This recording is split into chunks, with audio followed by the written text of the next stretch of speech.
2.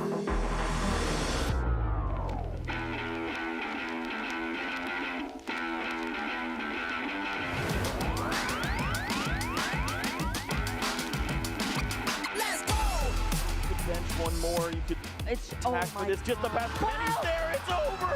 Fernando Cifuentes has found it! You've been patient, you've been waiting all this time, but you ready. You've been putting in that grind, so let's go. Champions are hard to find, but you know the goal when you're ready to shine. Have they heard of you? Then they know. You got your sights set on that road. If it's time to battle them, then let's go. Cause you'll never stop. Show them what you got. Stays asleep! From that GS Close combat onto a Mungus, is that enough? Yes! Jump across, gets the knockout, defeats Voltua! Show them what you got. Yeah, they already know. You got your sights set on victory road. Show them what you got. Yeah, they already know. You got your sights set on victory road. Gets the leg down, K, you look down the wish cash where he has a little bit of health left. Oh! What HP left, I know, it's over!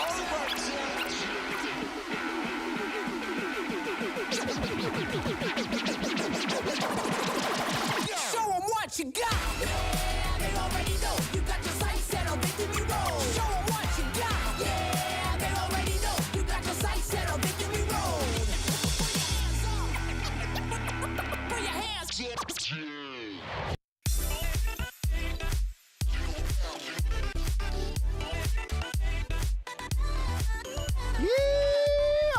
Trainers, welcome into the San Antonio Regional Championships. I am here with two of Butters. And Butters, I saw you laughing quite a bit when I did that yeehaw. We need to hear a yeehaw from you before the show's over. I love the yeehaw. You will hear a yeehaw from me, but I don't know when. So make sure to watch the entire stream. Stay tuned. It's a perfect morning to play some Pokemon. Let's take a look at the regional schedule this season. Of course, this is all leading up to the World Championships in Anaheim. This is the first regional of the calendar year here in San Antonio. But of course, we also have Perth and Bogota coming up really soon in other regions as well. Exactly right. Perth, Australia, and Bogota in Colombia. Those are going to be very exciting. And I want to point out something as well. On the other side of EUIC, we have the Vancouver Regional Championships. That's in the North America region, and that is one of the only regionals, Butters, that is not already completely sold out. So make sure to go ahead and get your tickets, reserve your spots as soon as you can. Yeah, and London is coming up really soon. That's going to be the biggest international championship ever in Europe, I believe. So that is going to be extremely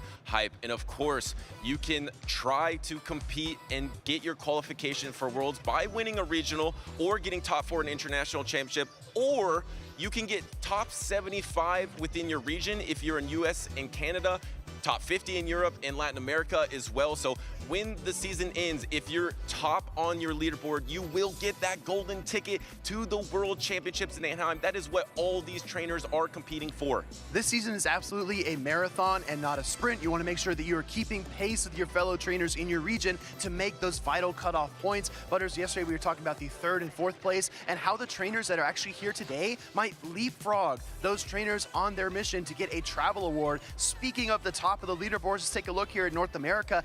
Elam coming in at first place with 1,400 points. That's our Toronto Regional Champion, everybody. Let's get some claps in the chat. No, absolutely. And we have OutOfPoket here coming in on the winner's side of the bracket. And the Torian has already leapfrogged Nighttime Clasher. So I believe yesterday, Nighttime Clasher was number 3 on the list. But because the Torian was able to come through on that loser's side of the bracket here in San Antonio, and Nighttime Clasher went down, I believe, getting 17th place in this tournament. So he gets a little bit of an edge in championship points. But two names to point out here has to be Dune Bug and Rise to Occasion. Oh, yeah. If they win it here in San Antonio, they definitely have a chance to get into that coveted top 4. Butters, I have a friend, Math Magic. I'm pretty sure you know him as well. He sent me a mock bracket. He said, I want to see Dune Bug versus Rise, not once, but twice in this tournament. That's on his wish list. It's actually what he wants to see, but who knows how everything will turn out. That is a storied rivalry, and we are in the Dual Destiny season, so it's anyone's game. Let's take a look at how the trainers are doing in Europe, because we have Colin, final boss here, with 1,647 championship points. That is absolutely ridiculous. On the global leaderboard, I'm sure that is quite high. Maybe only Marto Gaude is that high. Exactly right. We have Emmy Weedle bringing up the back of the pack, but I want to say that a lot of these trainers have already qualified from winning an event. Even if you're from the TPC region, you can come to a TPCI hosted event and win it, and that automatically gets you your Worlds qualification. So a lot of these EU trainers are in the race for the Travel Awards, but a lot of them have already punched their ticket. Speaking of punching your ticket, we're going to start off our Worlds qualified list for the 2025 World Championships with our top 4 from Hawaii, and then Wadaj. Of course, the first North American regional of this season. Seems like he wins every single first North American regional of every season because he did it last season as well. And then if you're not winning a regional, you can get top 4 at an international championship as well. That's why we see Ashton Ash on that list, because he was top 4 at the Latin American International Championship. Remember, we have EUIC coming around the corner, so that is a viable path to that World Championship. Ashton Ash was here this weekend, and speaking of this weekend, we had some incredible plays yesterday. Let's kick it off with our spiciest matchup of the weekend, maybe of the season, Butters. What's going on here? Is that an Avalugg? Oh, this is a perfect platform for Spice right here by Decibel Viper. Bringing the Avalugg into a Shadow Jump Up, that's going to be double super effective Ice Veins, which got stronger in this season of Dual Destiny. But the MVP pick, in my eyes, was the Golisopod. The typing was super strong. You mentioned it as the Araquanid typing. We've seen OutOfPoket do well with that this season. But in this matchup, that seems so strong. But he had to pair it with some even spicier Pokemon. Well, when you're running picks that are like this, like they're so polarizing, like the Tentacruel or the Avalugg, you have to have a way to bring yourself back to earth, to win alignment, and to be flexible. And I think that Golisopod did exactly that for Decibel Viper, coming up just 1 game short of top cut. But Butters, look at this. The most hype matchup of the day. You and I were both screaming at the top of our lungs. We couldn't believe the plays from Rockhaven and Mango. Might be the best of 3 I've ever seen in my life. It was absolutely epic from start to finish. That catch by Mango, and then the rebuttal from Rockhaven to also catch the game-winning Hydro Cannon. Of course, Mango tries to go for this undercharge, a very smart play by a talented battler, but in the end, Rockhaven was able to get out on top, winning this series 2-1 to make it to day number 2. Game number 2 and 3 were some of the best ever, Speedy. Mango was 1 Shadow Claw away from winning the Charge Tech priority versus the Drapion and taking it all, but Rockhaven had other plans. Let's talk about top quality plays. This is Rise to Occasion on the left side of your screen. He brought his Annihilate into this battle 3 times. He launched 2 close combats, one into the Dugong, one into the Mandibuzz, and then came back to get some chip damage against the Gastrodon. I mean, this is masterful plays from one of our top trainers in NA. Yeah, top tier from Rise to Occasion versus X-Gerald X, who is known for using the same 3. Yes, he brings 6 Pokemon, but he often uses 3 Pokemon, and Mandibuzz was definitely his MVP all tournament. Mandibuzz is also on Rise to Occasion's team. That was a standout Pokemon. I believe in the top usage that we'll look at later, it has skyrocketed here in San Antonio. It's something we didn't anticipate coming into this meta, but as you look at the top 12 usage from places like Birmingham and previous regionals, it just kind of makes sense. You have a Dark and Flying type Pokemon with Air Slash, I might add. That's a very important point. That's actually been able to shred through a lot of the top meta picks. Will it win a championship? Who knows, Butters? I mean, we saw it in 2022 EUIC with Aries. Let's find out. Well, speaking of MVP Pokemon, let's look at our picks for these trainers and their MVP Pokemon. I went with Frankie T, and that Shadow Walrein was looking really good in day number 1. No, absolutely. My friend Jangles calls it the offense-oriented Ice Water type, kind of like a Dugong, but if you want a little more punch, Icicle Spear Walrein is the Pokemon you should pick. I picked up the Galarian Moltres from Stud Muffins. All this talk about Mandibuzz, it's a really powerful Pokemon. It's the steady hand in a matchup, but Galarian Moltres really shakes things up. Ancient Power versus these Ice-type Pokemon and Flying types, and Brave Bird to flip matchups. This Pokemon can be devastating in the right hands. I hope we see Zapdos here in day number 2. It is not going to make your top 12 Pokemon because there is only 1 Zapdos in the tournament, but wow, has Shadow Drapion really fallen off here from 88% in Birmingham all the way down to 75% here in San Antonio? Butters, you brought up a really good point earlier in rehearsal. You said that these 2 water types, the Azumarill and the Shadow for Alligator, are actually tied at 56.3%, and the first 3 Pokemon in Shadow Drapion, Azumarill, and Shadow for Alligator are one of the most common trios that are actually ran in the tournament here. We lovingly call it the Nezabethan Special, the Poison Double Water.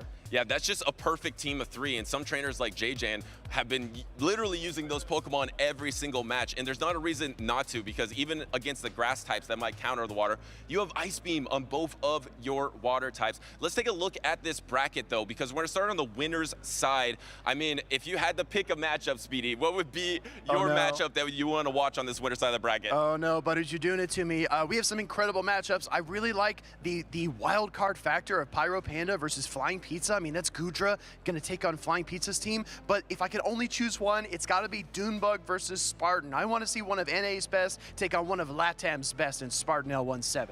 And remember, if Dune Bug wins and Rise to Occasion wins, they could face in the winner semis, not only with a travel award maybe on the line for the North American International Championship, but that would be the 8th time they have faced each other in their championship series careers. We're gonna have to look up who has the exact win-loss record for that series. Oh, what is it? I can tell you because I interviewed them on Friday. So Dune Bug actually leads the series 4-3. So if Rise wins, it'll be tied up. But let's look at our losers bracket. This is an exclusive, right? Because we didn't show this at the end of day 1. So if you're tuning into the stream, this is your very first look at the top 8 trainers in our loser side bracket. Starting from the bottom up, we've got JJan versus Elite, the Tarian versus E4 Senki Lore, PDX Dragon versus Rockhaven, who actually was the one that beat Mango in that really contested series. And then we've got Jello Too Good, who I think is a newcomer, taking on Gerald.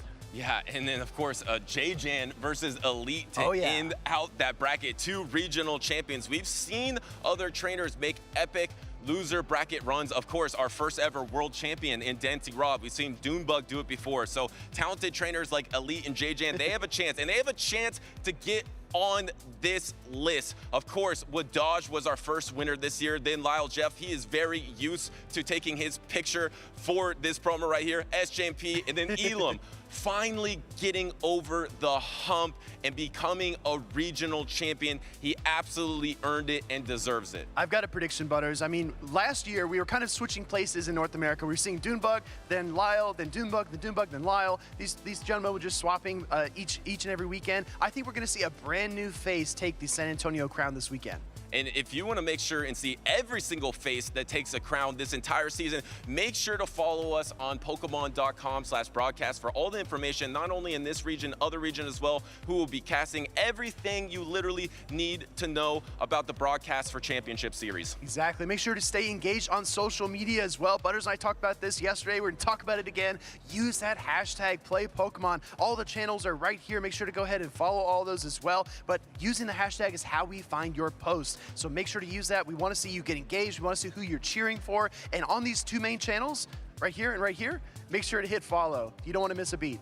I want to get engaged. I want to start cheering. So let's get these San Antonio's Championship Sunday started. Let's head on over to the casters. All right, thank you, Butters. Thank you, Speedy. Welcome in, everyone. Welcome to Championship Sunday. We are here deep in the heart of Texas in San Antonio, ready to kick off our day 2 of battles. I'm Wholesome _, aka Jim Lawson, joined by Stephanie Christine. Hello, everyone, and welcome. Whether you have been watching Pokemon Go competitive since we first started here in the Championship Series, or maybe if you're new, welcome in. Let's go ahead and talk a little bit about the format for the battles today. This weekend, the 2025 Regional Championships are bringing the electrifying action of the Pokemon Go matches to the global stage. Top trainers from across the world have gathered to compete for a share of over $125,000 in cash prizes, travel awards, and the all-important championship points that could secure their spot at Worlds 2025 in Anaheim, California. The competition is fierce and the strategy is key. This tournament spans 2 intense days of action, where our trainers battle it out in a double elimination bracket using the Grey League format. Every match is a best-of-3 clash, but the stakes get even higher in the winners finals, losers finals, and grand finals, where the action extends to a best-of-5 showdown. Trainers will be strategizing in a bring 6, pick 3 format, each one carefully selecting a team of 6 Pokemon, but only 3 will enter the fray in each game. Every choice could be the difference between victory and defeat. Who will etch their name into the history books this weekend? And who will punch their ticket to Worlds 2025 in Anaheim? Don't miss a minute of the action. Stay tuned all weekend long to watch the battles unfold live. To stay up to date on future Play Pokemon events, visit Pokemon.com/play. They say that everything is bigger in Texas, and these battles are gearing up to be some of the biggest and best we have for you. These trainers are going out there and trying to win some fantastic prizes. Let's take a look. First place, $2,500 and 108 booster packs.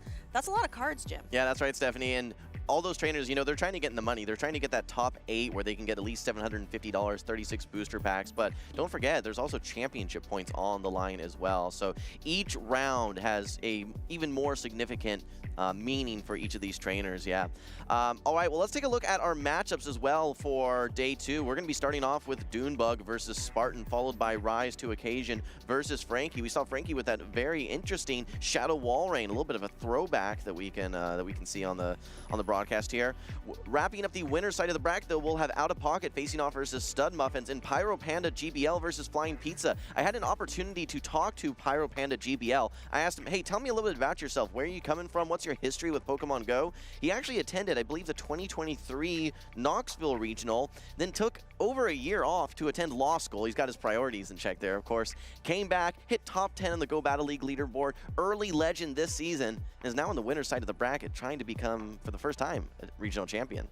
That is quite the story. Thank you for taking some time to chat with him. What we have coming up first, though, we have Dune Bug versus Spartan. And what are you thinking about going into this match as our trainers start getting settled? Well, you know, from Dune Bug's perspective, it's just technical prowess. I mean, he is so well known for knowing all of his counts, knowing all of his typings, really just playing as good as you can possibly play. Now, from a technical perspective, I don't think there's anyone who's going to be matching Dune Bug, but from a creativity perspective, I think there is a lot of play from Spartan's perspective. He has some Pokemon that can be core breakers, like that Ariados. When you look at the cores that so many trainers are bringing, including Dune Bug, that Shadow Drapion, that Azumarill, Pokemon like Ariados really stand out being able to fight back. They can even do some good work into Pokemon like Diggersby, as well as some of the other Pokemon on Dune Bug's team. So I think that you know, it may come down to some creativity and some placement for Pokemon if Spartan's going to have a chance, because I don't know that there's anyone in the world that can match the technical prowess of Dune Bug. I know a lot of people are hoping, as Will was talking about in the intro, that Dune moves forward here, that Rise to Occasion moves forward in the next battle. A lot of people are hoping to see that rematch, but Spartan also, I think, really stands a chance here. You can see top 16 at NEIC, top 32 at Worlds, and a finalist in Mexico City. Yeah, trying to get that first champion title is Spartan, so a lot on the line for him. Dune Bug, I think it's been, you know, a little bit, maybe 15 months or so since he has had his most recent championship, so I know that he's very eager and hungry to, you know, get back into that podium position, try and capture another regional championship. These trainers are still locking in here, but we're very excited to get you into the battles. Again, a little bit of kind of two different stories here. Dune Bug has a very common team that we're seeing, that Azumarill, Shadow Drapion core. No fighter on his team, though. He's not running the Annihilate or any sort of Primate. Spartan, however, is running a fighter, but it is not that Annihilate that we normally see. It's actually the Shadow Primate, one of the spammiest Pokemon in all of the meta.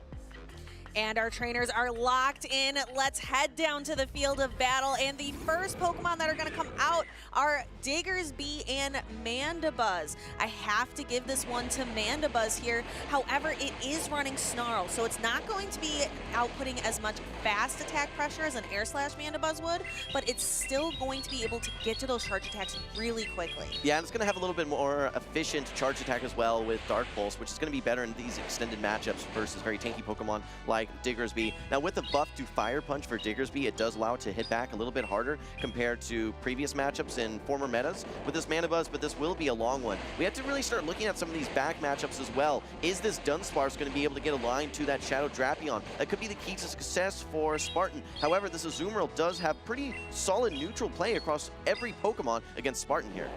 Yeah, we were talking earlier about how Dunsparce seems to be kind of on the back foot. People aren't using it as much. We'll see if it plays out well for Spartan here as he brings out the Dunsparce to deal with Dune Bug Shadow Drapion. Yeah, well, Shadow Drapion up energy is always a very tough position for any Pokemon, even Dunsparce that you're bringing in. You can see one crunch, especially with this defense drop, now puts you in position where one charge attack can knock out for Dune Bug. And with all of this additional energy and how much faster that you pace to charge attacks, Dune Bug is still in the driver's seat here. In the two-shield matchup, I think Dune Bug may even be able to win swiftly switch back and get his Azumarill realigned versus that Mandibuzz.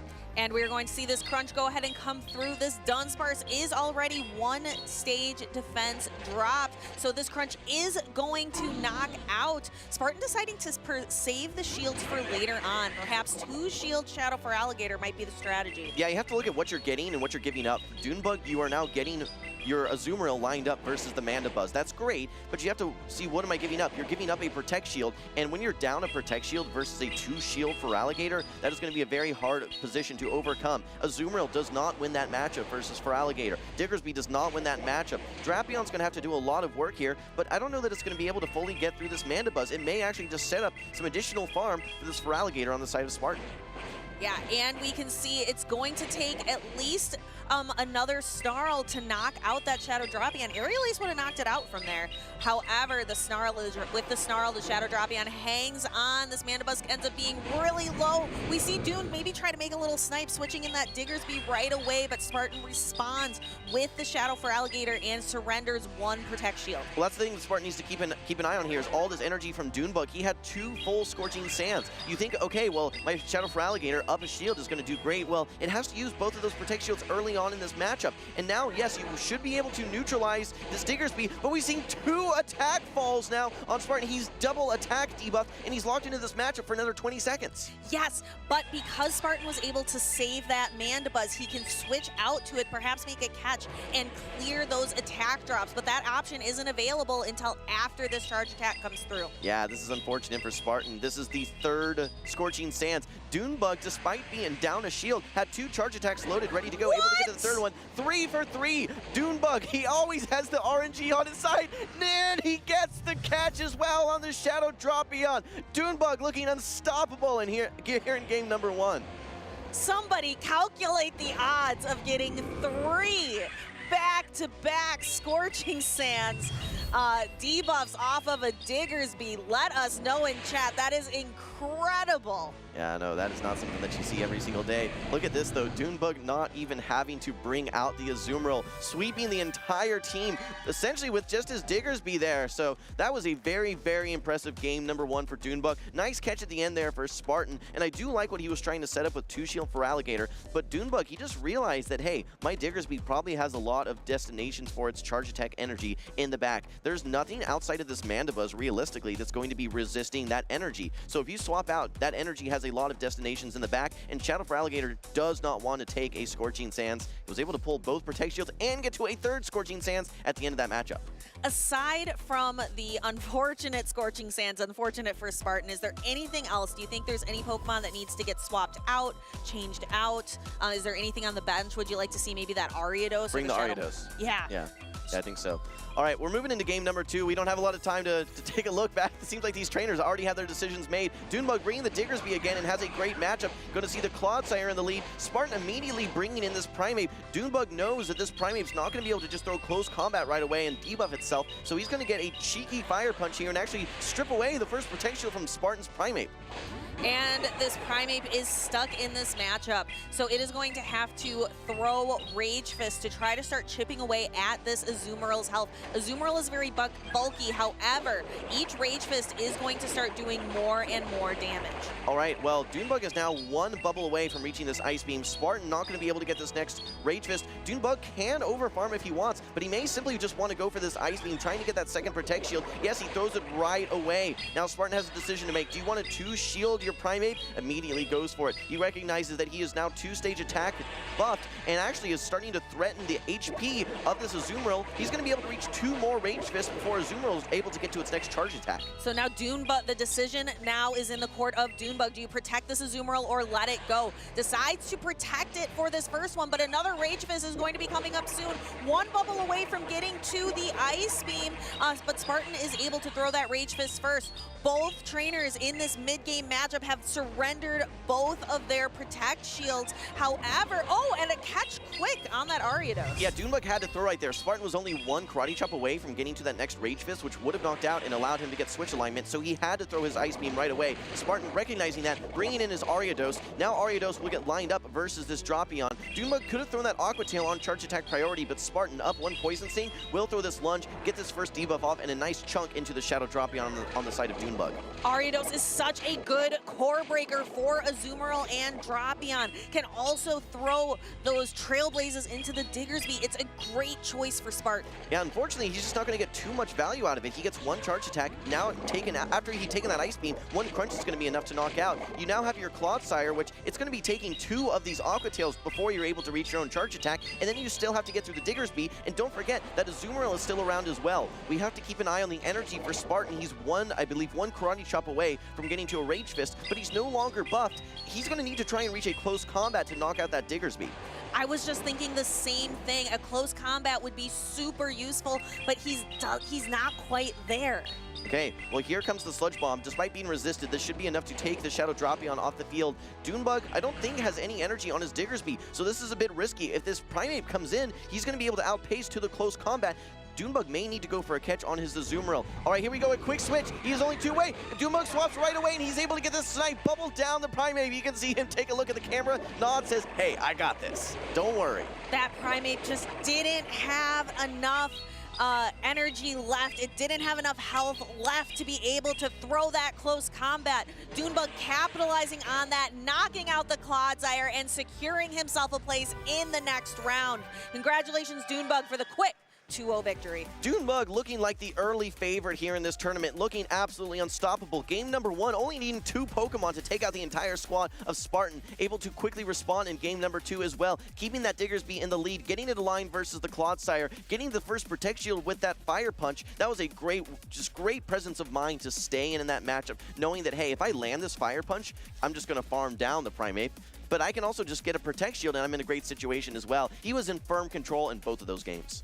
As you mentioned earlier, Dune Bug is one of the best technical minds in Pokemon Go PvP that we have on the scene. He's tough to beat, but I think Spartan put up a really good fight. I loved the Ariados choice in that second game. I just wish Spartan had been able to get a little bit more value out of that Pokemon. Yeah, he had to catch that Ice Beam. I would have liked to have actually seen him catch it on the Clodsire and save the Ariados in the back. Looking back at game number 1, though, don't forget Dune Bug not only in a great position, getting both Protect Shields from the Feraligatr via his Diggersby, but then making that catch on the Drapion, despite a catch late game from Spartan. Dune Bug only needed to use 2 Pokemon. Moving to game number 2, though, we saw the quick catch right here, actually, Ariados being brought in. Again, I would have liked to have seen that on Clodsire instead, saving the Ariados, because it did put it in range that 1 crunch would knock out.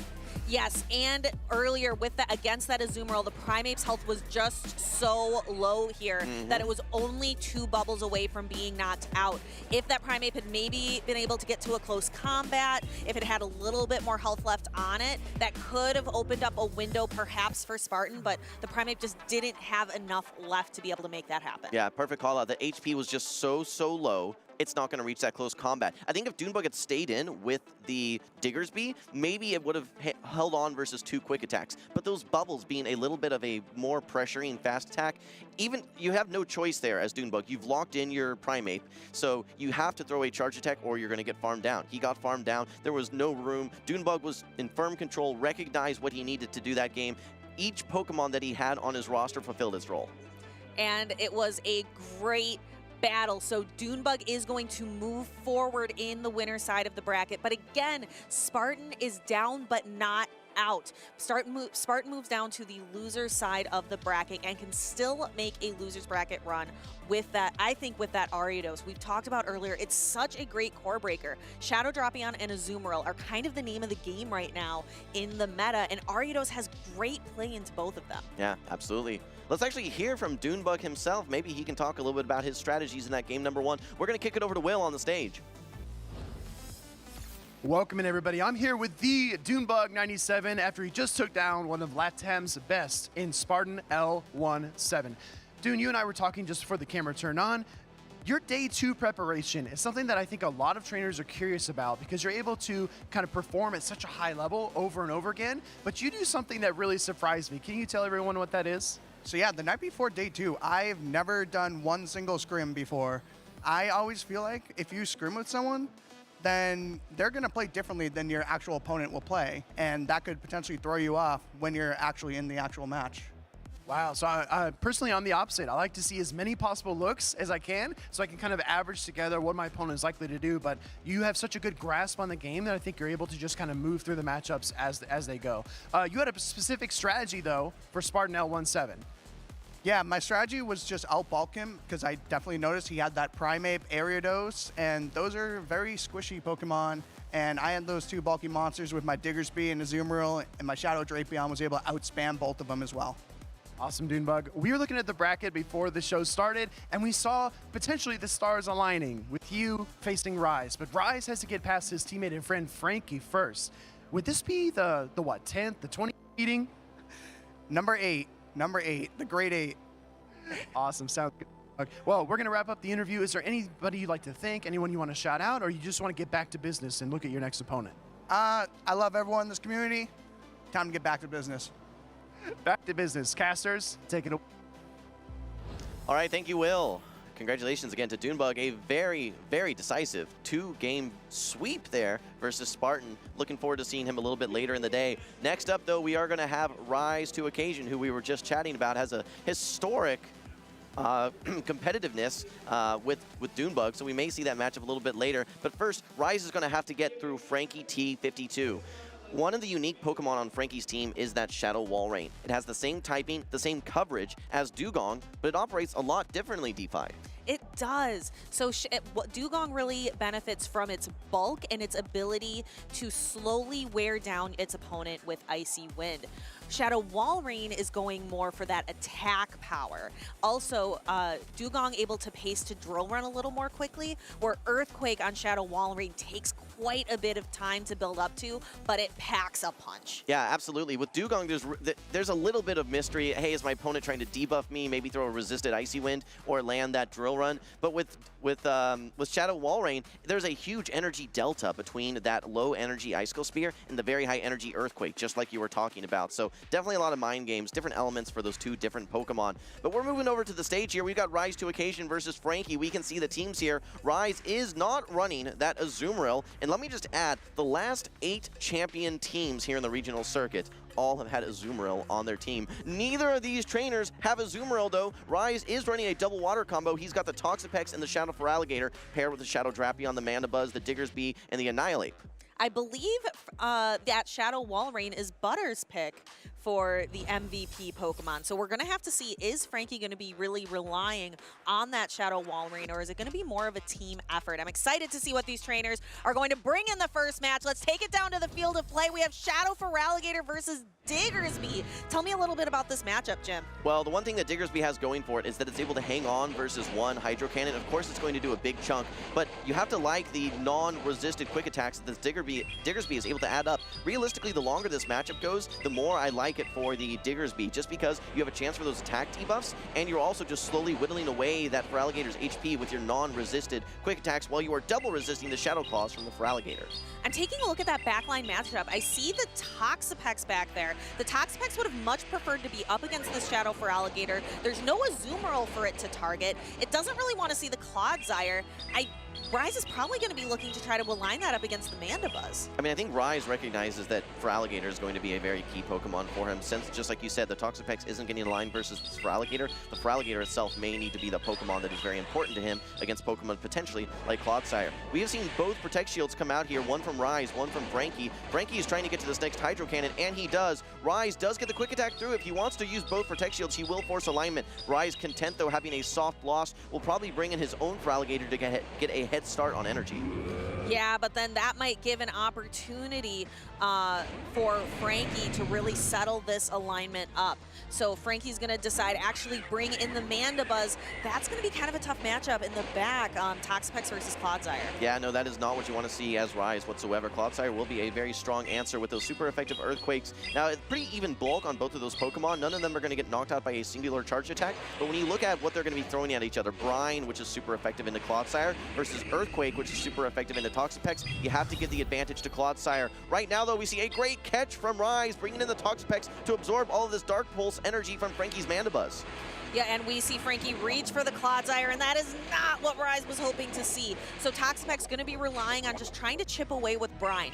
Brine is not a great charged attack. It's not super efficient. It's not super powerful. So you're going to see it does, even though that's super effective damage, it does very little to that Clodsire. It can certainly take quite a few more. Also resisting the fast attacks from the Toxapex. All right, well, here comes the Earthquake from Frankie's Clodsire. Does land into into the Toxapex, you're not able to farm down a Toxapex. You're only doing resisted Poison Stings. This amount of HP may as well be 2,000 HP, simply because there's just no way you can fast attack down. You're going to need to land another charge attack. Meanwhile, Rise gets a quick brine off, brings back in the Feraligatr, but Frankie has so much energy on his Feraligatr, or sorry, on his Clodsire, he actually throws the Earthquake into the Feraligatr. I think he probably could have settled for a Sludge Bomb there and kept some energy. Yeah, but now that Rise to Occasion can use a Hydro Cannon, doesn't need to go for the super effective Ice Beam. A Hydro Cannon is going to be more than enough to peel that last Protect Shield away from Frankie. All Protect Shields are off the field of play. Every single charge attack from here on out is going to land. Okay, well, this is the one benefit of Aerial Ace, low energy charge attack, able to outpace this Feraligatr, getting to that Air Slash, does not quite knock out. Hydro Cannon is loaded. Rise will be able to launch this, which will take out the Mandibuzz. The question is now, which trainer will be able to knock out the last Pokemon on their roster? I don't think that Frankie, yeah, I think he actually will be able to farm down this Feraligatr. Rise is able to get out, but he's so far behind in energy, and Toxapex paces to energy so slow. Frankie has no problem getting to the Sludge Bomb, which will knock out, then simply just needs 2 or 3 more Poison Stings to take out the Feraligatr. I could see what Rise was perhaps trying to do in that matchup. It really looked like he wanted to undercharge that Hydro Cannon and leave the Mandibuzz with perhaps a little bit of health left so he could farm it up and get back ahead on energy. Perhaps knock the Clodsire out with a Brine. He just needed so much energy. Toxapex pace is so slow. So yeah, if he would have been able to maybe get 2 or 3 poison jabs, just like you're saying, on the Mandibuzz, that would have been nice. However, Frankie, I think, actually had a switch clock up, could have just swapped out and neutralized that strategy. I think that once switch had been determined at the beginning of the game, which Frankie was willing to invest that Protect Shield to have his Feraligatr win, that was pretty much the name of the game. Just like you were saying early on, if that Toxapex gets lined versus the Clodsire, that's going to be game over. And that's what it was. There was just no way to come back. You get outpaced. Your moves are less efficient. Yeah, it was firm control for Frankie once that matchup was determined. If you're going to play a Pokemon like Toxapex, you have to prioritize alignment, is kind of what it feels like here. Toxapex is so alignment dependent. If you get it stuck in a bad matchup, it's so inflexible, Jim. Yeah, no, absolutely. It's win hard, lose hard is really what it is. And its ideal target is Azumarill. There's no Azumarill, but it does typically well versus the rest of the waters as well. For Alligator, it's going to do well. Shadow Wall Rain, it's going to easy tank one of those Earthquakes. You need 2 Earthquakes to knock out, and it does great versus the Superior and really holds its own versus that Mandibuzz as well. The 2 things that it really wants to avoid, number 1 is going to be particularly the Clodsire. Shadow Drapion is a little awkward as well, just because you're doing resisted poison jab damage, and then you're having to throw brines, which again is an inefficient move. Realistically, any of the matchups where you can rely on non-resisted fast attack damage, and you can throw Sludge Wave, those are the matchups that you want. So I expect to see from Frankie a lot of Clodsire or potentially the Shadow Drapion as well. Frankie is 1 win away from securing a spot in that next round. Rise to Occasion, if he wants to have, I think they said it was the 8th meetup with Dune Bug in the Championship Series, has to come back and have a 2-0 sweep against Frankie to move on. This is the winner's round 1, so both trainers were not playing for the end of the tournament, so no matter what, one of these trainers is still going to move on in the loser side, but having that winner's round victory, it just makes the path so much easier. It's like a shortcut, Jim. Yeah, absolutely. And being in the winner's side of the bracket, there's just so many fewer battles that you have to go through. So much less prep, so much less exhaustion. It is an absolute gauntlet going through the loser side of the bracket. And being on the winner side of the bracket, realistically, it's just like you said, a so much shorter and less taxing pathway to that next level, that next round, that next level of prizes. It looks like these trainers are locked in here. Don't forget, these are actually teammates, both on that Legends United team. So a little bit of a storied rivalry here as well. All right, we have the Mandibuzz into the Shadow Drapion. This is sorry, not a Snarl. This is an Air Slash Mandibuzz. Bit of an advantage here for Rise. Frankie quickly able to outpace though and get to a quick Aqua Tail off versus the Mandibuzz. Yes, chat, one of the best reasons to play Shadow Drapion is its quick pacing. It outpaces most Pokemon to at least be able to get to that Aqua Tail. I really like Mandibuzz here to be able to throw those Air Slashes, and here Toxapex is finding a much cleaner matchup. It's going to be able to outbulk just about any Pokemon. It's going to be applying a lot of fast attack pressure with Poison Jab. And even though Mandibuzz is running Air Slash, it's going to be able to slowly chip away. The charge attacks coming from Mandibuzz do just about nothing. Yeah, well, what's interesting though, you know, Frankie does have the more efficient Dark Pulse, right? So that's going to be a little bit better. But Rise to Occasion, I think that Frankie's trying to draw out this Toxapex, thinking that it's going to free up his Shadow Wall Rain. But there's really still a very nice answer for Rise to Occasion, which is that Shadow Feraligatr. if you look at it, you're doing neutral Shadow Claws and a more efficient Hydro Cannon compared to Frankie that is doing resisted ice Powder Snows and having to go for a high energy Earthquake. So it's a pretty tough matchup there for this Walrein. I don't think it has a lot of destinations. The only thing that he really may be able to do is get it lined back up versus the Mandibuzz, but I think Rise is in a good spot here in this current mid game. I'm surprised he went all the way for the Sludge Wave instead of the Brine. Perhaps the Brine wouldn't have been able to knock out, but that's a lot of energy. I think a little bit of a miscount here from Frankie. I don't think that he wanted to take this Brine. He does want to get a lot of energy, but I think he could have thrown the Crunch or maybe even the Aqua Tail right there. Get this Toxapex off the field. I don't anticipate a swap out. He farms up to 100 energy, has the Aqua Tail ready to go. Whatever comes back in here is going to be taking some nice neutral damage. It's the Mandibuzz. We'll see the Aqua Tail come out. Looks like that there's still a good chunk of HP. I think you're going to need... Oh, wow. And actually Rise to occasion with a very heads-up play. He knows that an Aerial Ace is going to knock out. Frankie's going to want to throw on good timing, so it now forces this Protect Shield right away. Rise has done everything this Mandibuzz needs to do. It just strips away a Protect Shield, so now he has Shield Advantage Shadow for Alligator in the back, which I think is going to be enough to win this game. 2 Shield Shadow for Alligator. It is a popular strategy, perhaps a winning one for Rise to occasion. The Walrein comes in. It looks like Rise is willing to chip the Walrein a little bit before swapping into that for Alligator. Yeah, it's a really smart play, Stephanie. What you're doing here is you're putting this for Alligator now in, you're putting this Walrein now in Shadow Claw Hydro Cannon range. So you don't need to get to 2 Hydro Cannons. 1 Hydro Cannon plus Shadow Claws are going to do it. Frankie, I think, sees the writing on the wall here. Even if you shield this, you're just going to get outpaced because you have to land an Earthquake. He lets it go, and he's only 1 Shadow Claw away from getting farmed down. There's still a little bit of energy left on that Shadow Drapion, but Shadow Drapion has just way too much to do here. Rise to occasion and firm control. Yeah, shielding an Icicle Spear, you might as well do it. It looks like Frankie could have maybe gone for the Earthquake, but you might as well get the shield. Then you see Shadow for Alligator having to tank this Crunch, which it gets there, but it is close. But able to throw the Hydro Cannon. Is Frankie going to use this last Protect Shield? I believe that Mandibuzz is still in the back. Yeah, it's Air/Mandibuzz too, so there was really no formula for Frankie to come back from that one. Rise was throwing that Hydro Cannon. You're thinking, oh, you just need fast attack pressure. Why are you throwing that charge attack? He's actually doing that for the Switch Clock. So Switch Clock comes back up. He's able to go then into his Mandibuzz and just air/slash down. Frankie knew what was happening, says, hey, let's move on to the next game. Series tied 1-1. We got a good one on our hands here, Stephanie. I would say that the key difference in that matchup was how Rise to Occasion was able to align that Toxapex. You took the words out of my mouth.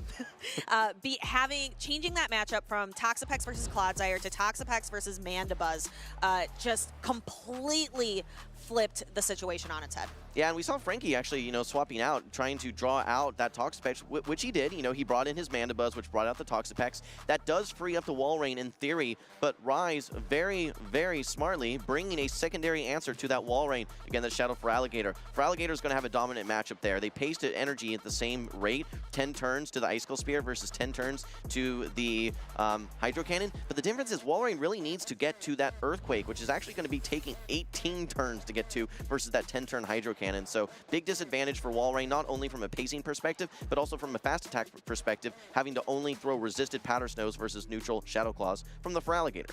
I really liked that Frankie brought the Shadow Walrein. I think it has some interesting play here. Again, it just didn't find that right alignment.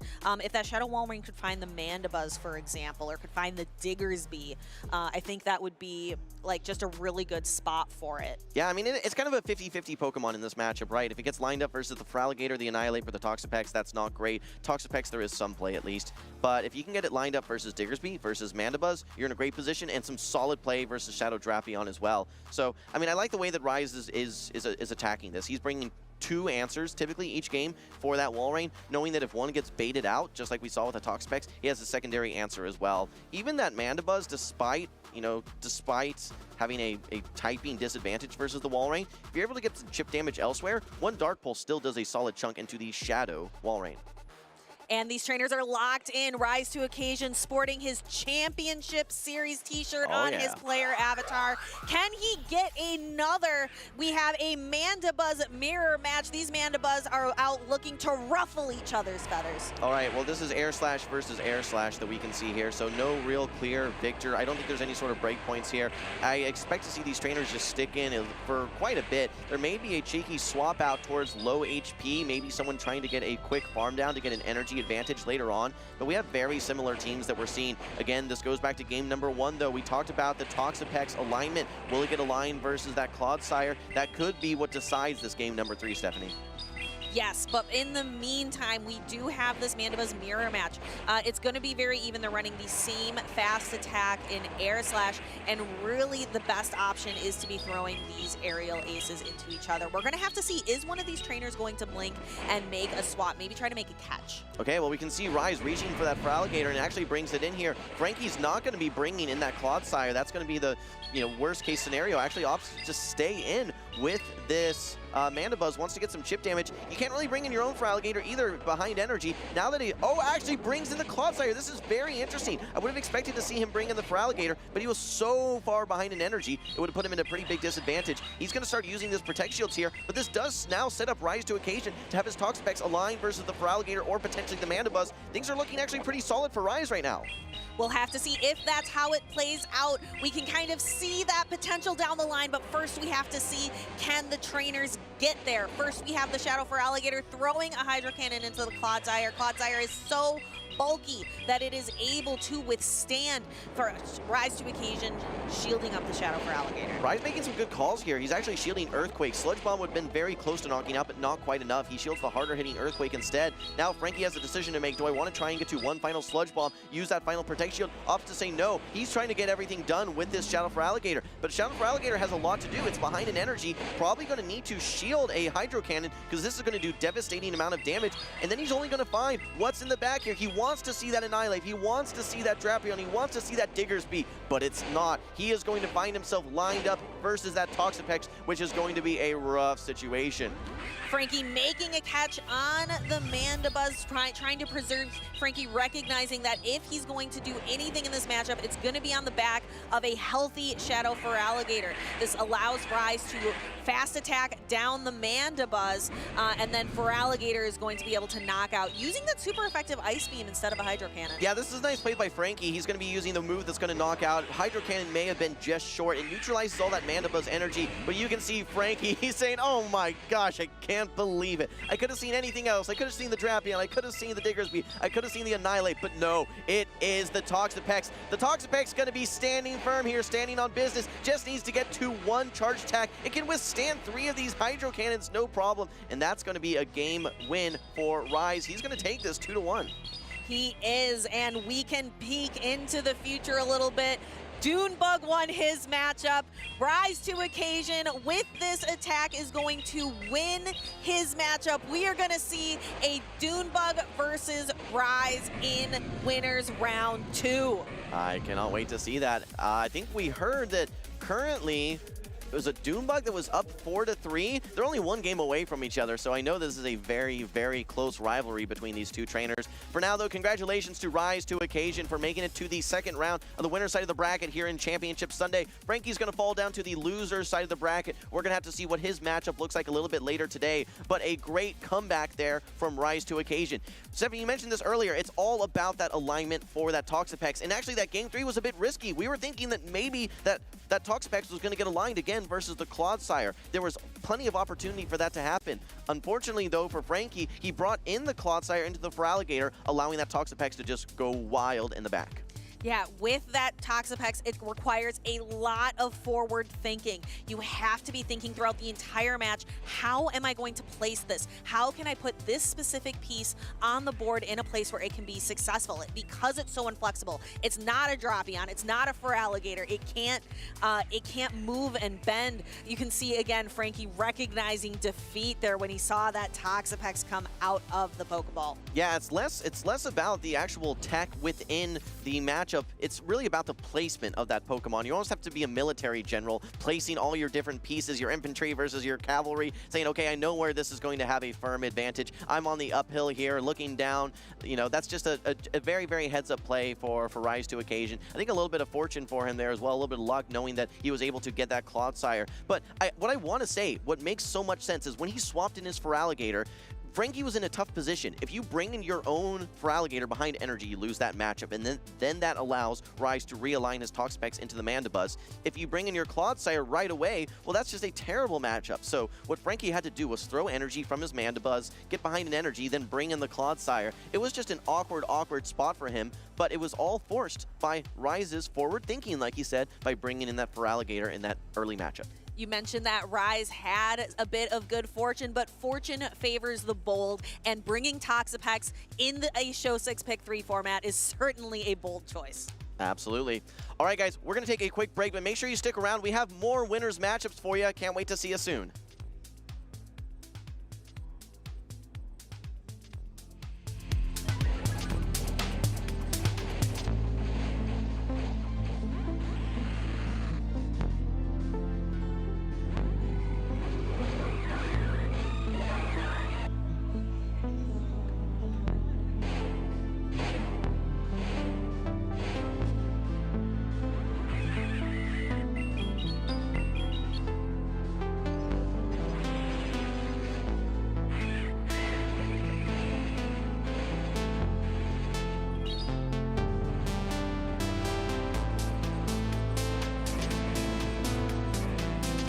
Hello, Pokemon fans and friends. Lundberger here to talk to you about how you can add a Galarian legendary Pokemon to your tournament roster.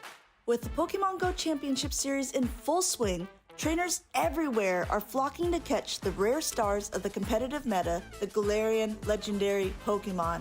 The 2025 competitive season marked the first time Galarian Articuno, Zapdos, and Moltres were eligible for tournaments, and they immediately made their mark, stirring up excitement and ruffling a few feathers in the process. Among these Pokemon, Galarian Moltres soared straight to the top, quickly becoming one of the most popular picks in the Show 6 format. With its dark and flying typing, it counters many dominant Pokemon in the meta. Additionally, its powerful Charge Attack Brave Bird allows it to take on even its toughest opponents like Clodsire and Azumarill. It's no surprise that Galarian Moltres made quite an impression in its early tournaments. It was on the team of the third-place finisher in its debut tournament and continued to gain traction from there.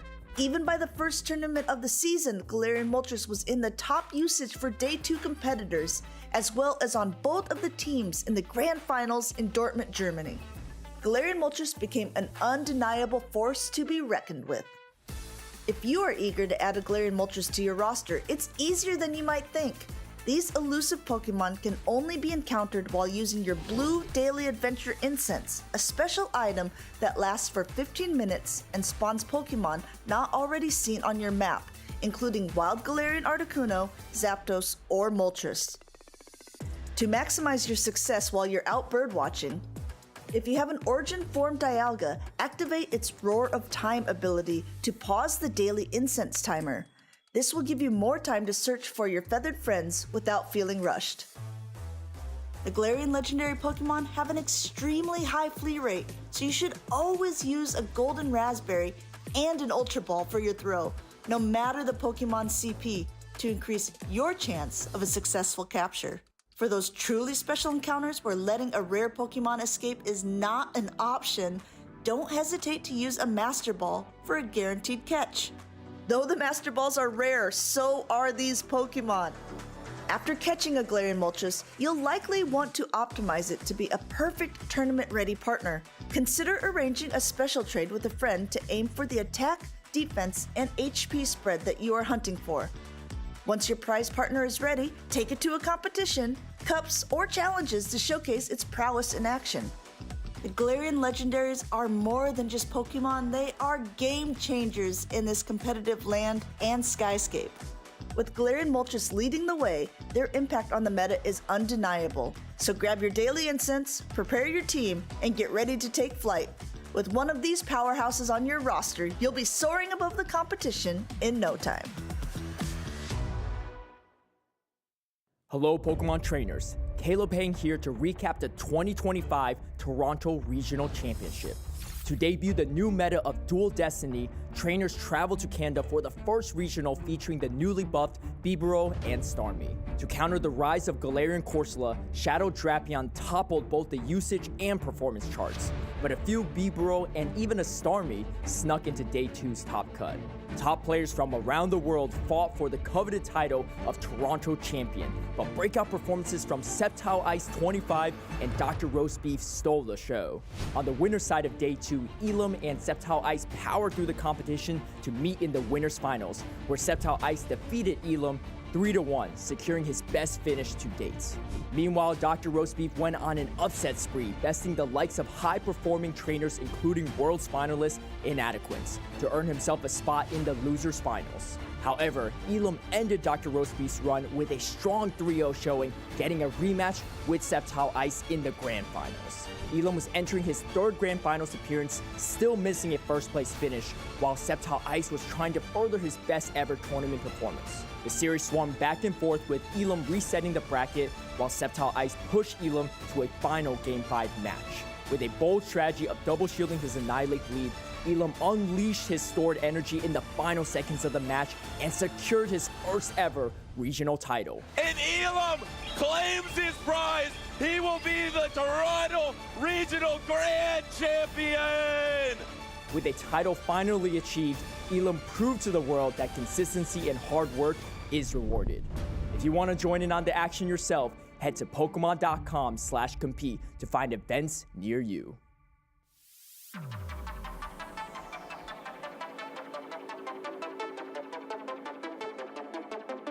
Welcome back to the San Antonio Regional. We are on Championship Sunday here, and we're sticking on the winner's side of the bracket. Up next, we have OutOfPoket versus Stud Muffins, but don't go anywhere, because coming up, we have the 8th rematch of Dune Bug versus Rise to the Occasion in the future. 8th rematch, right? Episode 8 of the showdown between those two players. But let's not get ahead of ourselves. We still have our pair 3 and pair 4 on the winner's side bracket, and I'm really excited to see the next pair coming up. We've got OutOfPoket versus Stud Muffins, followed by Pyro Panda versus Flying Pizza Butters. Yeah, and 3 trainers on this bottom of the winner's side of the bracket that might be new names for these trainers. So let's talk a little bit about Stud Muffins. Stud Muffins made a name for himself at the Latin American International Championships. As you saw earlier on, Dune Bug 2-0, Rise to Occasion went ahead and reverse swept that series to win 2-1 versus Frankie to meet Dune Bug in that winner's semis. But who will be on that other winner semis? We have OutOfPoket versus Stud Muffins now, and Stud Muffins got 9th place at the Latin American International Championship, and that's his best tournament performance yet. And to get that far on that big a stage absolutely means something, right, Speedy? Yeah, Stud Muffins with his Galarian Moltres, that was my MVP pick for him. We saw his matchup against H. Shira on stream yesterday. That Dark and Flying type Pokemon, it was top meta, right? You remember we were in the Galarian Moltres and Gastrodon meta for a few weeks. Now it's kind of fallen out in favor of Mandibuzz, but if you need that dynamic play, that Brave Bird action, that ancient power to hit back against Pokemon like Dugong and Walrein, Galarian Moltres is your pick. Will we see it in this series? Only time will tell. OutOfPoket is running a Grass-type Superior. If those two Pokemon align, we know which way that's going to go, Butters. Absolutely, but OutOfPoket is one of those trainers that is running Azumarill and Dugong. That's actually been a little bit more of a theme here in San Antonio. Dugong, I believe, was around 10th or 11th in usage day number 2 in Birmingham. I believe it was all the way up to 30% here in San Antonio, so it has skyrocketed in usage, and that doesn't give that many targets for that Galarian Moltres, because now you have the Azumarill and the Dugong to protect yourself. Of course, there's that Shadow Drapion, but that hasn't stopped Stud Muffins in the past from bringing it. It absolutely has, and our players are ready on stage, so let's take a look at this next pairing in our Day 2 in San Antonio. OutOfPoket on the left side of your screen, and then Stud Muffins on the right. Stud Muffins wears the brim of his hat pretty low, so we don't even get an insight into his eyes or what his reactions are. He seems very, very stoic in his approach. Yeah, he's absolutely locked in, almost as locked in as his opponent has been, because OutOfPoket, ever since becoming the North American International Champion, has done well in almost every single tournament, I believe. I think it was something like 8 straight top cuts for this trainer, which is absolutely ridiculous. And it's not only just 8 straight regional top cuts. There's Worlds in there as well. There's other international championships. The LAIC is included in one of them. So the journey that he's been on in the last 6 to 8 months, I believe makes him the top North American trainer in Championship Series right now. Zowie out of pocket. Let's see what we get going into game number 1. Our trainers are locked in and ready to go. Out of pocket on the left side of your screen is going to be leading his Shadow, Kanto, Marowak, and he finds a really good target in Dunsparce from Stud Muffins. Yeah, and this is going to be a neutral situation. It's not terrible for the Dunsparce, but the Marowak always comes out on top in even situations here. So he's going to go ahead and throw that drill run first into out of pocket. Maybe there's a scenario where you can win the zeros, but the thing is, I think double Bone Club is just going to knock out the Dunsparce. So I think this is going to be the alignment for out of pocket here. As I look at the team here from out of pocket, I think this Dunsparce is most likely meant to check the Galarian Corsola and the Dugong. So not seeing either of those in the lead is a little bit tricky for Stud Muffins. He seems a bit unwilling to make a switch out of this matchup. And just like you said, Butters, when both Pokemon commit the same amount of shields, Shadow, Kanto, Marowak typically comes out ahead. And this Dunsparce hangs out with just 1 HP. Oh no, actually, the stat product from Stud Muffins over here on the Dunsparce is able to hold on, but so does the Shadow Kanto Marowak there. But you get a nice farm down, and then to cut that off, the pivot from out of pocket in the Shadow Drapion, but you still got that 1 Shadow Claw advantage. Exactly right, Butters. I think that the energy advantage is so critical here. 5 Poison Stings to the Crunch from the Shadow Drapion, 5 Shadow Claws to the Hydro Cannon, and that Feraligatr will win the Charge Attack priority. So for Pocket to catch up, he needs to bait. Here it is. It's exactly what you're talking about. He went for the bait, and he secured it on that Aqua Tail. But the problem is, I believe he is still going to get outpaced. He's going to have to bait twice. Of course, he has to get to the energy of Crunch so that the opponent actually will shield. And here he is at that energy right now. It's a little bit tricky for Pocket as we take a look at these back lines. There's no clear answer now to that Galarian Moltres since this Drapion is on the field. Another bait, Butters. The double here from out of pocket. At this point, the Feraligatr is so low. Remember, the timer is up. Do we see a sacrificial swap here? No, actually going for the 3rd Aqua Tail. Maybe it wasn't even a bait. Gonna go ahead and do some chip damage into the Shadow Feraligatr. It's all about stalling the timer, getting to the swap. And look at this. We've got the Galarian Corsola on the field versus the Galarian Moltres. Yes, you have the Power Gem as the Galarian Corsola, but this Galarian Moltres is dealing so much damage with the Sucker Punches. This is devastating here. Here comes the Power Gem that's going to be super effective, and you can't get too greedy if you're Stud Muffins, because this is going to chunk a lot here. You need to have enough health to get a charge attack onto that Shadow Drapion. Actually going for the Brave Bird here instead of the Ancient Power, knowing Ancient Power might not be enough. Ancient Power might not be enough, but now this Galarian Moltres' defense is going to be dropped. If a Pokemon comes in here from out of pocket, it might be able to farm down. I think the Shadow Drapion is the best choice, but you need to know exactly where this Galarian Moltres is in terms of energy. And he waits the timer. This might be a mistake here, because if Stud Muffins can get back to his timer, no, looks like he can't get back, and he can't get to anything because the Poison Sting down happens, and now the Feraligatr, wait a second, it's loaded with the Hydro Cannon. Hold on, but Marowak still has a little bit of health. It does have that really effective Mud Slap. Hydro Cannon going to come through here. Is this within 1 Mud Slap range? But I think it's so low on health, it's going to get knocked out by the Shadow Claw, and out of pocket goes down to Stud Muffins here. An early upset, day number 2 in San Antonio. Butters, we talked about Azumarill, we talked about Dugong. Neither of them came in this game, and that Galarian Moltres showed up. Pocket was unprepared. It found its exact target. We were talking about all the things it doesn't want to see. The one thing it wants to see is that Galarian Corsola. It didn't do enough to be able to knock out the Shadow Drapion as well, but because out of pocket went for the Aqua Tail, instead of trying to finish off that Shadow Feraligatr with the Crunch, the Shadow Feraligatr Stud Muffin still had that attack banked. Yeah, but the caveat to that is that Feraligatr was 1 Shadow Claw away, and Pocket was 1 Poison Sting away. So Pocket would have lost the charge attack priority. He either needed to throw the Aqua Tail and switch, or then try to make a catch, and at that point you really take a lot of damage you don't want to take on your Galarian Corsola. Yeah, or you had that sacrificial catch on your Shadow Kanto Marowak. That was an option, but it's just so hard. We see some trainers simultaneous swap there.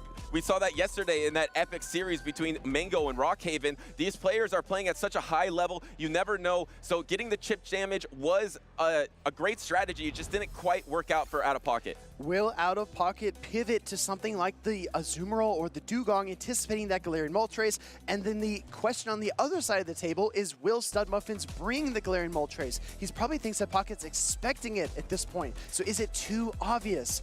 Or is it the opposite? Is it too sneaky?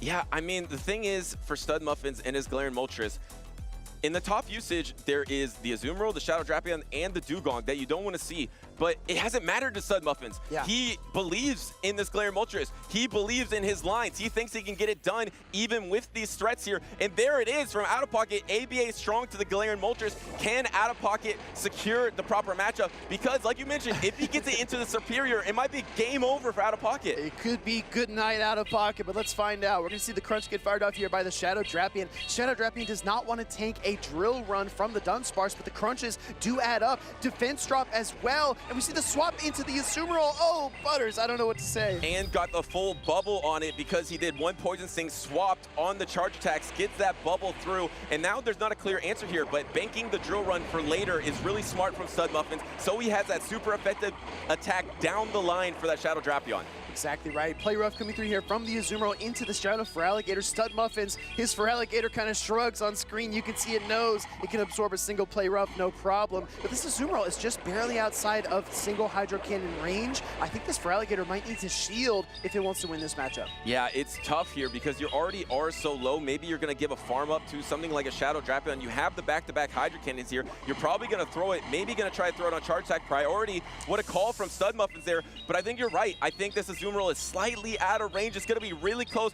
Does he have the bulk to endure here? No, it looks like it's a knockout. Wow, big knockout there for Stud Muffins coming in with the Superior to farm down, but it's going to take another Hydro Cannon to boot. OutOfPoket instantly drops that shield call. He says, no way, this is Ice Beam. And this is the positive matchup Stud Muffins was looking for once again with this Galarian Moltres. But the problem is the Shadow Drapion has energy, but so does this Dunsparce.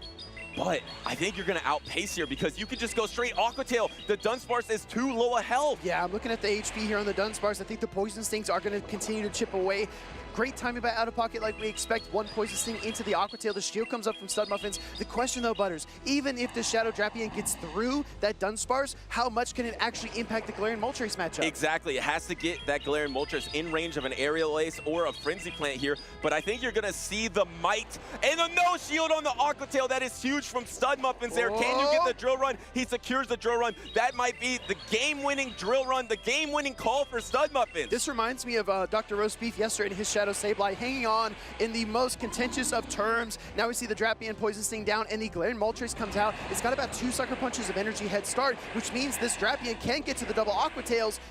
But he threw it on charge attack priority. It looks like he threw charge attack priority on that Ancient Power. Is Ancient Power going to be enough to knock out the Shadow Drapion? It is a Shadow Drapion. Can it endure? If this Ancient Power knocks out, this is probably game over for OutOfPoket. Shadow Drapion needs to hang on. Ancient Power from this Galarian Moltres will connect. Drapion doesn't hang on, and now it's just the Superior versus the Flying type. But hold on a second, it might not be over because if you can bait with the Aerial Ace and get to the Frenzy Plant, maybe a resisted Frenzy Plant could be enough. Does Stud Muffins call the Aerial Ace bait? And no, he protects shields. Can OutOfPoket get to that Frenzy Plant here? He's one away, it is charge attack priority. Stud Muffins, Galarian Moltres, able to reach the Brave Bird. MVP, I called it, Butters. This Galarian Moltres needs to be reined in, and it's too powerful in the hands of Stud Muffins as he scrapes that Superior off the field and sends himself to round 2 in our winner's side bracket. A brilliant positioning from Stud Muffins here. ABA strong against that Galarian Moltres with the Azumarill, with the Shadow Drapion. Remember, the best team of 3 right now in the game is probably that Shadow Drapion double water with Feraligatr, Azumarill. There's only one target for a Galarian Moltres in that lineup, and it seems like over and over again, Stud Muffins finds his matchup with the Moltres and finds the W's. This was a situation of OutOfPoket looking at that team and saying, there's no way he brings the Galarian Moltres. It's too obvious. And he just brings it time and time and time again. And you know what, Stud Muffins, if it's not broken, don't fix it. Absolutely not. A clean 2-0 for Stud Muffins. That means he advances to the winner semis. And next, we will have the other 2 pairs that have a chance to meet him in that winner semis. Really excited to see those pairs. We're going to get Pyro, Panda, and Flying Pizza coming up here as we take a look back at that series. Superior, honestly, Butters, that was a very risky pick, in my opinion, for Pocket to bring, and it all hinged on that idea that Galarian Moltres was not going to show up in Game 2. Yeah, exactly right, and that was the one pick that's different from his previous run.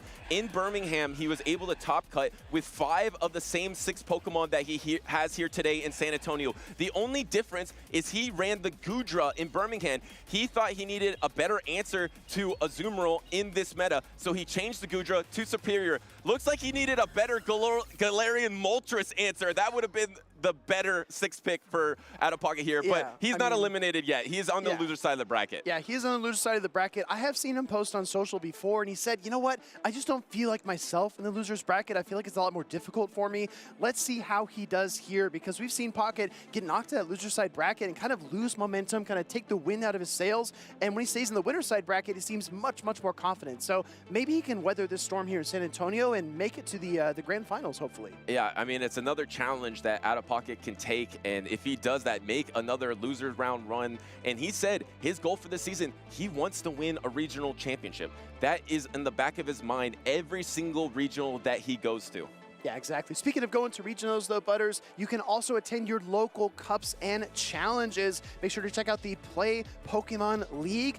Use this QR code to find the event locator website. It's so good. You just type in your zip code or your city closest to you, and it shows you all of the events coming up in your area. You can also filter by VG, TCG, or Pokemon Go. Yeah, and a great way to get some championship points, great way to get some practice in with your fellow trainers. Also, build the community a bit and trade with your fellow trainers. We know Galarian Corsola has won 4 out of the last 5 competitions. Yeah. That's a Pokemon you want to mirror trade with other trainers. First off, you need to hatch them from the eggs, from gifts from the other trainers, and then you want to mirror trade them to try to get some better stat product. Yeah, everything's better with friends, so definitely make sure to check out those 2 locations in San Antonio if you are a local, and make sure to check your own local locations once you get back home if you're here in the venue this weekend. Yeah, absolutely. We got our next pair. It's 2 trainers that maybe you don't know as well as some of these names that we've been seeing. Of course, we saw Dune Bug move on. We saw Rise to Occasion move on. We saw Stud Muffins with the upset versus OutOfPoket.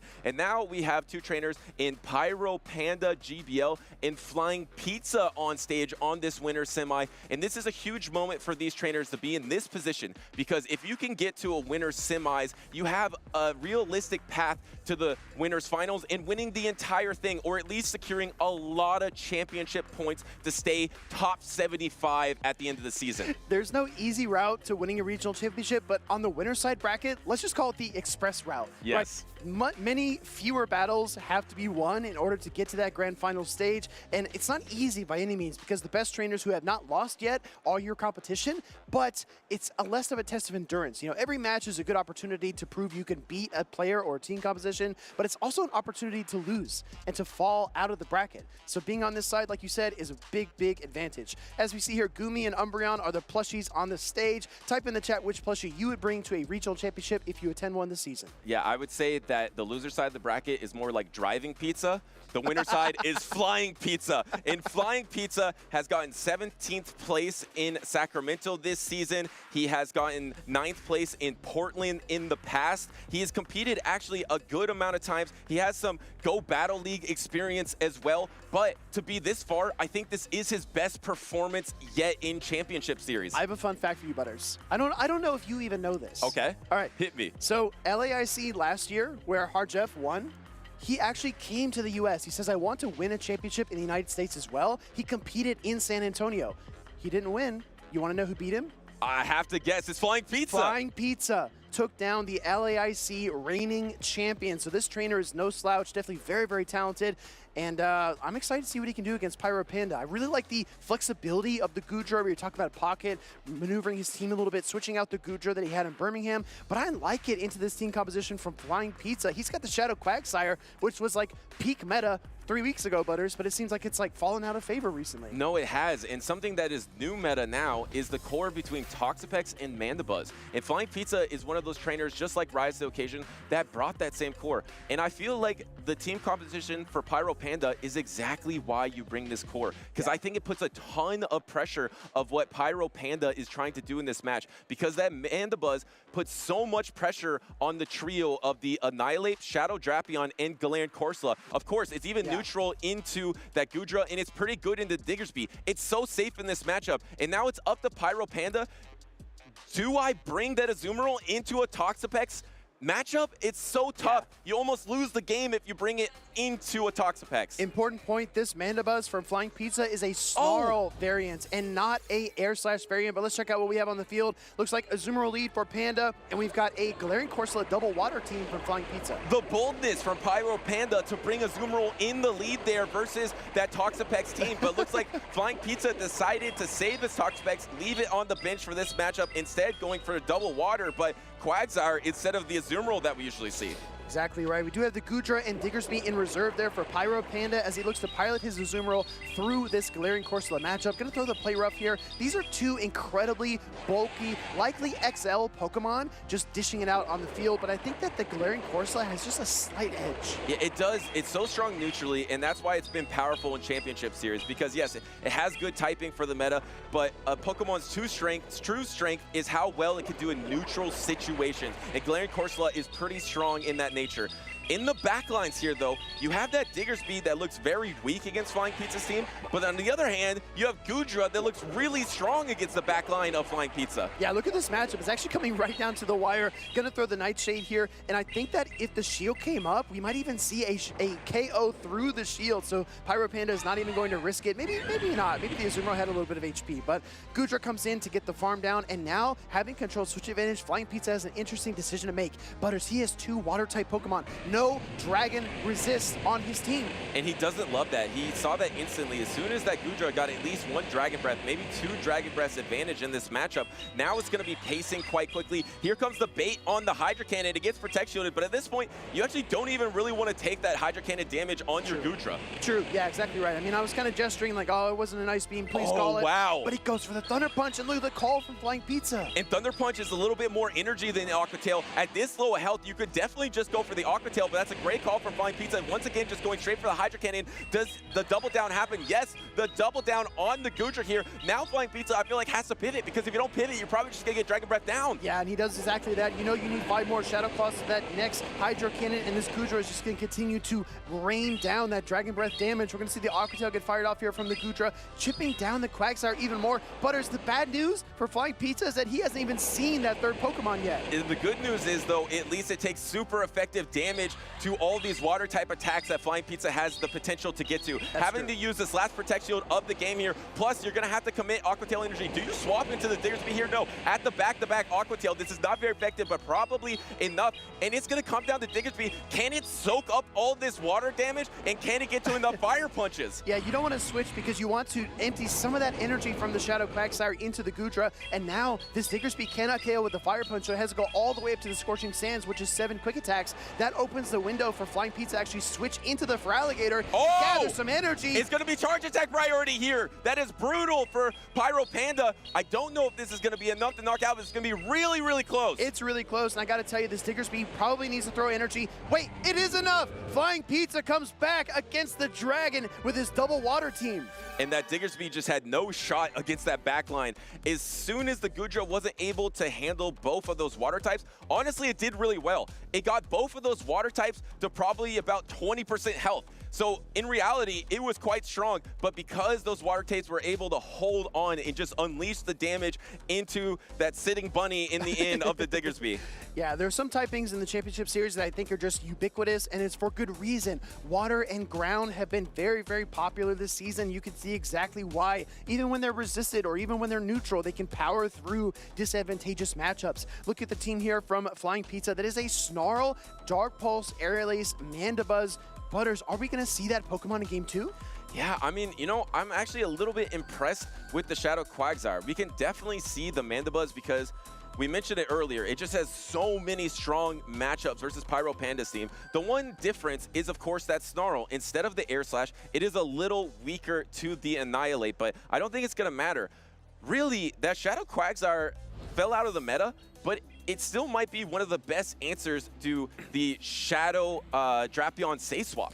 Because you don't take the super effective damage from the Aqua Tail like all the other ground types do. And you don't even need Mud Bomb. You can still run Aqua Tail because your Mud Shots are super effective, and that Aqua Tail is so efficient that you can just power through the Drapion matchup. Honestly, Butters, that's a great point. That's probably what Flying Pizza was thinking when he built this team, because outside of that Quagsire, he does have the extra coverage of the Diggersby.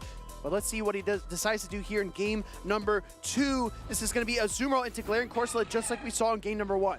same leads and same teams here for Flying Pizza at least, but there is no Diggersby in the back for Pyro Panda, so making a slight adjustment here to keep the same core of Goodra and Azumarill, but then bringing his own Galarian Corsola for the back line. Yeah, look at the team from Flying Pizza. There's no Steel and there's no Fairy, so there are no Dragon resists here on his team, which makes Goodra an instant bring in every single battle. I think Flying Pizza's probably expecting that. He needs to budget his HP down the stretch. We're going to see a play rough come through here from the Azumarill. As we saw in game number 1, the Galarian Corsola barely gets the edge in this matchup, but it could go either way.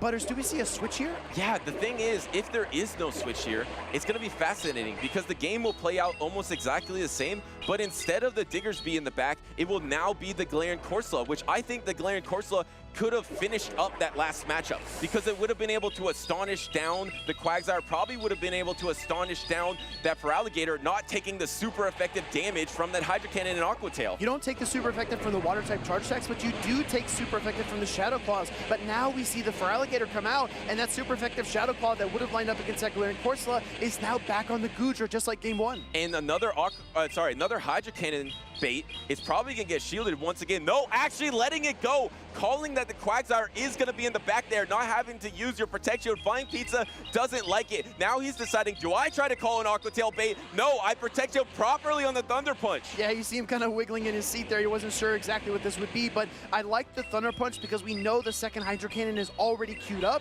Pyro Panda, though, going to lock in here. Can he survive long enough to get another Aqua Tail? He will be able to definitely get the Aqua Tail, which will be enough to knock out in this position here. So this means you're either going to take this Feraligatr down or get the last Protect Shield. And now, does your timer get back up to? It's going to be the Galarian Corsola versus the Shadow Quagsire backline. And there's the pivot. And here is that neutral matchup. Exactly right. Shadow Quagsire into Galarian Corsola. I'm sure that Flying Pizza has studied this matchup. He knows exactly what he needs to do. I like the efficiency to throw the Aqua Tails here, but Butters, I can't help but think that Flying Pizza needs to make a catch to win this game. I think Corsola is just going to win this matchup because you can just go for double Nightshade at this point. And there's the swap. There's the catch that you wanted to see, and it was perfect timing. The super effective is going to be able to knock out the Flying Pizza, but now you don't have to use your Protect Shield. You can catch early or you can catch late, and deciding to catch early pays massive dividends for Flying Pizza. We're gonna see the Aqua Tail get thrown off here. Let's see just how much damage it does. I think Quagsire needs at least 2. I was thinking maybe you don't even throw a charge attack now because I don't think this Corsola is gonna get to another charge attack. Really? And I think your win condition is just a fast attack down at this point because you're going to get Stone Edge unless you swap here. And it looks like he is going to Stone Edge and connect it. So it looks like you're not going to get another charge attack off. You were better off going for the Astonish. Now the question becomes, does the Shadow Quagsire have enough HP to endure the Goodra and the Azumarill? Yes, they are weak, but these Dragon Breaths do add up. 3 or 4 Dragon Breaths come through. Now it's up to the Azumarill to close out this game. Can the Shadow Quagsire do it? Azumarill comes in, Aqua Tail gets queued up. Flying Pizza is moving on here, 2-0 versus Pyro Panda. And the key thing for Pyro Panda was that Quagsire in range of one Astonish there that maybe could have sealed the deal and got the tie. I don't know if that would have been a possibility in that matchup, but I think at that point, that's what you probably go for. Oh my gosh. Yeah, Butters, I think that recognizing the win conditions they can be so tough, but also looking outside the win conditions and saying, how do I just not lose? If I tie, then I just don't lose and I can play again. But unfortunately for Pyro Panda, he was defeated by Flying Pizza and the double water strategy. When you look at that team, Butters, and you see 2 water type Pokemon trying to take down a Goodra, it just seems like a bad time, but Flying Pizza made it look really comfortable. I mean, the fact that the Feraligatr was able to play out that matchup against the Goodra so evenly, even though where you feel like you have a disadvantage, and that was the catch right there that sealed the deal. Pyro Panda knew it. As soon as he didn't have to use that Protect Shield in the matchup, then he had the advantage here. He could be patient, and Flying Pizza was patient enough to land that Stone Edge. Yeah, exactly right. Goodra comes in, but just not enough gas left in that Goodra tank, and Azumarill gets KO'd by the Aqua Tail here from the Quagsire. So really, really well played. You know, even though Mudshot did get nerfed in the max out season update, it's very fast. 5 and 4 is very good timing for a charge attack that's that efficient like Aqua Tail. Yeah, it's so hard in that in-game scenario, and you're exactly right. Like, now you have a little bit more damage with the Mud Shot. You still have pretty good pacing on that Aqua Tail. I think that's a reason that it's such a good Shadow Drapion counter. Of course, that is the staple. What you were saying, it was the gravity of the entire meta, right? Yeah, I mean, what's going to happen to that once there's a Shadow Quagsire looming in that orbit of the Shadow Drapion? It's going to be tougher to just pivot it anytime you want to, because you can get punished by the Shadow Quagsire, or maybe not punished, but at least it stops the momentum of that Shadow Drapion. Exactly. You slow it down a little bit, you have another answer. I feel like so many of these teams, their answers for Shadow Drapion are either too slow, or they take too much damage, or they just cannot keep up with the fast attack pressure in order to put Drapion, out of play. It's really difficult, but I think that Shadow Quagsire might be heavily overlooked in the current meta, and I would love to see more of them, maybe even at EUIC or Vancouver coming up next month and the following month. Yeah, no, and you saw there, even in neutral situations, it does have a possibility of success. It's not the strongest neutral Pokemon because it's gotten a little bit worse, but it still has that upside versus the Shadow Drapion, and Flying Pizza is now going to be in the winners semis finals here. Congratulations to him. I believe that is officially his best performance ever in Championship Series play. Yeah, that's absolutely astounding, and when you take down elite trainers like Flying Pizza has done, you probably feel like, okay, maybe I can do this. Maybe I can go toe-to-toe with some of the world's best. And I think that the next step after that is proving to yourself that you can push into day 2, maybe even make it to grand finals. We're going to see what happens, but right now we're going to head down and talk with the mayor and Flying Pizza himself. All right, thank you, Will. Wholesome underscore here with Flying Pizza, fresh off his 2-0 victory. First off, congratulations to you. And I hear this is actually the farthest that you've made it in a tournament. Just give me some initial reactions. How do you feel? What does this mean to you? I'm just happy that all the work is finally paying off. I know I'm this good, but I just get so nervous, so it's hard to push through. Nerves can be hard to overcome, but you're making it look easy right now. One Pokemon I want to ask you about is going to be the Shadow Quagsire. We're seeing so many Azumarill, Shadow Feraligators, Dugongs, Shadow Walrein. Not a lot of Quagsire in today's day and age. What are your thoughts behind bringing it on your team of 6? I recognize that only half of teams have a grass type, so if you play a non-grass type team, it's just free into the entire team, and then you can just run Quag Gator the entire game. Double water strategy, it's not new, but it's effective, that's for sure. Shuts down that Shadow Drapion as well. Doesn't take super effective Aqua Tail damage like the rest of the grounds.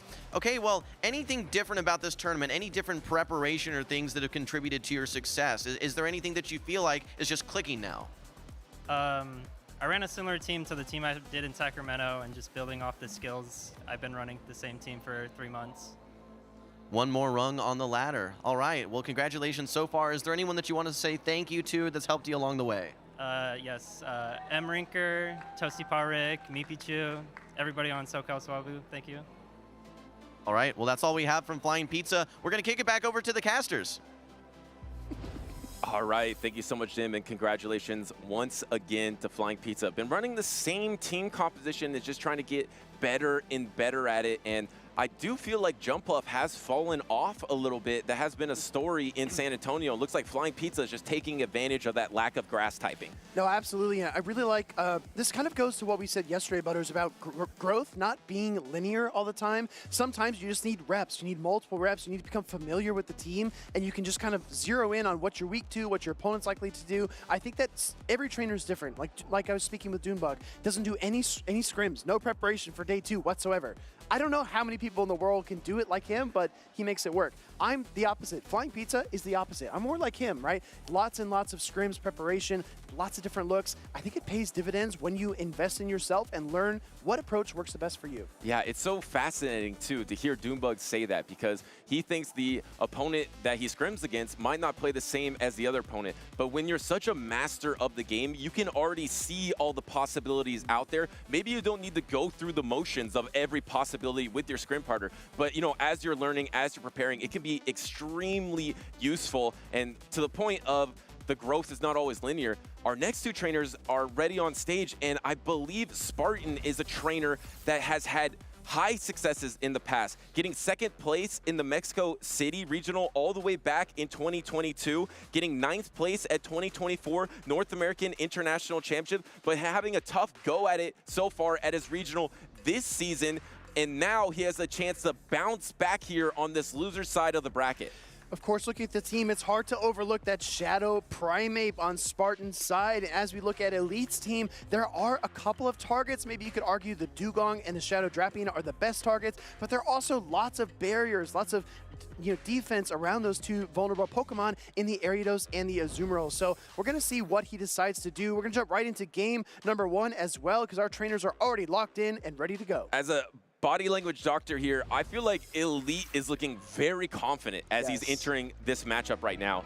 I feel like he has a strategy. He knows what he wants to do. Let's see if that pays off versus Spartan. As you see the Ariados on the side for Spartan, that is a Pokemon that Elite has had great success with. Now he's playing against it himself. This matchup right here takes you back to the grand finals between Boom and Colin over in EU, where we saw lots of Drapion and Ariados back and forth, back and forth. The lunge is going to deal quite a bit of damage to this Drapion and slow it down, but now that that crunch has already landed, this Ariados is still vulnerable to another one. Yeah, the crucial thing is once you land that Aqua Tail, then it's only 5 more Poison Stings to the crunch, and then you're ahead on energy versus that Ariados, so you can land that crunch and knock out the Ariados. That is absolutely brutal. Here comes a Primeape, though, to try to take advantage of this. Only going to take a resisted Aqua Tail, but instead wants to throw the Rage Fist to start getting ramped up here.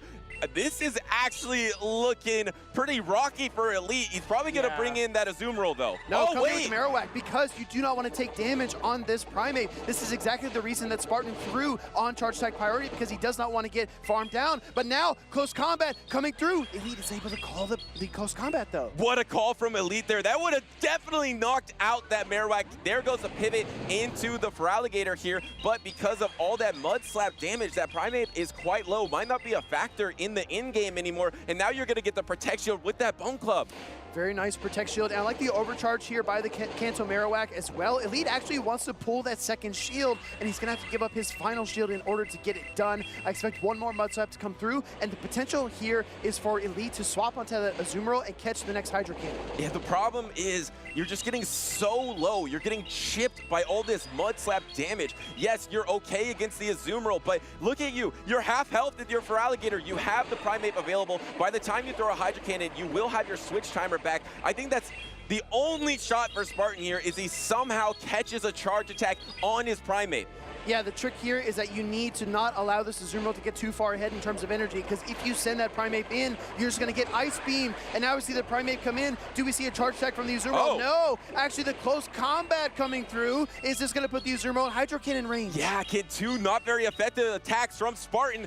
Knock out this. I think it's going to be so close here. Charge attack priority. Can Elite and his Azumarill hang on? He's not looking as confident right now. Spartan with the combo play. Hydro Cannon going to connect. Azumarill trying to struggle through it, but makes it. Play rough coming through, and that all of Spartan's dreams are going to get crushed by the Azumarill. Oh, wow, how close from Spartan and his not very effective attacks to get back into this game, but Elite able to pull it out on the bulk of Azumarill and the pure damage of fast attacks from that Mud Slap. Just look at Elite.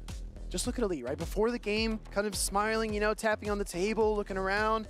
Right now, it's all business. He knows just how close that game number 1 ended up being. Yeah, I mean, it wasn't enough. It just missed on him, but it was too close for comfort in that game. I felt like you said he was very confident going into that game, that he had a strategy that could pull off that game number 1. And now that was just inches away from losing to that close combat and Hydro Cannon, because there was still a chance that you could get to another Hydro Cannon versus that Shadow Kanto Marowak in the back line. Yeah, Kanto Marowak did have a little bit of stored energy, so some of our more astute trainers that watch the stream probably know how close it was to the next Bone Club, but still, that matchup became so close, and I did not expect to see a close combat Hydro Cannon combination almost toppling the Azumarill. Let's go right into game number 2, Butters. And here is that Mandibuzz that is skyrocketed in usage, and it's another Snarl Mandibuzz though, so it's not as strong against the Shadow Dragon. Drapion, and I feel like this changes everything in this matchup, because instead of Shadow Drapion taking a lot of pressure in this matchup, it's so comfy, and it has the opportunity to bank up a ton of energy, and then you can free pivot if you would like. But I do like that backline of the Ariados, because the backline of Leet is kind of weak to it. Yeah, absolutely. I think the Ariados could be absolutely clutch down the stretch, but it's going to need Protect Shields to get the job done, especially against that Shadow Kanto Marowak. Another charge attack coming through here from the Mandibuzz. Like you said, Butters, without the Air Slash, yes, you are going to pace a bit faster to your charge attacks as the Mandibuzz, but the Drapion doesn't need to worry about anything besides the Aerial Ace. And here comes that next Aqua Tail. There is the double Aqua Tail here. Do we ever see a pivot? You don't really want to take that next Aerial Ace. Does the pivot happen from Elite before that Aerial Ace is available? No, just trying to get as much chip damage as possible. Maybe Elite is actually going to stay in and soft lose the matchup and try to get a bubble down with this Azumarill. No, if the Mandibuzz gets low enough, you can maybe even go for a Mud Slap down. I think right now you would have to bubble down. The Mud Slap down is a little too ambitious, but yeah, Azumarill was so good for Elite in game number 1. He definitely wants to bring it back here and try to get some energy head start going into game number 2, but the instant pivot and matching the tempo, here comes the Shadow Kanto Marowak. And there's no reason for Spartan to not instant pivot for Alligator against Elite's team. Yes, there is an Ariados. That is probably the biggest threat. There is a Shadow Drapion. But if you get a Shadow Claw ahead on energy versus literally anything on Elite's team, for Alligator is quite strong. So I like that Spartan keeps that for Alligator in the back line. Yeah, me too. I think it's incredibly safe. Going to go for the Bone Club here. This will KO that for Alligator if it connects, and it does. That's so much damage for such an efficient charge attack like Bone Club. Now you've got a very weakened Mandibuzz, but you have that protection advantage. Butters, I was telling you, Ariados with protection advantage has a lot of play.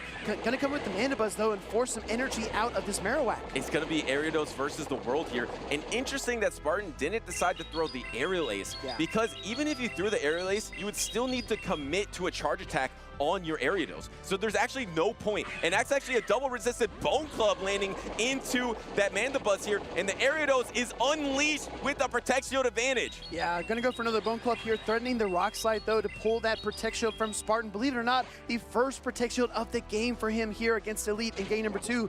Gonna go for the Trailblaze here, Butters. This will KO. The problem is, if Spartan gets in range of Ice Beam, that will be the lose condition for him. So he needs to keep this Ariados out of range of Ice Beam. And each Mud Slap that he's taking, he's getting closer and closer to range of Ice Beam. This has to be Protect Shielded here, or does he call it? No, it is the Bone Club. There's the pivot. The problem is, you need the double Trailblaze before the Ice Beam. Yeah. Oh, actually gonna go for the lunge. I did not expect this play at all, but if you can endure the Ice Beam like you said, Butters, maybe there is a win condition here. It's gonna be so tough because Azumarill has so much HP. Fairy typing is gonna resist the lunge. You still need 2 Trailblazes in my opinion. Yeah, you need the Trailblaze, the Azumarill, and then Trailblaze the Shadow Kanto Marowak, and this is gonna be one stage attack drop, Ice Beam into the Ariados. It doesn't matter, just one more bubble will get it done for Elite, and that's a clean 2-0 to eliminate Spartan from the tournament. Very nicely done by Elite there to take down one of LATAM's best trainers in Spartan L17.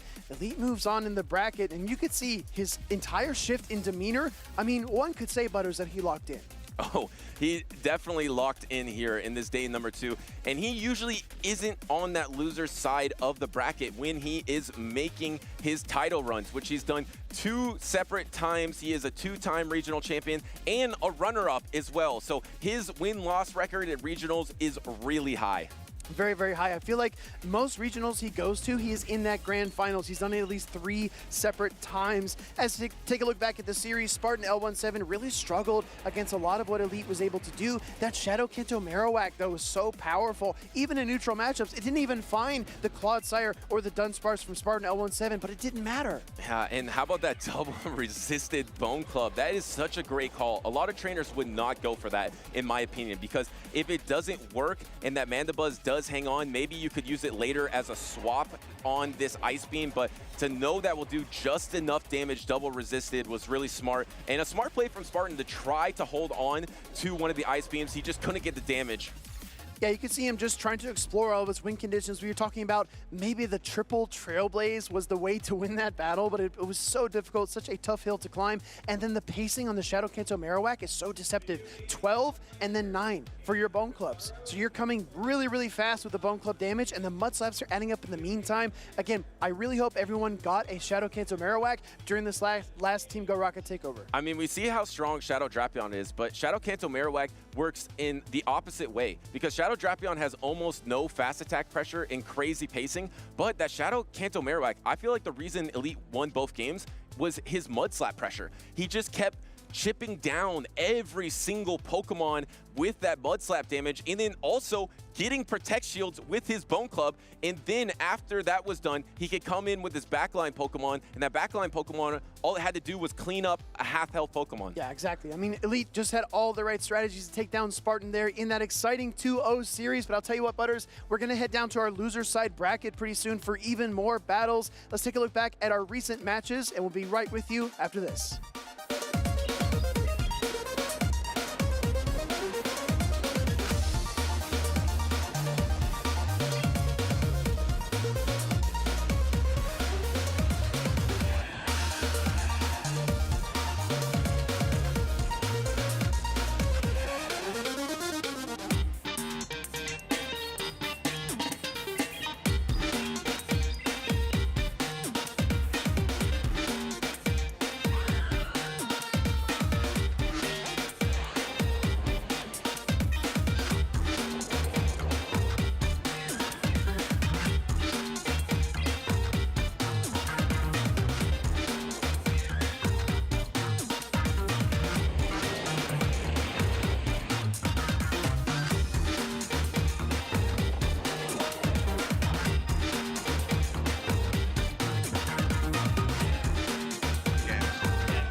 Welcome in, trainers. I think everyone here is familiar with Who's That Pokemon? Definitely an iconic piece of our childhood, seeing that segment between episodes of the anime. Today, we're going to do a special edition of that. This is the Who's That Pokemon Impossible Edition. These are much, much more difficult than your average Who's That Pokemon skits, and I've got two awesome Pokemon fans here to help guide us through it. This is Elite and Dre Flames. All right, are you ready? Yeah, let's do it. Of course. All right, let's get started. Number one. Beautifly. Easy. Yeah. Beautifly? Okay, yeah. So easy. I'll actually just do it. Yeah, yeah. Correct. Very nice. He gave me that one, yeah. No need to speak. Okay. All right, next one. Burmy. Which form, though? Grass? Plant? What do you Yeah. I think it's the green one, too, but I don't remember what is it plant form? Is that what it's called? Yeah. Give me a second. No, We'll do a quick discussion. I don't think I should help too much, but there are three forms. It is something weird. There's the trash one, there's a sand one, and I forgot what the third one is. Like the plant one. Yeah, but is it the fact that he laughed at me saying plant, it's probably not a plant. for sure not plant. I don't know. All right, you're running out of time. All right, let's just see what it is. Go with one. Go with one. The green one. It's the green one. The plant, right? Yeah, it's that one. Incorrect. Oh, wow. it's No a way. sandy one. That's so tough. Sand cloak. All Okay. right, next one. Feebass. Feebass, yeah, for sure. Feebass, That's pretty easy. money. Looks a little bit Easy like money. Magikarp. Okay. Boom. All right, nice. Next one, you ready? Yeah. Okay. Okay. We know it's Voltorb. It is Voltorb. Do we? I think it's a Kanto one. No, I think the opposite because Really? of the little like ridge on its. That might be his eyebrow. Brows. Okay, do you want to go with Hisuian? I will go with that, but yeah, we can do Hisuian. Let's do okay. it. We think it's Hisuian. Everyone in the chat, make sure Big that moment you, here. Yeah, make sure that you guess in the chat as we move along, and make sure we're holding our mics up. Ah, I was right. No, it's the Kanto one. I'll All eat right, dinner. whatever. yeah, okay. You had that one. Okay, You free had that dinner one. for All right, Okay. all right, here we go. Oh, Gabite? that's Gabite. Yeah, for sure. Yeah. Are you sure it's not Garchomp? Gabite. Yeah, that's 100% Gabite. 100%. All right, Yeah. See, easy. Yeah. Yeah, we got this. all right. Next one. Cling. How do you call it? Cling or clank? Clink. Clink is the beginning. Then I it's trust you on Clang, this one. And then it's Clink. So I already messed it up once. Yeah. Which one? Which one? Clang. It's Clang. 100% Clang sure. Yeah. or Clang. Clank? Oh, Clang. wait. Oh no. How Wait, many no. heads does it have, though? That's actually yeah, Ooh, it's that's two. actually kinda It's tough. the middle. It's the middle evolution, but You sure? yeah, I because trust normally you. the other one has like a circle around it for the final evolution. You know it? But Coco's gonna help. All right. So you're going with Clang? Yeah. All right, let's try it. Correct. Okay. Let's go. Good job. Correct. Let's go. Good job. All right. Don't leave me hanging. Yeah. Oh, sorry. Let's keep it going. All right, next one. All right. Ooh, I think that's Latios. That's Latios because I think Latias has like a shorter I like think so in too. the back. I think so too. Yeah, so I think it's Go for Latios. Also, the hands are bigger. Nice. Yeah. Correct. All right, guys, next one. Oh, is it next break? Yeah, that's Mesprit. That's a Mesprit. Mesprit? Yeah, It's that's Not Mesprit. Azelf? No, it's not. Oh, hold on. You're trying to. No, he's trying to mess with us. It's Okay. 100% Mesprit. All right. You're right. Yeah. Hey. All right, let's keep it rolling. You got a few more. Oh, more Pecco. Oh, that's more Pecco. Easy. That's so easy. Okay, wait. Which Okay, form? Which okay. form? We can't see the eyes. Okay, one second. The pose. Let me remember like the. I think that's the happy one. I mean, it looks kind of happy. Full belly. That's what it's called. But isn't it like jumping around too? Like the one is like hangry. Oh, the hangry one kind of is. Yeah, that's true. I think hangry. You think hangry? Are you going with it? Yes, I think he's jumping with a mean face. Okay. You said full belly. You said hangry. Which one is it? Let's commit to hangry. Yeah. Hangry? Yeah. It looks more familiar. Yes. Hangry. Yeah. Good job. Okay, Nice. there we go. Nice. Good job. Next one.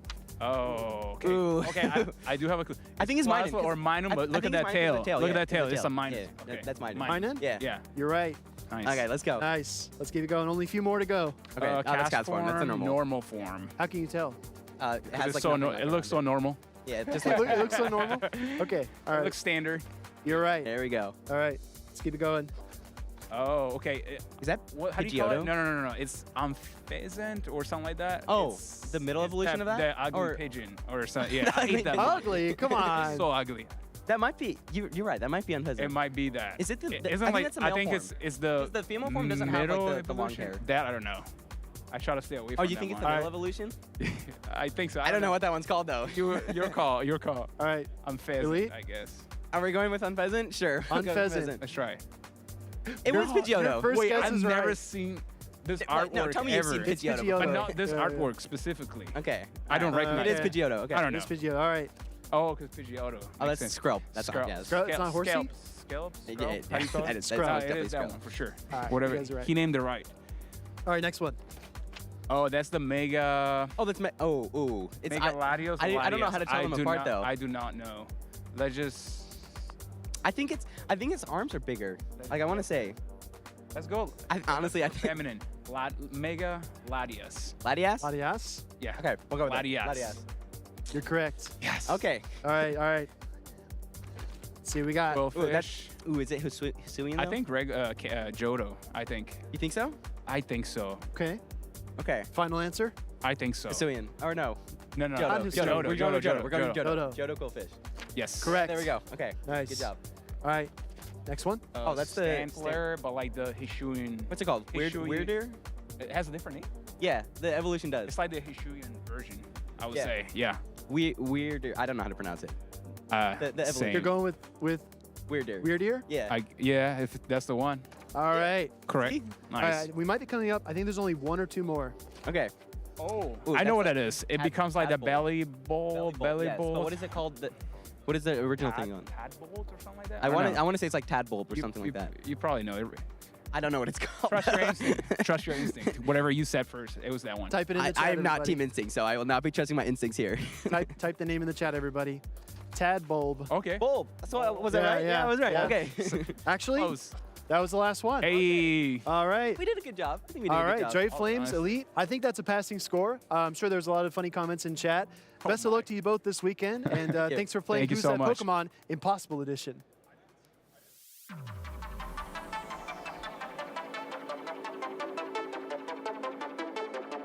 Welcome back, trainers. We are coming to you live from the Henry B. Gonzalez Convention Center here in San Antonio, Texas. And we are here in Day 2, Championship Sunday for the San Antonio Regional Championships. I'm Stephanie Christine, joined by Jim. Yeah, great to be here and very happy to see all the great battles that we've seen so far today. A lot of big names, Dune Bug, rise to occasion that we saw on the winner's side of the bracket, as well as some newer names that we're seeing as well. But I think we're going to have some more losers side matches here for you soon. Before we move to those, let's take a look at our bracket. We saw Dune and Rise both with a very, very good victories. They're going to be facing off in the winner's semis a little bit later. But we saw Stud Muffins with a little bit of an upset, a 2-0 victory over OutOfPoket with the strength of not only his Dunsparce, but his Galarian Moltres as well.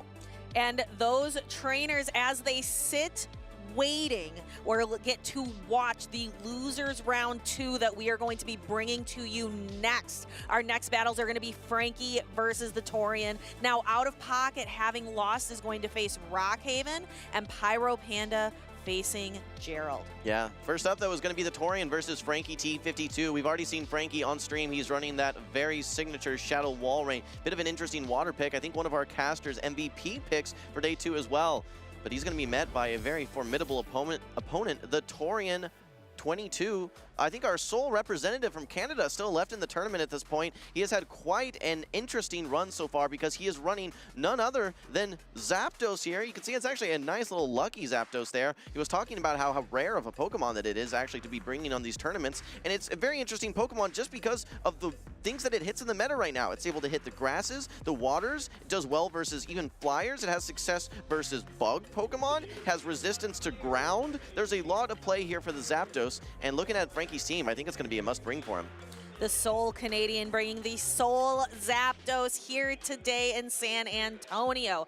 I'm also excited to see, how these two trainers with their signature picks are going to interact here in Losers Round 2. It is win or go home here on the loser side of the bracket. Looks like our trainers are just getting set up and ready to go. Yeah, absolutely. I think they're still locking in here, but I really want to see where is that Zapdos going to get aligned? Where is that Wall Rain going to be aligned? You know, obviously both of these trainers have some normal Pokemon that we see very regularly, the Shadow Drapion, the Mandibuzz, the Diggersbeast, things like that. But let's move into the game. This is winner go home, losers round 2. We have Frankie with his Clodsire into the Shadow Annihilate from the Torian 22. That is correct. And taking a look at the backlines, we do see that Zapdos, and I think it would be happy to see either one of the Pokemon in the back. Probably the Superior a little bit more than the Shadow for Alligator, but it seems to have a lot of play here. Well, Zapdos up energy beats everything in the backline here. If it's able to get past this Clodsire, which just, you know, it's not the thing that it wants to see whatsoever due to its ground typing, resisting the Thunder Shocks, resisting the Thunderbolts as well. If it can get past this Clodsire, the Shadow Zapdos looks incredibly strong. So the Torian, however, has already used one Protect Shield, which does make this a little risky. He's able to reach this Ice Punch though, and should be able with his attack buff to actually knock out the Clodsire. This is actually still a very healthy Annihilate here. Despite a shield deficit, there's a lot of damage that he can do. If he's able to get some Protect Shields back, and may set up the Zapdos for a sweep. Yeah, and the Annihilate being pretty low on health now, having taken a lot of damage from the Shadow Claws. We see Frankie shielding up the Shadow for Alligator, and look how low, just from the that boosted counter damage, the Shadow for Alligator has become. I know you never want to really just sack your Shadow Drapion, but I think that's what you have to do here. You do hang on versus one of these Hydro Cannons, and you simply just want to get this for Alligator off the board, or at least get it in position where you can get an energy head start and farm down with your Zapdos. I think you just stay in, take the second Hydro Cannon, bring in your Zapdos. You should be able to get a 0-turn switch here, get an energy advantage, and either farm down the Feraligatr or get ahead on energy and beat the Superior. Things are looking great for the Torian right now. Yes, we see that swap into the Superior, and Zapdos looks great. There is one shield remaining on either side. However, this Zapdos now has a Drill Peck, and it can get to another one, I think, before the Superior can attempt to knock it out. The question is, how much does one Frenzy Plant do? Both of these charge attacks are resisted on the side of the Zapdos. The one Frenzy Plant may do a ton. Frankie is able to withstand one of these Drill Pecks. He's going to have to shield the second one. The Torian's quickly pacing to a third Drill Peck as well. I don't know that he's going to be able to make a catch. Okay, but keep in mind, two charge attacks are loaded for Frankie. And with the stalling of the Switch Clock, there may actually be a catch opportunity to catch back on his Feraligatr. There is, but Zapdos is alone versus the world here. It is going to have to tank this. It is resisted damage. Let's find out to a regular Zapdos. It is not enough to knock out. So now the Drill Peck is remaining. We see actually Zapdos tank a move. And then Frankie makes the swap, and there is the Drill Peck, recognizing that Zapdos is going to win that charge attack priority. Yeah, Frankie really had two win conditions there. It's either catch or try and farm down the Zapdos with Shadow Claws. Was unable to do the farm down, unable to make the catch as well. Torian simply just able to get a Thunder Shock down. And yeah, congrats to him. He was able to get that the normal Zapdos lined up very, very nice. And I mean, that's one of the strengths of the normal Zapdos versus Shadow. Shadow does not tank that Frenzy Plant. It really falls to any singular charge attack, resisted or not. So getting that non-Shadow Zapdos, despite some accessibility issues, it just shows why it's so strong. And The Torian also made a really good call bringing it in the back line, recognizing that perhaps Frankie was going to bring some of those Pokemon that the Zapdos would love to be lined up against. Also, the Mandibuzz would have been a great place for that Zapdos to be aligned against as well. Well, realistically, you just have to think, okay, I have to protect my Zapdos, and how am I going to do that? I don't want it to see the Walrein. I don't want it to see the Clodsire. We saw the Annihilate, which served as a good enough answer to that Clodsire. After one Rage Fist buff that we saw, it was able to knock out with the Ice Punch, and then it's simply just getting the Feraligatr off the field. We didn't even see that Drapion do anything other than just tank energy. It's not normally used just as a damage sponge, but it is able to withstand one of those Hydro Cannons. It was able to tank that second Hydro Cannon to just absorb all of that energy and set up that Zapdos to be the game winner, game sweeper. We will have to see, can the Torian be a sweeper himself and take this 2-0, or will Frankie make a comeback? I'm curious to see if that signature Shadow Walrein is going to make an appearance. It would do damage as well. Zapdos is a flying type. It would be able to chunk away at the Zapdos, do a significant amount of damage there, and it paces to those Icicle Spears really quickly. However, Zapdos also is an electric type. It's going to do super effective damage in return. Yeah, I mean, Zapdos just has so much play across the board. There's really nothing except for that Clodsire that is just going to hard answer that Zapdos. So I think that Frankie must bring that Clodsire, and consequently, the Torian has to bring answers to that Clodsire as well. The Diggersby is your normal answer, but that's going to be a bit risky because there's a lot of answers to the Diggersby between the Feraligatr, between the Serperior, the Walrein, even that Drapion has some play into it as well. So I think that Shadow Annihilate was an interesting bring. It does well enough into the Clodsire. It wins that 0-1 shield matchup, and it also hard checks that Walrein and does well enough into the Serperior as well. A lot of neutral play across the board. Yeah, and that really makes for a lot of really interesting games. It shows when you have a lot of neutral play, it gives the opportunity for a lot of skill expression. Absolutely. All right, these trainers are locked in. This is win or go home. Frankie needs to get a victory here. The Torian only one win away from moving to losers round 3. We're going to be seeing a good matchup for Frankie. You do have the super effective Powder Snow damage. The Torian quickly swaps out of his Zapdos, does not want to see that Walrein whatsoever. Frankie wants to go for the chip and dip strategy though. He's able to quickly outpace this Shadow Drapion due to the one-turn switch delay. He's able to get this Icicle Spear off, and I think we're going to be seeing a switch out now. Maybe into the Feraligatr? No, just opting to stay in, actually. He has the Clodsire in the back for the Zapdos. Yeah, so I think Frankie feeling very confident. You know, I have something else that can handle the Zapdos. This is fine. I can just take one shield up the crunch, and then try to fast attack down. But however, the Drapion is going to get to one additional crunch. Is Frankie going to commit 2 protect shields? No, is going to allow the crunch to go through, takes the Walrein down into low health, but has secured a really good advantage here, being able to put his Clodsire on the Zapdos. Yeah, he just needs switch advantage, so he's willing to use one protect shield because that Clodsire is going to have a dominating matchup. If he's not able to get that Clodsire on the Zapdos, he knows there's probably a check to the Clodsire in the back, and you'd be right because that Diggersby is there. Quick swap now into the Diggersby. It's going to be met with that Clodsire. Now that said, quickly a swap from Frankie as well. He's going to bring in the Feraligatr, but the Torian is up energy, and he's able to get a quick Scorching Sands off. This is going to be no shielded by Frankie. It's not enough to knock out, but maybe the Torian can simply go for a farm down now. You can tank one Hydro Cannon and then maybe shield and go for the full farm down, and he gets the attack drop as well. Oh my goodness, so there's 2 Hydro Cannons coming through. You're going to have to shield one of them at least. You're going to have to tank one. And as you mentioned, Jim, can you quick attack down before the Feraligatr gets to the third? Actually goes for a Fire Punch Yeah, bait. this is a heads up play because you actually lock it in as Frankie has 2 Hydro Cannons. If you want to get the second Hydro Cannon off, you have to use the Protect Shield. I think that we're going to see Frankie over farm a little bit before the Torian's able to get to that next Fire Punch. So he will have some energy to try and get into this next matchup. Or sorry, before Frankie's able to farm down. This is going to be really close. Can you quick attack it down, or does he get to the next Hydro Cannon? Actually brings in the Zapdos to get the snipe. Oh my goodness, but now this Clodsire is going to have an opportunity to get so much energy. We're going to have to see how much is a Drill Peck going to do. Clodsire is so bulky. Zapdos does have a lot of attack pressure. Let's take a look. Drill Peck into the Clodsire. It does some damage, but you're going to need to do quite a few more. He needs to get this in single Scorching Sands range. Maybe if he's able to get one more Drill Peck, he even puts it in Fire Punch range. The question is, does one Sludge Bomb knock out? If you look at what Frankie needs to do in order to knock out the Torian's team, he needs a Sludge Bomb and then an Earthquake. You can't stack an Earthquake with another charge attack, so he's going to have to build some energy as well. And I think that the Torian is actually actually unable to knock out. That's good for Frankie. He gets an energy advantage. The Torian needs to get to the Scorching Sands. A charge attack priority, and the Torian gets to the Scorching Sands. Diggersby wins the charge attack priority. That is going to clear Clodsire off the field, and the Torian takes the is 2-0, advancing on the loser side of the bracket. Zapdos looking unstoppable despite 2 strong answers to the Zapdos. The Torian able to do everything that he needs. Get that Clodsire just in range that one Scorching Sands would knock out. Great energy management by both trainers, but the Torian able to win that charge attack priority with his Diggersby. It does not win a lot of charge attack priorities, but it does win versus Clodsire, and he takes a 2-0 sweep versus Frankie.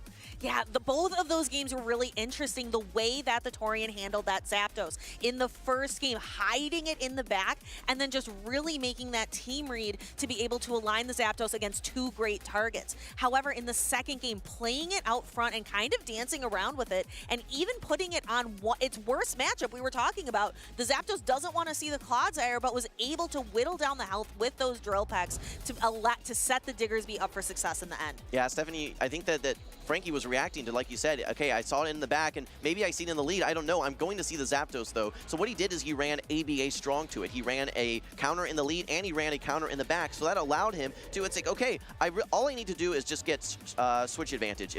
Even if they swap in something into my wall rain, I can just stay in, win that lead, and then I have Clodsire in the back, but that shield disadvantage was very, very challenging. And that answer to the Clodsire, the Diggersby, it just proves why Diggersby is one of the best Pokemon in the meta right now. It can hold its own versus that Feraligatr. It just shuts down that Clodsire as well. Diggersby really is the reason that the Torian won that game too. Diggersby coming in clutch. Diggersby was a Pokemon that I thought was going to do really well when we were talking about casters' predictions. I thought maybe Diggersby might get a little more popular due to the potential of having a purified one with return. However, it's still great just the way it is, just the way it has been all season, with Fire Punch having that buff, being able to do that little bit more damage, and Scorching Sands powerful, same type attack bonus damage with that potential for an attack drop, which we saw Dune Bug get 3 of in a row. Yeah, wild. You know, realistically, when you look at all the different variants that you can have of that Diggersby, the Purified, the Standard, the Shadow, the one thing that the just standard form has is that when you're going to be running that Fire Punch, it gives you that bait move essentially. And we actually saw, if you recall, that charge attack priority in game number 1 with the Hydro Cannon with the Fire Punch. That was enough to knock out. If you're running return there, you wouldn't have been able to pace to that move. Frankie would have launched both of his Hydro Cannons unhindered without having to use that Protect Shield. So having that lower energy charge attack for Pokemon, even if it's not the best move, even if it's not same type of attack bonus, just having a lower energy move has so much utility in so many matchups.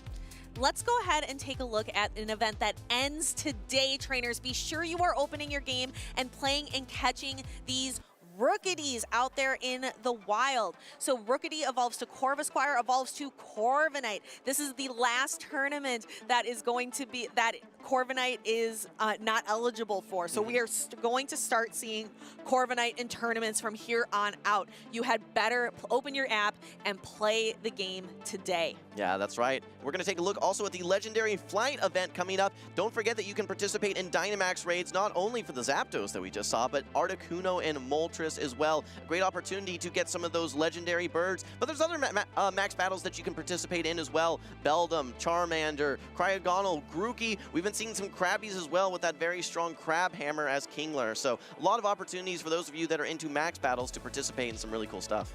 There are so many ways to play in Pokemon Go. You can go after Dynamax raids, get those Gigantamax Pokemon. You can look for shinies, or you can play PvP. And we've got 2 great trainers who are interested and are passionate about the competitive circuit. Next up, we have OutOfPoket versus Rockhaven. Rockhaven, you remember, had one of the best games of the day yesterday. Oh, yeah. That was phenomenal gameplay that we saw versus OutOfPoket. OutOfPoket, a little bit of an upset earlier on today, losing to Stud Muffins. Yeah, no, that was a tough matchup for OutOfPoket for sure. Didn't have a lot of answers for that Dunsparce and Galarian Moltres combination. Galarian Moltres getting regularly lined up versus the Superior, getting lined up versus the Galarian Corsola, so battle of the Galarian Pokemon there. But yeah, it was not in Pocket's favor. I think he has a little bit more favorable matchup here versus Rockhaven. I think he has a lot of Pokemon that have some good play, particularly that Dugong could be one that he brings.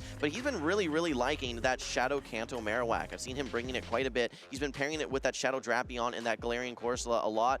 Forms a decently strong core, especially with just how spammy that Shadow Drapion is. Even if it gets lined up versus something like a Feraligatr, which is a very threatening Pokemon, if you're able to get one bait off with an Aqua Tail into that Feraligatr, you then start outpacing for the rest of the matchup, and it puts you in a pretty positive position.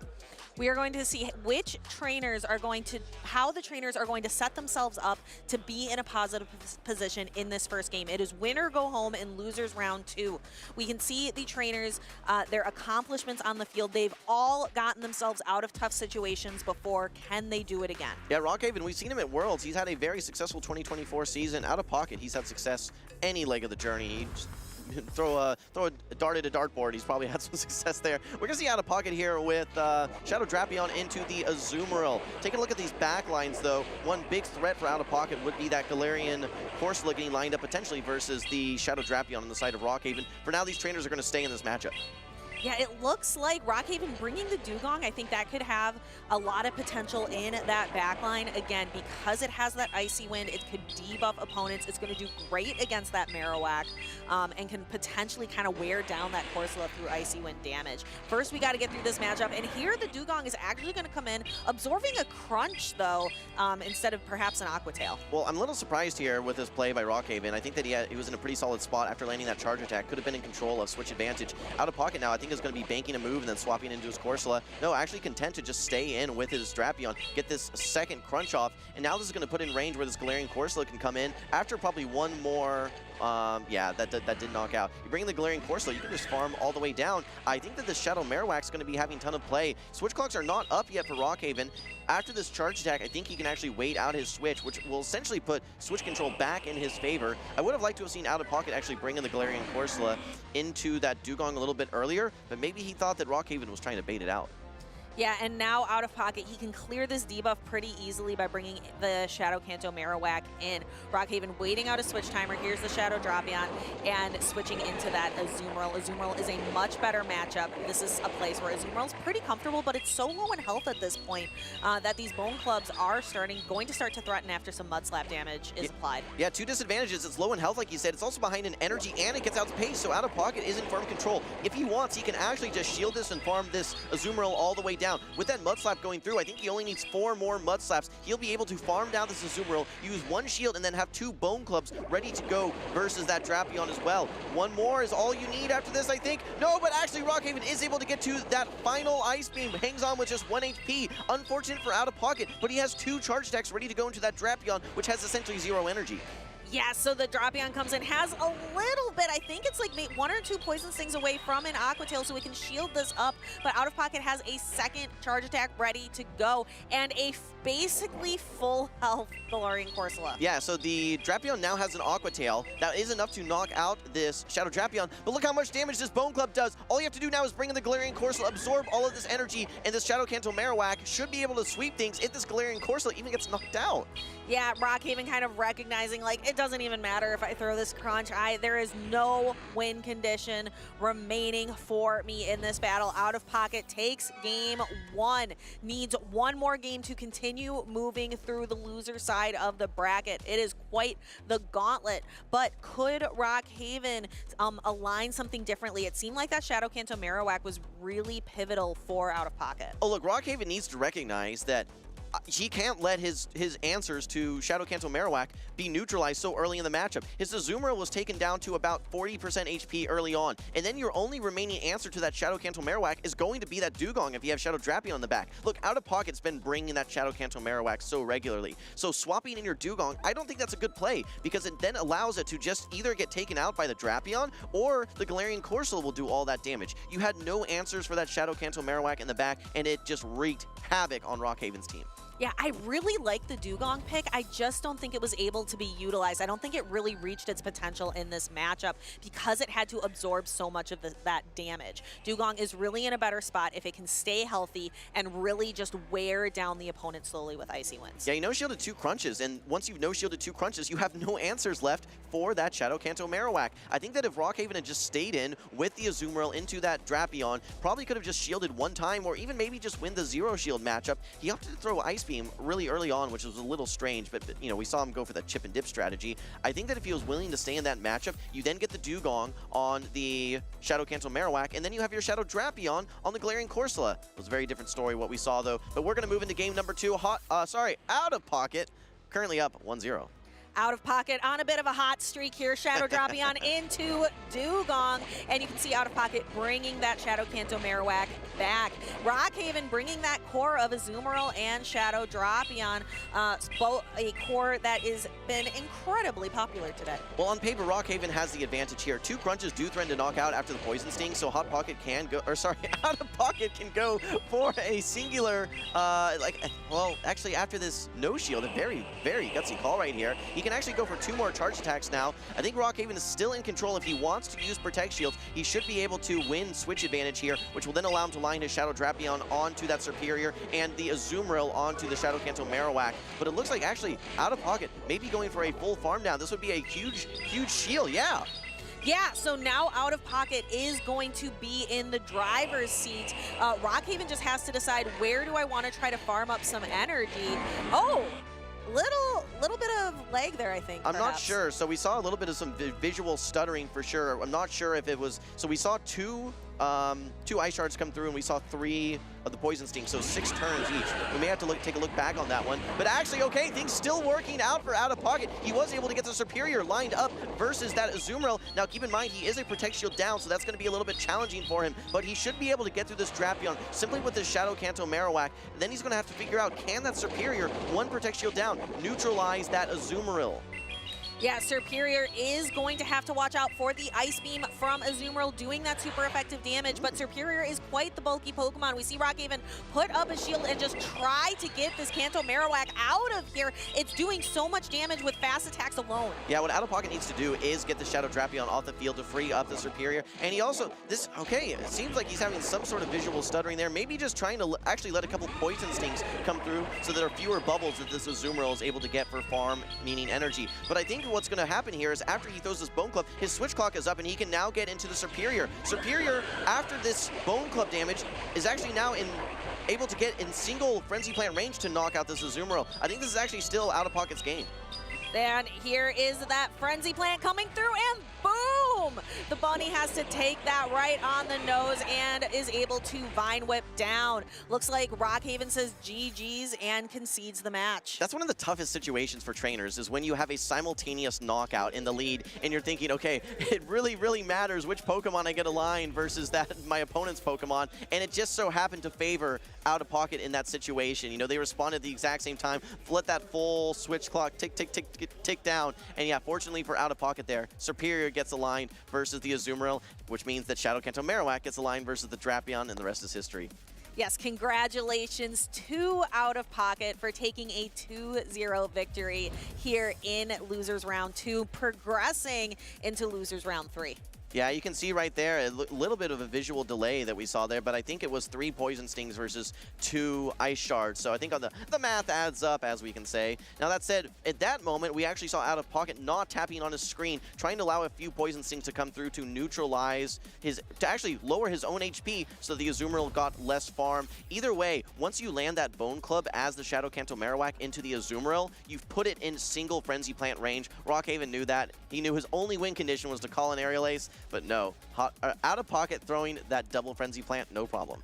Yeah, I really think that Shadow Kanto Marowak would be Pocket's signature pick. That seems to be that seems to be the Pokemon that is really carrying and just being able to put out the most damage to the opponent's Pokemon. It can't take a lot of damage. You can see like one Aqua Tail really threatens its health. However, just the amount of damage it can do to the Shadow Drapion with Mud Slap alone is remarkable. Well, you've been talking a lot about the 2 different grass Pokemon that we're seeing regularly, the Jumpluff and the Superior. Jumpluff was having a lot of popularity. In fact, we saw it on S. James P21's team back in I think it was in the Sacramento regional, and that kind of was, I think, a springboard of popularity. I think we saw it on Marto's team as well back at LAIC. Jumpluff was definitely a trendy Pokemon for a while, but I think Serperior is making a bit of a comeback, just knowing that it has a much stronger toolkit as far as its charge attacks go, particularly that in Frenzy Plant.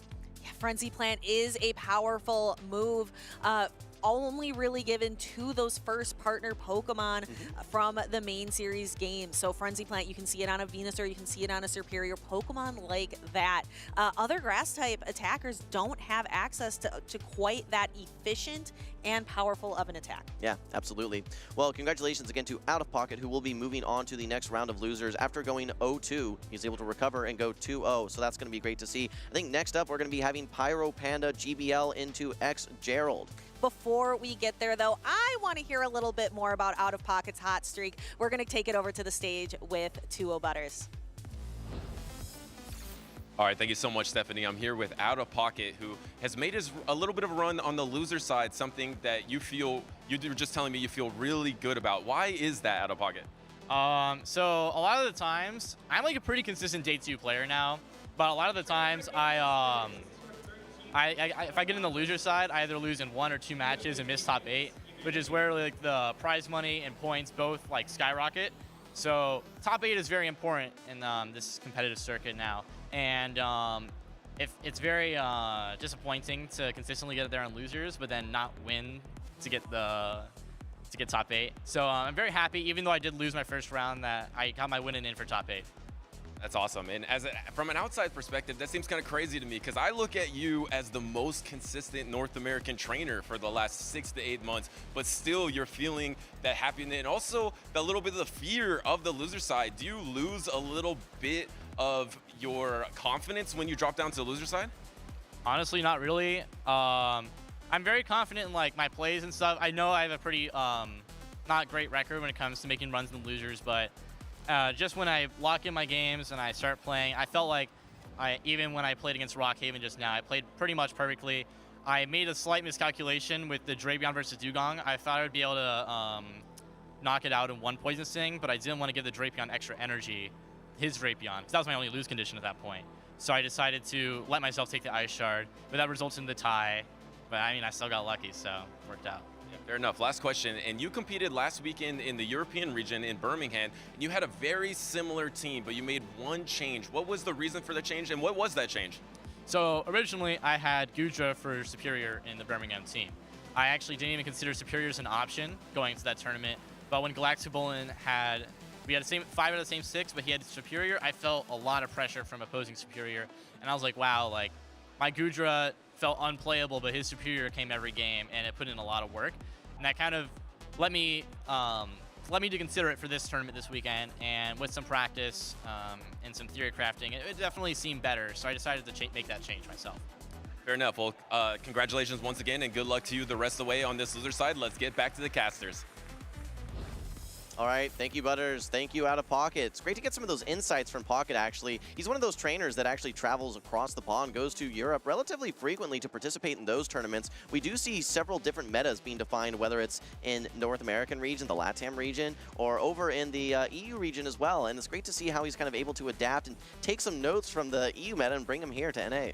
One note that he said he made is he actually dropped his Gudra in favor of Serperior. The trainer we are going to be watching next kept the Gudra around, has decided to stick with it. Let's go ahead and take a look at Pyro Panda GBL versus Gerald. Both of these teams have some unique picks. I would say the Gudra very unique on the side of Pyro Panda GBL, followed by Gerald, who's got the Toxapex, the Gastrodon, the Malamar. Really, we've been talked a lot about yesterday how Gerald is running an anti-meta team, trying to really have the best answers for the most common Pokemon out there. You know what's wild is actually listening to Gerald's interview. We heard it a little bit earlier, but he says he likes to play Pokemon that he personally likes and ones that he feels very comfortable with. A lot of trainers, they're adapting to what they see week after week, sometimes maybe what they see in their most recent practice tournament. Gerald has had a lot of consistency with these teams, and realistically, these Pokemon are Pokemon that we saw 6 months ago in some cases. The Malamar, the Gastrodon, the Dunsparce, the Toxapex. Let's see how they perform for him here. It's losers round 2, Pyro Panda GBL versus X Gerald. Yes, and the Azumarill has a really strong start here, and then we have the Gastrodon into the Galarian Corsola. I don't see a lot of Gastrodon typically, Jim, but I don't think the Gastrodon loves this matchup because it has to rely on that heavy-hitting Earth power. It could bait with the Body Slam, but I don't really see how that's going to benefit here. Yeah, so Astonish and Mudslap are actually clones of each other in terms of damage and energy. You have to give a little bit of an advantage to the Galarian Corsola for 2 reasons. Number 1, it's bulk. Number 2, that it paces faster to these charge attacks. Like you said, you have to rely on that Earth power if you are the Gastrodon. Meanwhile, you can see Pyro Panda GBL has already been able to reach 2 Nightshades here and is able to strip away this first Protect Shield from Gerald. Yes, and Gerald using that Protect Shield, trying to get as much damage done as possible to this Galarian Corsola, building up some extra energy, and as I mentioned, going for the Body Slam bait. Does Pyro Panda make the call? No, he does get the bait. You can see the little shake of the head. That is not what he was hoping for. And it looks like that might have been a charge attack priority. It was, yeah, and like I said, with a more bulky Pokemon, Galarian Corsola, it's going to lose that charge attack priority. With that successful bait, Gerald not only is able to win the matchup, but he's actually has a decent amount of HP. He may get a couple Mud Slaps here as well. Okay, the only thing this does set up is it does give Azumarill a bit of a farm down. Yeah, unable to reach that last Body Slam, but for Gerald, you have to be so happy that you no longer have your Mandibuzz aligned versus Azumarill. This could be a turning point for Gerald. Yeah, but now the Goodra has some opportunities against the Mandibuzz. Goodra having Thunder Punch, which was improved in this season of Dual Destiny. Thunder, Fire, and Ice Punch all got a buff. So perhaps the Goodra could make a bit of a late game play. Yeah, I don't think this is over by any means. In fact, I think Azumarill is going to win this matchup versus Dugong as well. So I think that what we may end up seeing is Azumarill getting the second play rough off, maybe even a third play rough. It's going to get debuffed here, which is a smart play by Gerald, because you know that if this Azumarill sticks around, you want it to be debuffed when you're facing it with your Mandibuzz. But this is, yeah, this is still, I think, Pyro Panda's game. The Goodra, like you said, has a lot of plays still into that Mandibuzz.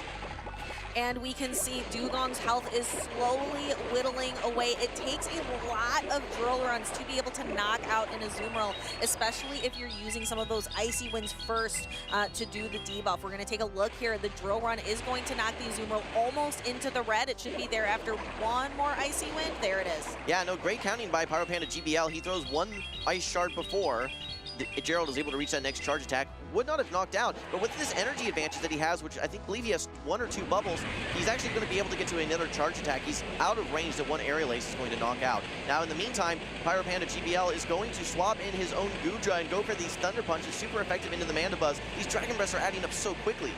They are, and Pyro Panda already almost at 2 Thunder Punches. Let's see, Goodra Thunder Punch into Mandibuzz. It goes boom, it takes a little chunk out of it. This is not going to knock out the Goodra, and it looks like Goodra was maybe just 1 Dragon Breath away from the next charge attack. Yeah, Gerald has so much work to do here, and 2 Aerial Aces are not going to knock out, and keep in mind, this is super effective Thunder Punch. When you're in a position where you're doing neutral, same type attack bonus, fast attacks, and super effective charge attack pressure, yeah, you're in a good spot, and Pyro Panda, he's certainly in a good spot. He's up 1-0 now versus Gerald in losers round 2. That was really great. Gerald was, like you mentioned, Gerald was happy to not have the Azumarill Mandibuzz lined up anymore. However, the other matchup, the other side of the coin wasn't great for him either, having the Goodra on the Mandibuzz instead. Well, I really like what Pyro Panda GBL did. He's pretty weak to Mandibuzz overall. The Diggersby, the Galarian Corsola, even because it's Air Slash, that Shadow Drapion is not good, and that Annihilate is terrible into that Mandibuzz as well. So he brings 2 answers, an ABA strategy. We saw it's something that Frankie did earlier, but Pyro Panda GBL actually able to get a win with it, brings the Azumarill, and then also the Goodra, 2 answers to that Mandibuzz. Despite losing Switch, he was able to get both Protect Shields, set up his Azumarill to get an energy advantage, big farm down, and then even after the debuffs, which kind of made the Azumarill a little bit tougher to stay in, that Goodra was able to sweep the matchup. I wonder what Gerald could bring. I'm looking at the Malamar, and I'm wondering if it really has any play here. I know, like, Gerald likes to bring Pokemon, maybe some anti-meta Pokemon that he really enjoys using. Do you see any play for something like the Malamar? The Toxapex also, I'm not super sure. Well, the Toxapex is going to be the answer to the Azumarill. That's going to be the shutdown answer. It's a very risky bring. You have to align it versus that Azumarill, or else it's not going to look so great. Even getting aligned versus Goodra, it's not going to have a great time knowing that it has access to Thunder Punch. Realistically, for that Malamar, you want to get it aligned versus Diggersby or versus Annihilate, and I don't think that either of those are going to get brought by Pyro Panda GBL. We're moving into game number 2 here, Stephanie. Walk us into it. We have Goodra up against Mandibuzz. We saw how this matchup went last time. The Dragon Breath damage really added spotting up against the Mandibuzz, and then the 2 Thunder Punches were able to knock it out afterwards. We actually see Gerald banking a charge attack and then switching into the Gastrodon. Pyro Panda actually using up quite a bit of the energy that he had stored in order to chip the Gastrodon before swapping out into the Galarian Corsola. No, this is a really nice play. I like this because as long as you're able to maintain switch advantage with which I think you're going to be able to with this chip and dip strategy, you should still maintain a good position. Pyro Panda GBL is now going to get some value out of this Galarian Corsola. He knows that he doesn't want to have it align versus that Mandibuzz. So if you can bring it in versus this Gastrodon, you're going to get some good, efficient energy out of this, and then continue to have your Goodra on the Mandibuzz, or worst case scenario, you get a Azumarill on it. I think that he might be worried about that Dugong in the back, so when we see Pyro Panda GBL eventually make a decision what he's going to bring back in, that could be the game-defining decision, whether it's the Goodra or whether it's the Azumarill back into this Mandibuzz. So now it is the Mandibuzz locked into the Galarian Corsola. Pyro Panda can just let this go. Absolutely. And then have a positive alignment putting the Goodra back in here. The Goodra will avoid the Dugong if so, and that is exactly what Pyro Panda does. Okay, well now he brings in the Dugong. Azumarill will be the answer to it. It's a little bit behind in energy. 2 shields are up, so this isn't the worst matchup for the Dugong, but this Pyro Panda GBL, all you need to do is get this Dugong off the field. You have a great answer to that Mandibuzz. It had to use some of its energy to remove that Galarian Corsola. You have energy still on your Goodra as well. Things are looking good for Pyro Panda GBL, but he does get debuffed by an Icy Wind by this Dugong. Yes, we've been talking a lot about the Dugong-Azumarill matchup and how, as the Dugong, you want to throw some Icy Winds to reduce the amount of damage that the Bubbles and the Play Roughs are doing. Yeah, and Pyro Panda GBL, or sorry, rather, Gerald knows that he needs to preserve the HP on his Dugong. He wants to shield up that first Play Rough to ensure that that Dugong is not going to get knocked out by the next 2 Play Roughs. I think he's going to try and stick in this matchup as long as possible, maybe even whittle down this Azumarill enough that he can bring back in the Mandibuzz and get an Air Slash down. Do you think Pyro Panda is going to have to sacrifice some shields in order to keep this Azumarill around? Even though this damage from the fast attacks is resisted, you can see that the damage done by the Play Roughs is just so low, and it's like a timer slowly ticking away as the HP goes down and down further. Well, this Icy Wind is not going to knock out, and it should put it in range, however, that 1 Drill Run will knock out, but we had a charge attack priority. The only thing that Pyro Panda GBL needs to do is get 1 final Protect Shield. To answer your question, I do think that it would be a smart Protect Shield here at the end game to ensure that you still have a switch out so you don't get permanently debuffed on your Goodra. Okay, Gerald actually over farming though, gets this Drill Run off. This is a decision for Pyro Panda GBL. Do you maybe shield this so that you can swap back out of it? No, Pyro Panda GBL now likely is going to get permanently debuffed, but he may be just fine knowing this energy advantage that he has. And drawing that final Protect Shield from the side of Gerald. So Gerald is out of Protect Shields. It is Goodra with 2 Protect Shields versus the world, but Pyro Panda seeing like, oh my goodness, now my Goodra has this debuff. I have no way to switch out of it. Is that going to be enough to knock out this Mandibuzz now? I like what Gerald is doing here, right? He's trying to debuff and get that fast attack pressure into the Goodra to put it in range where 1 charge attack is going to knock out. Pyro Panda GBL still has a Protect Shield that he can use. He lands his Thunder Punch, but you're going to need a second one after these Dragon Breaths. Gerald may be able to paste 2 Aerial Aces here. It's going to be a race to the finish. 2 Aerial Aces are loaded. I don't think that Pyro Panda GBL has the Thunder Punch. He may have to just go for this Aqua Tail and see if it's enough. This is coming down to the wire, Stephanie. This is Gerald has the attack. You have to throw the Aqua Tail. He has it. He has the Thunder Punch and was able to throw it. It is 1 siege debuff, but this should be enough to knock out. Can the Goodra withstand? There's 1 Icy Wind potentially. No, the Dragon Breath knocks it out. That is as close as it gets. For all those of you watching at home, Pyro Panda GBL, literally 1 Dragon Breath was what he needed there. He was able to get it through as that first Aerial Ace was launched, and then, just like you said, he had the Thunder Punch ready to go, charge attack priority versus that Mandibuzz, and he was able to, by the slimmest of margins, knock out. If he only has that Aqua Tail there and he have to throw it, that's not going to knock out the Mandibuzz. The Aerial Ace will knock you out, and that's a game over. It would have tied up the series. Instead, Pyro Panda GBL, 2-0, he moves on to the next round of losers bracket.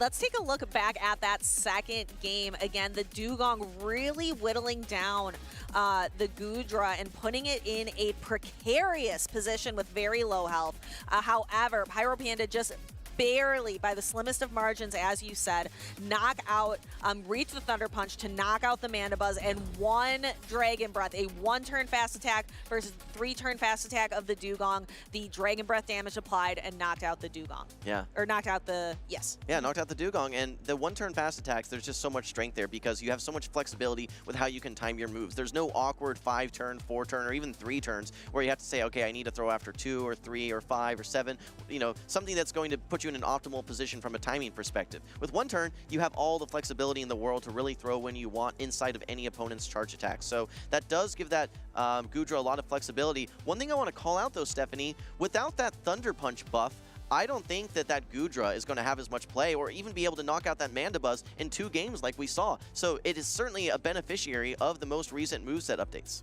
Yes, and it's very exciting to get to see a little bit of Dragon-type play. We used to see Dragonairs, Dragonites. I remember OutOfPoket bringing Shadow Dragonite to a couple battles.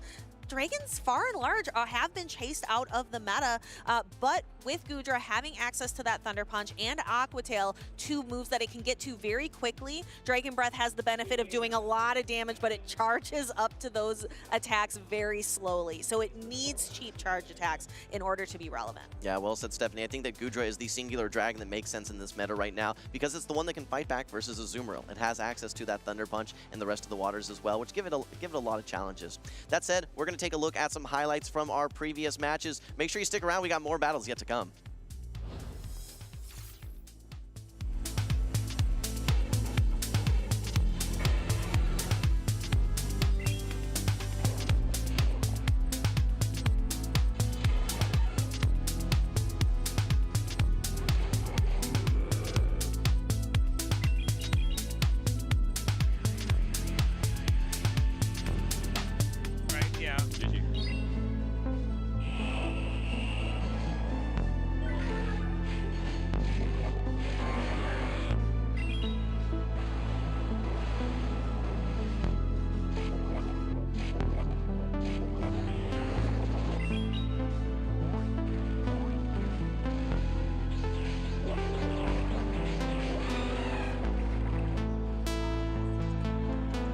GG's.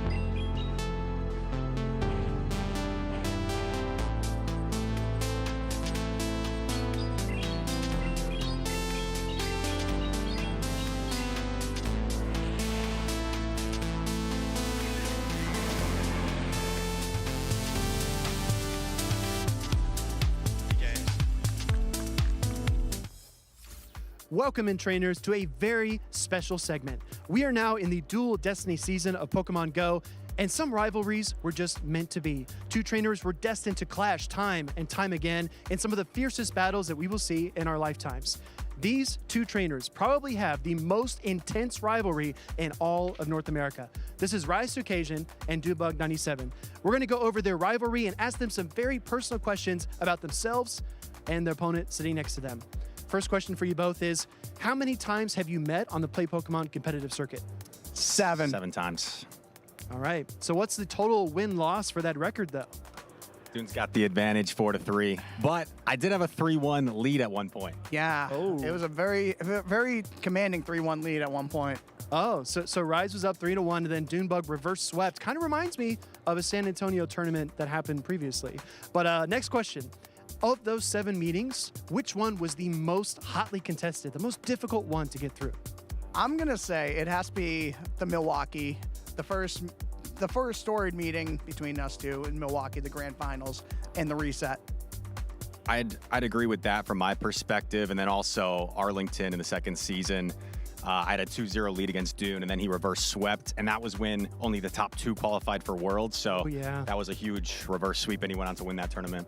All right, so what is one word that perfectly summarizes your rivalry as players?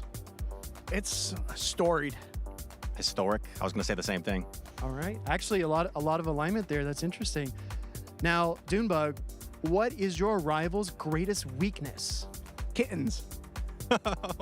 Oh, really, Rise?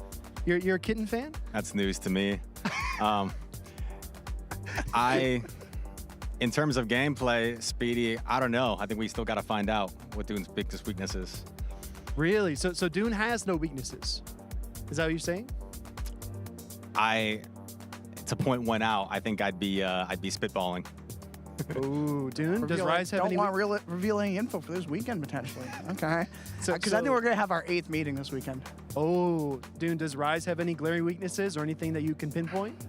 Nah, reading. I think Rise is just a protect shield in his own way. Wow. Okay, we're getting a lot of compliments here. Let's see if we can stir up some of that rivalry heat. So, Rise, if you could do one thing the way that Dune Bug does, whether it's catching charge attacks, reading lines, making the right plays, reverse sweeping, anything like that, which specific thing would it be? You actually said it first. I think Dune has an uncanny knack we've seen of catching charge attacks. Sometimes you know when someone's going to catch, and he has just a way of reading at the most unpredictable times and making some huge catches that have flipped big matches for him. Dune?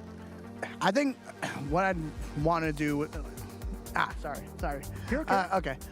I think I would love to have Rise's team reading in endgame scenarios and looking for those win conditions in the end.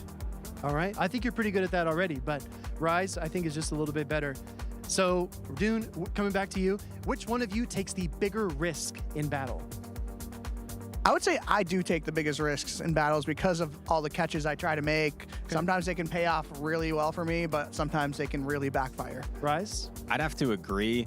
I remember Lurgan Rocket in 23 EJB once told me, Rise, you play too safe. And I had just come off of a runner-up finish at NAIC. I'm like, you're telling me I play the wrong way? I'm pretty happy with how I've been doing, but yeah. I'd have to agree. I think Dune plays really aggressive, and there's not many people better. I think him and SJ probably are the best at overcoming bad situations.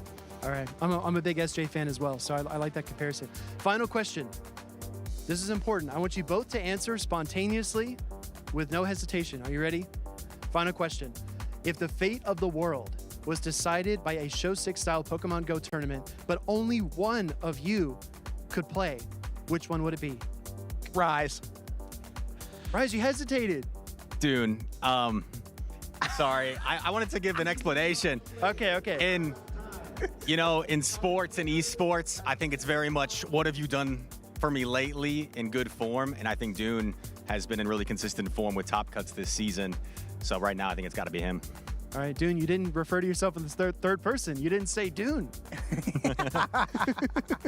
Yeah, I just feel like Rise just sometimes has that mental fortitude that sometimes I can lack.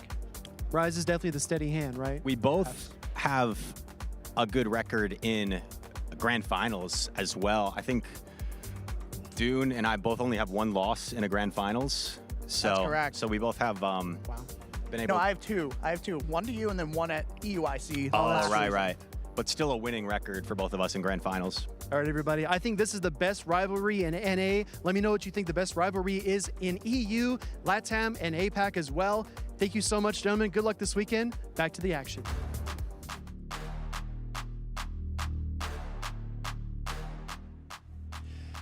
Rivalries have been made. The championship series is still very young for Pokemon Go, but some of these trainers have just been destined to clash time and time again, giving us some of the best battles we have witnessed in our entire careers. Speedy's Chief 2 with 2 O-Butters. This is the season of Dual Destiny, and we have these two trainers that have been on the same track this entire season, this entire championship series career. It is two trainers that are now facing for their 8th time ever. Woo. I believe Dune Bug is winning 4-3 in those series. Rise to Occasion has been making some comebacks recently. Of course, has bested him in the past year. This might be the best rivalry in championship series. To answer your question that you asked earlier, who do you think are some other great rivalries from the other regions? That's such a good question, Butters. I was not ready for that. I really like the rivalry of LNDS Steiner versus LNDS Harjeff. Yes. They're friends and rivals. That's one that really sticks out to me in LATAM.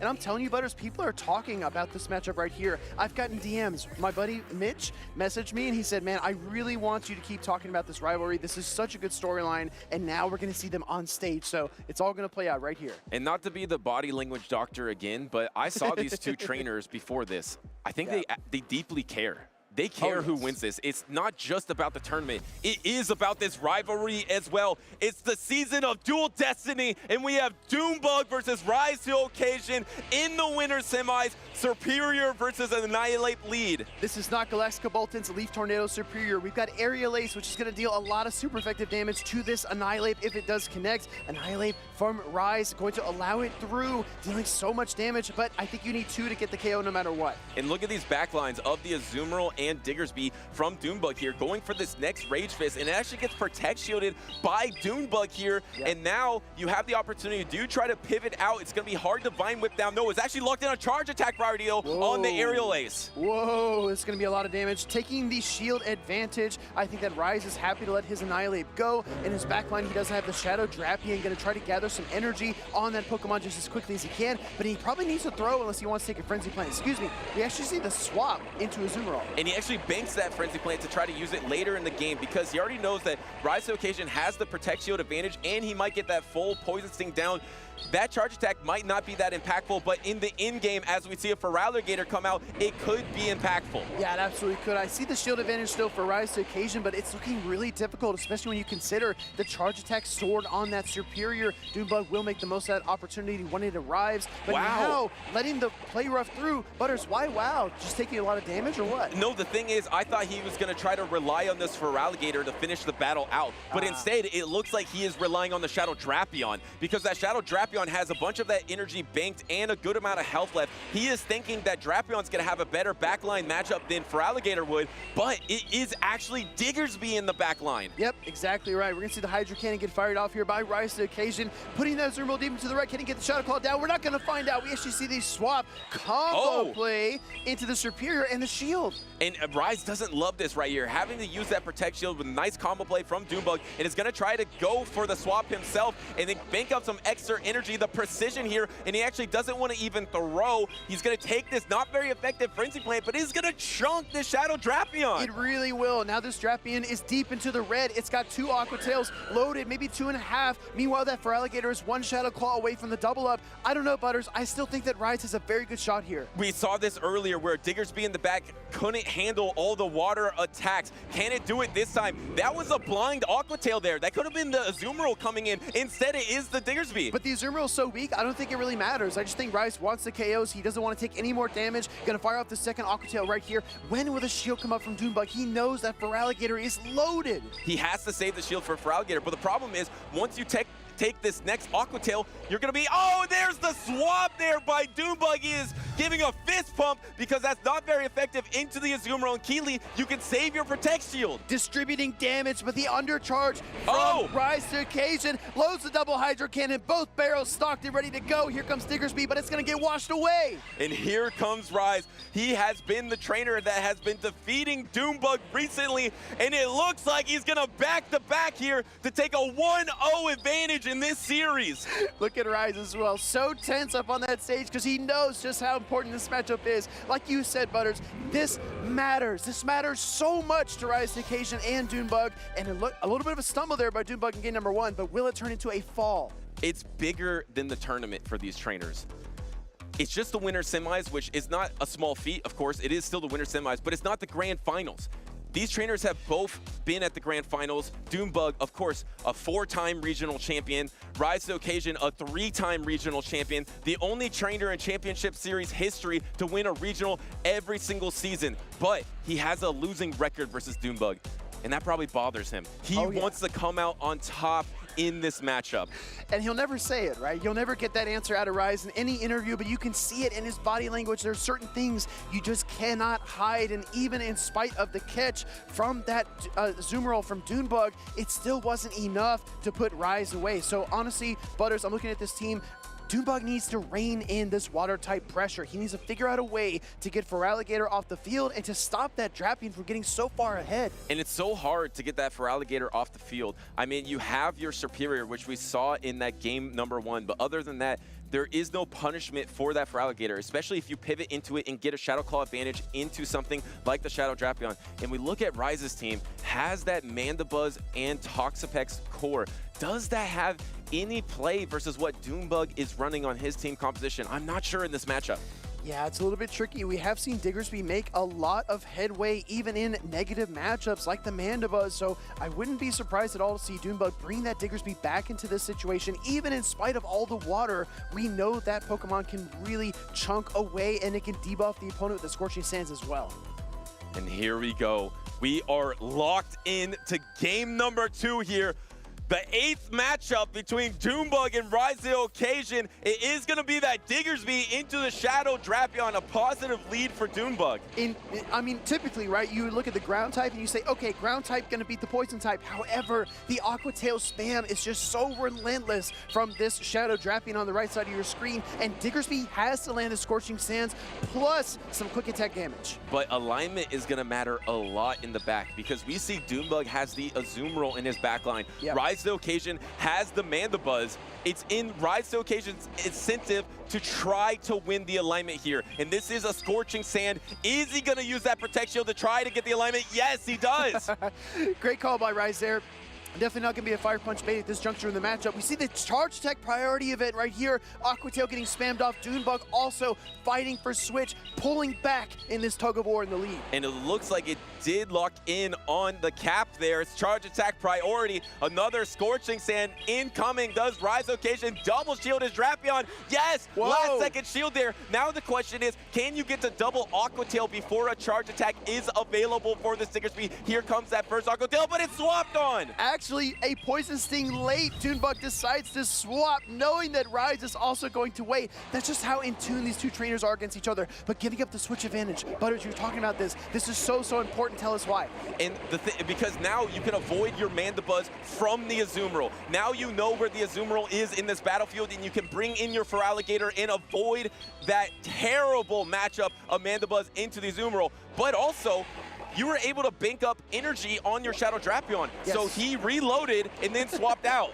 Absolutely reloading, never leaving empty-handed. Rise to Occasion always is looking 2 steps ahead. Gonna fire the Hydro Cannon here against the Azumarill, continuing to chip it down. Now it's into the yellow. A few more Shadow Claws will take it into the red, but the Hydro Cannon coming through again from Rise. He says, you know what? That Shadow Drapion's relentless, but so is my Shadow Feraligatr. And it's not enough to knock out the Azumarill. The Azumarill can swap out here with its energy or throw the Ice Beam. Looks like he's gonna throw the Ice Beam. And there's no Protect Shields remaining, so it's going to knock out actually an undercharge here, but I still think it might be enough to knock out the Feraligatr. Yes, it does knock out. Looks like there'll be either a Poison Sting or an Air Slash that will get the farm down unless there's an instant pivot. No instant pivot. I'm not going to lie, even with the Protect Shield advantage, this looks really difficult for Dune Bug. He does have a Shadow Drapion, going to send it in right here against Rise's Shadow Drapion, but we've seen how much damage the Aqua Tails do. Dune cannot let 2 of these through. Dune Bug is on the ropes here, but there's no other trainer that you probably want to be on the ropes than Dune Bug. Facing his rival here, he is in a negative position. There is a full health Mandibuzz in the back. There's almost no health on Diggersby. Drapion's getting quite low. Here's the Aqua Tail that was secure to the knockout, but all Mandibuzz and Rise to Occasion needs to do is clean up. Dune Bug has a wish list, and Toxapex is at the top of his list, but it is not going to be the final Pokemon. Instead, it's the Air Slash Mandibuzz. Dune Bug shaking his head, talking to Rise across the stage. He knows that this looks really, really rough. And he swapped in that Diggersby, meaning that the Mandibuzz can now set the tempo of this matchup. He can just fully farm down and just get all the energy that he needs to try to knock out that Drapion. Another Fire Punch is going through, but how many more attacks will Dune Bug need? He'll probably need 3 Aqua Tails, maybe even 4 to knock out this Mandibuzz. I want everybody to keep all their eyes on Rise. Watch how he kind of releases the tension after this victory, because he only has a little bit more work to do. Here comes the Aerial Ace. Dune Bug shaking his head, a knowing nod about what is coming next. And Rise is about to tie up this series with Dune Bug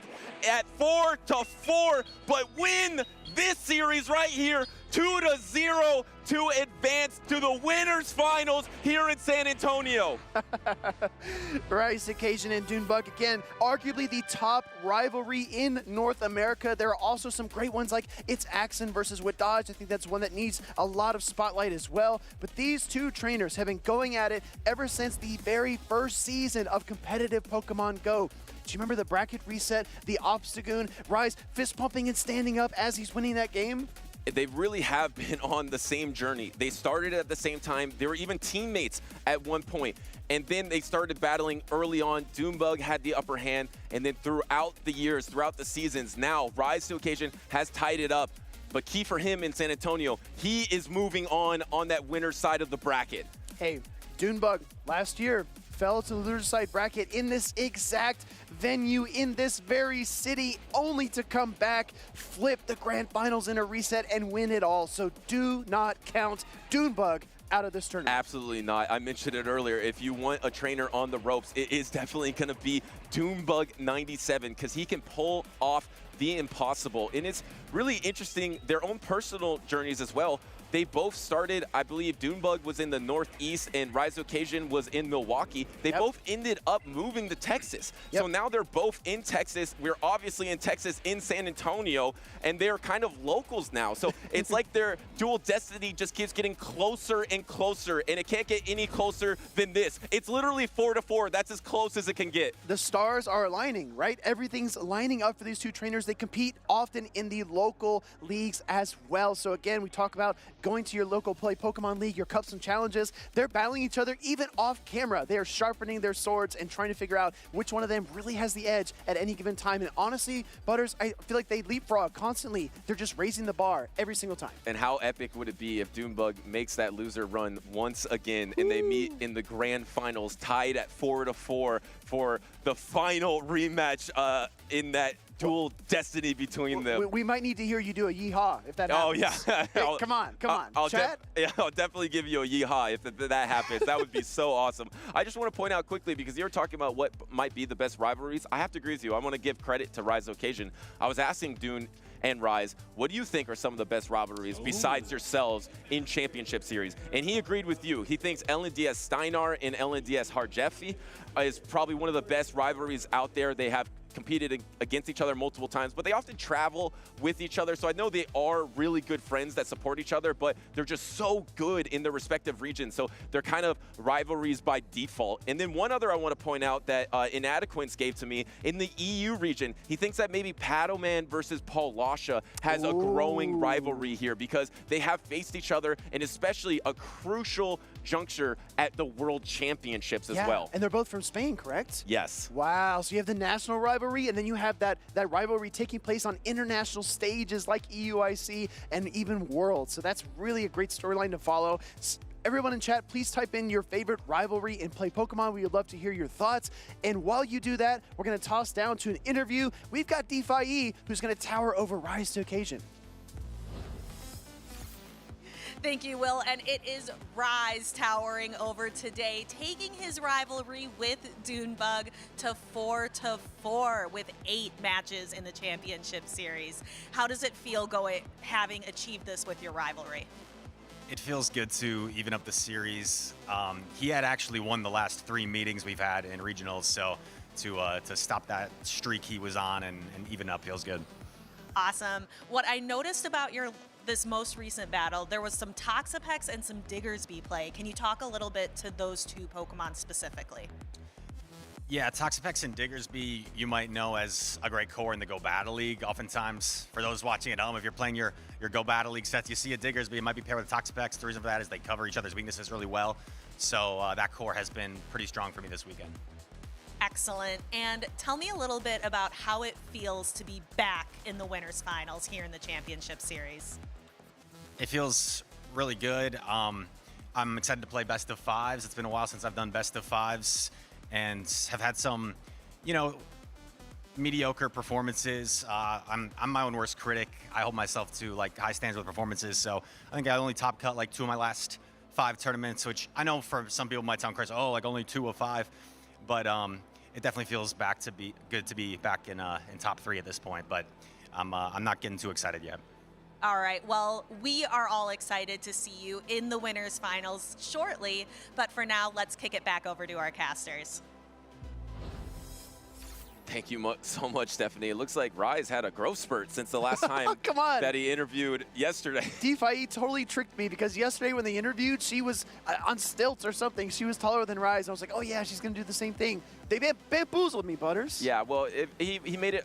He's on top of the hill right now, you know, so he needs to have that height because he is in the winners finals. Like he said, he thinks that he has had some mediocre performances because remember, this is a trainer that is the only trainer to win a regional championship in every single season, but he hasn't secured that this season. And I think that matters to him a lot, almost as much as defeating Dune Bug does. It's just, we talk about expectations quite a bit. Seeing trainers like Flying Pizza or maybe Stud Muffins climbing up these top cut ladders as we move through the tournament is really impressive.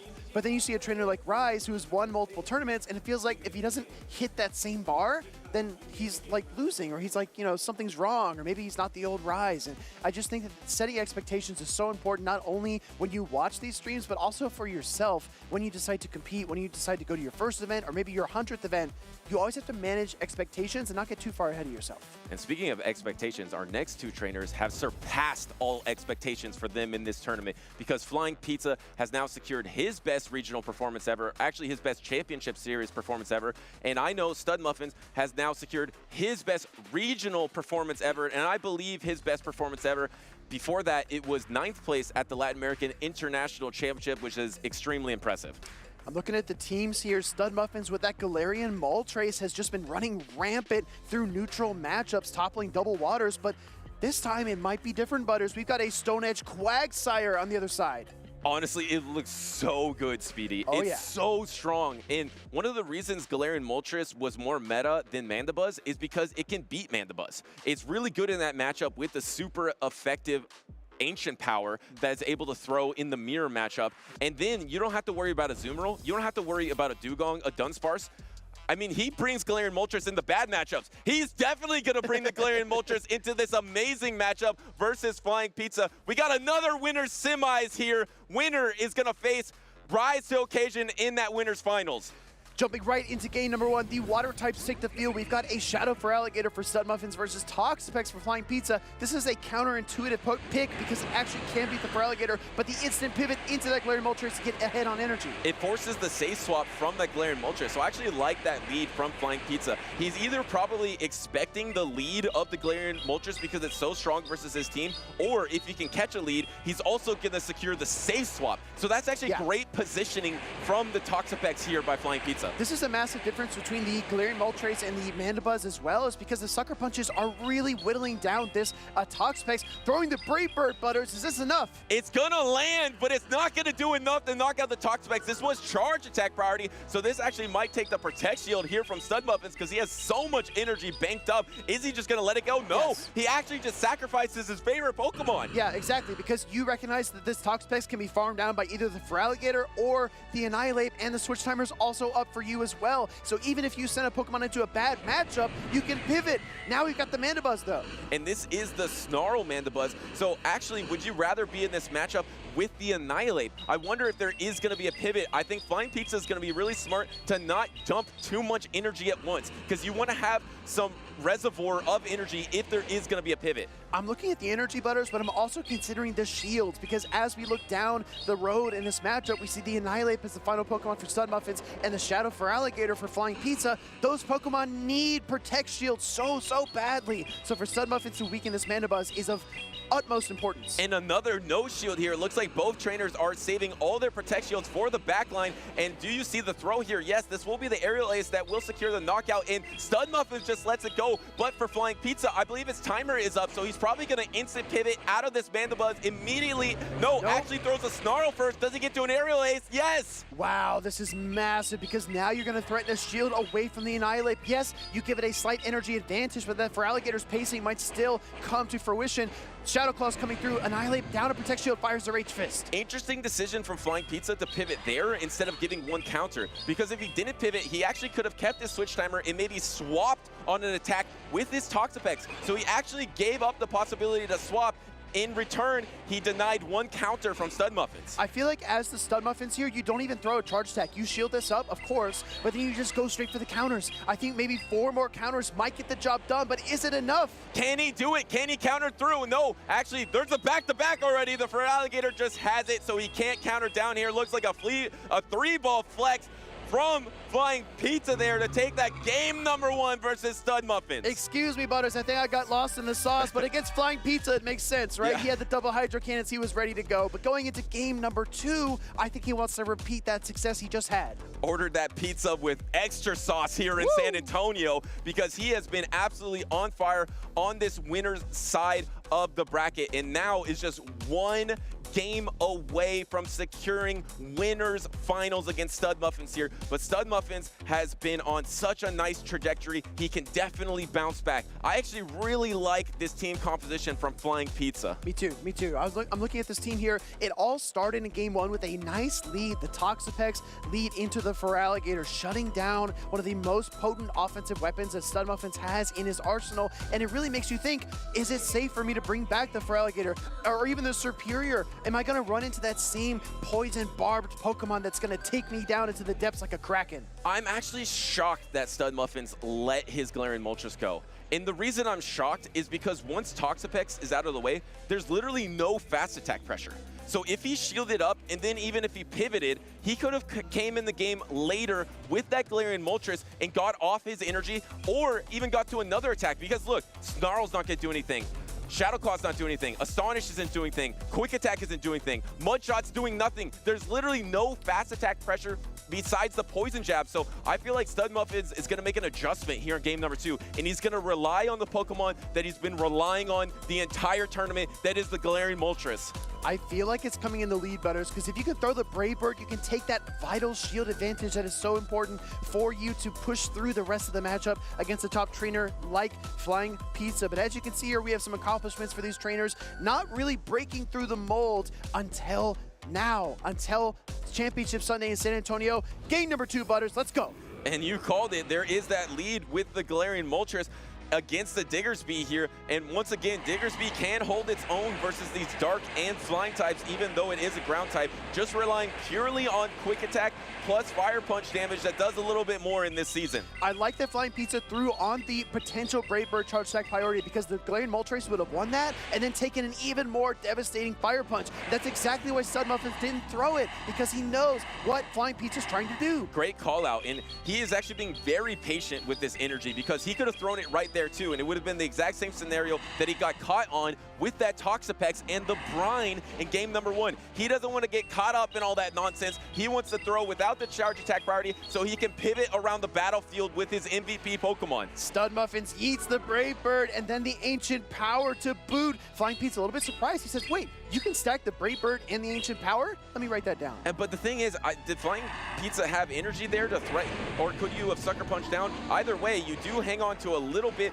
of that Galarian Moltres, and now you're matched up against the Feraligatr with your Dunsparce, which is pretty positive overall. But the problem is, as soon as you let a Hydro Cannon go, that next Hydro Cannon is going to threaten knockout. Yeah, but I mean, if you need something that's going to throw a wrench into your opponent's plan, Stud Muffin picked up the perfect tool. This Dunsparce is double resisting the Shadow Claws, can throw these drill runs, and the rollouts are making so much pressure building onto this Shadow Feraligatr, because now a drill run might even come close to knocking out. And I want to point out that Flying Pizza does effectively bait out the best counter for his Mandibuzz in the back, which is that Dunsparce. Yes. So as soon as he saw that Dunsparce, he knows he's in good positioning, because there is no Azumarill on the side of Stud Muffins. Actually throws up the Protect Shield here. Now he knows that Mandibuzz is probably going to be okay at whatever's in the back, but you don't have any Protect Shields remaining. Seeing that second Protect Shield should set off an alarm in Stud Muffin's head. He says, wait, my opponent is weak to this Dunsparce in the back. I would be shocked to see no shield, and that's what we get. He's putting it all on the back of his Feraligatr. Oh, but he comes Moltres here, and can you get the Shadow Claw down? There are no Protect Shields remaining. are you going to throw the Hydro Cannon? Yes,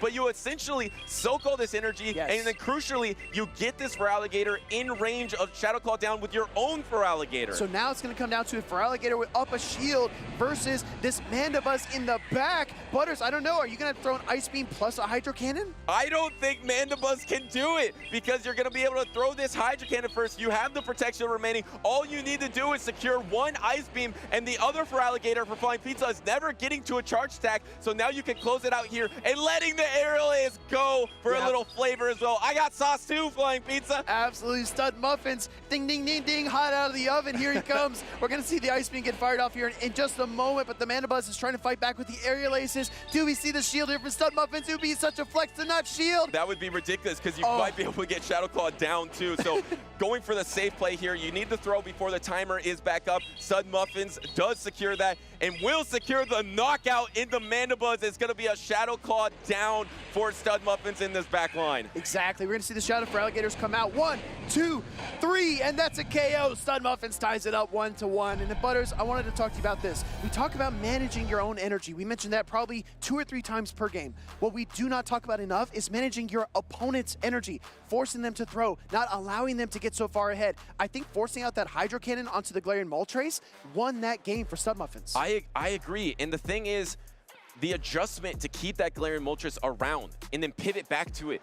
The reason that Feraligatr had to throw the Hydro Cannon is because if you just wanted to pivot into your Mandibuzz, there's no position for you to snarl down. So you can't even swap out of it. So you manage your opponent's energy by forcing it out of them because they have no answer to this Pokemon here. You see it exactly right there. Yeah, exactly. I mean, the Garian Moltres was going to resist those Shadow Claws. It was going to get to the Ancient Power, so Flying Pizza was forced to pull the trigger on that Shadow Feraligatr. But Butters, this was in the past. We are in the present right now, and there is no time like this time. So in game number 3 in the winner semis here, which one of these 2 trainers is going to break through and face Rise in the finals? I mean, it's going to come down to the Garian Moltres, and it's going to come down to, will Flying Pizza bring his best answer, that Toxapex? And can that Toxapex find a positive matchup here? Will Stud Muffins go for the bold choice to go for something like a Clodsire and Garian Moltres to hard counter that Toxapex? Because if you're able to hard counter that Toxapex, the Garian Moltres is just unchecked. Yeah, I'm looking at the teams. We called out Shadow Quagsire early on in the set. We have not seen that Pokemon come out a single time, but I'm just envisioning, I can picture it perfectly, Butters. I close my eyes. I can see the Stone Edge landing on that Garian Moltres, knocking it out, getting it right off the field, and clearing the runway for the rest of Flying Pizza's team. Is it going to happen, though? I mean, I can also clearly see the Garian Moltres just sucker punching through a Quagsire and just banking up a ton of energy because it is just unaffected by that fast attack pressure. And the problem is, the best core for Stud Muffin's team is probably that Garian Moltres and Shadow Feraligatr. And it's really hard to bring Quagsire into that. I feel like your best case scenario is bringing Toxapex into that. I feel like you have to go for the Toxapex play and try to land it against either the Moltres or the Feraligatr. But how do you play Toxapex when you just saw Dunsparce? I don't know. Let's figure it out. Game number 3. Here we go. And there it is, the Garian Moltres in the lead, and Toxapex is in the back, but it's not going to find the exact matchup, but it still has a chance of finding that Feraligatr matchup that's not that bad. And this is actually kind of an interesting matchup. You have to force energy on the Garian Moltres, or else it's going to farm you down. Again, Flying Pizza throwing on the Brave Bird potential charge tag priority, but throwing the Ancient Power instead, and we see a shield exchange early on in this matchup, 1-1. And actually, yeah, getting the shield back here, looks like this Feraligatr wants to get to an Ice Beam, is probably going to get double shielded, because why would you not double shield this Garian Moltres here? Instant double shield from Stud Muffins. And this might be a mistake by Flying Pizza. If you could have gotten to a 3rd Hydro Cannon, maybe you give yourself a chance here, but now you're in farm down range. Excuse me, I don't think you get to a 3rd charge tech regardless, but getting farmed down by Garian Moltres is devastating. But look how weak this backline is to that Dunsparce. If you Brave Bird here and pivot into Dunsparce, there is really no answer. Is that,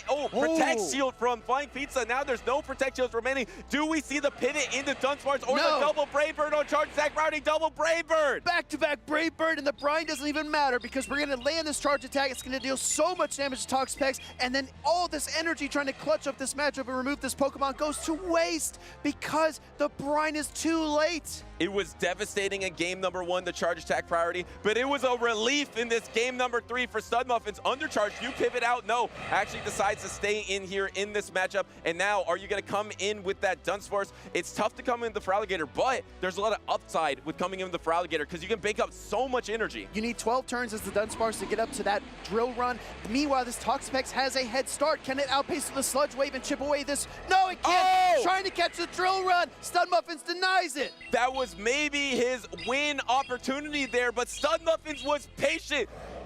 If you're baking muffins, you gotta let it cook. You gotta let it stay in the oven. He knew that, and he was able to hold on and keep that energy. Rollouts coming through, so much damage into this Mana Buzz. You can see the writing on the wall. You know the typing matchups. Rock versus flying never goes the flying type's way. Now we're gonna see the pivot into that Shadow Feraligatr, trying to reach the Ice Beam. Mana Buzz has so much work to do, and that Toxapex is so weak in the back. Butters, we saw the swap. Is this gonna open a catch opportunity for Flying Pizza? My question, did he bank that drill run before he swapped? If he banked that drill run, and now he's gonna outpace on this Mana Buzz, which will be the knockout. If he also has a drill run in the back, there's no way that Flying Pizza can make it through on his Toxapex. I thought this might be the pick to win it all, but it was just the Galarian Moltres that was too strong. Here comes the Sludge Wave, but it leaves you energy dry. Yeah, I just don't think Toxapex has the reach. Sludge Wave coming through here onto the Feraligatr. The Shadow Claw is going to do more damage than the rollouts, so we do see the drill run banked. He's almost got 2. He's doubling up. It's a baker's dozen. It really is, and Stud Muffins reverse sweeps, and now he's gonna be facing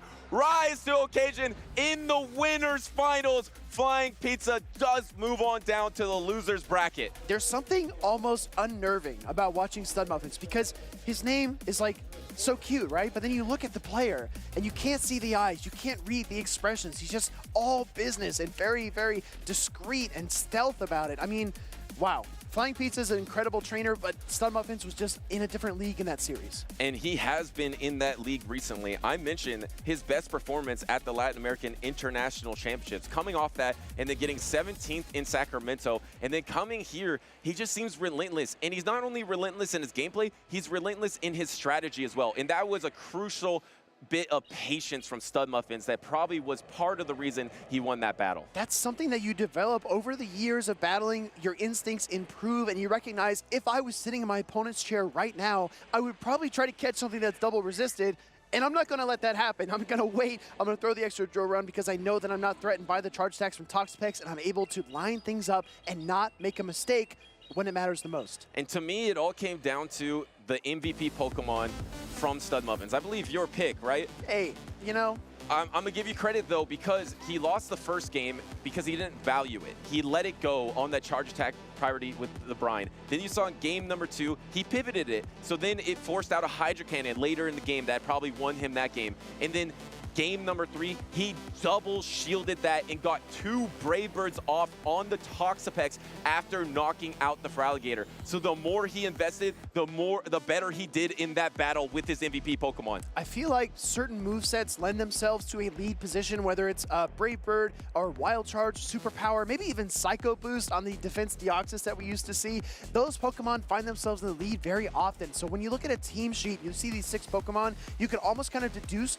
not only their roles, what position they're likely to be in.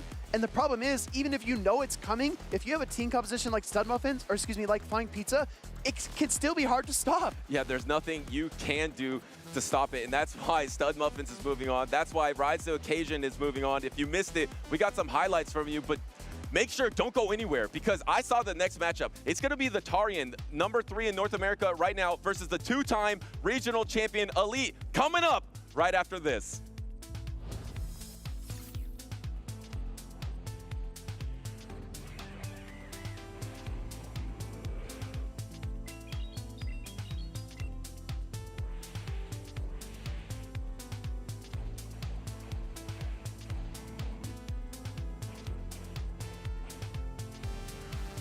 I should have played out that lead.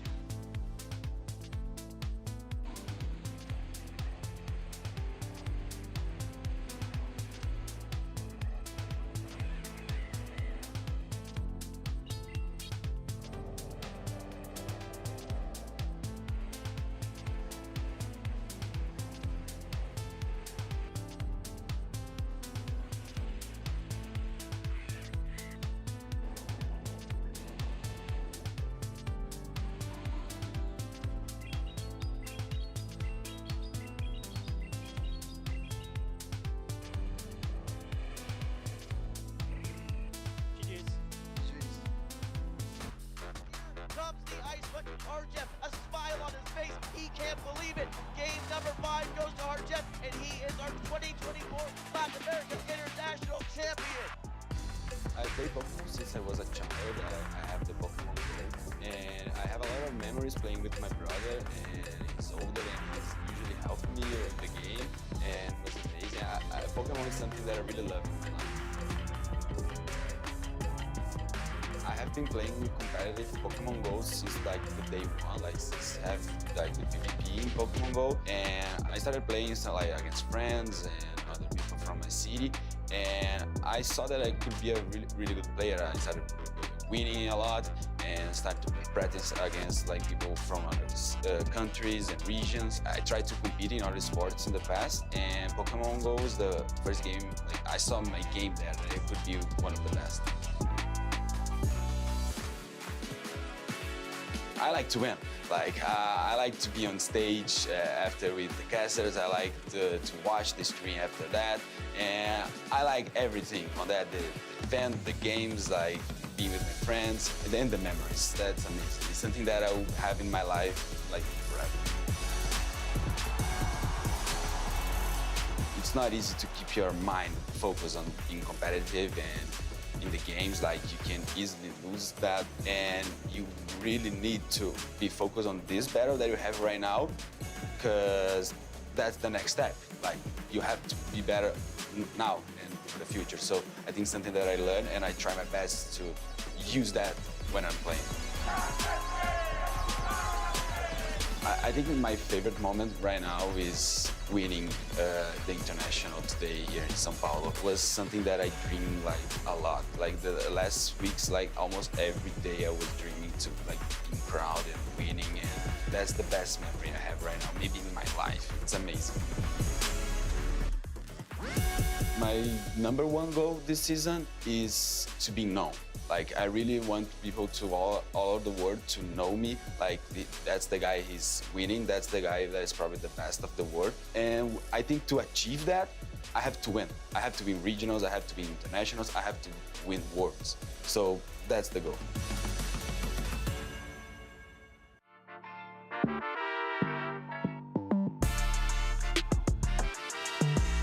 My name is Marto Galde, and I'm from Argentina. If I won the World Championship, I will call my family. They would be so proud of me. It would be unbelievable. My favorite Pokemon changes from time to time. Right now, I like Grookey a lot. It's my favorite starter, and I haven't even played the Galar game. The furthest I ever traveled to a Pokemon tournament was Worlds 2022 in London. The experience for me was mind-blowing because I got 5th in the world, and it was not something I didn't expect, and it made me so happy. In this moment, I look up to Colin Six a lot because I feel like he's one of the best players in the world, if not the best, and I feel like he's way ahead of a lot of players. So I like to stay up a little late. Sometimes when you play video games, it is like that. So when I'm competing, I like to eat healthy stuff because if not, the stomach might be a bit bad. But my favorite food is burgers. I don't recommend to eat them in a tournament though. It would probably be Grookey. It's just so fun and goofy. I love it.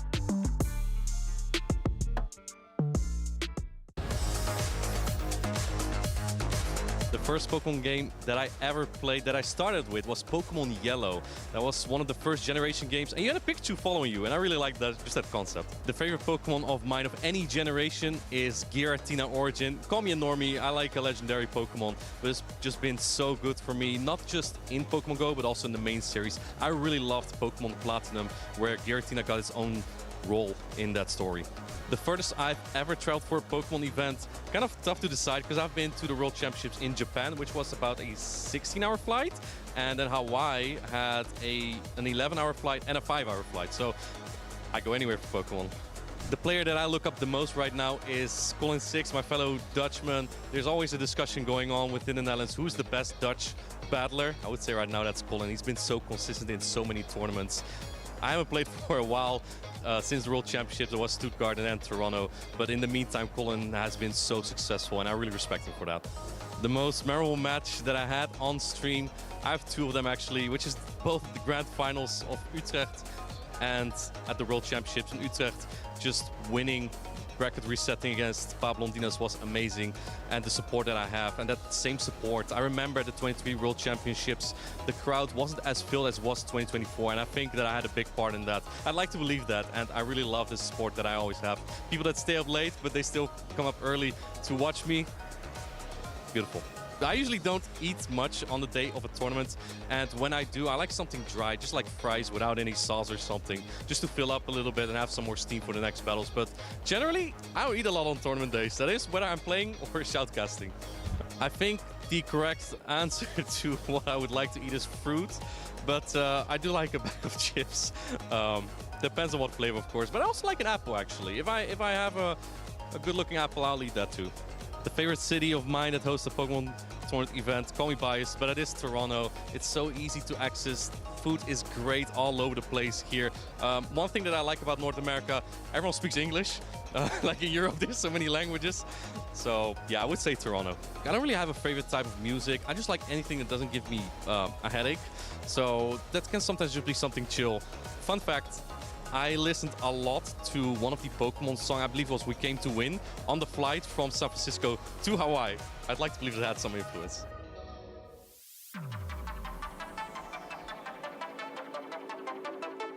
Welcome back, everyone. We're here in Bear County, and thanks for bearing with us throughout this long day 2 here. Very happy to have you back to take you through the second half of day 2. Wholesome _ aka Jim Lawson here, joined by Stephanie Christine. We're excited to bring you some more battles. And we have an exciting one coming up. Butters hyped it up, and we are here to continue that hype. We have the Torian versus Elite. Jim, tell me a little bit about this fiery matchup. Yeah, well, there's 2 signature Pokemon that I want to call out. One is going to be the Zapdos on the side of the Torian. It's a Pokemon that we saw featured on stream actually quite a bit. It was a sweeper in the first game, and it was a critical component of that second game win that he had versus Frankie earlier. We're going to take a look at our losers bracket, however, here. I do want to just call out here that we've seen some very talented trainers fall down to the loser side. They are not out here, though. We have OutOfPoket that's going to be facing off versus Pyro, Panda, GBL. The winner of that game is going to be facing off versus Dune Bug. So imagine OutOfPoket versus Dune Bug in losers round 4. What a tournament that we're having on our hands. Before that, though, the Torian Elite will be facing off. The winner will face Flying Pizza, who just fell down from the winner side of the bracket versus Stud Muffins. You were starting to talk about some signature Pokemon. For the Torian, it's gotta be that regular Zapdos. We saw it was able to tank a charge attack, something the Shadow Zapdos can absolutely not do. What do you see on the side of Elite? Well, Elite's had a lot of success with the Ariados, but I don't really like it quite as much here in this matchup. There's a couple reasons why. Number one is going to be the Zapdos, which will resist all of the charge attacks from that Ariados. Secondly, it's going to be that Corsola, though, which will just significantly outbulk and also do tons of fast attack pressure. So I don't know that he's going to be bringing that, but I do still like that traditional core that we're seeing from a lot of trainers, which would be that Azumarill, Shadow Drapion, and then either probably the Dugong or the Shadow Feraligatr as well. Could see the Shadow Kanto Marowak, though. Yeah, I was looking at the side of Elite and thinking about the Dugong as well. Could be potential, again, when you're up against things like that Galarian Corsola, being able to kind of wear it down. You mentioned the Shadow Kanto Marowak, and here it is up against the Corsola. All right, well, realistically, this is a matchup about bulk. There is some pacing advantages for the Shadow Kanto Marowak, but these Astonishes are definitely going to be chunking a little bit more than these Mudslaps due to just the overall bulk of the Galarian Corsola. Now, this isn't a terrible matchup whatsoever for the Shadow Kanto Marowak, but watch how much one of these Night Shades does, assuming that it goes no shielded. It is just a ton of damage, and realistically, the Galarian Corsola is typically the one in control of this matchup. We're gonna see it, no shields, and the Night Shade connects, leaving the Marowak very low. And look at that catch from the Torian. All of that energy that Elite spent to build up goes completely to waste on the Diggersby. We see an immediate swap, and here's the Dugong I was kind of hoping to see from Elite. It has a lot of play here. Yeah, look, the Torian does have 2 answers to that Shadow Drapion there. Realistically, this is the better answer in the Diggersby, but you do also have that Shadow Annihilate hanging out in the back as well, and those are devastating counters. You'd ideally like to get it lined up versus the Dugong here, but I still think the Torian has quite a bit of play, and he has, don't forget, energy on that Corsola as well, which may go a lot of places. Here comes the Icy Wind, super effective, but not enough to knock out the Diggersby. And yes, the Diggersby not knocked out yet. It does outpace a little bit here, but we see Elite kind of over-farming because Elite can tank this Scorching Sands on the Dugong. So I think the Dugong maybe only one more fast attack, 2 more in order to knock out the Diggersby. Diggersby does get to this attack, though. Will Elite preserve the energy on the Dugong or just let it go? Well, we did see an Icy Wind earlier, so that will be a single stage attack debuff, which means that that Fire Punch is not enough to knock out. I like Elite immediately going for this Icy Wind. He knows that one Astonish coming through is going to knock out. This is not going to be enough to knock out the Galarian Corsola, and it will have a charge attack going into this next matchup. But it looks like the Torian is content getting out here. It's actually 1 counter behind now versus the Shadow Drapion. Elite immediately going for this Aqua Tail. Yeah, we saw Elite kind of have a shake of his head. I don't think this is the Pokemon he was hoping to see in the back. Shadow Annihilate are really able to start chunking away at the Drapion with these counters. And Rage Fist is only going to help ramp up. Yeah, the challenge for Elite is that regardless of whether this is Shadow or non-Shadow Annihilate, you need 2 charge attacks to knock out. So maybe 1 Crunch would be enough to do it after some Poison Stings and plus maybe a Mud Slap. But yeah, this is a tough spot here for Elite. Now that said, we see the final Protect Shield come out from the Torian. This is now shields down. Elite does still have 1 Protect Shield, but you can see he's not able to even reach that next charge attack after letting the Rage Fist go through. He's going to be able to just punch down all these Pokemon, and the Torian takes game number 1. A little surprising no shield there, perhaps. Yeah, I think one thing the Torian did that was really impactful was that catch on the Diggersby. The Shadow Kanto Marowak on the side of Elite, what it's good for is being able to output a lot of damage, and Elite really had a ton of energy on that Marowak that could have gone really anywhere else, but it was just neutralized by that catch on the Diggersby. Yeah, that actually was crazy because it was the Rock Slide. It wasn't even the Bone Club coming through. It was the Rock Slide, which I believe does slightly more damage. That's why Elite was throwing it. But yeah, not only catching a move, catching a resisted move. So that put the Torian pretty far ahead. I want to look at the Zapdos again on the side of the Torian. I know we keep discussing it. It was my most valuable Pokemon pick here for the Torian. In fact, does have some positive matchups versus Elite for sure. The Azumarill is going to do quite nicely despite the bulk disadvantage. As long as it has an energy advantage, it can do nicely versus the Feraligatr. And the Kanto Marowak, if we say that it resists the Mud Slaps due to its flying typing, you'll see how much those do if you actually get it lined up, though. It does quite a bit still.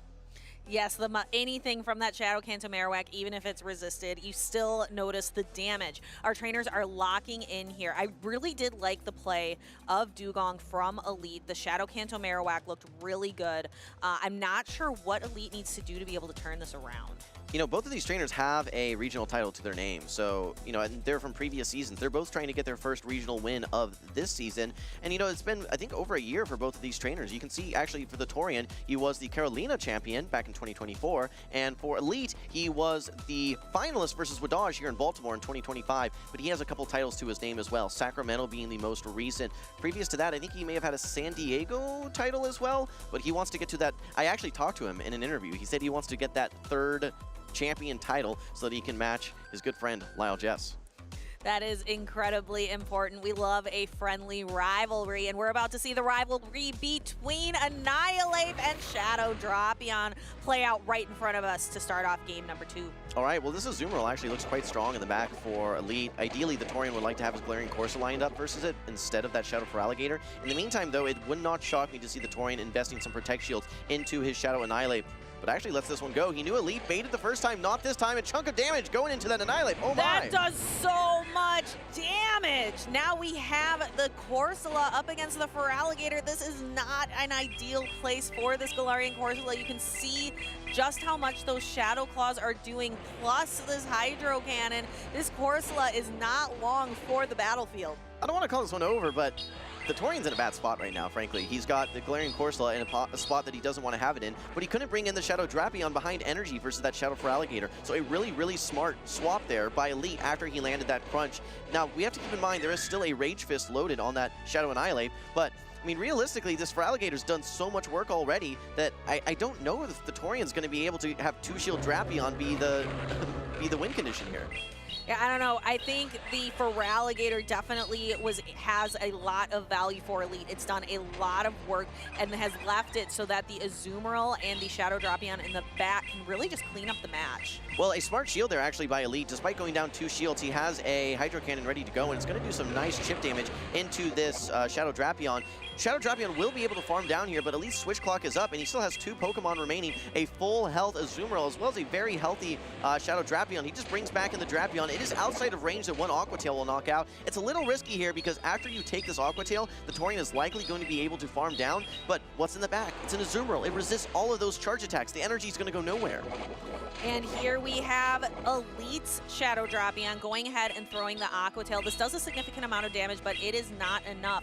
Is the Torian going to be able to get a full farm down here and is able to secure it? The Torian having an advantage here, maybe with a little bit of energy and a shield advantage, but that Azumarill is full health.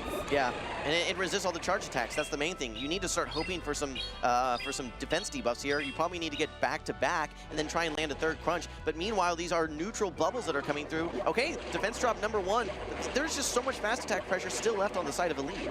Yeah, Elite can just completely not avoid throwing any charge attacks and just rely on fast attack pressure to bubble down. So the Torian is able to land this crunch. It's going to do a little bit more damage. But here, Elite still has the Feraligatr, able to do some Shadow Claw damage. And now the Shadow Drapion, despite its very best efforts, is only 1 bubble away. This crunch is going to land on the Azumarill. However, because the Azumarill was able to swap out, the defense drop was cleared. Yeah, absolutely. That was the exact reason that he swapped out. You're thinking, okay, why are you bringing in the Feraligatr to just give extra farm to the Torian? Well, number 1, we saw some, despite being resisted, some decent fast attack pressure via that Shadow Claw. But the main thing was, just like you said, swap out of the Azumarill. Your defense dropped. You don't want to have a crunch knock out. So once you come back in and you've cleared that debuff, that crunch no longer threatens to knock out. You just need that 1 bubble. And yeah, Elite finds himself now tying up the series 1-1. Stephanie, I want to go back to that first moment. The Torian no-shielding that crunch on his Annihilate. I mean, he was down to 10% HP at that point, and then the Feraligatr quick swap put the Torian in a really awkward position. He was just never able to come back from that, despite getting up 2 shields. Yeah, I'm really curious about that decision to no-shield the Annihilate, because Annihilate is so flimsy. Being a Shadow, its defense is dropped 20% from a regular Annihilate. Even though the crunch is only neutral damage, it's coming from a Shadow Drapion. That's a lot. Yeah, Shadow on Shadow always going to be doing lots of damage. I think the Torian was maybe trying to call an Aqua Tail bait there. In fact, he had seen just the previous match. The previous game, Elite had just thrown the Aqua Tail right away. So, I think that maybe he was trying to expect a bait and did not make a successful bait call. Both trainers made quite a few adjustments in the lines of 3 that they chose. The Torian leaving the Diggersby on the bench, bringing the Shadow Drapion instead. Elite only keeping the Shadow Drapion, brought the Feraligatr and the Azumarill instead. So Elite making a really drastic difference in his team composition, and it paid off. What is also paying off now, though, is the Torian bringing the Diggersby back into battle, and it's found a great matchup in the Drapion. Diggersby gets to resist all of the fast attack Poison Sting pressure from the Drapion, and it has access to that Scorching Sand, which threatens the knockout. The nice thing for Elite is that all 3 of his Pokemon can hit for super effective damage into this Diggersby, but you're going to need multiple charge attacks to knock out this Diggersby. It's able to hang on versus anything. Still at this range, there's nothing that's going to be one-shotting it. So we actually see Elite shielding up the first charge attack. It was the Scorching Sands. Will we see an attack debuff? No, not this time. Now trying to get to 2 more Aqua Tails to knock out this Diggersby. And Elite actually bringing the same 3 Pokemon as the last game. He's probably thinking, if it isn't broke, I'm not going to try to fix it. Throwing the Aqua Tail into the Diggersby, but Diggersby is at a charge attack 2.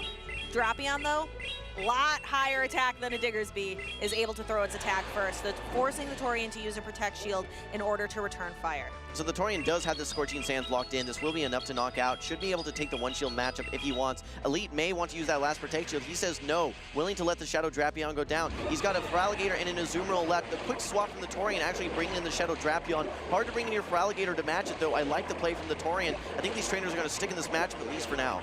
Yeah, the Torian might have been shaken by that loss, but he is not showing it, making an aggressive swap, staying on top of this battle.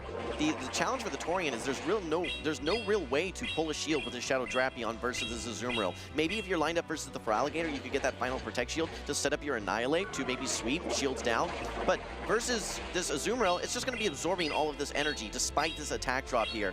Meanwhile, the Torian may use this final Protect Shield, but no, actually could have been a player up, calls the Ice Beam, almost to this next Aqua Tail, forces Elite to throw his energy. I think Switch Clocks are coming back up here. We could see a quick swap into the Shadow Annihilate Annihilate from the Torian, maybe met by that Feraligatr though, which is going to be a very close match. Yep, we see Elite reaching for the Feraligatr, and here is the Primate. It is going, or the Annihilate, it is going to need to start ramping up. Those counters need to do a lot more damage in order to threaten this Feraligatr.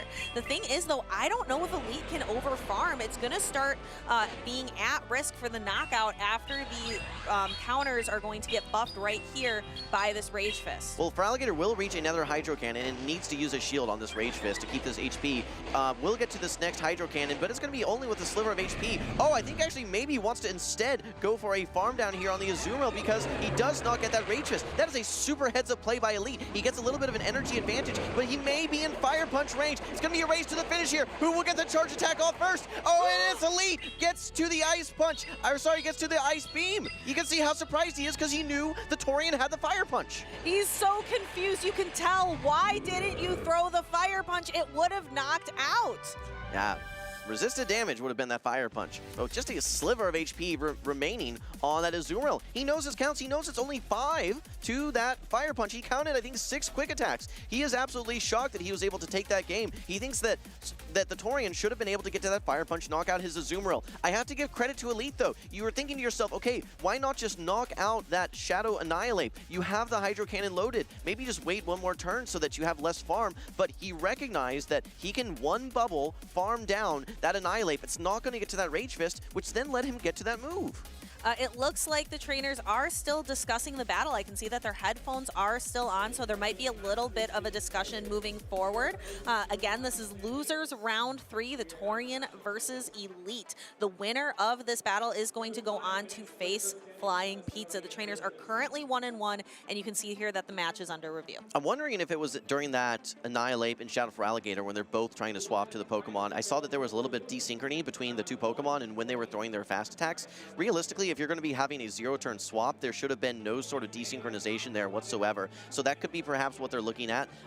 Either way, I mean, kudos to Elite for recognizing win conditions, letting this Feraligatr get punched down by the counters from the Shadow Annihilate, getting that additional bubble. I am surprised to not see the Torian throw that Fire Punch, though. I am pretty confident that would have done enough to knock out, and that's why you could see how surprised Elite was at the end of that game. I really enjoy when trainers have like really strong, they're really expressive on stage because it gives us a little bit of window into what they are thinking. Yeah, absolutely. Well, I'm curious to see what we're going to get as our ruling here, and if we can get an identification of the issue that we were looking at there as well. But we talked about at the beginning of the matchups what we're expecting from Elite and what we're expecting from the Torian. Like we said, Elite, despite having some cool Pokemon and some cool tech on his team, like with the Ariados, it really comes down to that core that he's playing of the Azumarill, Shadow Drapion, as well as a Pokemon that he pairs with it, which the Feraligatr makes a lot of sense here. There's realistically no just hard shutdowns to that Feraligatr.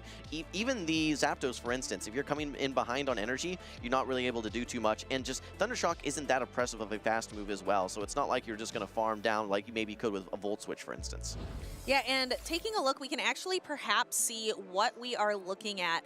Again, we can see match under review. Is this the moment you were discussing earlier, Jim? Yeah, this is. I think this may be it. Okay, well, no. So this is right at the end. Yeah, we see the reaction there from Elite. So the Torian, you can see, well, wait a minute. You got the move? Hold on.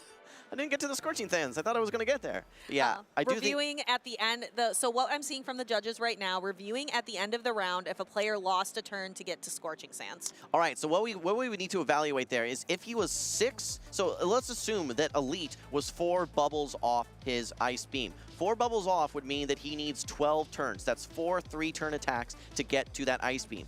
If the Torian needs 6 quick attacks, that's also 12 turns to get to his Scorching Sands, they should have a charge attack priority, meaning that the Diggersby, I believe, would have actually won that charge attack priority and would have won the game.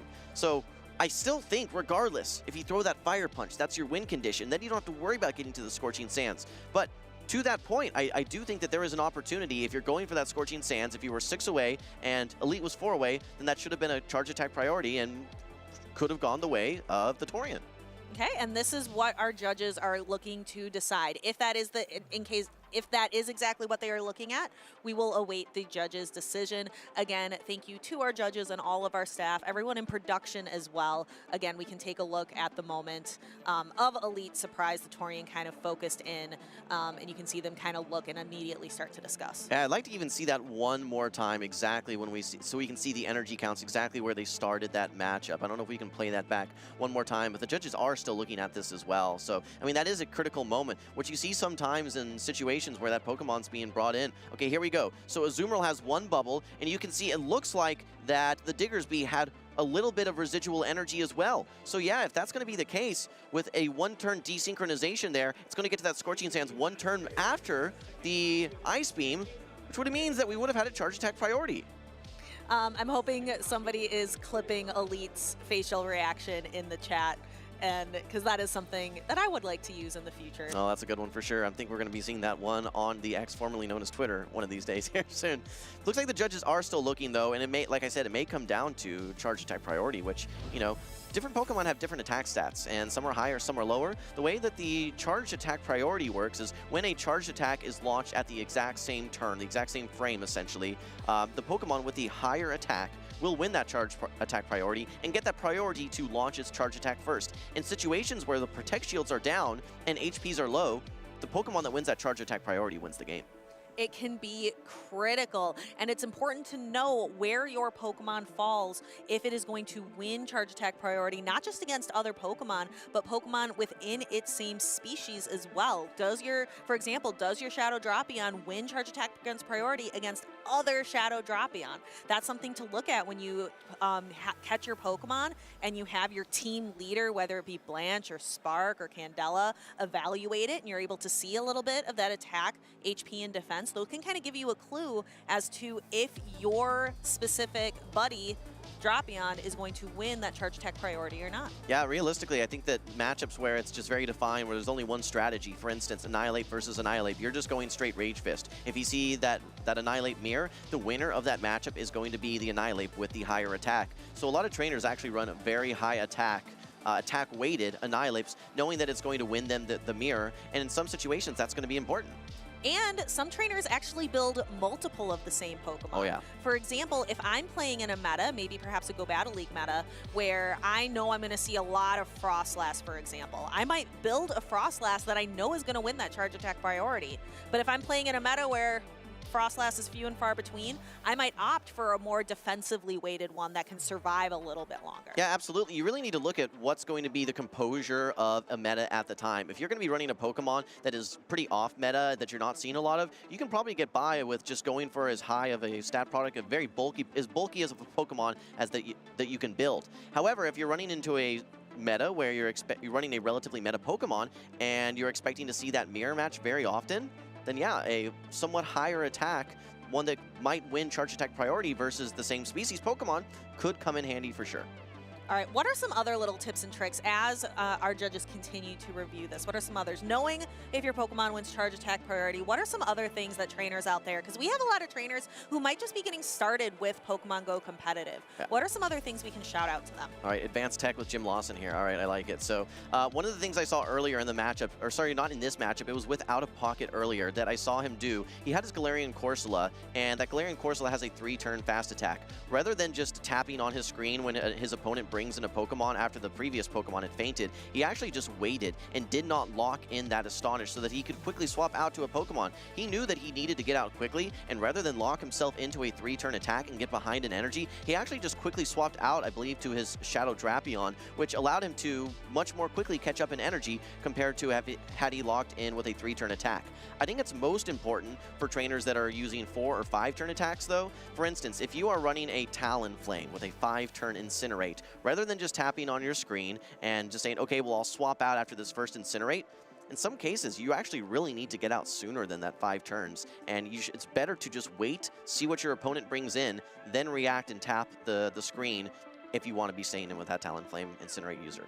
Sometimes people think, oh, it's just Pokemon Go, it's just whoever taps the phone fastest. But in a lot of times, if you're tapping and you're not really paying attention, you might lock yourself in to a fast attack that is going to lose you the game. Sometimes it's about patience. Sometimes it's about taking that turn to wait, is what I'm hearing from you, Jim. Yeah, absolutely. Well, you can see here, guys, that we are actually having an appeal to the head judge. They're coming over and reviewing the footage and really just discussing the different dynamics of the battle. Realistically, I don't think there's going to be any sort of def win that would be able to be awarded over to the Torian. So our two outcomes here would either be a replay of that game number 3. As it stands right now, though, I think that we are still under review 1-1. On paper, what we saw originally was Elite reaching that Ice Beam, able to knock out. But the Torian wants to figure out, hey, could that have been a charge attack priority? Could I have had that Scorching Sands and maybe won the game? And we are going to wait. It looks like the judges are still discussing, are still explaining to the players. So as we continue to wait, I don't think it'll be too much longer while that discussion continues. And it looks like I'm seeing headphones are coming off, which I believe is going to signal that the match result stands. And it looks like Elite is the winner. All right. Elite will be moving on to the next round of losers. I think he's going to be facing off versus Flying Pizza. That's going to be the end of the tournament run for the Torian. Tough way to go out for sure, but congratulations to him on making a very impressive run, especially with a very cool Pokemon, that being that Zapdos that he had on his roster. Yes, I really enjoyed seeing the Zapdos, especially because sometimes when people bring really interesting or spicy Pokemon, it just kind of ends up on the bench and not really being showcased. The Torian showcased that Zapdos, and I was thrilled to see it. Yeah, absolutely. So I'm looking forward to our next round of matchups. I think we're going to get these trainers lined up here in just a second. We're going to be seeing OutOfPoket, who we had on broadcast quite a bit earlier. He's going to be facing off versus Pyro, Panda, GBL, which we've been raving about that Goodra. It's actually interesting, though. This is a little fun fact. We saw the interview with OutOfPoket where he was kind of saying, no, I dropped the Goodra. Goodra, no place in this meta. I'm not finding any use out of it whatsoever. The next game, immediately after that interview, we got to see the Goodra popping off and taking the Mandibuzz out of the sky, taking out Azumarill in some cases, I believe, as well, with its Thunder Punch. Yes, and I am really excited because that is the Pokemon that I chose for my MVP, is that Goodra. So I'm really interested to see how is OutOfPoket going to handle the Goodra, because Superior doesn't necessarily love that matchup. No, not at all. So it's so interesting with Superior because while it does have a neutral move that it can throw into that Goodra, the Frenzy Plant is still going to be the more efficient and higher damaging move, even in resisted situations. Aerial Ace, realistically, the only times that you're going to be throwing that is when your Frenzy Plant is double resisted, or you just need a lower energy move, or if Aerial Ace is a super effective move. So, I mean, that is still the one thing that I think holds back Superior a little bit, is that Aerial Ace, just especially without the same type attack bonus, while it gives it some decent coverage, it's just not that strong of a move. What is really strong is our February content update. What do we have to look forward to in the month of February? You can see Dynamax Moltres, Mega Tyranitar, and Incarnate Form Enamorus. Lots of really fun spotlight hours. And we were just talking about Superior. Go ahead and get yourself one February 25th with double catch candy. You'll be able to catch it and evolve it same day. Yeah, and for you Master League battlers, that Enamorus, that is a well-sought-after Pokemon, has a very interesting moveset with Fairy Wind and then access to Fly, one of the most efficient charge attacks, especially from a flying perspective. Also has access, I believe, to potentially Grass Knot. So with all the Rhyperiors that we're seeing in the Master League meta, that one-shot potential from the Grass Knot, very, very strong. And it hasn't been a Pokemon that's been around, I think, in a year. So a lot of people are happy to see it back. What I'm not super happy to see is the Sealed Resolve event is ending today at 8 o'clock p.m. local time. This is your chance. We've seen so many trainers use Shadow Pokemon in this tournament. If you want to TM frustration off your Pokemon, open your app. Do it right now. Yeah, as well, don't forget that you guys can evolve your Pokemon as well, that Feraligatr that we're seeing so regularly. If you have any of the earlier stage evolutions, you can evolve that to that Feraligatr that will have the exclusive charge attack, Hydro Cannon. Any other time outside of exclusive windows, it would get something else and not have it. You'd have to use an elite charge TM in order to get Hydro Cannon, so now's the time.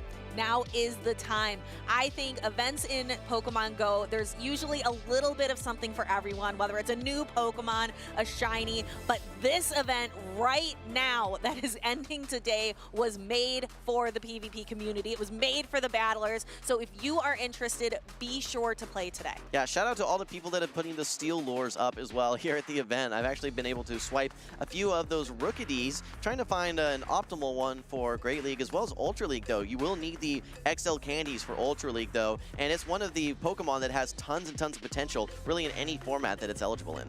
Yes, Sand Attack is going to be its fast attack of choice. It's not going to have a lot of pressure with its fast attack. However, it's going to build up energy really, really fast to get to some heavy hitting charge attacks. What I really like about it is that despite a weakness to electric type Pokemon, Sand Attack is going to be hitting for super effective. So when it gets lined up maybe versus something like an Ampharos or maybe versus something like an Novan Stunfisk, it actually has some ways to hit back, unlike Skarmory, which is typically going to just get walled by those Pokemon.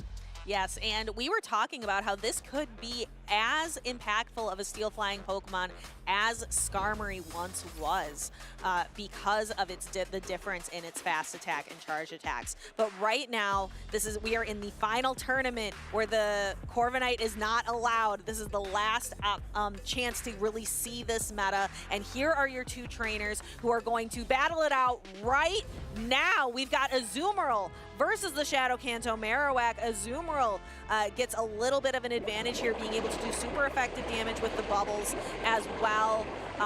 However, Shadow Kanto Marowak does outpace. Yeah, it does outpace. It's able to get some chip damage and exit this matchup potentially. Actually builds up 2 Bone Clubs, and OutOfPoket actually swapping in his Azumarill. Pyro Panda GBL able to make a quick enough read and does throw the proper player off, gets some nice chip damage. And then you got a decent answer here in your Shadow Drapion. With that little bit of chip, you now put this in range that after the Poison Stings, likely 2 crunches will knock out. And if you're willing to invest 1 Protect Shield, you can probably go back into that matchup with an Aqua Tail loaded to launch into that Kanto Marowak.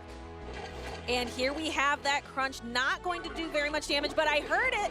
I heard that defense drop, so those Poison Stings are going to start doing even more damage than usual. We can see the Ice Beam is going to connect on to the Shadow Drapion. These trainers are continuing this mid-game matchup, and OutOfPoket able to reach an Ice Beam on the Azumarill. Pyro Panda kind of shaking his head. Maybe the count was off. Yeah, miscue.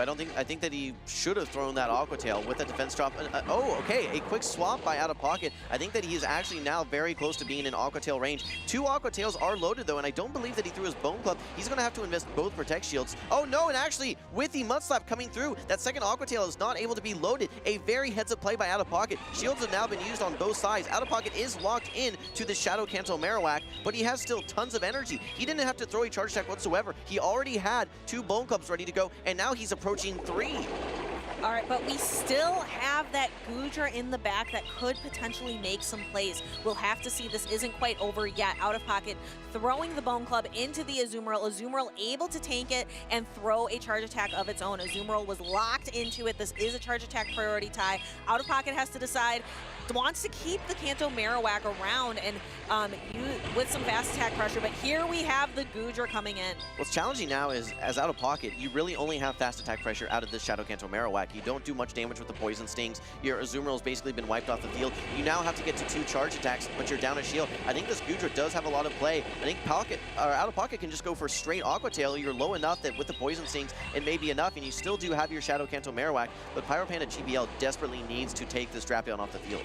And going actually for the slightly weaker Aqua Tail, maybe hoping to be able to get to 2 or 1 Aqua Tail with the Dragon Breath is going to be enough. Let's see. Aqua Tail gets pretty close, but not going to outpace to another Aqua Tail. Let's see. How much damage is this Aqua Tail going to do to the Goodra? It's resisted, but this is a Shadow Drapion that we are talking about. Yeah, Stephanie, I would have liked to have seen that Shadow Punch. You know, you did not actually get all the way there, but you can see Drapion does get the full farm down. 1 Poison Sting is going to do a little dent into this Azumarill, but this Azumarill is totally energy dry. It's going to need at least 3 bubbles to take out this Shadow Kanto Marowak. Yeah, and Shadow Kanto Marowak with 2 more Mud Slaps is able to win that game. OutOfPoket just looking really, really strong in that game. Number 1, caught Pyro Panda GBL by surprise 2 or 3 times. Yes, I'm really excited to go ahead and take a look at the replays just to show OutOfPoket, like you mentioned, heads up plays, really forward thinking from OutOfPoket, kind of aggressive play style as well. Well, what he's expecting is going to be the Azumarill and Shadow Drapion core in some way, shape, or form. Now, he has his Shadow Kanto Marowak misaligned in the lead. He does not want it up versus that Azumarill. It's just going to be taking super effective damage left and right. But he knows if he's able to farm up some energy, he's probably going to be able to find that Drapion a little bit later. So, as we saw, he actually swapped out of the Kanto Marowak, then brought it back in, locked it in when the Drapion was low HP. The only reason that Drapion was low HP, though, and it had used a shield already, was because of the miscount that we saw earlier. Pyro Panda GBL was not expecting OutOfPoket to be able to reach that second Ice Beam on his Azumarill. So a little bit of a miscue that OutOfPoket capitalized on. Take us into game 2 here, though, Stephanie.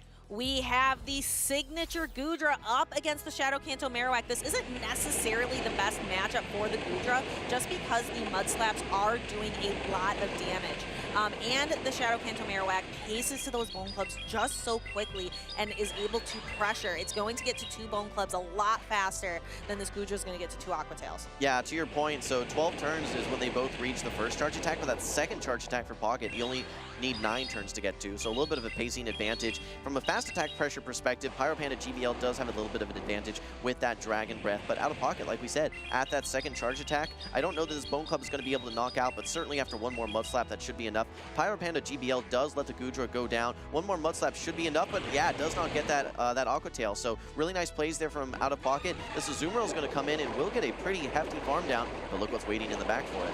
That is the Superior, which is the more advantageous of the 2 grass types. The one that OutOfPoket said, I have to bring it on my team. It just has so much play. I struggled, but now the Superior kind of has to deal with Ice Beams. OutOfPoket making a great catch of this Ice Beam, kind of wiping the sweat off his brow. Wasn't sure if he was going to be able to pull that off. Okay, but look, so yes, while that is a nasty play that we just saw there by OutOfPoket, he now is going to be having a Superior lined up versus this Drapion. The one thing OutOfPoket has going for him is he has a significant health advantage compared to that Azumarill on the side of Pyro Panda GBL. Don't forget that Pyro Panda GBL ended up tanking a Bone Club earlier from the Shadow Kanto Marowak from OutOfPoket. So OutOfPoket will be able to remove this Azumarill off the field likely from Pyro Panda GBL, but that Drapion looks menacing in the back. Yeah, that might have been going for style points, might not always be the way to go OutOfPoket. Sometimes you just gotta play it straight. Yeah, no, I think that it just staying in actually would have been able to get to 2 Frenzy Plants, and even investing in Protect Shield, I don't think he would have been in a bad situation expecting that Drapion in the back. But here we go, a lot of overfarm now from OutOfPoket. He is just completely loaded on energy. Ice Beam should be enough to knock out despite being resisted. He's gonna have some energy going into the next matchup to try and strip away the final Protect Shield from that Shadow Drapion. I think that he has the Ice Beam already loaded. Yes, indeed. Now I figure that he's going to be swapping out, but he needs 2 charge attacks to knock out this Shadow Drapion, wherever they come from. Yeah, I think this is probably a good use of the shield from Pyro Panda, shielding up the neutral Ice Beam, where OutOfPoket probably going to be using Frenzy Plants, which are resisted. So I think Shadow Drapion is going to be able to take this that point. Oh, plus the defense drop? Yeah, that's not what you want to see. I mean, realistically, OutOfPoket is going to have to shield the next charge attack, no matter what it is at this point. Pyro Panda GBL, it's going to be a little bit easier now to get some farm down, but OutOfPoket needs 2 charge attacks. Like we said, the first one was shielded. It was the Ice Beam. He now needs to get to this Aerial Ace. Will he get to the Frenzy Plant? Yes, he does. 1 HP and a Dream. The double Frenzy Plant combo. OutOfPoket, despite being in a very precarious situation, does knock out the Shadow Drapion. He's going to move on to the next round of losers, a 2-0 series sweep. Congratulations to OutOfPoket. OutOfPoket will continue forward to face Dune Bug in losers round 4. I think OutOfPoket might have made that battle a little more challenging than it needed to be. A little closer, a little too close for comfort there. I mean, there's definitely pros to the play that he made, for sure. He was able to tank an entire resisted Ice Beam. That's going to be 15 turns of energy from the Azumarill. Makes a lot of sense. Maybe he wasn't anticipating the Drapion, or maybe he just knew that, hey, I can get to 2 Frenzies. As long as I am up a shield, I just need to get to 2 charge attacks, and with some good luck, I should be able to get there. With that defense drop, though, it made things really, really scary in that game number 2. Yes, and here we can see that nasty catch of the Ice Beam, the Azumarill on the side of Pyro Panda going down. And I thought it was looking up for Pyro Panda at this point with the Shadow Drapion, but I think with that Superior being able to knock out with a Frenzy Plant. Yeah, no, it was certainly a close game. There's the defense drop right there, which puts it in range where you're thinking, okay, is this Superior simply just going to get Poison Sting down all the way down to the ground? But it was not able to do it. I think maybe even a an aerial ace may have done it there, but it was close, and OutOfPoket knew he was going to get to that Frenzy plant, makes the good read there, gets the Frenzy plant, and yeah, a 2-0. I think it was a cleaner game from Pyro Panda GBL in that game too, but he has to feel a little bit frustrated that game 1 did get away from him. I think there was a couple miscues that set him up to be 0-1 and is back up against the wall in that game too.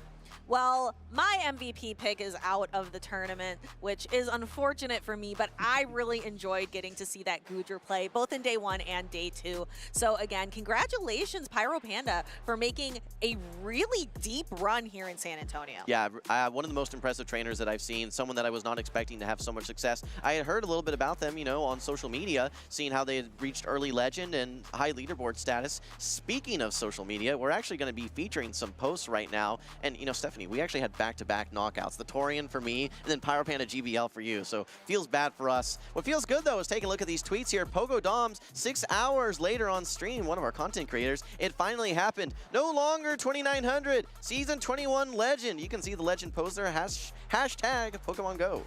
Yeah, so congratulations. The 2900 struggle is definitely real. Hey, look! It's us. Big ML saying, watching regionals with my favorite caster, Wholesome Underscore, from the Wholesome Underscore stream, while using the 3-hour magnetic lure from the Community Day bonus to hopefully get some good Corviknight. Another content creator, Big ML, shout out to you. Go live, Big ML. We'd love to see you streaming. Next, we have KJ Demand. Made myself a fancy breakfast to enjoy while I watch the San Antonio Pokemon Go regionals and work. Looks like a tasty breakfast and certainly a great regional. That was a good game that we saw earlier. It was Rise versus Gerald.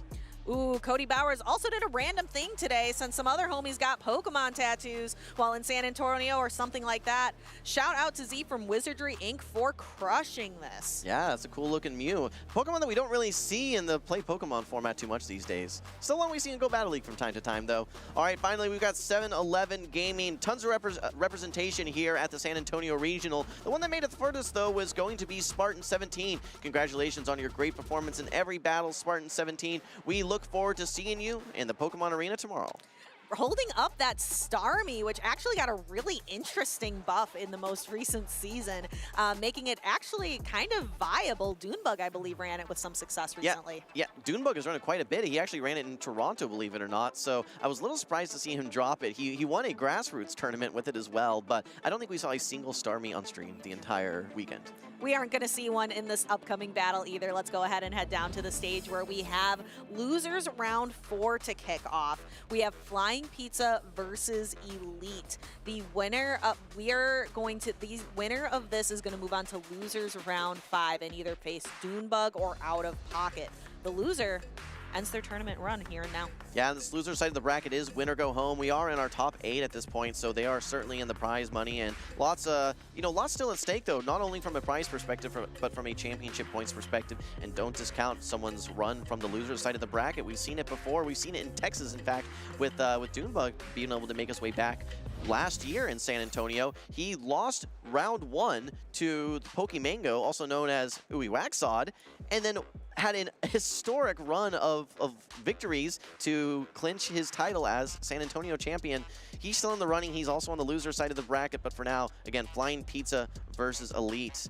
We talked about these teams. Elite did not bring the Ariados in the last game. He was mostly relying on that core of Azumarill, Shadow Drapion, and then the Shadow Feraligatr. I still think that's a decent core here, but the big threat is the side of Flying Pizza is that Toxapex.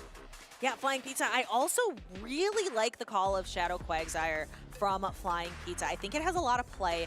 It's definitely, we haven't seen as many of the water and grounds. We nickname them the Mud Boys. We haven't seen so many of them, but having Stone Edge, it has a lot of play. Yeah, if you can avoid that Shadow Feraligatr as the Shadow Quagsire, you have a lot of play, and if you can get shields down and land a Stone Edge, you have a lot of play. We're going to be seeing a great lead for Flying Pizza. This is one of the reasons that you bring Shadow Quagsire, a dominant matchup versus this Shadow Drapion. You're doing super effective mud shots here, and you're also able to paste quickly to these Aqua Tails. For now, though, Flying Pizza does not want to tank a crunch, uses the first Protect Shield versus Elite's Shadow Drapion. I'm looking at the backline matchup, and Flying Pizza needs alignment here. there. I'm looking where that Toxapex is going to end up, and Elite might have just given him that alignment. Yeah, what a beautiful catch here that we see. This is resisted Aqua Tail damage going into the Dugong. This is going to bring in now the Galarian Corsola, which will have an advantage versus this Dugong. It is going to be, I believe, pacing to energy the exact same rate. However, this Dugong will win charge attack priority and get a Icy Wind off, which will reduce the attack one stage for Flying Pizza's Galarian Corsola. This opens up a window for Elite's Shadow Kanto Marowak to meet up with the Toxapex. That Toxapex does not want to see all of that Mud Slap and Bone Club damage. No, this is really smart play. Realistically, there's two answers to this Dugong. I mean, the Toxapex is a pretty solid answer, but it has to watch out for the Drill Run, so it makes a lot more sense to bring in this Galarian Corsola. But once you brought in that Galarian Corsola, that does free up that Shadow Kanto Marowak, which Elite has had a lot of success with, and if it can get lined up versus this Toxapex, that is a great situation. But Elite actually making a quick swap now, has the Aqua Tail ready to go. Does Flying Pizza recognize that this is only Aqua Tail? Did not have the Crunch ready, I don't believe. So Aqua Tail connects. Oh, and able to make a quick swap, kind of saving it for later. Perhaps use as a third shield. It had some energy on it, I believe, as well. Well, 2-shield Kanto Marowak is a pretty solid strategy for Elite, and I think that's what he's going to be trying to set up here. He does need to remove this Quagsire from the field.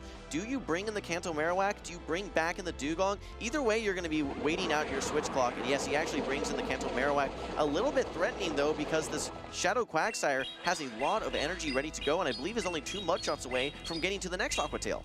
Yeah, but it's going to need another Aqua Tail after that. Elite sacrificing the first shield, but there's still another shield left in play, so Quagsire needs to throw another Aqua Tail to get the shield and another Aqua Tail, but is that Aqua Tail going to be enough to knock out? Okay, but don't forget, there is still I think a charge attack loaded on this Galarian Corsola. Could make a combo play at some point. Actually opting to go for a charge attack. I think maybe could have thrown one more. It was actually very close, but here comes the Bone Club. This does knock out the Shadow Quagsire. Yeah, you just bring back in the Galarian Corsola, get this chip damage, and now you put this Shadow Kanto Marowak in range that one Brine will knock out.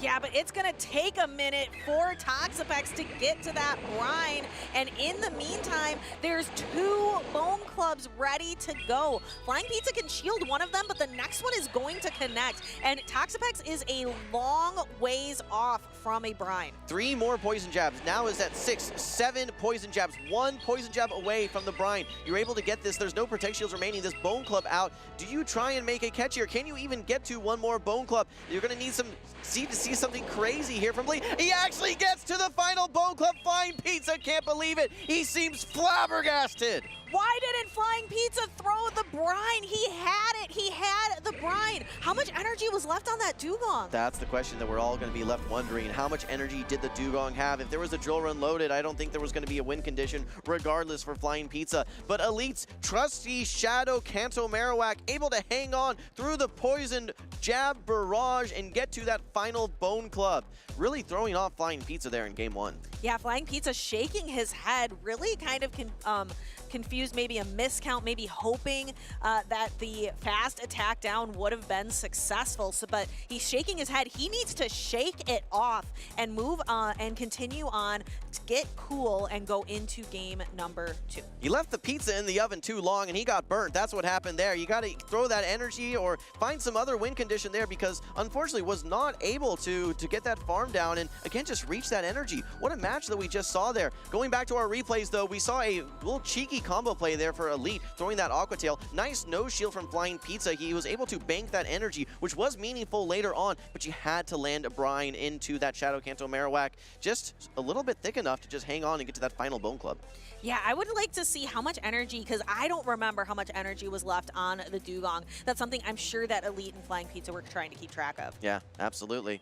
All right, well, these trainers are still locking in here. I really don't mind the Toxapex pick so much from the side of Flying Pizza, knowing that there's an Azumarill there, knowing that there's a Dugong, knowing that there's a Shadow for Alligator, right? There's, I believe, 3 different water Pokemon on the side of Elite that you're going to have neutral to positive play to, in some cases, dominating play. Elite really enjoyed bringing that Azumarill earlier on, but may leave it on the bench, knowing that it has a very, very threatening threat, that being the Toxapex. And that Toxapex meets its biggest threat right here and now in game number 2. We have the Shadow Kanto Marowak. Flying Pizza actually using the Shadow Quagsire as a safe swap, and it's actually not a bad choice as a safe swap.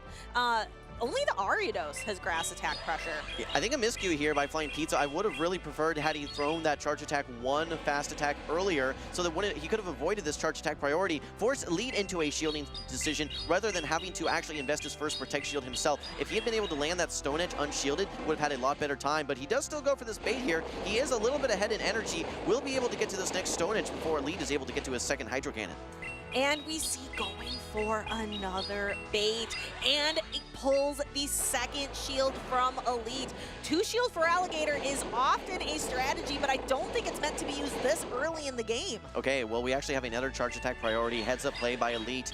Flying Pizza needs to get off this Stone Edge if he wants to try and flip switch, which is exactly what he's going to do. I mean, I have to say, Elite, that was a little bit of a late swap that we saw there. He threw 2 full Mud Slaps before he swapped into his Shadow for Alligator. So despite losing switch here, this is an energy dry Quagsire, and this Shadow Cancel Marowak is going to get a huge farm. Nice play by Elite, and he has a huge energy advantage now going into this Galarian Corsola. I think 3 Bone Clubs are able to knock out, but 1 Nightshade is going to be a ton of damage into the Shadow Cancel Marowak. Yes, we're going to see the Bone Club come through, connect with the Galarian Corsola. I think you're right. Between the Mud Slaps and the Bone Club damage, I think 3 would do it, but we're actually going to get to see the Dugong come in. Dugong is going to have to deal with this super effective Power Gem. Power Gem is an attack that does a lot of damage, and then we're going to see the Toxapex meet one of its targets in Dugong.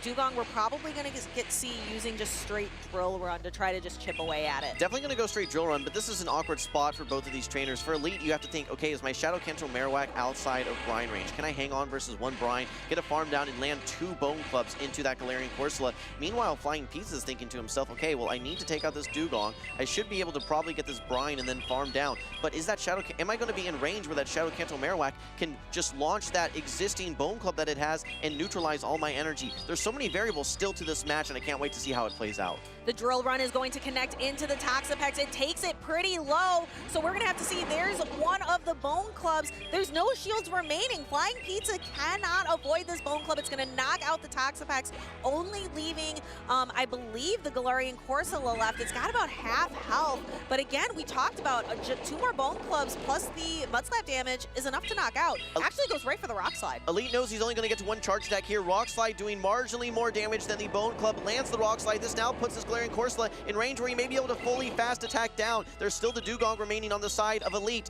This is going to knock out the Shadow Cancel Marowak. You cannot take any more of those Mud Slaps. It's going to be a battle of fast attack pressure here. Who's going to farm down? Will it be the Dugong? Yes! And Elite's Dugong with 1 HP and a dream. Elite with a clean 2-0, moving on to losers round 5. Resiliency is the story there for Elite. Despite a slow swap into his Feraligatr, despite swapping into his, realistically, his only Galarian Corsola answer, he was able to dig and claw his way out of that matchup, and with great energy management, find a way to come back in that game despite losing switch.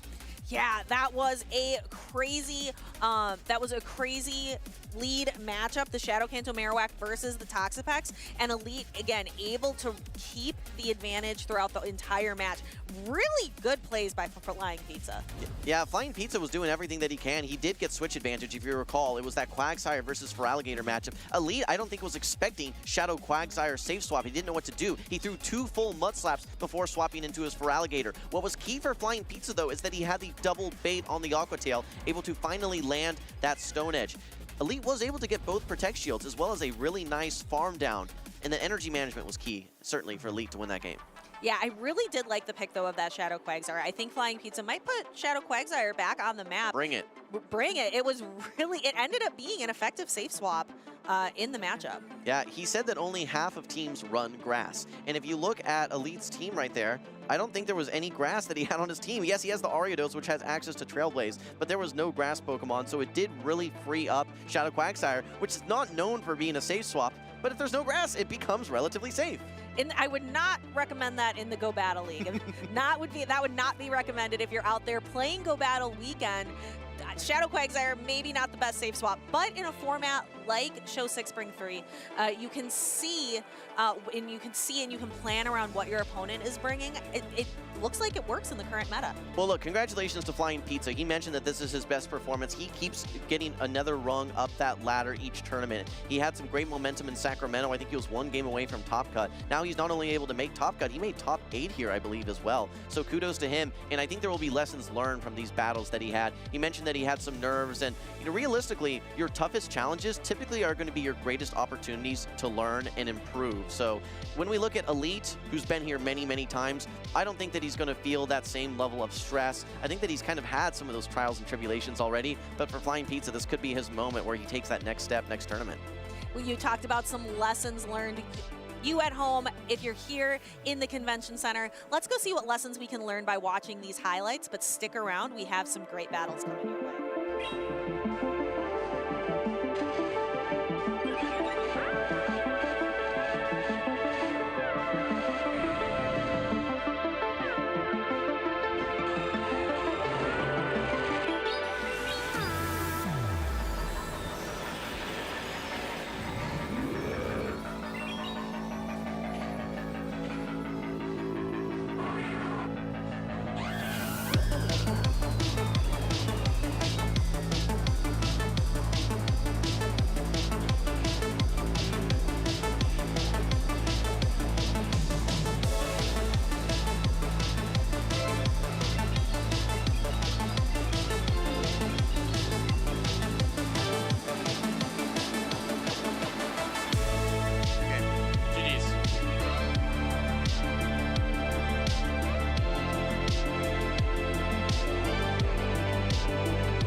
The furthest I've traveled for a Pokemon event is Yokohama, Japan. It was a great experience. I'd always wanted to go to Japan again. I had been as a kid, but didn't really remember that much. And so made a whole trip out of it, spent 2 weeks there, and Yokohama was just amazing. Pokemon Diamond and Pearl. Probably Hydreigon. I don't know, I just think he looks really cool. I really look up to Alex Underhill. He's a good friend of mine, and he really got me to take competition a lot more seriously. I had been kind of, here and there with Pokemon, like treating it as a casual game, but seeing him work so hard, I think he's been a big inspiration for me. I guess it would probably be Cynthia, because I respect her. I love trying the local cuisines anywhere I go. I think Pokemon events are a great excuse to travel, so having the ability to try a bunch of different things is what I enjoy about traveling.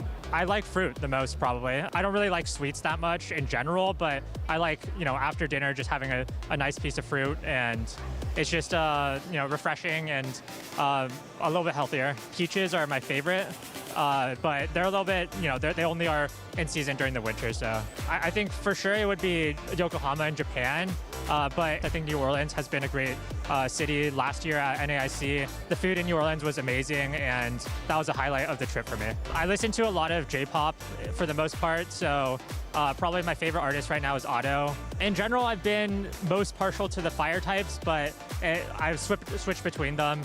Just depends on the generation. I've liked all 3 types of starters.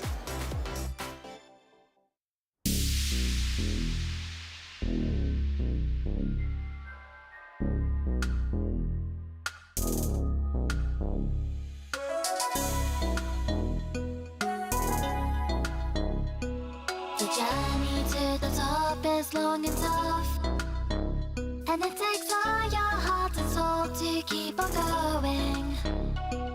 夢にたどり着くまで諦められない While your passion is the fire, always lighting up a path, it's the greatest who will get to leave them all. So do you wanna be legendary? So do you wanna be legendary? Have you got what it takes to win? got what it takes to win? The training has been taking all your life, and you need courage if you want to win the fight. Respect the opposition like a real hero should, then strike. While your passion is the fire, always lighting up a path, it's the greatest who will get to lead them all. So do you wanna be legendary? So do you wanna be legendary? Do you dream of becoming legendary? So do you wanna be legendary? Have you got what it takes to win? Have you got what it takes to win? Have you got what it takes to win? Have you got what it takes to win?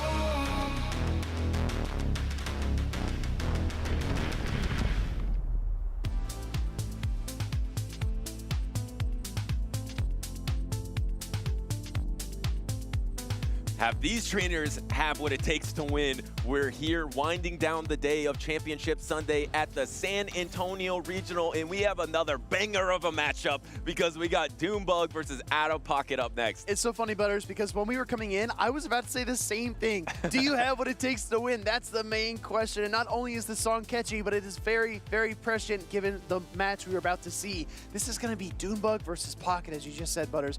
Two of the best in North America. This isn't the traditional rivalry that we talk so much about, but these are two titans, especially of the continent. As you look at the bracket to see how far these trainers have come, OutOfPoket has been working overtime to try to get into this position he's in now. Had to go past Pyro, Panda to get there. He did drop down from the winner's side of the bracket. Dune Bug did as well, but some shout outs to some trainers that played off stream earlier on. I mean, Gerald X was able to move on. Rockhaven earlier on. The Tarian was actually maybe one fire punch away from still being on that loser side of the bracket. Then going into our winners finals that is already set, we have Rise to Occasion versus Stud Muffins. Yeah, that's something definitely to look forward to. Rise to Occasion, one of the staples of the scene versus Stud Muffins, and that Garian Mole Trace, my MVP pick. You know, Butters, you can't win them all, but it does feel good when you get one. I mean, it definitely looked like an MVP in that last set, and we're going to see which MVP Pokemon is going to be for these trainers, as Dune Bug and OutOfPoket have some fairly similar teams, but some key differences. Of course, the ground type is going to be the Shadow Kanto Marowak for OutOfPoket. It's going to be Diggersby for Dune Bug. And then we actually have the Talonflame on Dune Bug's side, which I feel like we haven't seen at all in this tournament. Same wavelength, Butters. I feel the exact same. We have not seen Talonflame take to the skies with that oppressive Incinerate damage and the potential Brave Bird coverage, but I do think against Pocket's team, it looks quite potent, especially in neutral matchups. The challenge, though, is I feel like that 5-turn Incinerate really makes you vulnerable against Pokemon like Drapion with Aqua Tail. Let's go right in. And speaking of Drapion, there's two in the arena right now as we have a mirror lead. We're going to see which Shadow Drapion does win Charge Attack priority. Sometimes these trainers don't go for it on Charge Attack priority. They don't want to reveal that crucial information just yet. Yeah, I think that kind of as you work your way through a mirror matchup like this, we see this a lot with like Azumarill mirror matches or maybe even the Umbreon matches of old. This one's a bit more potent. It moves a bit more quickly. So picking the right moment to throw the Aqua Tail and try to knock out your opponent is definitely critical. And it's very difficult as well to see what's behind this Drapion. Such a neutral pick, and there's our Charge Attack priority. And it looks like Dune Bug is going to win that cap there. Both these trainers are using the same core of Shadow Drapion and Dugong, but the interesting third Pokemon, hanging on there. And does this Aqua Tail knock out Dune Bug? I don't think it will. Yeah, hanging on by a bare thread. Both Drapion are weak, and we see the snipe and the swap into Superior. And there's not a clear answer. OutOfPoket's actually just thinking about this. He actually has no reason to not go in right away because he's just giving the timer back to Dune Bug in this situation. Yeah, but he's definitely thinking things over, trying to estimate what might be in the back. We've seen the Shadow Drapion and the Superior from Dune Bug so far. How do you cover the weaknesses of those two Pokemon? Is Pocket going to get that assumption correct? Frenzy Plant does get shielded up by the Dugong, and now the Icy Winds will start to flow. Yeah, and do we get the Protect Shield here? Of course, you have your own Dugong in the back if you're Dune Bug. And in the back for OutOfPoket, you have that Shadow Kanto Marowak. You get the Protect Shield here on this Dugong. I think OutOfPoket has to double invest into his own Dugong because he wants no part of that matchup with the Shadow Kanto Marowak. This is one of the reasons that Dune Bug picked up Superior for his team. He's been able to leverage it really, really well this tournament because it can hit ground and water so effectively. And look at the back line. You've got a water ice type Dugong and a ground type Kanto Marowak. So obviously Dune Bug is going to shield here. I think he's onto something. OutOfPoket is on his back foot here. He's going to have to pull off a miracle to try to win this matchup because if he stays in, he might just get knocked out by this Frenzy Plant. Pivot, trying to catch on the attack there. That was risky by Dune Bug, but now he could win the charge attack priority. Does he go for it? But no, his attack actually wasn't available for him to press. So now he's going to get Icy Wind. Yeah, charge attack did not appear for Dune Bug 97, so he's unable to throw that Frenzy Plant. He switched out to clear the debuffs, but now there's a slight opening for OutOfPoket, but I would still argue it looks incredibly difficult given that he has that Shadow Kanto Marowak in the back. And actually going for the Icy Wind that's double resisted here, just trying to nullify the Dugong from Dune Bug before he goes into his Shadow Kanto Marowak. And Dune Bug's not actually throwing his energy yet, trying to get to the drill run right before the drill run is available for the opponent and going on charge attack priority, but losing it here. Drill run getting fired off here into the Dugong mirror match. I'm just envisioning, Butters, how this would have gone if the Frenzy Plant was fired off. This Dugong from OutOfPoket would already be out of the game. The Superior would be lined up against that Shadow Kanto Marowak, and this game might already be over. Yeah, and because you took that next drill run here and the Dugong hangs on, you have to get the double Icy Wind before an attack is available because one Icy Wind is not going to be enough to knock out the Shadow Kanto Marowak. Looks like Dune Bug is saying GG here. He knows that this portion of the battle is over because as soon as the Rock Slide is available, that's probably going to be the knockout. Rock Slide, charge attack priority tie. Shadow Kanto Marowak is not the most attack-weighted Pokemon, but it does win over bulkier picks like the Dugong. If you want a really easy back-of-the-napkin sketch of how charge attack priority ties work, the bulkier you are, likely the lower your attack stat is. Exactly right. And it's a good portion of the time to bring up that, speaking of charge attack priority, Dune Bug swapped out with his Superior to clear that debuff.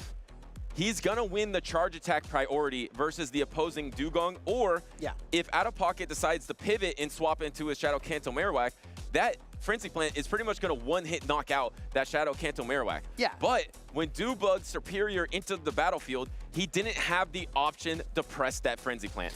Yeah, exactly right. So when you have a particular Pokemon like a Dugong, it's got a range based on the kind of seal that you catch or the Dugong that you evolve. It really depends on the range of the attack. And when we talk about these Pokemon so definitively and categorically, a lot of new trainers probably don't understand it, but certain species of Pokemon inherently have different ranges of attacks. For example, Primeape is going to have a higher attack stat than something like an Azumarill, right? That's an easy one. But if you look at something like Frostlass and Venusaur, they're actually very close, even though they're different species, and that can really depend on which particular Pokemon they are. Yeah, and sometimes you want to build your Pokemon a little bit differently to try to shore up those charge attack priorities to try to win those matchups. And it looks like we actually do have a rematch here. So run it back. We're going to have Dune Bug versus OutOfPoket once again. I want to talk about these two trainers because remember, this is the Dual Destiny season, and have these paths crossed in the past. And yes, they actually have played in Hartford. 2023 is the only time they've ever played in their championship series career, and it was actually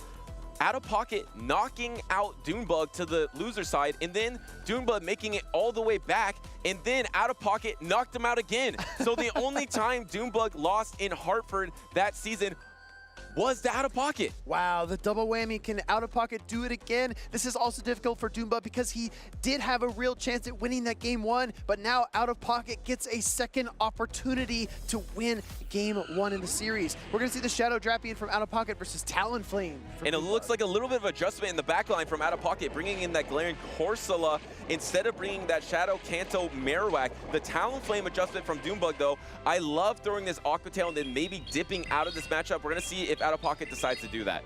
If you dip out, you still risk the Brave Bird action from this Talonflame on the opposing side. And Dune Bug wisely recognizing if he throws the Incinerate, that means that OutOfPoket's able to get 2 more Poison Stings and then another Aqua Tail. So instead, he allows the Poison Sting through and goes for the fly. And here we are at the next Aqua Tail. Do you just let this Talonflame go? Yes, actually Dune Bug decides to just let the Talonflame go. Probably going to come in with your own Shadow Drapion to soak up the remaining energy from OutOfPoket and just have a Protect Shield advantage. Protect Shield advantage on Superior actually looks kind of insane versus OutOfPoket's team as soon as Drapion is out of the game, which if he knocks it out here, it's out of the game. Oh yeah, exactly. I mean, when you look at somebody like Dune Bug and they make a call like this, it kind of all comes together. You're looking at it, you're saying, wait, Superior up a shield, up some energy with a slight edge against this team of OutOfPoket. It's really almost unstoppable. Shadow Drapion is the hardest answer, and it just KO'd.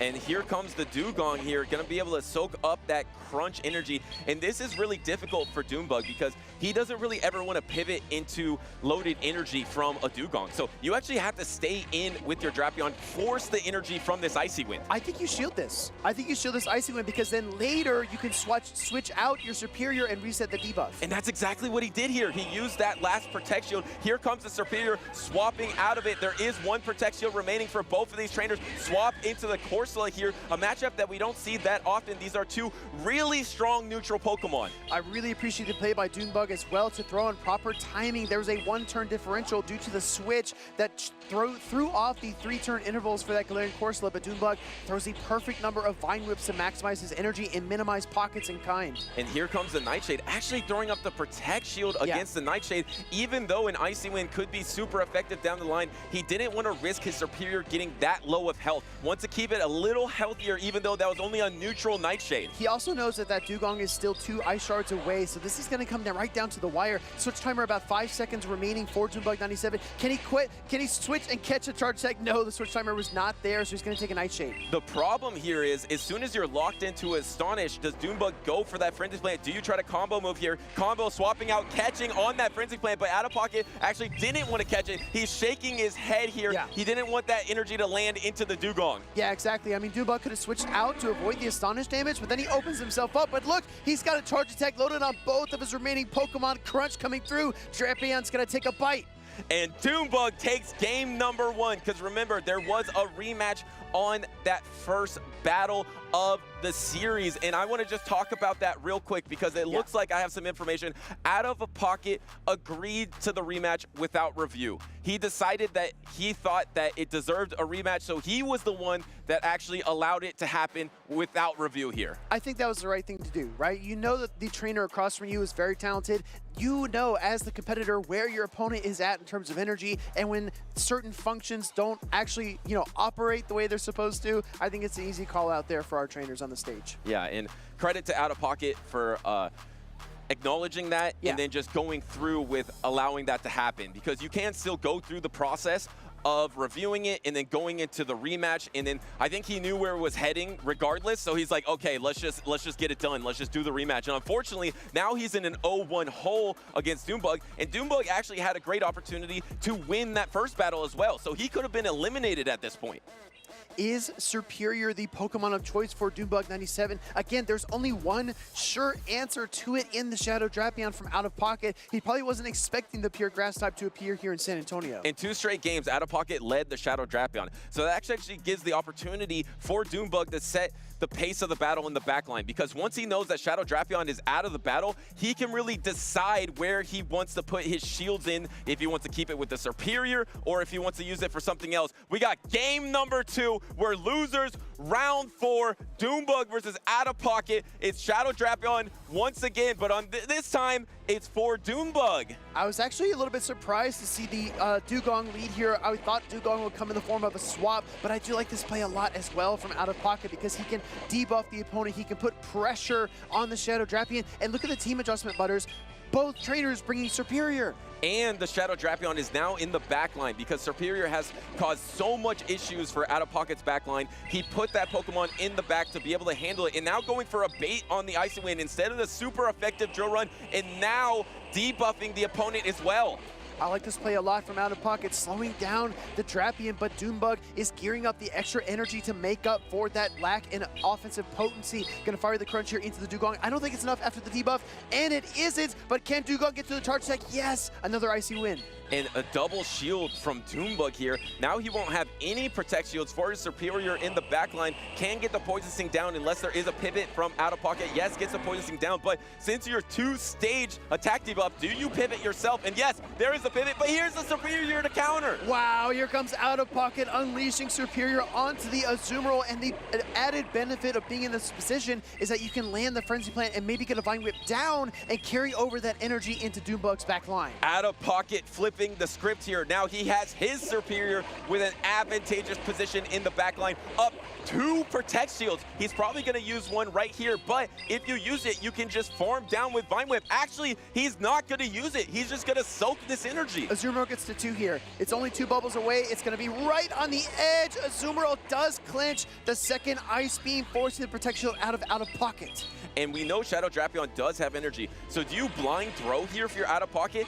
Will the Shadow Drapion come in and throw straight away? We're going to find out. Here is the superior. No! Actually, it is a blind throw, and it's going to be not very effective in the Dune Bug superior. No for OutOfPoket, but yes for Dune Bug. He really wants to take this resisted Frenzy Plant instead of a super effective aerial ace, switching back into the Drapion. Again, it's a race. You do not want to be behind energy, especially with a Shadow Drapion on the other side. And we do know Dune Bug wins charge attack priority, Drapion versus Drapion. So at any point, he can swap out in charge attack priority. Does he go for it here? No. And here comes the crunch. I don't know if this is going to be enough to knock out, but how many times have we seen Shadow Drapion just have a bite to his crunch? I think that you need to switch out if you're Dune Bug, send back in the Drapion now that the energy has been deployed by OutOfPoket. Going for the Aqua Tail. I don't think it's enough to KO Butters. I think we see no shield here. Oh, it's going to be so close, Speedy. Can OutOfPoket endure it? Barely 1 HP in a dream and gets to that Aqua Tail, which will definitely knock out Dune Bug Shadow Drapion. Hey, man, I might be a little bit older, but my eyes are still on point. I know if this Pokemon will hang on. Shadow Drapion goes down for Dune Bug 97. The Poison Sting double KO, and Pocket's got a superior in the back. And he ties up the series 1-1. Winner advances to losers round number 5. Will we be seeing a rematch of Dune Bug versus Rise the Occasion maybe in the grand finals later in the series, or does OutOfPoket once again be the trainer to eliminate Dune Bug just like he did in Hartford 2023? Here's the trick. Shadow Kanto Marowak is the best answer for that Shadow Drapion on Dune Bug's side. But it's so risky to bring that Pokemon when you're staring down a superior and a Azumarill and a Dugong on Dune Bug's side. And he even showed Talonflame, a Pokemon that you haven't seen all tournament long for Dune Bug. He showed that in that game number 2, or really game number 1 rematch there. Yeah. And now you don't really have a lot of play with that in the backline, but if you could ever catch it on that Shadow Drapion, it could be your win condition. So that risk could pay off. It definitely could pay off, but do you want to take a risk, right? This is a elimination game. No matter who wins this next game, someone is going home. This is losers round 4 in San Antonio, Texas, and one person's going home and one person is going on. And exactly right. OutOfPoket mentioned in his interview, once you start getting in the top 8, you get more prize money, you get more championship points. The more you're able to advance in the tournament, it's just so much better for your season. These are 2 trainers that haven't won yet, but they're also both battling for possible travel awards coming up soon too. So there's actually a lot on the line between these 2 trainers. Yeah, there's a famous investor that says compounding interest is the 8th wonder of the world, and when you win deep into the bracket here, you're compounding your success more and more. You earn more for winning these really difficult matches as the tournament winds down. OutOfPoket and Dune Bug, neither trainer has locked in, Butters. They're taking every moment to think about this matchup. And Superior has been the key Pokemon in this matchup. I mean, it's almost unchecked for Dune Bug. And then OutOfPoket flipped the script, brought his own Superior, and was able to close that game number 2. Do we see double Superior once again in this decisive game number 3? They're both locked in. We got a Dugong lead versus a Dugong. All right, we're going to have a slow start, but let's see if this battle will boil. Dugong's in the mirror match in the lead here. Will we see the Icy wins first or the drill runs? How about that Talonflame in the back there? If you're able to get the alignment here, and I believe, whoa, going for the Icy win here, going for the double resisted debuff. Big brain play from OutOfPoket early on. Big brain play, drill run coming through here, but that charge attack priority is the icing on the cake, but because it means that the Dugong is already inhibited, it's slowed down in its attempt to deal any damage to OutOfPoket's Dugong. And did he do this because he saw in an earlier matchup, he wins charge attack priority? Remember, that information was already given away in a previous matchup. So knowing he's going to win that charge attack priority, he goes for the icy win first to debuff the opponent. That's a smart play. And Dune Bug, knowing that, doesn't throw on alignment. He goes for the extra ice shard as well. He's got to avoid that charge attack priority from here on out. Yeah, and you get that extra ice shard through. It is double resisted, but anything is going to help win this mirror because you definitely want alignment specifically for Dune Bug because you want to stay away from that Shadow Drapion, or sorry, from that Shadow Kanto Marowak as the Shadow Drapion at all costs for Dune Bug. Exactly. He's probably going to invest one or maybe even both of his Protect Shields to make it happen, but this Dugong early on hitting that Icy Wind debuff might be the edge that Pocket needs. But does he pivot and bait out the Shadow Drapion here? He might go Talonflame to try to bait out the Shadow Drapion, or he goes his own Drapion and then is countered by the Shadow Kanto Marowak. But I believe there was 2 Poison Stings that went through for Dune Bug. That could be the difference here. We're going to see if this Shadow Drapion can pace to double Aqua Tails against the Shadow Kanto Marowak. OutOfPoket is going to throw his Bone Club at any moment, trying to force away this Protect Shield. But like you said, Butters, the second Aqua Tail is already here. And this energy is going to be quite useful because it's going to be super effective into the Dugong or double super effective into that Talonflame here. So you get this full farm down. You're at double Bone Club and also close to that double Rock Slide here.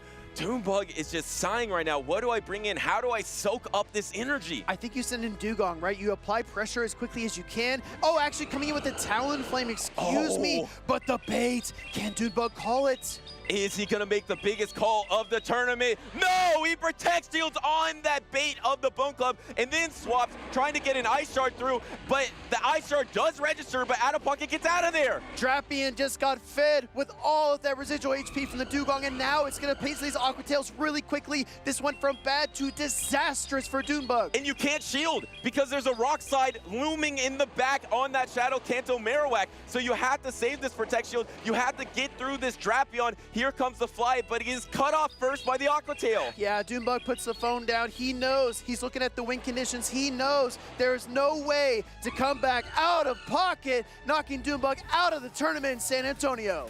Once again, OutOfPoket is the trainer to eliminate Dune Bug, and Dune Bug a little bit frustrated there as he gets reversed swept.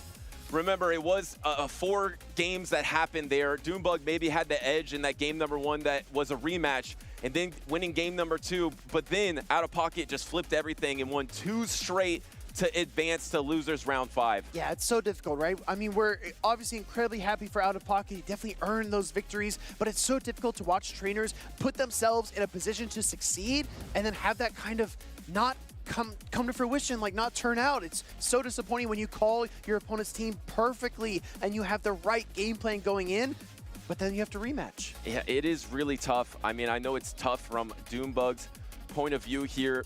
OutOfPoket did everything right. He instantly rematched, and then he played the game to the best of his ability, and he won those last 2 games, and that is why he's advancing. It's so hard in these tournaments. You even see it earlier on where the Tarian maybe could have eliminated Elite with 1 Fire Punch, but instead tries to go for a Scorching Sand. We even saw Flying Pizza trying to go, trying to not throw the brine and go for that jab down.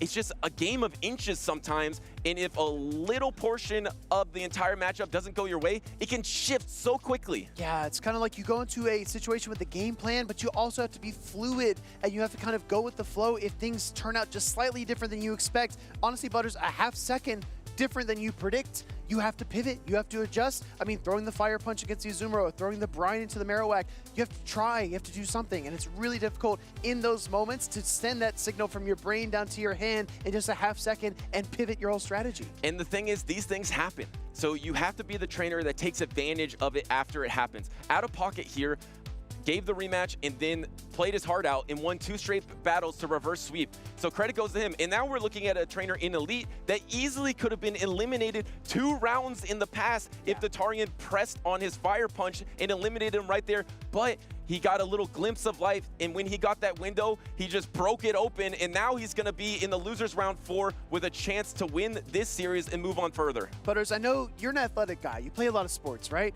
I don't know if you play much tennis, but one phrase I always like to use is unforced error. so many times in tennis you have players that are almost evenly matched and they just wait for the other one to make a mistake. And once you have that opening, you take advantage of it, right? That's how you defeat people that are on your level. No, absolutely. And I actually have been playing tennis recently. I've been playing against my wife, but I'm not good enough to take advantage of the open opportunities like these trainers on stage here.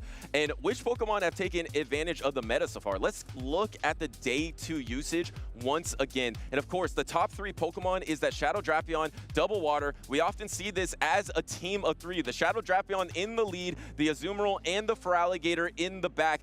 I mean, there just seems unstoppable, but they haven't necessarily all been the story of this later round of San Antonio. When Primeape and Annihilape gained Rage Fist on their community day and we had so much water in the meta, it almost felt like Diggersby had fallen out. And we were like, oh yeah, Diggersby Toxapex core was good for like 2 weeks and now it's gone.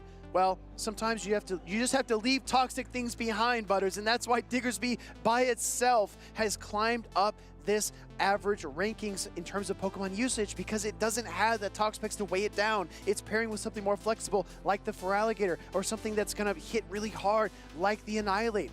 It's found ways to succeed. No, you're absolutely right. And 2 other key things to mention is Annihilape has significantly dropped. That's true. And Dugong and Mandibuzz have risen because Dugong was tied at 37.5% with that Annihilape. That was a Pokemon that was either 10th or 11th in Birmingham in day number 2. And then Mandibuzz wasn't even part of the top 12 in that tournament or in Rio de Janeiro as well. So these 2 Pokemon that have been a big factor, we saw over and over again, these trainers rely. Dune Bug and OutOfPoket both brought these Dugongs to this later stage of San Antonio Regional. Yeah, talking with Dune Bug yesterday, he said, yeah, Dugong's actually so good in the meta. You have your Icy Wind coverage and your Drill Run to hit back against the poison types. Very, very incredible Pokemon, and I feel like we talked about this briefly yesterday. It's one of those Pokemon that doesn't have the highest pick rate, but its success rate absolutely blows so many other picks out of the water. And you see it neutrally, even against the Galarian Corsola. I saw it after it threw 2 Icy Winds in a matchup, and it took the Power Gem. It did almost nothing. It was like doing 20% of the Dugong's health. It's kind of crazy, and it is kind of a skill cap Pokemon where if you use it well, if you can take advantage. I mean, we saw OutOfPoket win that game number 3, knowing that he's going to win Charge Attack priority. He actually went for an Icy Wind, which is a double resisted attack, which most trainers try to avoid using. In this situation, he used it to try to win that mirror and force a pivot that eventually won him the game. I'll tell you what, Butters, let's throw up our advertisement for the Pokemon League. You definitely want to get involved in your local cups and challenges. But while our trainers look at that and scan that QR code, I just want to talk about how you play Dugong. You said it was a high skill ceiling Pokemon. I agree with you. I think once a trainer throws Icy Wind, especially in that mirror match, you're kind of like tipping your hat as to what you're going to do next. You're committing to that matchup for the long term. Yeah, and the thing is, you're able to set the pace of the battle with Dugong, and that's why it has a high skill ceiling. If you're able to debuff your opponent early on in the matchup, you're either forcing your opponent to swap, or you can dictate the pace by staying in, banking extra energy, swapping yourself, or in that situation, just winning outright in the mirror, which I didn't know that actually. If you won the Charge Attack priority with Icy Wind, that's the play to do in the mirror with Dugong. Yeah, exactly. I think a lot of these trainers like OutOfPoket, like Dune Bug, have been to their local cups and challenges over and over again. They have tried different strategies, whether they were scrimming with their friends or they were at these challenges. And I think that they've learned so much over the years about how to play out different situations and how to read your opponent as well. I mean, OutOfPoket made incredible reads down the stretch after he had a really tough situation in that game 1 that was rematched. I actually want to build on that point because I know OutOfPoket in particular only practices through scrims. That's the only resource that he uses to prepare for tournaments. And that's something you can definitely do at those tournaments. You can also make friends there to battle online from your own respective houses or whatever it is. But other trainers use some other resources sometimes. OutOfPoket is actually one of the few trainers that I know that only relies on doing scrims. And so the fact that he finds these little wrinkles to win by only scrimming it's just a credit to the success that's made him, I think, the most consistent North American trainer in the last 6 to 8 months. Yeah, it's tricky because you want to try new strategies, not limit yourself, and it can be very difficult to kind of expand your mind. After you find something that works, it's really difficult to not just go right back to it. But I feel like OutOfPoket is that one, trying new things, finding new wrinkles, exploring new strategies time and time again. We've got OutOfPoket versus Elite going to this next series, and I'm really excited, Butters. Yeah, I mean, speaking of Dual Destiny, 2 trainers that have new life in this tournament where both of them had a chance of being eliminated earlier on in the tournament and just scraped by, and now they're here to face each other in this matchup. Of course, 2 of the top trainers in North America. We have already talked so much about OutOfPoket, but how about Elite? Able to win, I believe, the Fresno Regional. Also, I believe the San Diego Regional was the second one. And then he was the runner-up in another regional as well. He has a really solid win-loss record. He was a trainer that dropped down to the loser side of the bracket and has been making an awesome loser side run. Yeah, I think Elite has also benefited from some unforced errors that we talked about earlier on in the broadcast as well, but he is a talented trainer who's made it to 3 grand finals in his career. And I don't think he's played that many tournaments either, versus OutOfPoket, who's like the North America journeyman of Pokemon Go PvP, who's been to dozens of competitions. This is going to be fascinating to watch. Yeah, I mean, he was in Birmingham last weekend. He was competing, and now he's here in the loser semis with a chance to get to the losers finals versus Elite. We got the leads. It's once again that Dugong pick that has been so strong for him in this tournament versus the Shadow Drapion. Another Dugong from Elite. Yeah, I think when you go up against OutOfPoket, you can expect him to bring that Shadow Kento Marowak at least once. And if you have a check like Dugong in the back, you can definitely shore yourself up really well against it. Crunch gonna get fired off here by that Shadow Drapion into the Dugong, trying to lower that defense, and he does get it on the first try. Oh, and then swapping on the Icy Wind to take this double resisted Icy Wind into his own Dugong. And how do you counter swap? Do you try to build up a little bit? No, you just go straight into your Galarian Corsola here. Yeah, I think this makes a lot of sense. I mean, you don't want to displace the switch timers any more than they already are. So going right into this Pokemon is the perfect play from OutOfPoket. Gonna go ahead and take this Icy Wind though, which is a little bit negative, but I think he's gonna throw the Power Gem just as soon as he possibly can. Yeah, and at this point, I don't think the Power Gem is gonna get even close to knocking out. You're gonna need a Power Gem and at least a Nightshade to finish off this Dugong here. The strength of the Dugong soaking up that Power Gem. It didn't even do half of its remaining health, but just about half. I heard you backstage earlier, Butters. A Power Gem connected on Dugong, and you said that did absolutely nothing. And I think it's because of these Icy Wind debuffs, as we saw their super effective Rock-type damage should leave a dent in the Dugong. But another pivot. Another switch. And now it is going to be on another Power Gem here. But once again, it's not going to do that much damage because you've already soaked up 2 Icy Winds, dropping your attack 2 stages.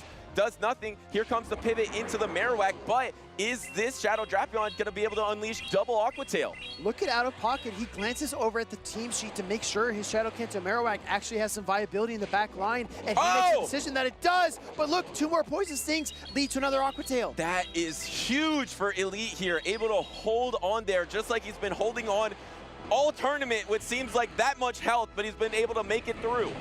Shadow for Alligator comes in, and Shadow Kento Marowak's going to look to dish some damage in the form of the Bone Clubs or take some Protect Shields. He's going to get the latter. And there goes the Protect Shield from OutOfPoket. There is 1 Protect Shield remaining for both trainers. You're trying to get this Shadow Claw down, but instead, swapping into your own Dugong on the Bone Club here. Is there an undercharge? Yes, a little bit of an undercharge. Just a nice Bone Club to try to get some fast attack down here with your own Dugong. Yeah. Oh, wow, that is a nice play by OutOfPoket. Yeah, he's able to get 2 Ice Shards, which might put him closer to pacing with this for Alligator. Actually, it does. He throws the Icy Wind. This is a massive bait call. Does Elite call it? And he's not shielding yet. Oh, he does throw up the shield here. It is so risky because if you don't shield, you lose that battle, getting hit by the drill run here. And can this for Alligator clean up everything? You're getting really close to Hydro Cannon range. I think you're pretty much are in Hydro Cannon range. Does OutOfPoket decide to use a Protect Shield here? No, you know shield. You come in with the Galarian Corsola and try to rely on that Astonish damage because you have no HP left on your Shadow Kento Marowak. But I think to win this, OutOfPoket probably still needs to make a catch. Yeah, he's just so slow here. He can't get to that Nightshade in time, and I believe you're just 2 Shadow Shadow Claws away, and the timer isn't up yet. So 1, 2 Shadow Claws connects, and Elite is going to be able to unleash that Hydra Cannon to take out the Corsola. The final Pokemon remaining is the Shadow Kanto Marowak. Its only hope is to have a Bone Club stored, and it does not. It's all out of gas, and Shadow Feraligatr gets the KO. And that is a full sweep there by the Shadow Feraligatr of Elite. Well done. A real fluid game of Pokemon Go PvP. Both of these trainers swapping in and out. There was multiple pivots in the mid stages of matchups between all of the Pokemon. Don't forget as well, when Elite made his first Grand Finals appearance this season, it was against Wadaj in Baltimore, and he relied heavily on that Shadow Feraligatr. He's incredibly comfortable with it. He thinks it is the premier pick in the Open Great League. So if there's one thing Pocket can count on, it's for that Shadow Feraligatr to show up in every single match. Absolutely, and that pivot right here was crucial because we thought at that position, switch locking the Shadow Drapion could have been a mistake for Elite because OutOfPoket could easily punish it with his Shadow Kanto Marowak. But because Elite was able to hold on just as he's done all tournament long to do the double Aqua Tail, that was just enough for the Feraligatr to be able to close that battle. Jumping right into game number 2, Butters. Here we go. We got Shadow Drapion mirror match on the field. And look at the back lines are a little different this time. The Galarian Corsola is going to be kind of free in the back, but that Superior going against that double water once again. How many times have we seen the Shadow Drapion double water? Look how difficult this is for Pocket, right? He's got his Shadow Drapion in the lead. He's got a Grass-type Superior and a Ghost-type Galarian Corsola in the back. He needs to KO the Shadow Drapion and not let it get away. And absolutely, was that on charge attack priority? It looked like it was there, and looks like OutOfPoket loses that charge attack priority. But remember, most oftentimes when you throw in charge attack priority here, you do endure and hold on with just 1 health. But Elite did not press the Aqua Tail yet. This was not charge attack priority. Pocket has the chance to pivot if he would like to. There is the pivot. Wow, it actually goes in to the Galarian Corsola to soak this Aqua Tail. What a surprise. But now that you know you've neutralized that Shadow Drapion as Pocket, you're able to play around it with this switch like this. And this is better for Elite. Even though that was unfortunate, now he's going to match up his Feraligatr into the Corsola and his Dugong into the Superior, which is a better matchup than the Feraligatr would be. Firing the Nightshade here, trying to take away that protection from Elite, and he succeeds. Elite is definitely going to invest in this Feraligatr going forward. Yeah, and he's going to be able to throw this Hydro Cannon before the next Nightshade is available here, and you're just so loaded with energy. I can't imagine there is going to be a Protect Shield here. OutOfPoket is not expecting the Ariados in the back. He knows that Galarian Corsola really removes the threat of that Ariados, so his Superior is going to be pretty free here. Wow, going straight for the Ice Beam through 2 shields. Elite firing this away. OutOfPoket tries to call it, and it wrecks the Superior. Oh, and look at Elite's facial expression there. That might just be game. Elite's going to be able to Ice Shard down, even if he doesn't Protect Shield here. He's giving a little smirk to his opponent because he landed that Ice Beam. He stuck it between 2 Protect Shields. Wow, Shadow Drapion comes in. This is OutOfPoket's last hope. It's got 2 shields. His tournament life is on the line. Does he even try to make it up? Yes, he's going to stay in this battle. You know, it's not over, because if you can get to double crunch here, maybe if you get the debuff, no, it's just too much fast attack pressure. You just can't hang on long enough to these Ice Shards here. You need 3 crunches of your Pocket, right? You need a defense drop on the first crunch, you need to KO the Dugong with the second crunch, and you need to triple crunch to KO the Feraligatr. It's too much. What a risky call from Pocket. It doesn't pay off, and Elite is able to 2-0 and advance to the losers finals here in San Antonio. If you leave the door cracked open, Elite is gonna kick it wide open, and that's exactly what he did against Pocket in that game number 2. He was able to dodge a Fire Punch 3 series ago, and now he's in the losers finals. Crazy things can happen.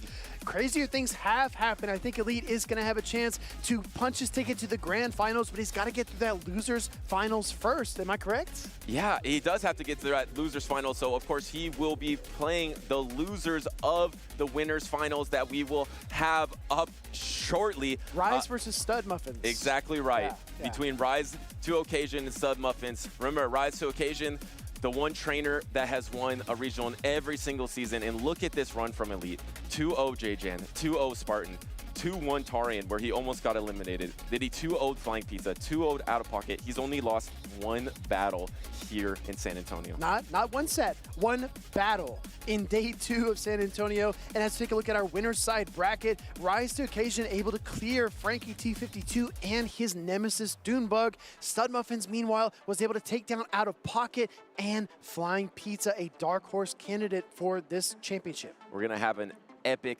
top 3 here at the San Antonio Regionals. Will it be Rise to occasion? Once again, rising to the occasion to be the only trainer to win 4 regionals in 4 separate seasons? Or can it be Stud Muffins, a trainer that has been on a mission ever since LAIC or Elite? You gave him a little opportunity, and now one of the best trainers in North America is standing there waiting for the loser of this next matchup. Rise to occasion and Stud Muffins are taking the stage. So far, that Garian Moltres has been almost impossible for people to get past. It has so much flexibility with the Ancient Power and Brave Bird. We talk about that a lot, but the Sucker Punch pressure is very underrated. You chew through neutral matchups if you don't resist it. Yeah, and once again, I felt like earlier on, the Garian Moltres didn't have a lot of targets. A lot of teams with Azumarill, Dugong there, Shadow Drapion. He's in a position where he has a lot of good targets versus Rise to occasion. We'll get to those trainers soon, but that MVP Pokemon is going to be coming out in this winner's finals. It's going to be coming out of the winner's finals, and one of the most counterintuitive uses that I've seen for that Garian Moltres is actually beating Feraligatr. We've seen it squared up against Shadow Feraligatr numerous times, and when the Protect Shields are in play, Garian Moltres just chews through the HP, Sucker Punches it all the way down, and even landing an Ice Beam might not get the job done. And it's a matchup we saw a lot in Brazil at the Latin American International Championships, because if you're the Garian Moltres, if you double shield, you can actually Sucker Punch through that matchup. But a lot of trainers will throw the Ancient Power before the next attack is available. So we had a lot of times where trainers would build to 7 Shadow Claws, throw a Hydro Cannon bait, and then try to get all the way back to Ice Beam, but then throw it 6 because he knows his opponent is going to cut him off, and then charge attack priority again. It was such an interesting matchup that we saw happen so many times at LAIC.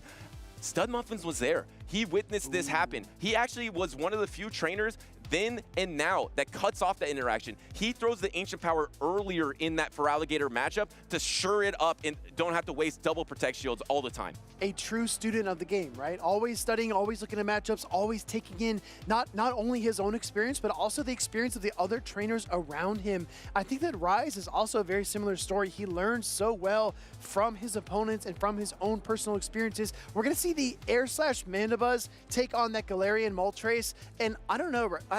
I think Rise's Air Slash Mandibuzz has a much better matchup than a Snarl Mandibuzz would have into that Garian Moltres. Yeah, absolutely, because instead of resisted, you're doing neutral damage. And then also there's an Annihilate on the side of Stud Muffins. So it's actually a strong pick against everything but that Dunsparce. So that Dunsparce, we've seen cored up with that Garian Moltres in previous matchups with Stud Muffin. Does he bring it again? But remember, this is a best of 5 that we're in now. Rise mentioned in the interview, he hasn't played in a best of 5 in a while, but there is more room for error, more room for adjustments. I'll tell you what, Rise hasn't played a best of 5 in a while, but you know what he has been playing, Butters? Go Battle League, and Rise to occasion is actually the #1 player on the global leaderboards, right? Global leaderboards, #1 with 3,455 ELO. He's got 1,085 battles played.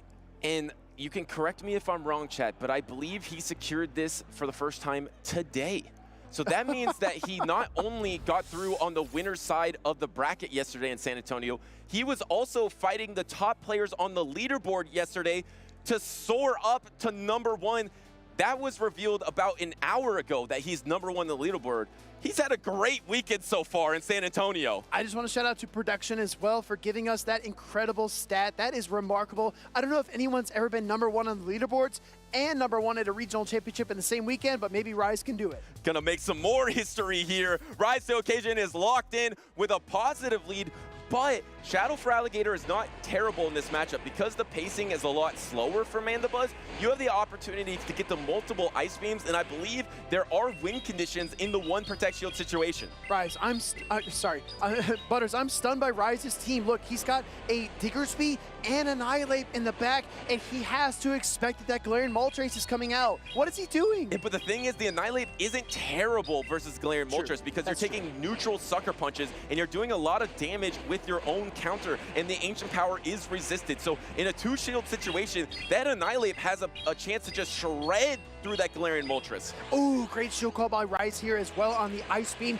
Can he get the full air slash down? Yes, Muffins thinks so. So he's going to bring out that Galarian Moltres. This allows Rise to pinpoint the main nemesis for his team, throwing the aerial ace to weaken it and maybe making a switch. And doesn't pivot out yet because you don't really want to soak any energy here. And this gives the opportunity for Muffins to hang on for a long time, maybe trying to catch on a resisted Ancient Power, but the patience by Muffins there.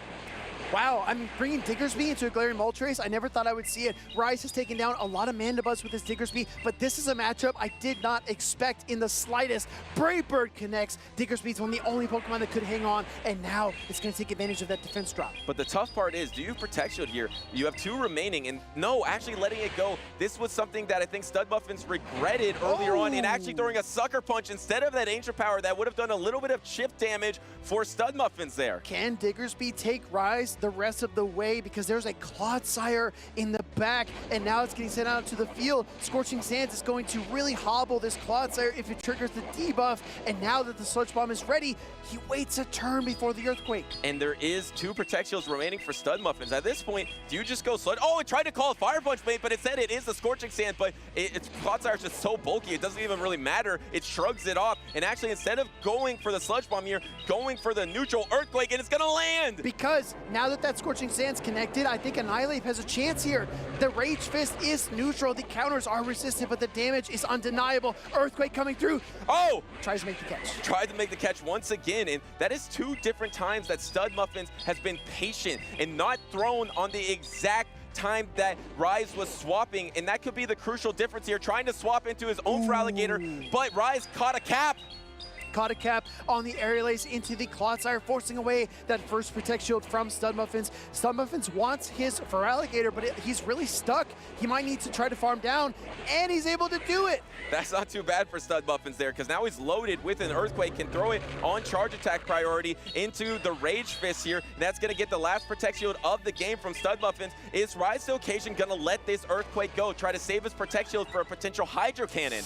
It's a really good question. Yes, the answer is he's going to shield up the Earthquake and think he can endure the Hydro Cannon down the stretch.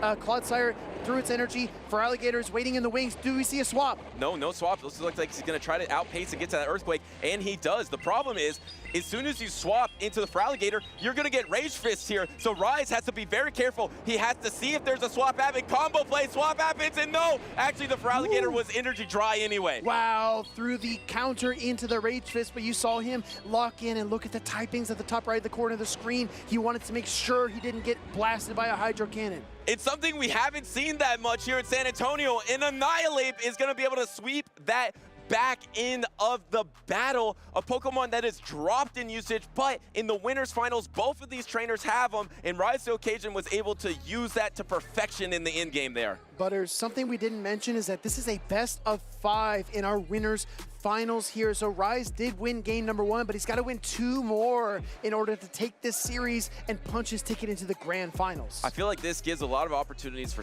Muffins. We saw earlier on in a series where he lost game number 1 because he didn't invest into his Galarian Moltres. He once again had the opportunity to Protect Shield a Fire Punch and maybe get to another Brave Bird or pivot. Once again, he didn't invest into his MVP. I feel like he's steadily going to invest more and more into that MVP Pokemon. And then how does Rise counteract that adjustment from Muffins? I mean, Rise did some really impressive things, you know, bringing the Diggersby into that Galarian Moltres and still finding the win condition in this matchup was absolutely astounding. I think the no shield on the Scorching Sands by Muffins was really detrimental to his attempt to win that game, because after you take that, your Clodsire is threatened by Rage Fist, so maybe just making a few different calculations could lead to success in game 2 for Muffins. Yeah, that is a good point there.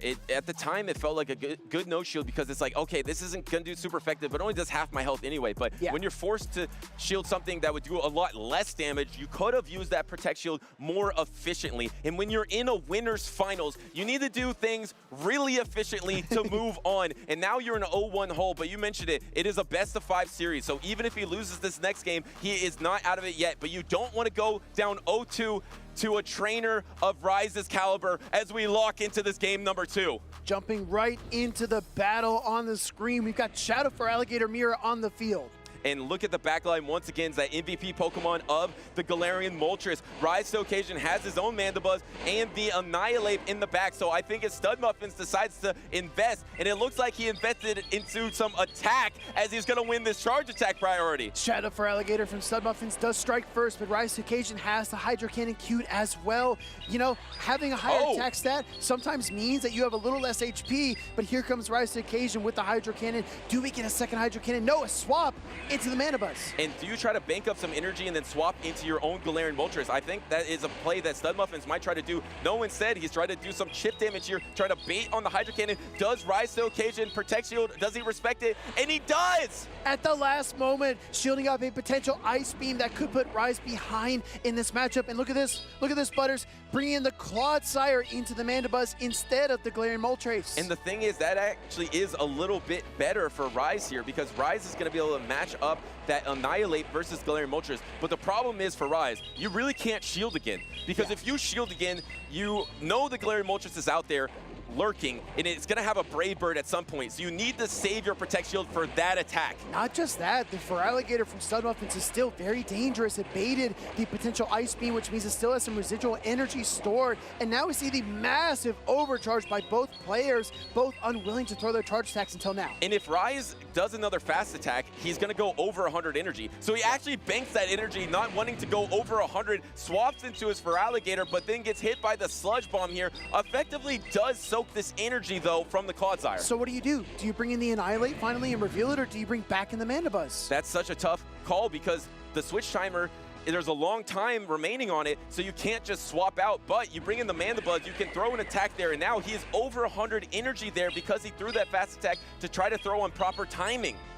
Charge attack coming through here from Rise. This is a foul play into the Clodsire. As we see by the damage there, he needs 2 to KO. Gonna go for another foul play right now, but honestly, I think the Clodsire might just barely hang on. Rise is putting this all on the back of Annihilate. But he can't get on that back yet because his Switch Timer is not back up, so that gives Stud Muffins the opportunity to get some energy here, and Rise does not love that. He throws the Aerial Ace, but this Aerial Ace doesn't matter. The only thing that matters is the energy on this Galarian Moltres. This is really tricky. Now he brings in the Annihilate, but the counters are really adding up. I don't know if Rise can call it Brave Bird. Maybe there's a chance. He's going for it. There's going to be a debuff here if this occurs. Can Rise call the Brave Bird?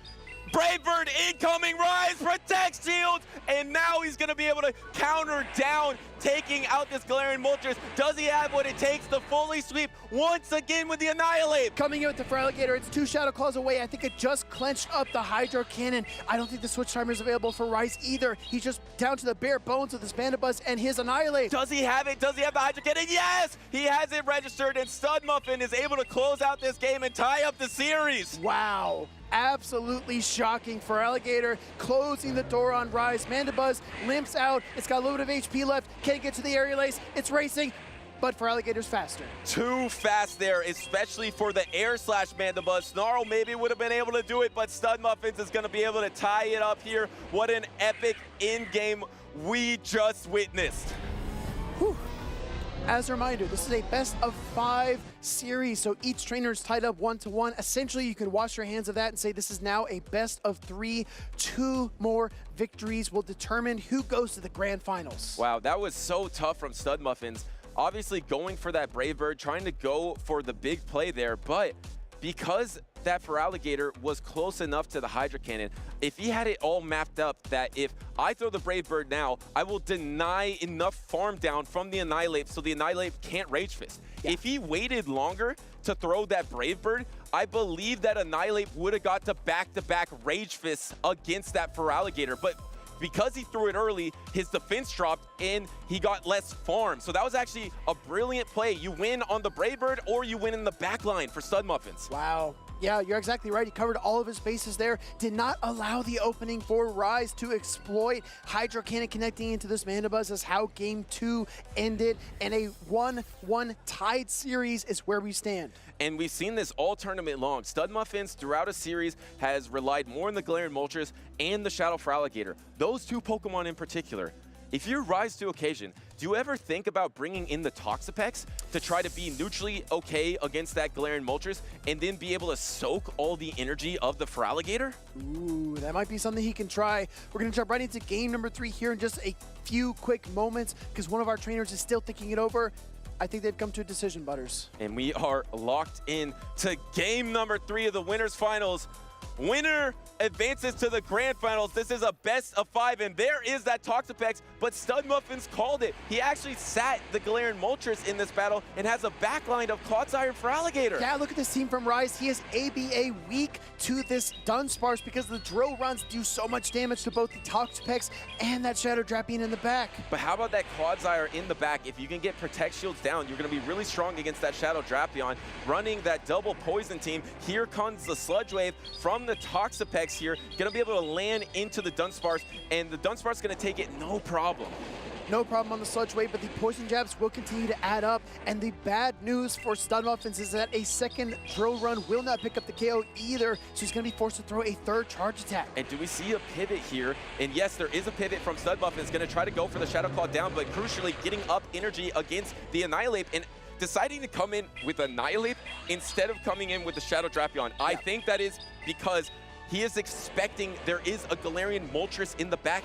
There is no Garian Moltres in the back. Yeah, exactly. The one time you think you would bring it, Stud Muffins leaves that Pokemon on the bench, winning the charge attack priority tie here. Rise fires off the Rage Fist, but Stud Muffins wants that Protect Shield. Yeah, he also wants to get another Protect Shield with his Hydro Cannon and then do some super effective Shadow Claws to try to get this Annihilate out of the battle, because Annihilate at this health would still be useful versus the Dunsparce or the Clodsire. Rise actually just lets it go, come in with the Drapion, is now going to try to close the entire battle with the Drapion, thinking that there is a Garian Moltres in the back, but instead there's a Clodsire. Gonna go ahead and throw this Aqua Tail to pick up the KO into the Shadow Fraligator. Resist it or not, that is gonna be enough damage to pick up the knockout. Now the Dunsparce comes back in. It has 2 rollouts stored. It's gonna go ahead and try to throw the drill run. Does Rise try to catch it? No, he throws the Aqua Tail instead. And once again, Stud Muffins was being so patient here. Remember that he was being incredibly patient, expecting the swap. He had to use a Protect Shield because of that patience. And now he doesn't even, he tried to swap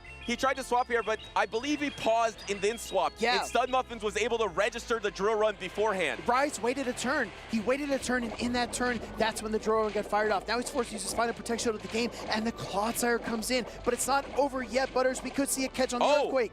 And look, he didn't throw on charge attack priority. Again, he is so afraid of Rise to occasion swapping. Will Rise try to make the swap? And there it is, but it doesn't happen. The patience pays off, but he gets to a Brian. Is there an Aqua Tail Baked? Is there an Aqua Tail Baked? Yes. Wow, that could be an onslaught of water type damage. The triple water attacks. First, the Sludge Bomb's going to come out, though. Yeah, it's going to force his Clodsire to throw energy. Now, Rise is a little bit ahead. I believe he's got the Aqua Tail still on the Drapion, and the Switch Timer's not up.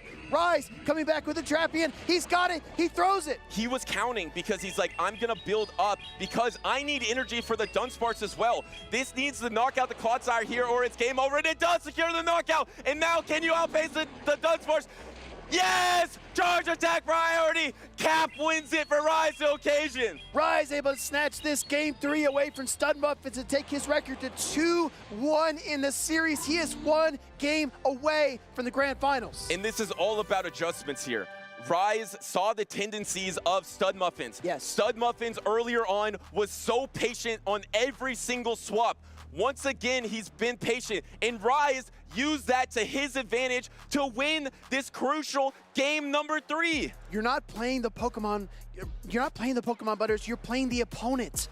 You are playing the person across the stage from you. It doesn't matter if 10 different trainers have the same Pokemon, they're all gonna play them differently. And taking those notes from how Stud Muffin is reacting is so crucial. Rise to occasion living rent-free in Studmuffin's head right now. And he tried to swap there. He waited a turn on his Shadow Drapion and then tried to swap, but he didn't get that secured. And now, look at this. Studmuffins gets to the Earthquake. Earlier on, he was at the Earthquake, but didn't throw on Charge Attack priority. That allowed the Brine. And then look at this double Poison Sting. Knowing that he has to get to enough energy, he throws the 2 Poison Stings to throw on Charge Attack priority. Guess what? He wouldn't have gotten to this Charge Attack priority if he didn't throw those double Poison Stings. You're right. If he throws 1 Poison Sting, the Dunsparce will outpace him. Rise has this down to a science. Look under the microscope, and Rise is right there with you. You saw he was holding up fingers. He was counting out loud. Where is his energy at? How many Poison Stings could I do? And he was absolutely spot on. Not only was he spot on with his counting, he was spot on with his adjustments. He said he hasn't played best of 5 series in a while, but he is not rusty at all. We are in a decisive game number 4. If Rise to Occasion wins this, he moves on to the grand finals. Can Studmuffins pull off 2 wins in a row? If he can, it will be with that Galarian Moltres. The Dark Flyers take to the skies. Mandibuzz from Rise versus that Galarian Moltres from Studmuffins. The MVP picks for both of these trainers are on the field. And here comes the Aerial Ace. It just really doesn't do that much. Of course, this matchup is so much better against the Snarl Mandibuzz. You are taking a lot more chip damage with that Aerial Ace, but actually Studmuffins, in a shocking decision, doesn't go for the super effective Ancient Power, decides to unleash a Brave Bird, and now he has to pivot out of this matchup. Goes right into his Shadow for Alligator, but it's going to take a lot of damage from the Mandibuzz, and Rise has no obvious answer. He did not bring the Toxapex in this game number 4, so he's got to find a different win condition. But this was an obvious Aerial Ace, deciding to go for that before the Hydro Cannon was available, but now he's just bringing in the Annihilate to soak up this damage, and this is so risky because, Speedy, I think he gets the double Hydro Cannon, right? Well, look at it. If this Feraligatr is 5 Shadow Claws away, 4 Shadow Claws away, it is going to get to the Hydro Cannon, but Rise finds the Charge Attack priority. Wow, well played once again, getting the Protect Shield. I like this from Studmuffins, though. Let's get the Protect Shields out of this battle, and I can close this game with that Galarian Moltres, and you can finish off this Annihilate easily with the Clodsire. Because of the Shadow Claw damage, you have put in this Annihilate within range of Earthquake. Annihilate continuing to ramp up is going to be met by the Clodsire now. No protections remaining for Rise to Occasion. Switch timers also heavily displaced. Rise doesn't want to throw a Charge Attack, but he must on the Charge Attack priority tie. And look at this. Studmuffins throws on Charge Attack priority because the timer was almost available for Rise here. Now, will this be enough to knock out? It probably will be. Yes. Annihilate is a bulky Pokemon, but this is same type attack bonus of a strong attack of the Earthquake. Get that Annihilate out of the battlefield. In comes the Diggersby. Diggersby comes in here. It's got a massive typing advantage over the opposing Clodsire, but right now, Rise needs energy, so you're going to see him overcharge massively in this matchup. Earthquake coming through from the Clodsire. Studmuffin's in his head a little bit of when he wants to throw these attacks. Rise, I feel like, has a little mental edge of when he wants to swap or not, and now banking up a lot. No, actually throwing right before the swap attempt of Studmuffins. Studmuffins waits a turn so he can make sure to get the swap. Rise throws the Scorching Sands anyway to KO the Clodsire. Now there is a weakened Galarian Moltres and a really wounded Feraligatr in the back. Do you peekaboo here? Do you try to come in with the Moltres and then swap to your Feraligatr? No, he does not secure that peekaboo here. Will this be the last Protect Shield of the battle? What does more damage, an Aerial Ace or a Fire Punch? Actually letting this Fire Punch through, but this might come down to fast attacks now for Rise to Occasion. I think at this point, the Ancient Power might be enough to KO that Mandibuzz in the back. Look at the overcharge from both players. Fire Punch coming through here from Rise to Occasion. Studmuffins knows his tournament is on the line here in the winner side of the bracket. He's putting it all on the back of the Moltres. This is so risky, though, going for the Brave Bird here. This is definitely going to knock out the Diggersby, but you have to instantly swap into your Feraligatr here, and you still have to get to one more charge attack. Does he have enough HP remaining? He does it on Feraligatr. Hold on. Mandibuzz is still 3 air slashes away. Can the Moltres hang on for Studmuffins? No! No, and it looks like Rise to Occasion is going to be moving on to the grand finals. Rise to Occasion, reaching new heights here in San Antonio as he takes down Studmuffins, one of the most surprising and impressive trainers that we have seen this entire season. Wow, I feel like Rise, as that series went on, it was just more and more about the way he was able to dictate the little interactions between trainers, right? The ability to be in your opponent's head of when you're going to swap off, when should you throw. He was playing a lot of mind games, playing extremely unpredictably, and that paid off in that game number 2 and game number 3 that allowed him to close both of those battles. Yeah, he just did not allow Stud Muffins to become comfortable at any point in the entire series. Like you said, waning turns, throwing extra energy, kind of pausing at certain times. He did not allow Stud Muffins to do anything he wanted to do, and in the meanwhile, he was always making sure not to give Stud Muffins a chance to throw a charge attack, to land a combo play, or anything that would have allowed him to win those battles. It seemed like earlier on in this tournament, Stud Muffins was just pushing forward as the series went on with the Galarian Moltres, just being aggressive, knowing, okay, I'm either going to win this or you're going to swap, so I'm going to wait and then call your swap and then win the game.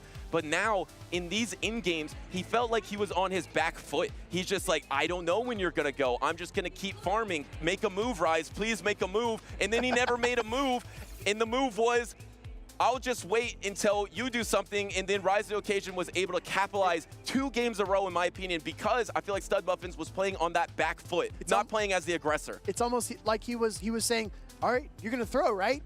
You're going to throw, right? Right? And he just didn't do it. He just didn't give him what he wanted or what he expected. And when a trainer does things that you don't expect, it can really throw off your rhythm and make it very difficult to come back, especially against a trainer like Rise, who does everything else perfectly. And it's to what you said earlier, it's about knowing your opponent. You are playing that trainer that is utilizing these Pokemon. But if you can catch some tendencies and have an educated guess of what they might do, that could be a big advantage. Rise hasn't played these best-of-5 series in a while, but that was a masterclass of how you make those micro adjustments throughout a series to get out on top. Butters, I have to be honest, I'm going to go get a cough drop and a glass of water. I think we're going to take a break for the rest of the tournament stream. We're going to hand it back over to Jim and DeFi right after these highlights.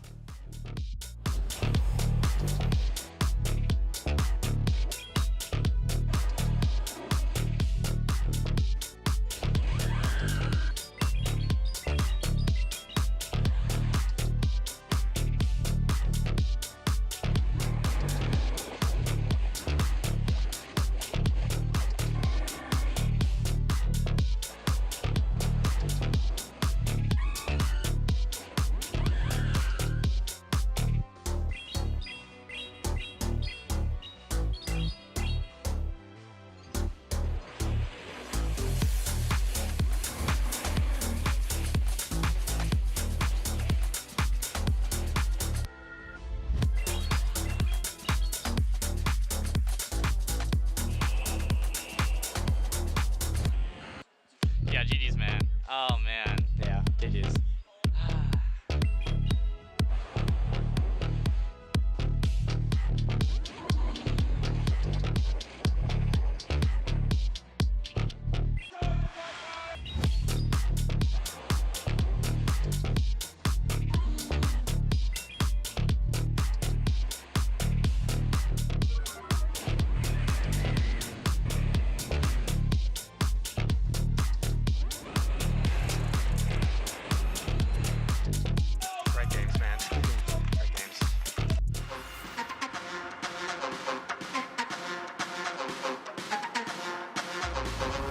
I would say a great trainer is someone who's like willing to work with other people and willing to like let other people help them be better, and also just someone who's nice to everyone, because I think it's really hard to be good at Pokemon if you're not willing to talk to other people and help them out.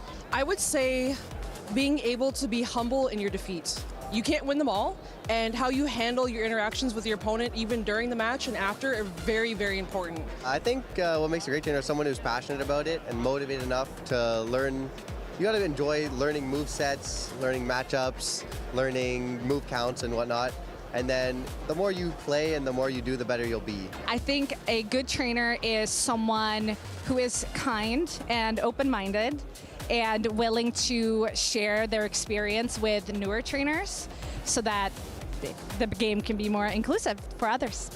I think what makes a great trainer is a combination of a lot of different qualities. I think it's about being honest with yourself when you maybe make mistakes, right? When you get unlucky, looking for parts of the game that are within your control. And also you just have to have this like certain eye for the game, right? Like you can look at a board state and you can kind of analyze a lot of possibilities. I think what really it takes is like kind of looking at a bunch of different successful approaches, finding what works for you, but synthesizing the things that are really good to carry over into your own prep and your own skill as a player.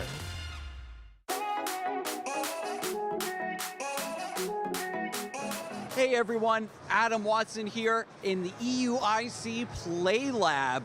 We've got a representative here from Play Lab who's going to tell us a little bit about what they've got going on today. So let the folks at home know who you are and what you're doing this weekend. Definitely, Adam. Hi, my name is Lindy, and I'm here at Play Labs introducing all the new players and experienced players who want to like a refresh to the trading card game. All right, so Play Lab is about learning the Pokemon trading card game. If you want to participate, how can someone get into an event like this? Well, it's amazing because for this one, you don't actually have to own a ticket to the main event. We're next to the Pokemon Center, so if you have a slot available for Pokemon Center, you can pop right into the Play Labs before you enter over there. What games and formats are included in the Pokemon Play Lab? Now, right now, we have very easy load to play, so everyone can join. So we teach you about what are Pokemon types, what are trainers, supporters, and items, but we also teach the whole mechanic as well. So we have really different decks from different sets to make it really spicy for everyone included, so everyone has something new to learn as well. All right, and so do you pick the decks based on the age group of the person learning, or is it random? Do they get a fun new deck to try every time?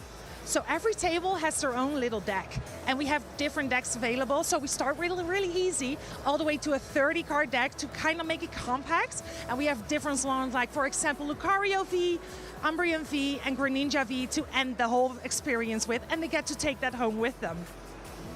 They get to take the cards. That's fantastic. So if you're thinking about jumping into the Pokemon TCG, there's a jumping on point just for you. So next time you can, check out the Pokemon Play Lab.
Welcome back, Pokemon trainers. We are here at the San Antonio Regional Championships. We started off yesterday morning with around 160 competitors, and now only 3 remain. We will be here to determine who is the grand champion today for the San Antonio Regional Championships. I'm Stephanie Christine, and I am joined by Jem Lawson. Thank you, Stephanie. Yeah, we're super excited to actually crown our champion here, probably within about an hour. We still have 2 matches for you, though. We have the losers finals, which will be a best-of-5 between Stud Muffins, who we saw just fall to rise from the winner's side. He's going to be taking on Elite here very shortly. But again, only 3 trainers remain. The winner of this best-of-5 will go back to the grand finals, face off versus Rise to Occasion. let's take a quick peek and see how we fared today with our MVP picks. And only one remains, and that is with Speedy. We're going to see, can Stud Muffins persevere here through the losers finals? But we saw a lot of really great play from the Goodra, from the Torian Zapdos, and from Frankie in that Shadow Wall Rain. Lots of fun picks today in day 2. Yeah, I don't think any of those picks disappointed, right? I think all of them had their own unique value within those teams specifically. So it's great to see all of those Pokemon absolutely popping off here. But just like you said, there can only be one champion. There's 3 remaining right now. The only one we have left from those MVP picks is the Galarian Moltres, which has not disappointed. It has been an MVP pick for Stud Muffins without a doubt. Hey, jack it off now for Stud Muffins. It's all business. He is now at his win or go home, right? So he needs to figure out what he's going to do versus Elite. He's been on that winner's side of the bracket, but the pressure is on now. You cannot take your foot off the gas. You need to continue your momentum forward. Yes, and Stud Muffins looking to get his own regional championship t-shirt like the one he is staring down right now on the stage from Elite. We have the Galarian Moltres versus the Ariados, and we actually see Elite stay in this matchup. Yeah, no, this is really tough for Elite. You do have the benefit of Lunge, which will start debuffing the attack of your opponent here in the Galarian Moltres, but your Poison Stings do less than the Sucker Punches, and you're going to be taking super effective damage, whether it's the Ancient Power or the Brave Bird. Let's see what Elite wants to do here. Does he want to invest a Protect Shield? Does he maybe want to try and call an Ancient Power? Use the first Protect Shield.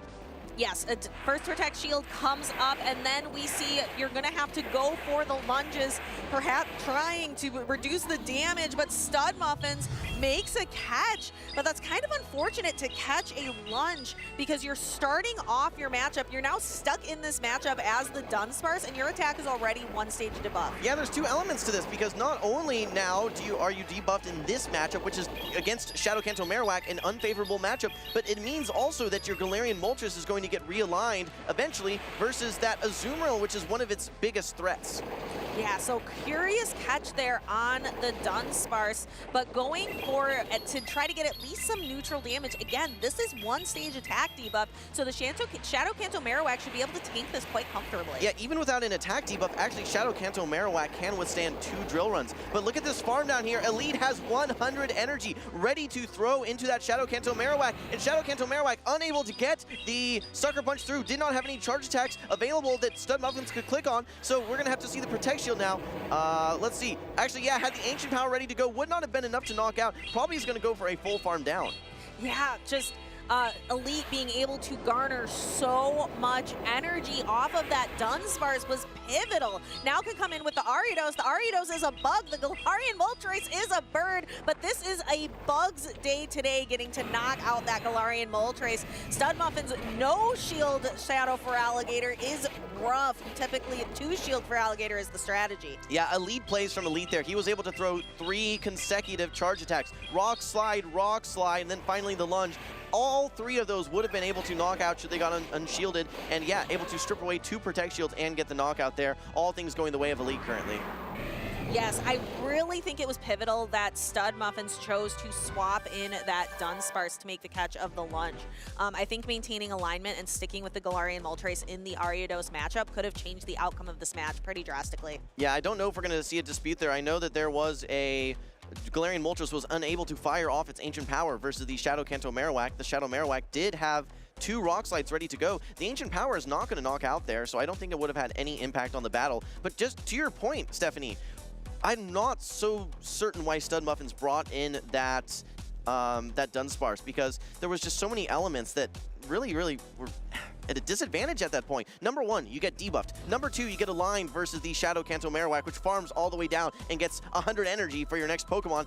And Elite didn't even have to use the Azumarill, I don't think. But even if you somehow get through that Ariados and that Shadow Kanto Marowak, that Azumarill is going to be a formidable opponent.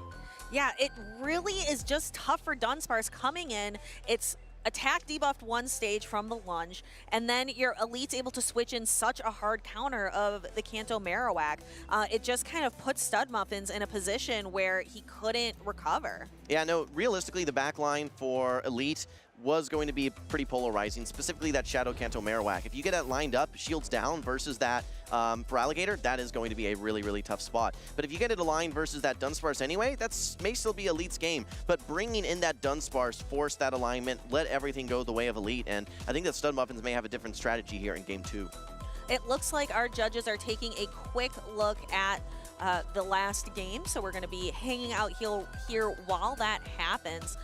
Jim, do you have any other notes from that last match? I think the Dunsparce swap-in was really pivotal. Yeah, I mean, I think that they're going to be looking again at that that one-turn bring in there with the Galarian Moltres, unable to get a Sucker Punch through, unable to get the Ancient Power off. I mean, my gauge here, we'll have to leave it up to the judges, but from what I saw, remembering the match, is that the Shadow Kanto Marowak was outside of range that an Ancient Power would have knocked out. It had 100 energy, meaning 2 Rock Slides ready to go. Stud Muffins, I don't think, even with a Sucker Punch, would have been able to throw a Sucker Punch and then the Ancient Power to knock out. So I still think that's Elite's game. To answer your question though, Stephanie, like, I don't like that Dunsparce swap-in. I understand that when you're debuff, you don't want to hang around in matchups too long, but I think that Galarian Moltres matchup, as long as you're willing to invest a Protect Shield, is good enough versus that Ariados that you just stick around.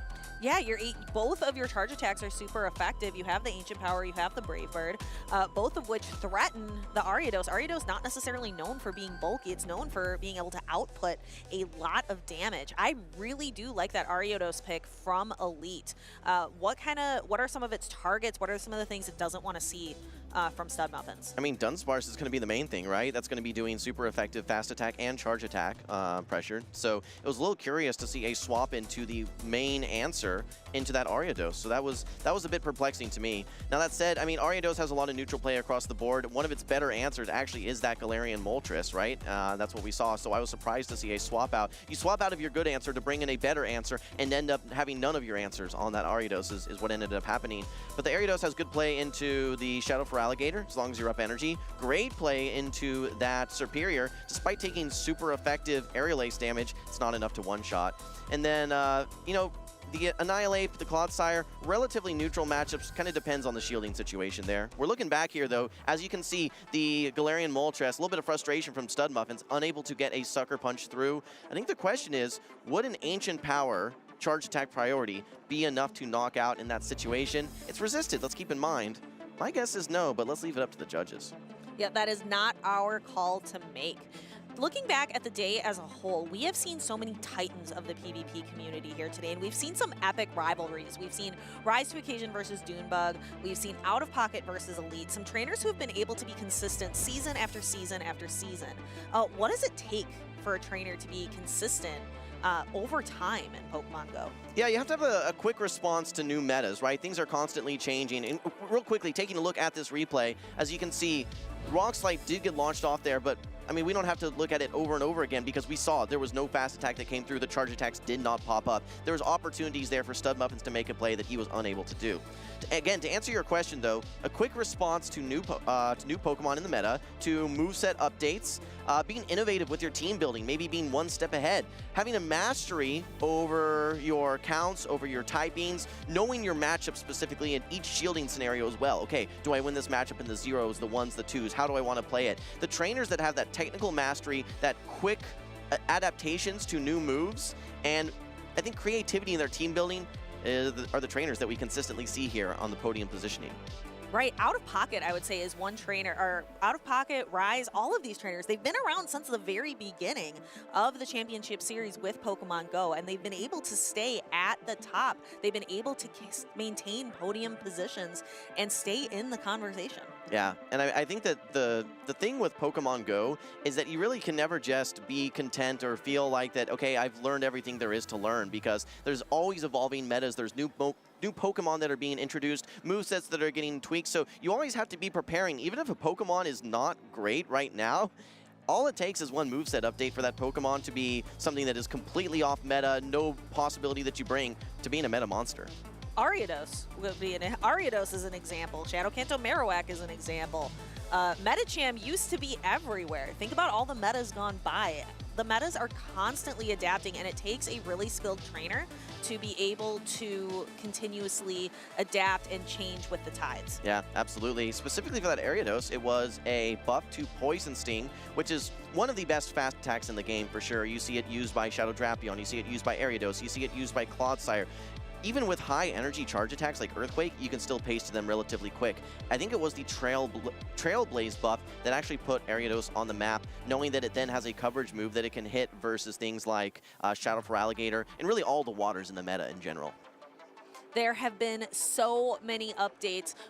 Is there an update? What do you think was the most impactful update like recently within the past few seasons? Past few seasons, I mean, it has to have been at Worlds, right? When we saw that huge announcement. I think it was Caleb going through all the announcements. You could hear the crowd cheering, the body slam nerf, the rock slide nerf, the counter nerf, the buffs to Astonish and Mud Slap and Poison Sting. I mean, those despite some of the changes that we've seen throughout the season, that was really what shaped and defined the season as it stands today. Again, taking another look at this replay here as this Galarian Moltres enters, unable to get the Sucker Punch through. So unfortunate there for Stud Muffins. We're taking a look at what the impact of that really was. Did that mean that, okay, the Ancient Power that's not able to be launched, would that maybe have knocked out maybe a Sucker Punch and then a Charge Attack Priority Ancient Power on the second Rock Slide? Maybe that would have prevented a shield being used from Stud Muffins. I mean, in that situation, given what we saw, as a reminder, 2 Rock Slides launched from Elite, from his Shadow Kanto Marowak, that drew both Protect Shields, and then a quick swap into the Ariados to launch the lunge to knock out 3 consecutive charge attacks without any real play for Stud Muffins to do anything about it.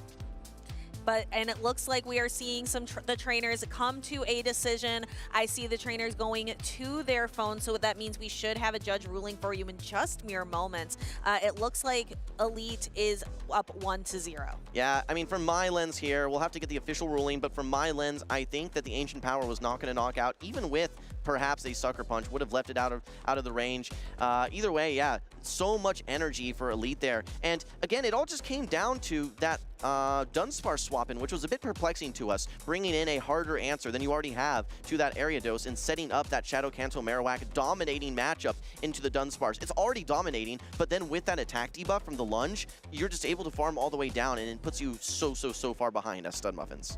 Yep, so no rematch is the final ruling. So we will be going into the second game of this series. Remember, this is the losers finals. This is a best of 5.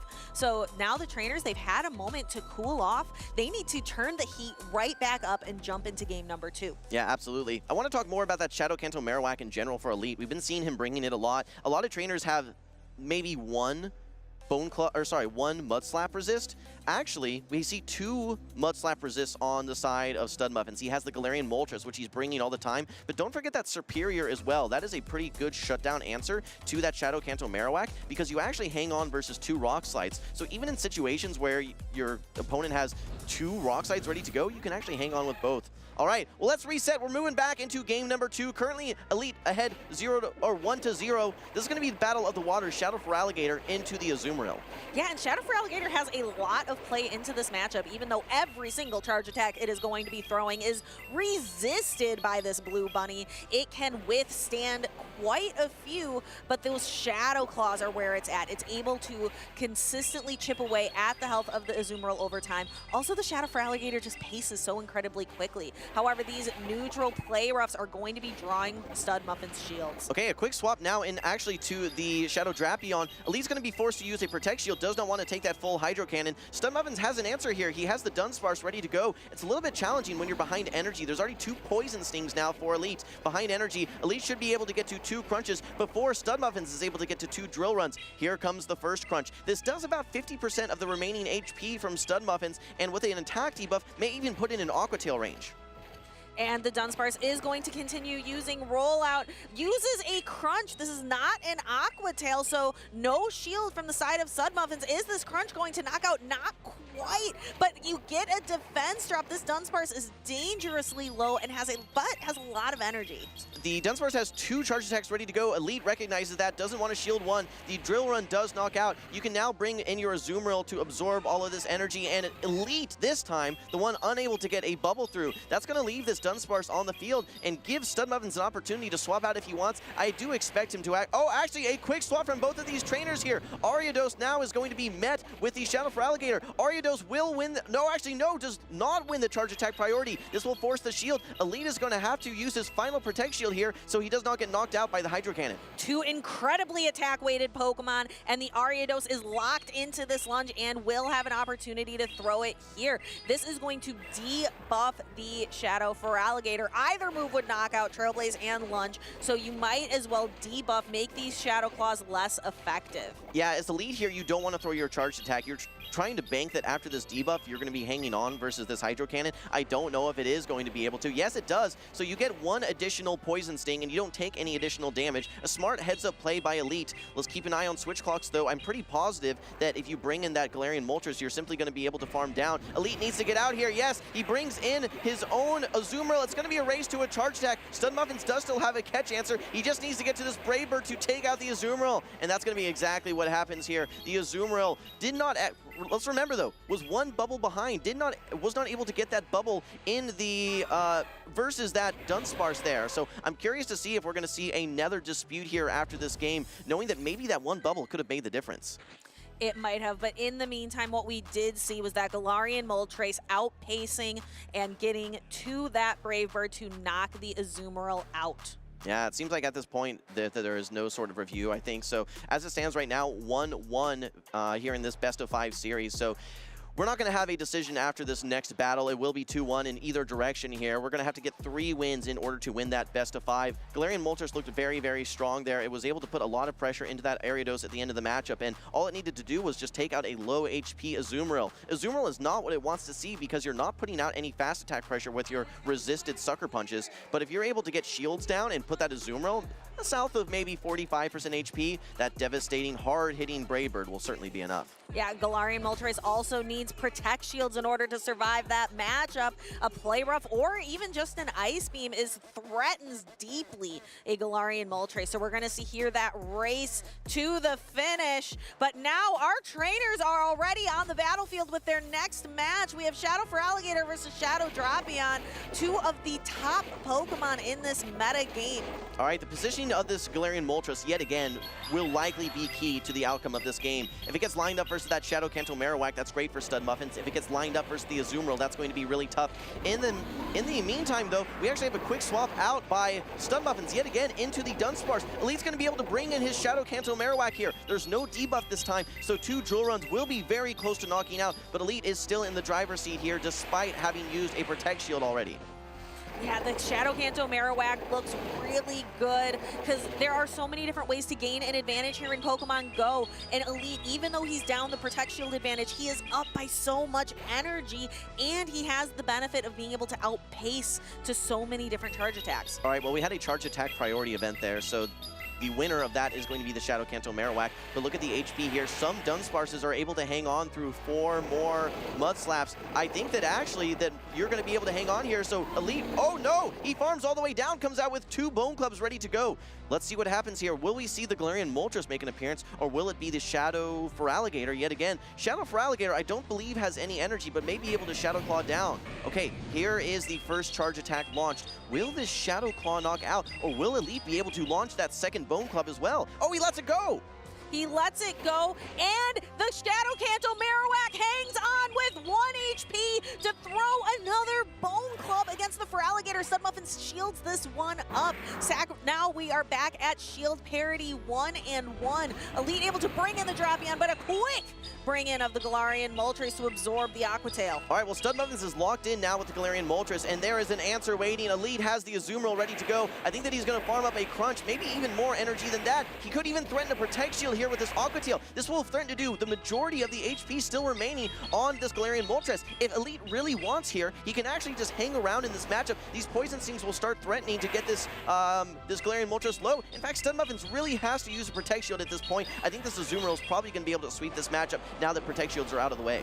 Azumarill is not the Pokemon we typically think as a Pokemon that can sweep the back line. When I think of that, I think of the Marowak, I think of the Feraligatr. However, the Azumarill looking good. We see the Brave Bird defense down. It's just the Shadow Feraligatr versus the World, and the World happens to be a full health Azumarill that Elite doesn't even need to show.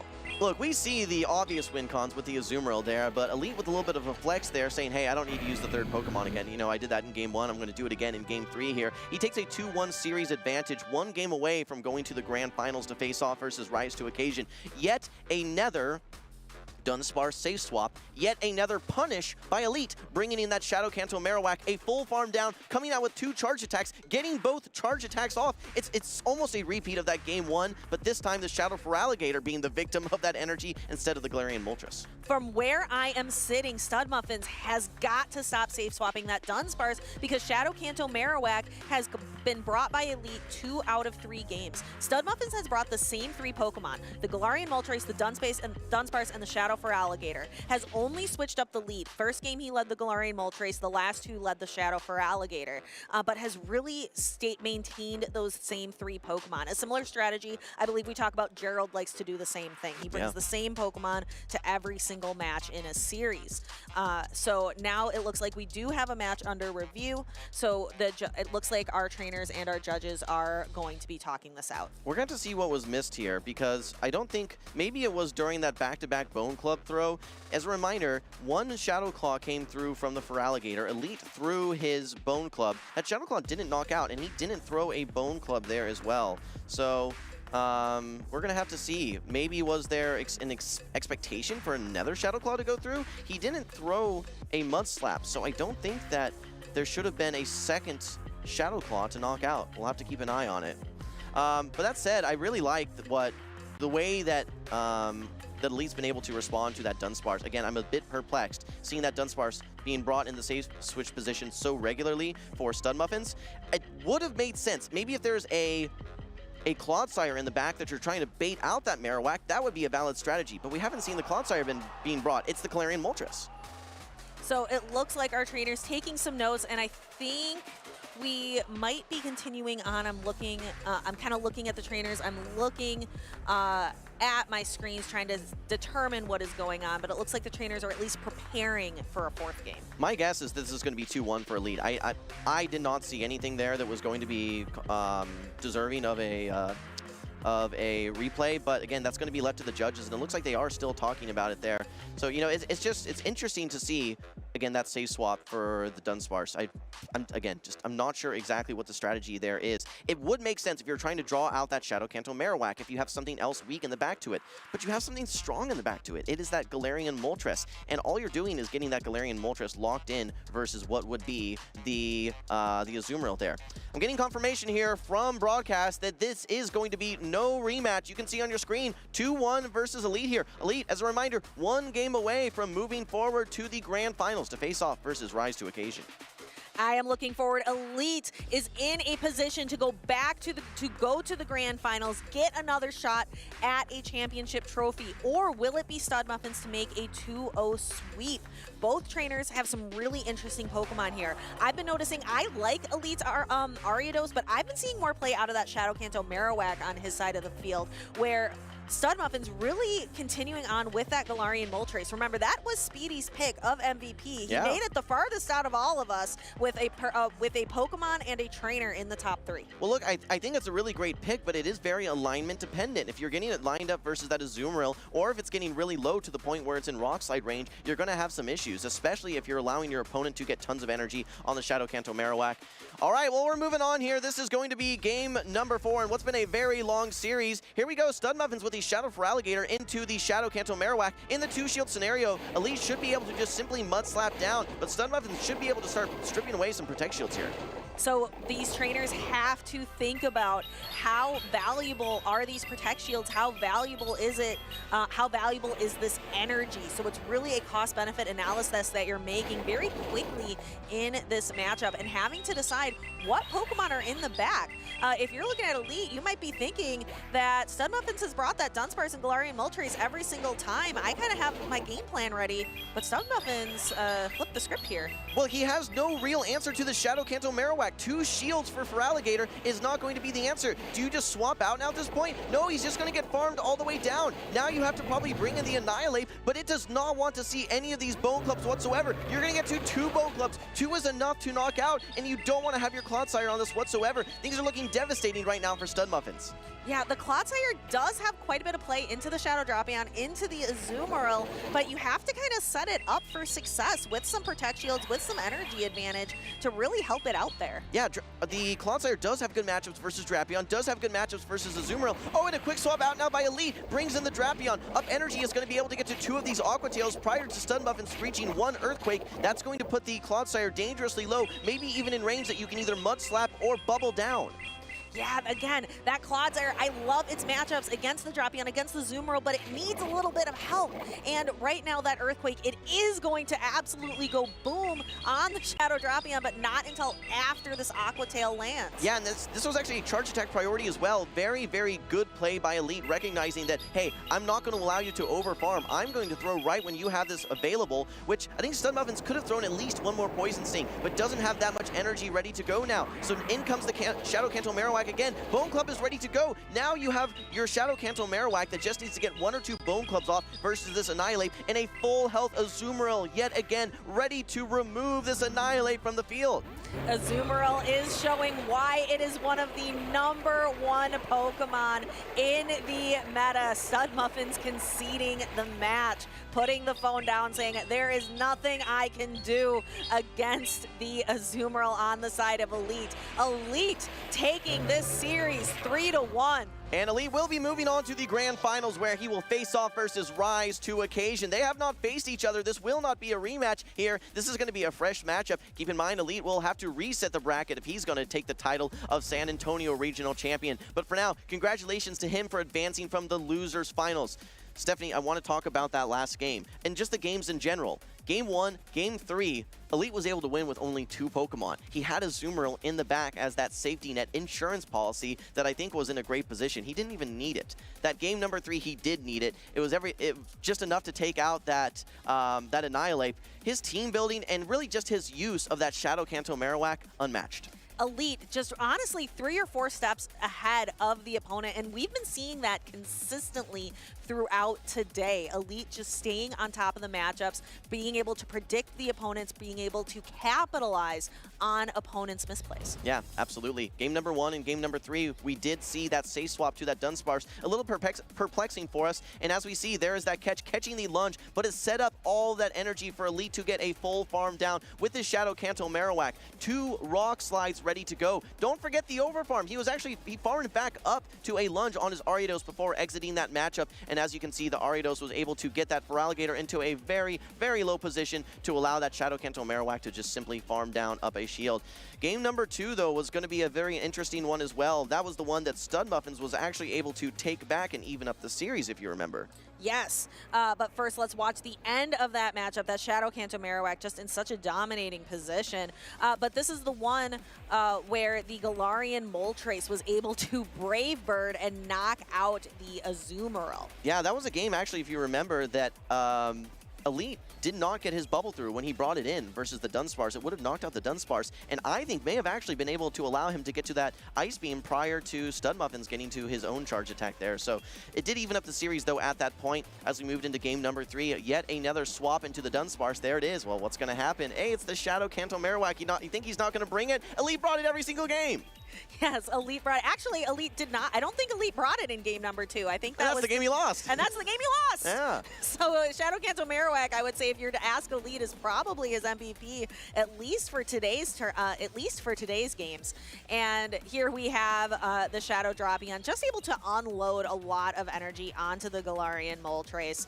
And we'll see here is going to be able to fast attack down. Yeah, after throwing that Brave Bird and the debuff, Poison Sting down all the way, getting to that final crunch, knocking out the Feraligatr. Didn't even have to show the Azumarill in that game number 3. As we moved into game number 4, though, we finally saw the Clodsire for the first time, but the Clodsire shields down behind an energy. It was unable to really do too much of a dent. Yes, you're able to take out that Drapion, but it just allowed the Shadow Kanto Marowak to get a farm down again and sets up this Azumarill to get a line versus the Annihilate, which is a very one-sided matchup in the Zero Shield matchup. Yes, and like we were saying, Clodsire is a solid response to Azumarill and to Shadow Drapion, but it needs assistance. It needs some shields. It needs some energy. It just needs a little bit of a boost. Oh, yeah. No, it needed a lot of help there, and it wasn't going to get so much help, unfortunately. The Annihilate didn't really have too many destinations for energy. Keep in mind, the Annihilate only running Ice Punch, so it doesn't have that one-shot potential versus something like a Shadow Drapion. I believe Rise's Annihilate, however, is running Close Combat, so that'll be an interesting thing to keep an eye on here in the Grand Finals soon. Another thing to keep an eye on. If I'm not mistaken, he's running Toxapex as well, so that is just yet another target for the Shadow Kanto Marowak on the side of Elite.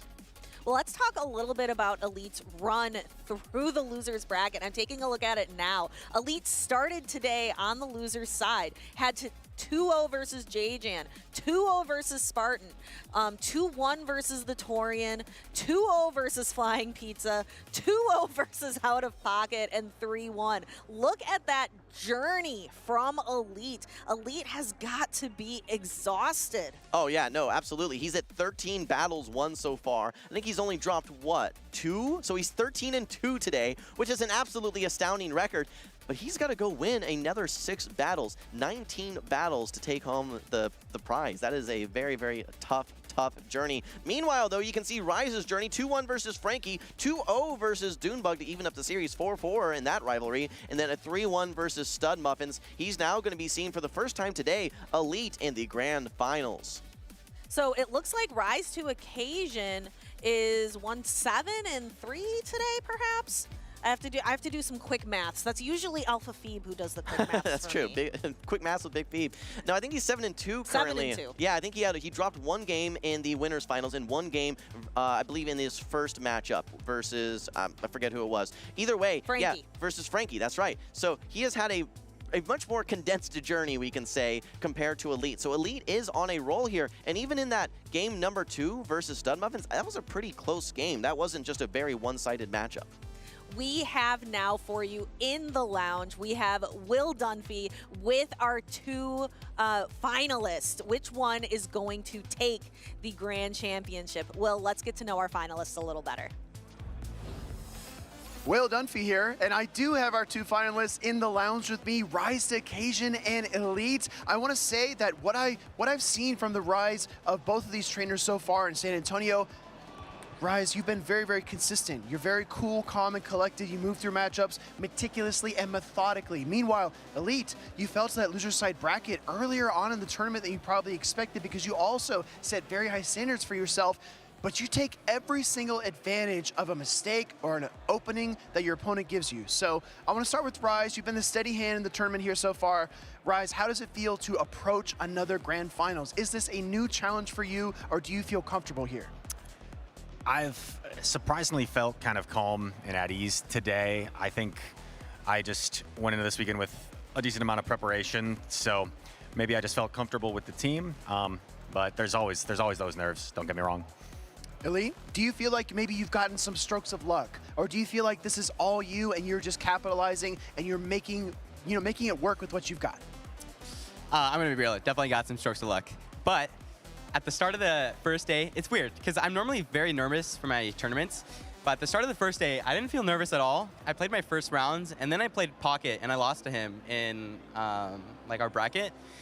And ever since then, I've been extremely nervous for every single match, and it's like flipped. Normally, it's the other way around. Like I'm nervous for matches, then I lose, and I kind of like calm the nerves. Yeah. It's the exact opposite, and like I'm like shaking from nervousness right now. Yeah, absolutely. Rise, you never seem nervous, but I know that you also seem to internalize a lot of things. You don't give a lot to the camera. Even when you win, it's more like a sigh of relief than, you know, fist pumping, getting excited. But I call it back to one of my favorite moments of yours when you actually defeated Dune Bug in the grand finals. I believe it was in Milwaukee, and you were fist pumping before you could even stand up from the chair. Are you thinking about having a moment like that? Or are you just thinking about the next game? Where's your mind at? I definitely don't get ahead of myself like that. That was a special moment for me because it was in my hometown, and there was a lot of other factors there. And I just try to.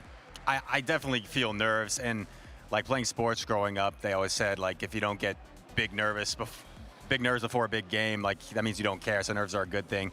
But maybe I'm just better at like hiding it than some people.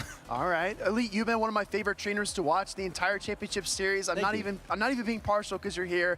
I really love the way that you just eliminate your opponents in the grand finals. You just move through them so methodically, 3-0, 3-0, 3-0. You were 9-0 in battles played in the grand finals in the previous 2 seasons, but when you took on your most recent opponent in Wadaj in Baltimore, he was actually able to win the reset. Has that changed your mental attitude about how you approach your grand finals now that you are coming from the loser side? Well, it wasn't. Until the caster said that I haven't lost in grand finals, I didn't really think about that. Like, I just take the grand finals as they are. It's like games, best of 5s, they're gonna be hard to win no matter what. But yeah, I think after all, like the stuff that you casters said about me not ever losing a game until I played Wadaj, definitely got to my head. But sorry. Yeah, it's all good. It's all good. It's part of the game, right? But no, I'm ready for a good set. Set of battles. So would you credit Ashish's boot camp to helping you get back in shape so you're ready for the tournament this weekend? I have not been enlisted in Ashisha's boot camp recently, but I actually. Something that I did do for this tournament was at 12 a.m. on literally the day of the tournament, I caught a Shadow Kanto Marowak. It's my first one, and it was good enough for the tournament, and it definitely helped.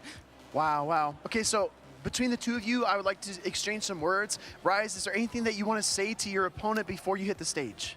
I've got a tremendous amount of respect for Sean as a battler. We've been teammates on like a grassroots team for a long time now. So definitely a lot of like scrims and battles have been done between the two of us, and I'm sure hopefully we can put on a good show for the audience. Elite? Of course. Thank you, Chris. I have a lot of respect for you too, as my captain of my grassroots team. No, I'm really excited for this set. This is going to be a good match of battles. All right, well, let's see. There's good, there's great, and then there's elite, and there is one man who has risen to the occasion 3 seasons in a row. Who's going to win our grand finals? Only time will tell, but you need to stay tuned to the channel to find out. Take it back, Jim and DeFi. All right, thank you, Will. Yeah, we're very excited to see this grand finals. You know, it's a battle of friends, a battle of people that have just had so many scrimmages together. There is probably dozens, if not hundreds of hours that these trainers have spent battling just each other, and we're gonna have a great show for you here coming up very soon in the grand finals. We are certainly in the season of Dual Destiny. We've been seeing so many great rivalries today. We saw Rise to Occasion versus Dune Bug. We saw Elite versus OutOfPoket. And now we're seeing teammates from the grassroots competitions battle it out together. The captain playing one of his teammates, no doubt. And that's a great data point, too. I was actually talking to Elite earlier in the crowd, and he's like, yeah, I literally just got this Shadow Kanto Marowak. Thankfully, there was an event going on where I could tee him away frustration. So you have to know that he doesn't have too many cycles playing it, but he looks like a seasoned expert playing that Shadow Kanto Marowak, bringing it in every single victory in that losers finals there, and I expect to see it quite a bit versus Rise to Occasion as well. I talked about trainers bringing resist to Mudslap specifically, knowing that whether it's Gastrodon, whether it's Shadow Kanto Marowak, there needs to be something that can be that hard answer. The only thing I believe that Rise has on his team is his Mandibuzz, so that'll be fun to watch. I'm also really looking forward to seeing, can Rise position that Toxapex in a good spot? So Elite, it's really going to be looking on Elite's team. It's really going to be looking for that Azumarill and perhaps the Dugong and the Feraligatr. So there are some options for where he could position that Toxapex. Well, when we look at these teams, realistically, Azumarill on the side of Elite is a very, very strong pick. It has good to neutral play in almost every single Pokemon. Mandibuzz, great. Diggersby, great. Annihilate, very good. The Shadow Feraligatr can get a bit dicey depending on the shield situation as well as the Shadow Drapion, but we'll call it neutral. But what it has to watch out for, like you said, is that Toxapex. But if you can keep it away from the Toxapex, maybe keep it around in the back and try and bait out that Toxapex, I think Azumarill may be able to run wild here in the series. It is one of the top meta Pokemon for a reason. It is so popular because it is so good. It has great coverage in its charge attacks with Ice Beam and Play Rough. Bubble is great because it not only builds up a fair amount of energy, it also does a pretty fair amount of damage as a fast attack. Absolutely, and we don't really see a ton of steel types in the meta right now. Even Shadow, or even Alolan Sandslash, did we see a single one this tournament? I don't think so. I don't think we did. Right, it doesn't have too many targets now, and it's a liability versus all the Annihilates that you're seeing. So that said, the only things that you're really going to be resisting the charge attacks for Azumarill is Steel types, which we didn't see anywhere, and then these Toxapexes. So Azumarill, yet again this tournament, it seems to just be one of, if not, the strongest Pokemon in the meta. Peeking ahead to the next tournament, we will see Corviknight perhaps as a Steel type to perchance challenge the Azumarill a little bit. Yeah, I think I'm still going to probably give the edge to Azumarill there, knowing that Bubble's not resisted, knowing that it has the Ice Beam, which still hits for neutral. That's going to be an interesting matchup, and I can't wait to actually start studying all those matchups and seeing them on display in our next tournament. For now, though, I'm really curious to see what is going to be Rise's strategy specifically, knowing that there are very polarizing matchups, the Mandibuzz into the Azumarill, or the Toxapex into the Azumarill. That could really define the vibes here in this series. But for Elite, I think there are a couple Pokemon that are pretty safe to bring. The Shadow Kanto Marowak has a lot of targets. The Azumarill has a lot of targets. He's really leaned on that Shadow Drapion and that Shadow Feraligatr as well. So it's going to be curious to see how these trainers anticipate what the other is bringing. Yes, we are taking a look. Our trainers are taking their notes, getting settled and ready to lock in. I really do anticipate as well the Shadow Kanto Marowak. It's been showing up for every single time that Elite has won in that last series that we casted. Taking a look at Rise's team specifically, we have the Diggersby, we have the Toxapex as a little bit more of interesting picks, and then of course that Air Slash Mandibuzz, which has been much more popular and I think has had a stronger performance today than the Snarl variant. It's going to be a better answer to that Shadow Drapion for sure, and you know, Mandibuzz in general is a relatively solid answer to the Shadow Feraligatr, two Pokemon that Elite likes to run, but does not want to see that Azumarill whatsoever. It's interesting, on both of these teams of 6-0 grass Pokemon whatsoever. There is some grass coverage for the Ariados, knowing that it can run Trailblaze, but with 3 water Pokemon on the side of Elite, knowing that there are no grasses and no grass coverage on the side of Rise, the water Pokemon may be free to run wild. And we are going to see which trainer is going to run off with victory here. We have 2 regional champions looking to add another first place medal to their collection. Will it be Rise to Occasion, who has been so consistent in his accomplishments every single season, getting a regional championship, or will it be Elite taking the championship here in San Antonio, Texas? Yeah, Rise wants to continue his streak 4 consecutive seasons with a regional title. That would be unprecedented at this point. Meanwhile, Elite, it's been a little bit, I think since the 2023 season, since he's had a win. He was the finalist, don't forget, in Baltimore. So a lot of meaningfulness to both of these trainers should they capture this title. It's only going to be one, though. This is it, the grand finals. Let's get the hype in the chat, in the crowd. What a lead for Elite. The Shadow Kanto Marowak into the Shadow Drapion. And Shadow Feraligatr comes out as a safe swap. I don't really see which one Elite is going to switch into. It looks like Elite is planning on staying in with the Shadow Kanto Marowak, because as we've talked about, the Shadow Kanto Marowak can kind of just mud slap down in these situations. Shadow Kanto Marowak is an absolute bully here and has 2 Bone Clubs ready to go. Elite, we've seen time and time again, willing to just 2-shield his Shadow Kanto Marowak. Rise puts up the Protect Shield here. Now the Shadow Kanto Marowak can actually farm all the way down. Rise did not want to have Elite throw that Bone Club, so he actually throws on improper timing, just lets a full Mud Slap go through, knowing that he's just going to get farmed down anyway. And yes, 2 more Mud Slaps will be enough. Elite comes out with a ton of energy here. There is a Mandibuzz ready to go here. I could actually see just Elite being willing to just let this matchup play out versus the Mandibuzz. He could even swap into his Drapion, though, knowing that there's no hard punish. Yeah, now that the Mandibuzz has been revealed, he's seen the entire team. He knows that his Drapion is very safe. He could even try to force out this Mandibuzz and to set up an Azumarill matchup later on. This is Shadow Kanto Marowak's world. We are just living in it. Shadow Kanto Marowak again throwing another Rock Slide. I don't see a single win condition for Rise to Occasion. This Rock Slide is going to connect, take the Mandibuzz down into the red, and this is going to leave Shadow Drapion to have to take out an Azumarill, another Shadow Drapion, and is still going to have to like Poison Sting down the Kanto Marowak, so it's going to take some damage before it can even get to the other two Pokemon. Yeah, you're going to take at least one Mud Slap here. 2 Poison Stings do it. You don't have to get through 2 Pokemon, and you only have 1 Protect Shield. I think that you're just going to be bringing in your Shadow Drapion. If you land 1 Aqua Tail, this is going to be probably bubble down range. So Rise definitely with his back up against a wall, a very tough lead, but didn't really have a response. When you're ABA weak to Shadow Kanto Marowak, after Elite plays Shadow Kanto Marowak in all of his victories, yeah, I think that you may have to go back to the drawing board on that one, Rise.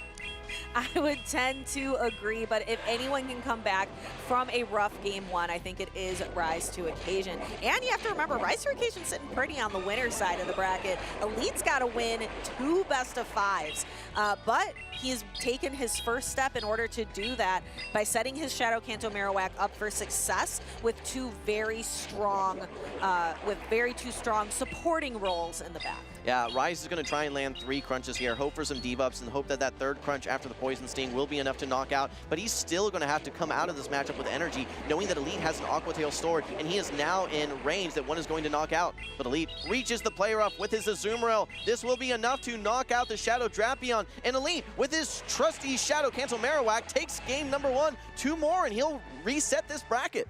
And you can already see Rise to Occasion picking up his pen and doing just like you said, back to the drawing board. Has to come up with a strategy, a combination of Pokemon that is going to neutralize that Shadow Kanto Marowak. What on his team is best positioned to do that? I think the Feraligatr, depending on, again, the shield situation, can do a pretty good job. I think the Mandibuzz is also a really solid answer. Yeah, no, it's a tough situation, and taking a look back at that replay, you can see he swapped in the Feraligatr and just get farmed all the way down in that 2-shield matchup. I think on his notes he's writing down, okay, Shadow Kanto Marowak, a good Pokemon. Have answers for it. And to answer your question, Stephanie, I think the answers have to be yes, the Mandibuzz. The Feraligatr I think is a little bit risky because in the 2-shield matchup you lose that. What I would like to see is the Annihilape. I think the Annihilape has a ton of potential into Elite's team, just needs to watch out for that Azumarill, but Azumarill is realistically, and maybe Ariados are only going to be the hard answers to that Annihilape, and even then there's still play for it. Yeah, I would tend to agree. The Annihilape can do some pretty good work against like that Shadow Drapion. It would love to see the Dugong. Yep. Even though counter's been nerfed, you can buff it with that Rage Fist to continue to ramp up the damage, kind of counteract the Icy Winds that the Dugong's going to be throwing.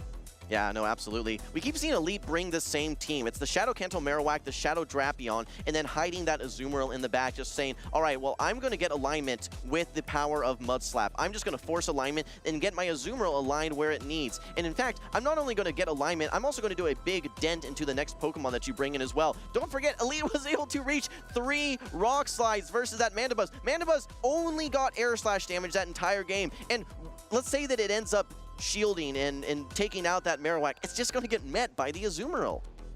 And so it looks like our trainers are locking in right now. Let's see, has Rise to Occasion got the play in his playbook to counter the Marowak? It's at it again in the lead. This time it's the Feraligatr sitting in the lead. But as we've seen it play out, Shadow Kanto Marowak, Elite can just invest 2 shields and just Mud Slap it down. Yeah, he's essentially ABA weak to it again. 2 shield Shadow Kanto Marowak beats Shadow Feraligatr, and I think that's how Elite is going to play this. He does have an answer to the Shadow Kanto Marowak with that Diggersby, but don't forget, Elite has 3 Pokemon, 3 Water-type Pokemon, plus a Drapion that can hit for super effective versus Diggersby. It's definitely a risky Pokemon, and as you can see here, Elite will likely be playing out this 2-shield matchup. I could see Rise actually doing a quick switch out here, but let's see how he wants to play it, if he's just going to get farmed down or actually do a quick swap here. Ooh, and we do see a quick swap into the Diggersby, which brings out that Azumarill. So Elite no longer hiding the Azumarill in the back, kind of forced to bring it out into the forefront, into this mid-game matchup. Yeah, and you know, I don't really hate this play by Rise, but Elite is just prepared for it. He has the Azumarill ready to go, and he also, don't forget, has energy remaining on his Shadow Kanto Marowak. It is probably in Aqua Tail range, and with shields down, it is going to be a bit threatened. It doesn't win charge attack priority versus Drapion or versus Shadow for Alligator, but Elite is still firmly in the driver's seat here. As long as he can get this Diggersby off the field, I think that's going to be a very uphill challenge for Rise.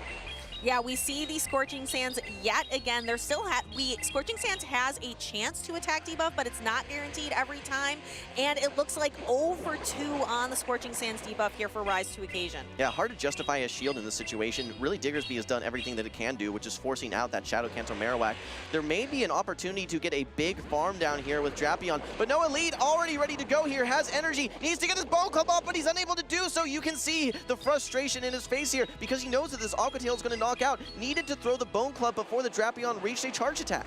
Yep, just a little late on the game there for Elite. So his winning Pokemon, the key to his success is out of the game. Has to rely on two other pretty great Pokemon. He's got the 2 best Pokemon in the meta, Shadow Drapion and Azumarill. Okay, well, this is not over. You may force the Protect Shield here, and you're going to have to fire a Hydro Cannon if you're going to get this Drapion off the field. Yeah, that's exactly what Rise is going to do. I actually think that there may have been a farm down potential. No, would not have been able to farm down. Here comes the Hydro Cannon. This is not quite enough to knock out. If Elite is able to get a farm down here, get an Aqua Tail, and then reach a move on Azumarill, because the switch clock is going to be up, there may still be a win condition here. It's looking pretty slim, but here's the... Okay, saves the Aqua Tail. Maybe he thinks that he can win charge attack priority. He's outside of range of a crunch, potentially. No, it looks like he is within range. Elite really needed to throw that Bone Club. If he's able to throw that Bone Club, he gets the final Protect Shield, and I think he wins this game.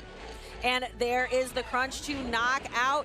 And then here is the Aqua Tail, but that is not going to quite be enough to knock this Shadow Drapion out. So this Aqua Tail damage is going to apply, but now the Poison Sting damage applies afterwards, and Elite's Drapion is knocked out. As you mentioned, as we both really highlighted in that game, it came down to that Bone Club and Elite's hesitation.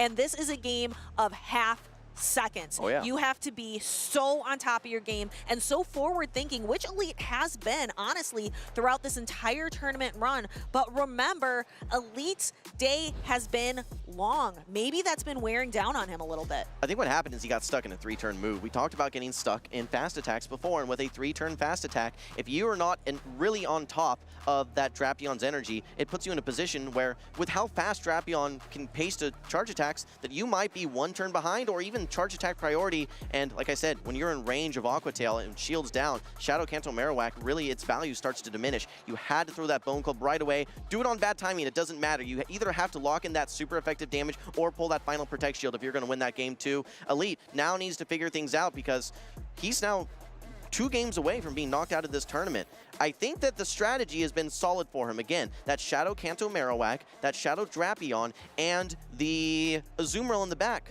But maybe this time, Rise actually brings a different strategy and maybe brings either the Diggersby or the Mandibuzz in the lead to counteract that Shadow Kanto Marowak. All right, DeFi, take us into this game number 3.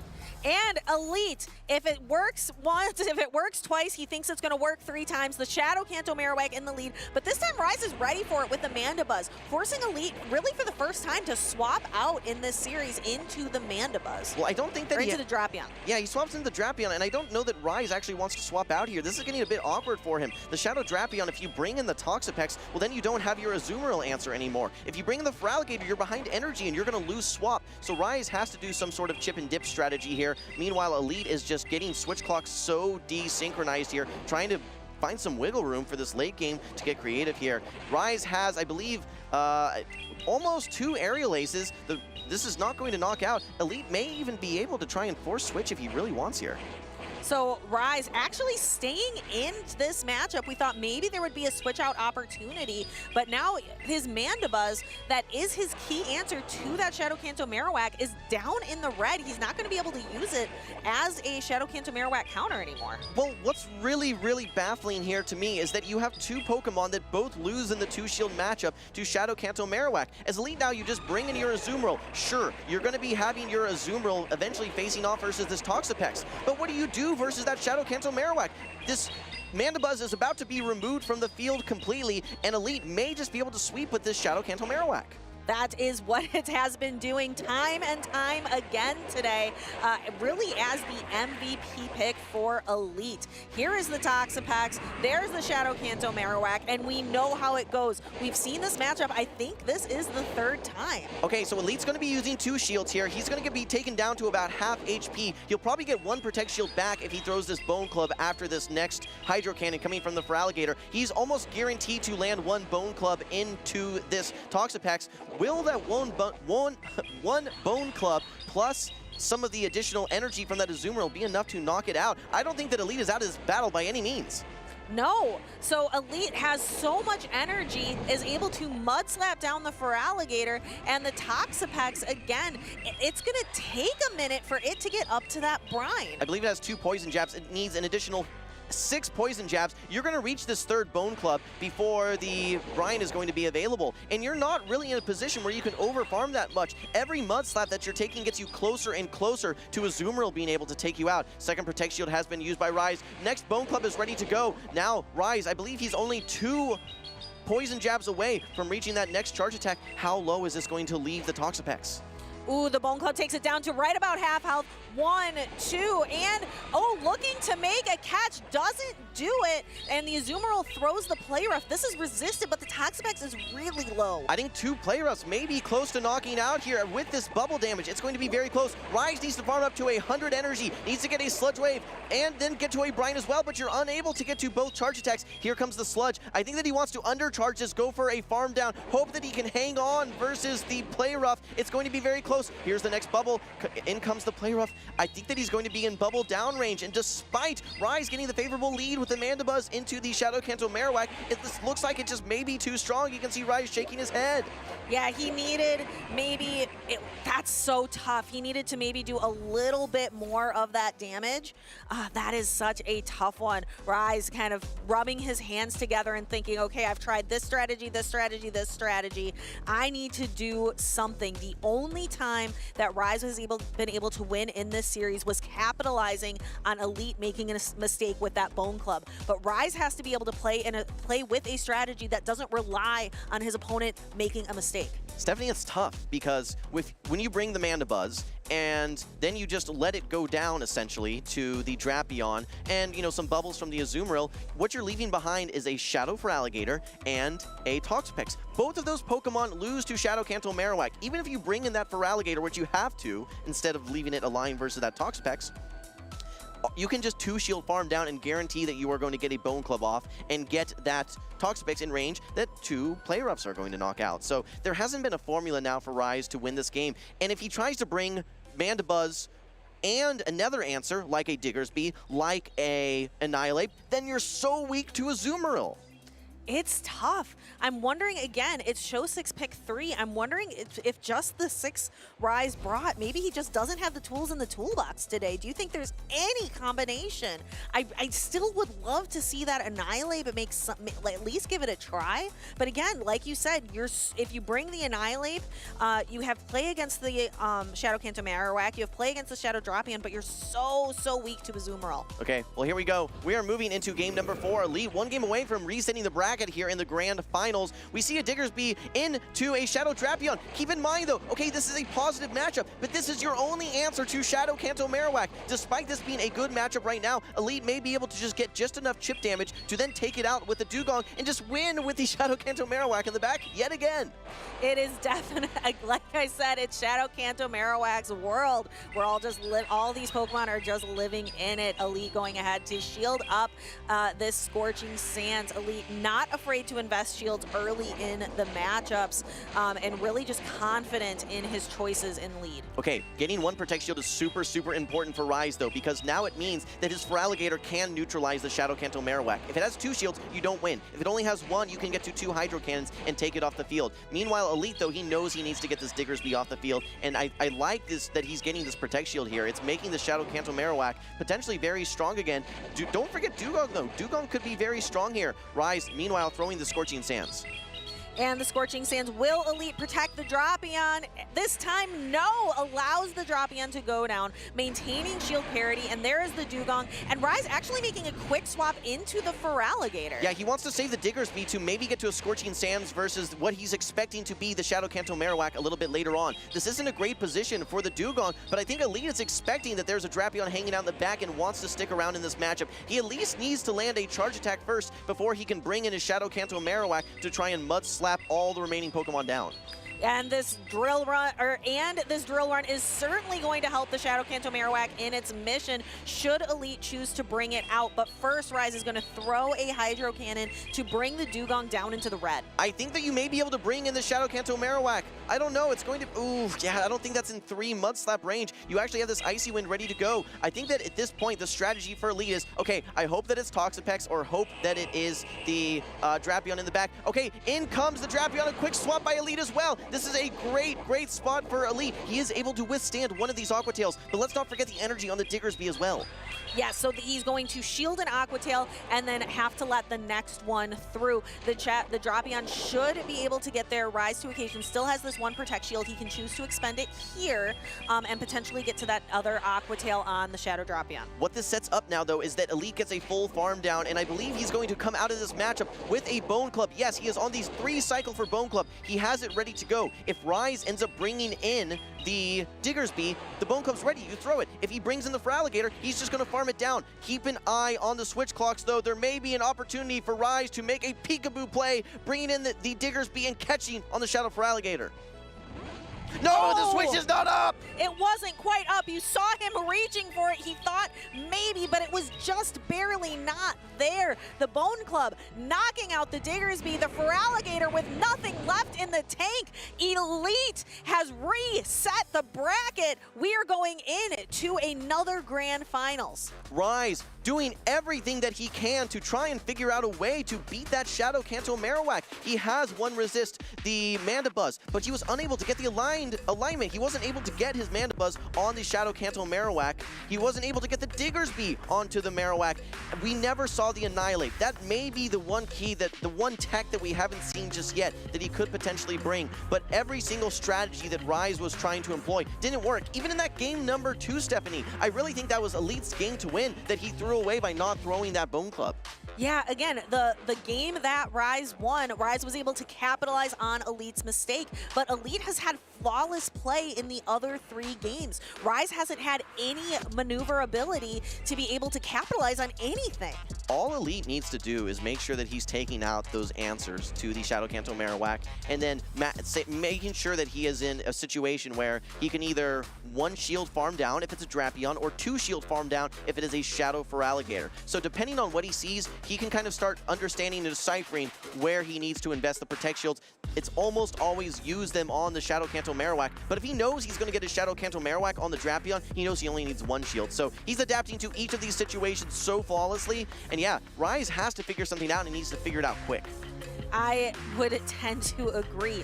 We've really gone through all the options. When you only have 6 Pokemon on your belt, there's only so many combinations that can work. Both of us agree it's gotta be the Annihilate, it's gotta be the Mandibuzz, but if you bring them both, you're weak to a Azumarill.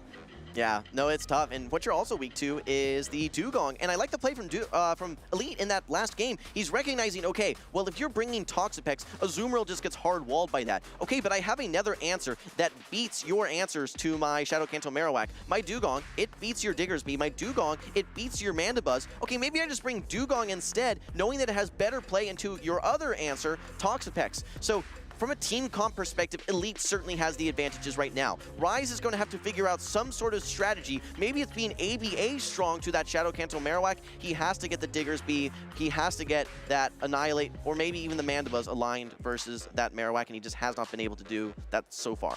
He's got to be able to set a trap for Elite. Elite led the Shadow Kanto Marowak 3 out of those 4 games.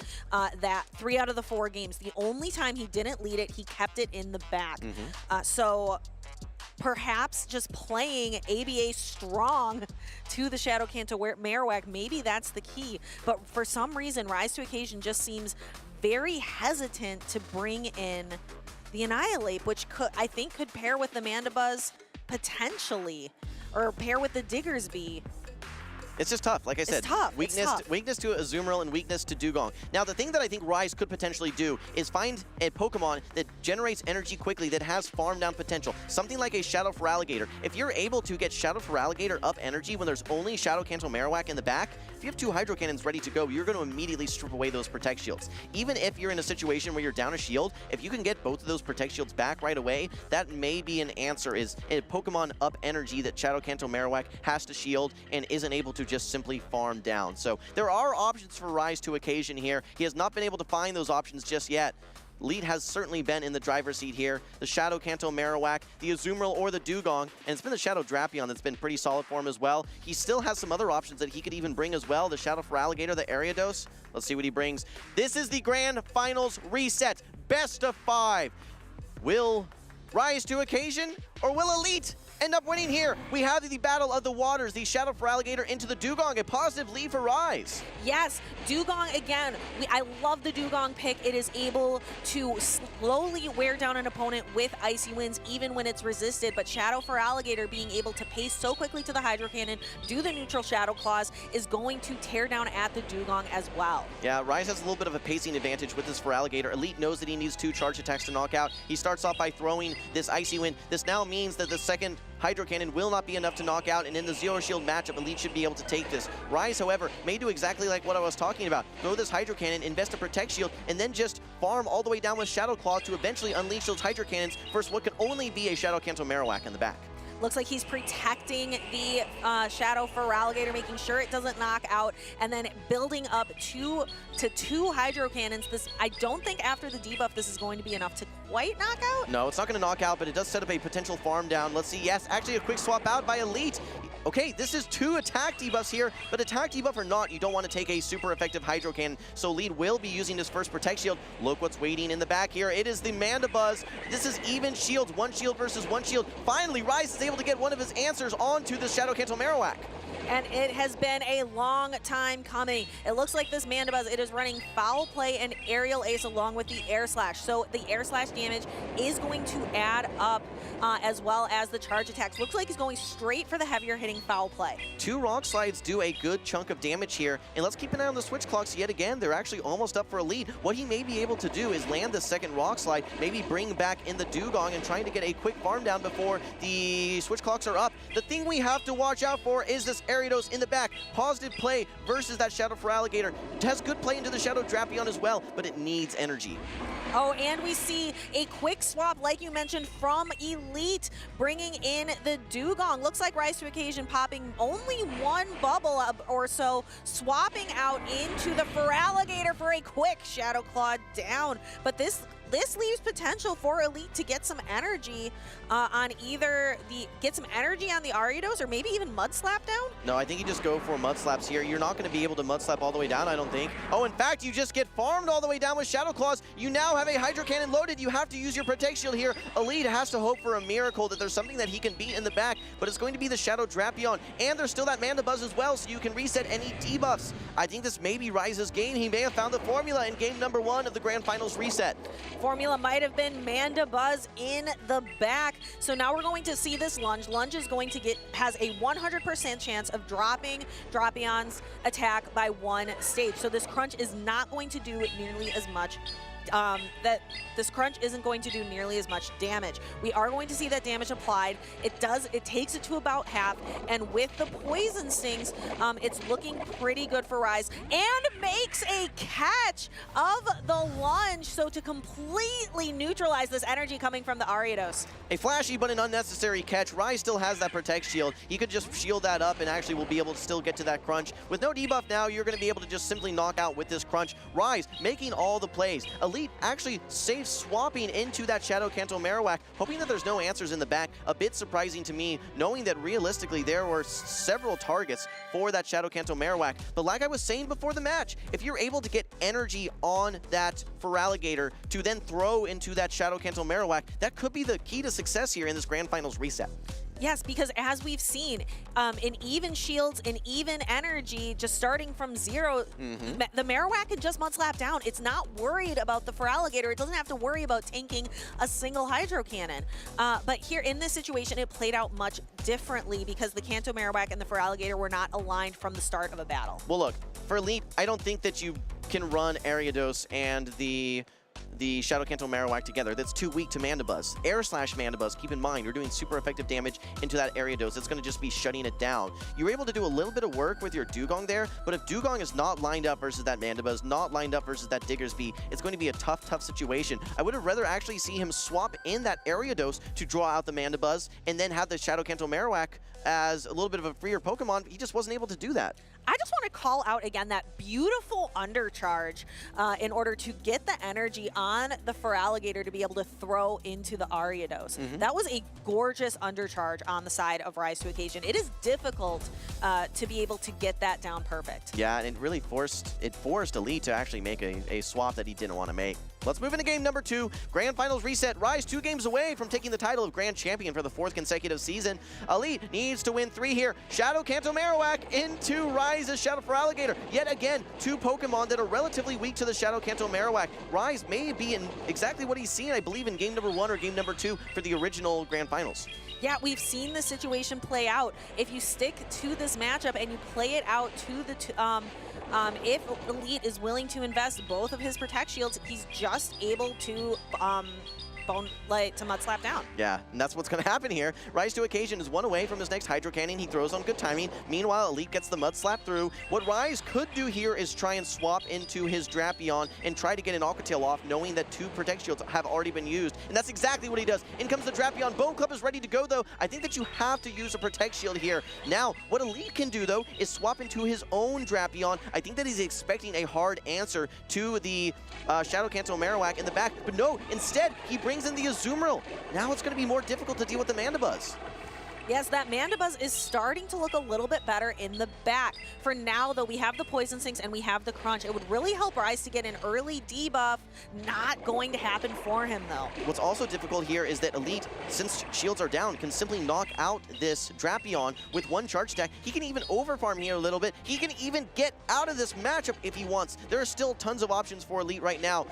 Rise to Occasion now at the Aqua Tail, but Elite throws the Ice Beam. This will be enough to knock out. This is going to bring back in the Shadow Feraligatr, and Shadow Feraligatr up energy is definitely going to be very scary. Switch Clock is not up for Elite. Yeah, Rise does not wait the Switch Clock. He wants to get energy here, but Elite at the Ice Beam is able to take out this Feraligatr. And that Hydro Cannon, which can do so much damage, is just neutralized. The Hydro Cannon goes down with the Feraligatr, leaving only the Mandibuzz remaining. And Mandibuzz is not going to be able to air slash down. It's going to get to its attack around the same time that the Azumarill does. Azumarill's going to get to land this super effective damage. Now that you've landed this charge attack, there's no way for Rise to win this game. You are simply so far behind. Even if you throw this foul play, I don't think it's going to knock out, and we actually see now Elite getting to this Rock Slide. This is also not enough to knock out, but you're going to need 3 Aerial Aces to take out that Drapion, and you need a charge attack still probably to take out this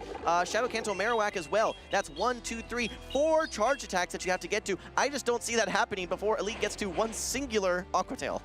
Yeah, and it looks like Rise trying to do everything he can, undercharging so he can get a couple more Aerial Aces. But again, you need, what was it, 3 to knock out the Shadow Drapion? You're going to need 3, and you still have to take out the Azumarill as well, which is probably going to bubble you down at this point. There are 0 win conditions here for Rise. We see Elite only 2 away from this next Aqua Tail. Rise throws this next Aerial Ace, but he needs 1 more. Switch Clock is up. Elite could even try to catch it if he wants. He could probably bubble down at this point. Yeah, Rise to Occasion recognizes that this is going to be defeat in game number 2. And I really love what he did in game number 1, but he deviated from that, and Elite brought back that original lineup of the Shadow Kanto Marowak, Shadow Drapion, Azumarill team. It works. If it isn't broke, don't fix it. And Elite, it's not broken. He can just keep bringing this over and over and over and keep winning. Rise is really on the back foot here. He just cannot seem to weather the storm that Elite is bringing here today. Yeah, and you know, we talked about that Annihilate, but even the Annihilate, it's not like a hard answer to any of these Pokemon. In fact, it's relatively weak to all 3 of that Drapion, Shadow Kanto Marowak, and Azumarill. The only way that I could see it being very effective is if you're able to get a farm down, get ahead in energy, get a ramp up, and then start threatening Protect Shields. But you don't threaten Protect Shields versus that Azumarill. Take us through these highlights, though, Stephanie. It looks like here we have the Mandibuzz finally able to do some damage, and I do love that undercharge being able to garner a little bit of energy, but Mandibuzz just doesn't have enough gas in the tank. It needed to have more health remaining to be able to apply all of those charge attacks we mentioned. But here we go, Jim. Take us into game number 3 of this Grand Finals reset. Well, I may as well be taking us back to game number 2 because it's a repeat exactly what we saw. I think that we're going to be seeing Elite 2 shielding his Shadow Kanto Marowak yet again. Such a strong Pokemon with access to that hard-hitting Mud Slap. Rise to occasion using the first Protect Shield. Actually, it's a little interesting. Elite, the first person to throw the charge attack this time. Rise to occasion, though, he has 9 Shadow Claws. He's 1 away from back-to-back Hydro Cannons. And again, we're going to be seeing Elite 2 shield the Kanto Marowak because that is the winning strategy. Here is the second Hydro Cannon, and here comes the second shield from Elite. It's like I have future sight, Jim. It's like I'm a Cresselia. I don't want to call this one before it's over, but I have a feeling it's going to play out the same way that we saw game number 2. Actually, no. This time is a little bit of a different one. It's not the, sorry, it is not the Mandibuzz. It is actually the Diggersby. This is still going to be same situation, though. You're now bringing in the Diggersby, which forces out the Azumarill. This is a very, very strong matchup. Leaving the Shadow Drapion in the back, and I believe Elite has used both Protect Shields, and he is in range that one Aqua Tail would knock out, but you're going to really have to... This is actually a repeat, I believe, of the original game number 2 where Elite didn't throw that Bone Club.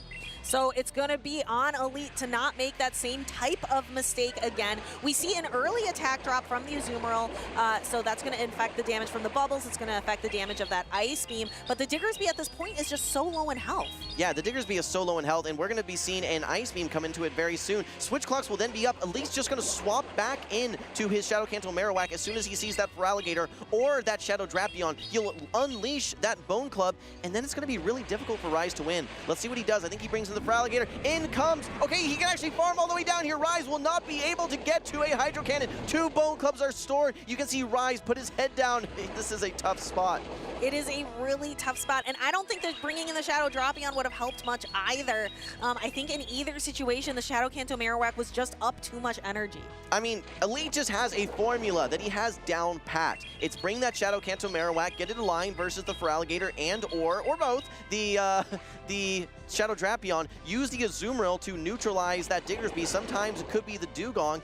He really just, he's 1 game away now from, after resetting the finals, actually becoming the grand champion here in San Antonio.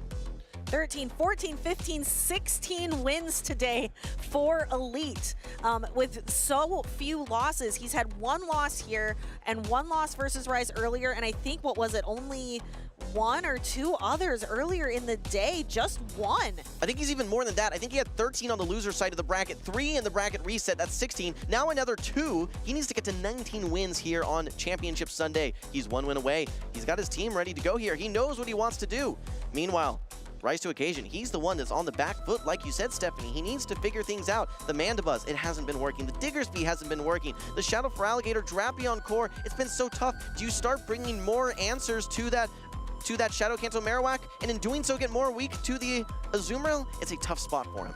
It is a really tough spot, but we know that Annihilate can do some work against an Azumarill. It's certainly weak to it, but with the Rage Fists buffing yourself up and up and up, at least the Annihilate can do something against the Azumarill, and then it's really strong into the other 2 Pokemon. Well, the one thing it doesn't have is it doesn't have Ice Punch. It's running close combat, so it's not going to be able to one-shot that Shadow Kanto Marowak unless it uses close combat, but then that's all you're going to get out of that Shadow, out of that Annihilate, because you either have to swap out or you're just going to get farmed down. So it's just a really, really tough spot here for Rise. I want to say that he's going to bring 2 answers to the Shadow Kanto Marowak this time. Maybe ABA. That's what I would like to see. All right, but this is it. This is win or go home for Rise. Elite 1 game away. We have a positive lead. It is the Mandibuzz into the Shadow Kanto Marowak. A swap into the Shadow Drapion. Rise to occasion. Staying in again. He can't swap in either of his Pokemon behind energy. No, that is tough. The Feraligatr loses behind energy, and you can't go into the mirror behind energy either. Okay, but a miscue by Elite. He actually throws on 7 Poison Stings, which allows Rise to get a full air slash through. Because of the one turn switch, that is going to be essentially 15 turns versus 15 turns. A full air slash comes through. Rise in a little bit of a better position, but again, he's not exiting this matchup. He's staying in with the Mandibuzz. Azumarill is going to come back in, and then it's just the Shadow Kanto Marowak show. He's going to have to figure out something quick. The Shadow Kanto Marowak show with 2 supporting actors in the Azumarill and the Shadow Drapion. We've been seeing the formula time and time again. Here we have the Mandibuzz. You said he is up a little bit on energy, and we see a Protect Shield Elite. He can't utilize the 2-shield Shadow Kanto Marowak strategy anymore.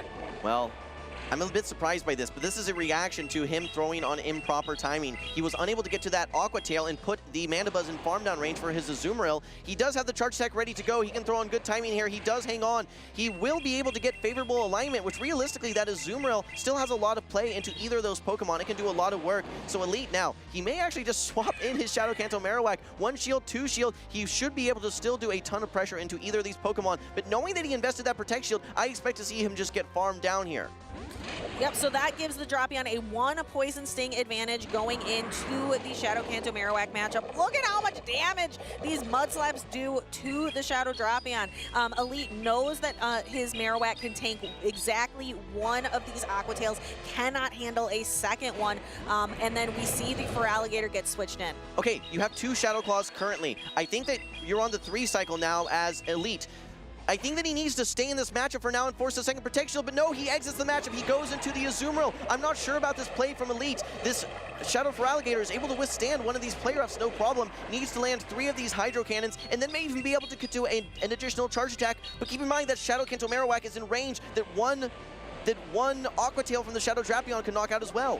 Yeah, 1 Aqua Tail already applied. It cannot withstand another one. Azumarill going for the play rough, and Elite finally uses this Protect Shield to protect the Shadow Feraligatr. Can Azumarill continue to apply the pressure while Feraligatr is sitting here making waves and continuing to apply pressure to the Azumarill? Elite needs to find a way to get energy on his Shadow Kanto Marowak, but he first needs to get this Shadow Feraligatr off the field. Okay, he has the play off ready to go here. This is a charge attack priority. Rise to occasion. May force the final Protect Shield here, but then what's going to happen is Elite is going to get outpaced to that next charge attack. All right, here comes the play rough. How much energy does the Shadow Kanto Marowak has? If he has 1 Mud Slap right now, I think that he'll be able to outpace the Shadow Drapion. He does an undercharge. That forces a 1-turn switch potentially for Rise to Occasion. Will he be able to get to the Bone Club? No!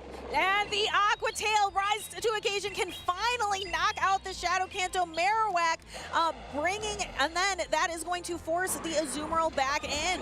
Okay, will he be able to bubble down? I don't think so. Rise to Occasion gets to the Aqua Tail. He's going to even up this series 2-2. A miscue in the early game for Elite allowed Rise to Occasion to get that Protect Shield. Once that first Protect Shield has been stripped away, it opens up all the doors and possibilities for him to win the game, and he was able to capitalize. We're going to come down to a decisive Game 5 here in our Grand Finals reset. Let's go ahead and hear the crowd. This is the final game of the Grand Finals reset. It all comes down to this. The games that Rise has seemed to have been able to win have been capitalizing when Elite falters. When he stumbles, Rise has been able to swoop in and capitalize on those mistakes. However, if Elite can play this very last game flawlessly, I believe he can take this. I have seen 2 wins. So Rise has had 3 wins now. He had 1 in the first series. He's had 2 here in this series. In the first series, I want to say it was not throwing the Bone Club for Elite. In another one of the games that we just saw, it was not throwing that, it was throwing on improper timing and allowing that Air Slash to go through, which then allowed the Mandibuzz to outpace, force the Protect Shield, and the rest is history. I really like what Rise did in that game 1, though. That wasn't miscues from Elite necessarily. That was Rise putting him in a tough situation, forcing him to bring in that Shadow Kanto Marowak when he's down energy, which is exactly what Rise wants. I hope to see him do that in game number 5, but there's so many variables that we can still see here in this final decisive Game 5, Stephanie. Again, I am not the one that's strong with math. That is quick math with Big Phoebe, but I believe Elite is 18-5 today. We're as opposed to when he walked into the losers finals, he only had the 2 losses. So he's started to kind of ramp up on his losses here, perhaps showing signs of fatigue. Yeah, no, it's been a long day for Elite for sure. I mean, it's been a long series in general, right? This went to 4 games to start. Now it's gone to 5 games. And we're seeing so many of the same matchups over and over again, which is tiring for these trainers. They're looking, they're saying, okay, well, there's nothing I can do in some of these situations. All right, this is it. Grand Finals reset game number 5. It's the Mandibuzz into the Azumarill! And Elite has a strong lead, forcing Rise to bring out the Shadow Feraligatr. Elite making a little bit of a slower swap into that Shadow Kanto Marowak. He got locked into a full bubble, maybe even thrown a second bubble there. A little bit of a slow swap, like you said. I still think that if he's willing to invest 2 Protect Shields, he's going to be able to farm all the way down. But don't discount this Annihilate in the back, making its first appearance in all of these 9 games.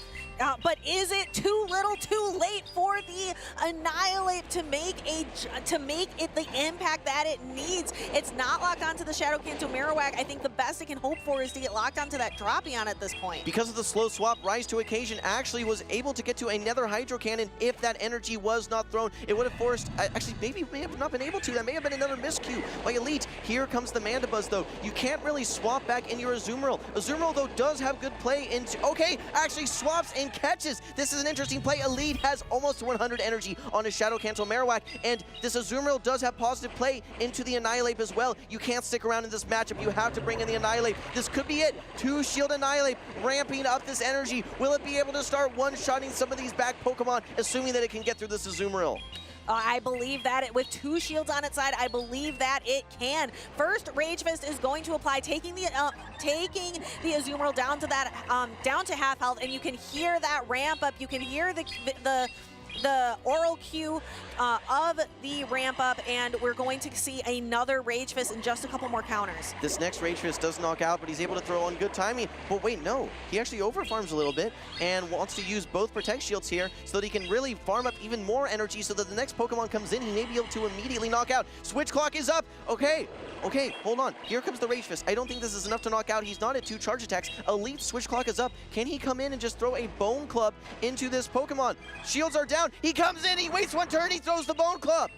Is this going to be enough to knock out? This isn't a Shadow Annihilate. It is a full, it is a regular Annihilate. It's not enough. So we see the swap out. Here is the Mandibuzz catching not a Bone Club, but a Rock Slide. Elite may be able to win this game on the back of the Drapion at this point. The Azumarill's been mostly neutralized. It's not going to be the answer to this Mandibuzz. Elite desperately needs to get to this next Rock Slide. Will he get there? Yes! A charged attack priority. All of this energy will be dumped into the Shadow Kanto Marowak. I think that Elite will be able to get into his Drapion, but can this Annihilate maybe farm down in one shot with a close combat? Yes, because this is a close combat Annihilate, that Annihilate can do massive damage. The Kanto Marowak is off the field of play. There is the Drapion, but the switch timer is not up for Rise. Rise is forced to kind of sit in this matchup and can finally throw the Aerial Ace now after the Drapion has had so much energy. I think we needed to see an undercharge there from Rise, then to just wait and wait and wait and wait. But now Annihilate is in, and the Aqua Tail is loaded and ready to go. He is going to be taking out the Annihilate. Elite lands the Aqua Tail into the Annihilate, and he is going to be your 2025 San Antonio Regional Champion. Congratulations to Elite for having a grueling, a long journey through Championship Sunday, but he has risen. He is standing tall on the stage, giving a hug to his captain and claiming the title. All he had to do was just catch 1 Shadow Kanto Marowak at midnight today, yesterday, unleashes it throughout this entire tournament. It took him 19 victories here in Championship Sunday, but he was able to withstand the grueling gauntlet, and in the Grand Finals reset, take down Rise to Occasion. What an incredible series of battles. We'll be able to see the bracket a little bit later on. But again, Elite taking down trainer after trainer after trainer, all on the back of that Shadow Kanto Marowak, his true MVP, the MVP of the day. I'm almost out of breath here. I was having to take deep breaths anytime you were talking because these battles were so tense. Again, Elite didn't have perfect play, and Rise was capitalizing on every window of opportunity, but I think Elite was in the driver's seat, knowing just how strong that Shadow Kanto Marowak was. I liked the surprise that Rise brought that Annihilate, but again, it was just so strong, that Shadow Kanto Marowak. It got to that final Rock Slide versus that Mandibuzz, and then it was just the Drapion show, able to outpace everything. Aqua Tail, game over. Game 5 win, regional champion. Congratulations to Elite for claiming another regional champion title. You will be joining the list. Your picture will be there. Your name is in the history books for this 2025 season. All right, let's look back at our highlights from our first series before the bracket reset. We want to take you through all of these games. Remember, Elite coming in on the loser side of the bracket had to reset the bracket. Game number 1, 2 Shield, Shadow, Kanto, Marowak, getting the alignment, able to get, I think the Azumarill eventually aligned versus that Mandibuzz later on, but that Shadow, Kanto, Marowak just so strong, able to reach Rock Slide after Rock Slide, and even a third Rock Slide into that Mandibuzz. Didn't even need the Azumarill in that situation. The Shadow, Kanto, Marowak, the star of the show. And then we will be getting into the second game shortly, and that is the one where Rise was able to capitalize on a mistake that Elite made. You can see here, this is where Elite claims the victory in game 1, but going into game 2, it's where Elite hesitated. It was a miscue of not throwing that Bone Club. Yeah, he swapped out with actually 5 Mud Slaps, so he had more than a single Bone Club there ready to go. And then here comes the Shadow Drapion, quick swaps back in, tries to throw that Bone Club, but he thinks that, oh, maybe I have a Protect Shield. I think that that's what he thought, is that he still had 1 Protect Shield and wanted to maybe force Rise into throwing on bad timing. He did not have a Protect Shield, and I think 6 Mud Slaps worth of energy went down the drain. Then we will see here Rise kind of cleaning up this game with the Shadow Drapion, able to withstand this Aqua Tail, and then the Poison Sting damage applies, taking a victory for Rise. But then Elite comes back strong in game number 3. This was the game that Rise brought Toxapex, don't forget. And he was actually able to get favorable alignment. He gets the Toxapex in on the Azumarill right here, but he has no answer for 2 Shield, Shadow, Kanto, Marowak. You can just farm that Feraligatr all the way down, go into the next matchup with almost 2 Bone Clubs, land the Bone Club, and then just Azumarill just needs a tiny bit of chip damage with those play roughs. Yeah, Toxapex, again, you got to bring strong to Azumarill because Elite's been bringing it just about every single time. However, you have to also be strong to the Shadow Kanto Marowak. It's almost like there's not enough, like you're trying to finish a puzzle and there's not enough puzzle pieces in order to do it. I told you, in some cases, you have to have those Mud Slap resists on your team. Now, you do have the Mandibuzz, but it still takes super effective Rock Slide damage, and you're not really able to farm down if that Shadow Kanto Marowak is at 50% HP, which is where it's left after that Feraligatr matchup. So here in game number 4, we saw a very similar matchup play out. Despite in the 1 shield matchup, a little bit scarier versus something like a Feraligatr, Elite is able to find the Shadow Kanto Marowak against the Drapion, get those Mud Slaps, and has the Bone Club ready to go to secure that game number 4 and take us to the Grand Finals reset. And we are going to be able to take you through the highlights of that Grand Finals reset. First off, in game number 1, this is where the Digger's Bee was brought. However, it got a rough alignment against the Azumarill, having been knocked out by that Ice Beam. And again, you don't rise to occasion, left without a check to the Shadow Kanto Marowak. Yeah, no, this is a frustrating game. You can see here in this Grand Finals reset, just so strong is that Bone Club. Able to hang on with just a sliver of HP, but unable to launch the Aqua Tail. You can see that Elite there in our game number 4. It was going to, okay, yeah, this is the game number 4 that Rise actually was able to capitalize on the mistake from Elite. Don't forget, he brought in the Shadow Drapion into the Mandibuzz, threw on 7 Poison Stings, which is 15 turns after the 1-turn switch, which allowed Rise to get that full air slash through, get the Protect Shield, and win the game. Rise is excellent at capitalizing and finding win conditions when his opponent has a miscue. There's almost no one better. However, after this win where he's able to knock out the Azumarill with his Shadow Drapion with just a very low amount of HP, it takes us into game 5, and we have the finale of the Shadow Kanto Marowak show. Yeah, Elite went down 2 shields, don't forget, but he was able to get to 2 Rock Slides versus that Mandibuzz. He was able to get this combo play right here. He waited 1 turn, made sure that that counter was coming through so he could throw that Bone Club, and this is the huge moment right here. He gets the first Rock Slide. Rise doesn't know the energy counts here. He's able to bring in his Mandibuzz, which is where he wants it, but now you see farm, air slash, and he throws on charge attack priority. Elite gets to that Rock Slide, no Protect Shields. Mandibuzz is now in range where an Aqua Tail will knock out, and he is stuck in that matchup. He's switch locked, so Elite brings in his Shadow Drapion, takes the Aerial Ace, has all the energy, and knocks out the rest of the Pokemon. And Elite, after a long day here in San Antonio, stands. We've heard him called before in the past the California King. Now he is standing as the champion here in the Lone Star State. Yeah, that's right. I mean, this was as close as Rise realistically could have made. He took every single window of opportunity and capitalized it. I like what he did in that game 1, though. I wish we could have seen that replay again, because that game 1 in the Grand Finals reset, I think realistically was his only ticket to win any sort of games outside of miscues from Elite, but he was unable to be put in that situation again where he's forcing in the Shadow Kanto Marowak down energy. So it was just a really, really tough spot for him. On paper, that's going to be Elite's series to win, and win he did. He did. Let's go ahead and take a look at our final standings for the 2025 Regional Championships in San Antonio. There he is, Elite, with the #1 slot, his MVP, that brand new Shadow Kanto Marowak. And then we just saw a 9-game series with Rise to occasion. Yeah, I know. Congratulations to Elite, to Rise. Of course, Stud Muffins, very impressive tournament with that Garian Moltres as well. Congratulations to OutOfPoket. What is this, 10th top cut in a row? It has to be something like that. Dune Bug obviously having a very successful tournament, but I really want to say Flying Pizza as well as Pyro, Panda, GBL, maybe some outsiders that normally are on the outside looking in. They were able to secure their spot in the top 8 in the prize pool.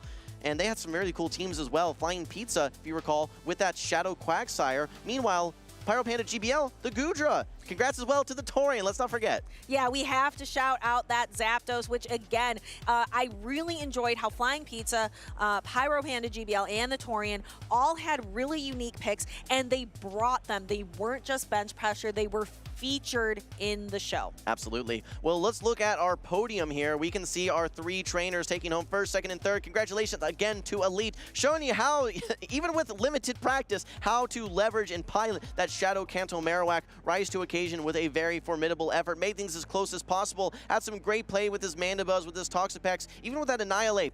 Stud Muffins as well. 3rd place, Garian Moltres. This was a great tournament here, Stephanie. It was, and a pleasure to cast it next to you, Jim. We have had so much fun here in San Antonio, Texas, and I am looking forward to the rest of the season, but it is Elite who puts his name in the history books, who we are going to be saying for the rest of the season, mentioning him as part of our opening segments. If you remember, he said he wanted to get that 3rd championship. It was important to him. He wanted to match his friend Lyle Jeffs III, who has 3 regional victories. He now has 3 regional victories as well, putting him in very elite territory with very few trainers that have been able to take home 3 regional titles. Look, Elite, he's a player that had a little bit of a gap between what we saw in Baltimore to where we are today in San Antonio, but he is one of the most skilled trainers, and if he's in practice, he's a force to be reckoned with.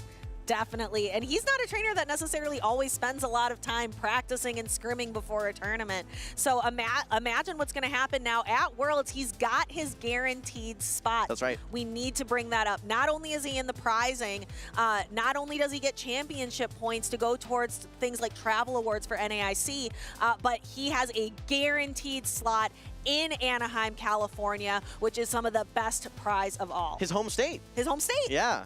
Could be the King of California yet again on the world stage. That would be great to see. Now, I do want to say, we just had a recent event where we've actually now brought the Shadow Cubone back into Rocket Leaders. For those of you at home saying, okay, that Pokemon is absolutely busted. It is, by the way. How do I get one? Rocket Leaders, I think it's the Cliff Rocket that you can get the Shadow Cubone. I think today is the last day that you can actually still, for our friends in Europe, it may already be over, but you can actually TM away frustration from that Shadow Cubone. You can see exactly how effective it is, and I think it's going to have a long stay here in this meta. I would tend to agree. It is a force to be reckoned with. We saw it was really popular early on in the season, and it kind of fell off a little bit. It wasn't quite as popular, but Elite bringing it back to the forefront, he's like, I found a new toy to play with, and I'm going to show you all how it works. That's right. You wanted to play with it, and that he did. He piloted it so perfectly. Congratulations again to Elite. Let's head over to the stage, though. Butters is standing by. He's going to say congratulations to our champions. All right, thank you so much, Jim, and congratulations to all our top cut trainers. But now is the time to give a special congratulations and some medals out to our top 3 trainers here. In 3rd place, we have Stud Muffins.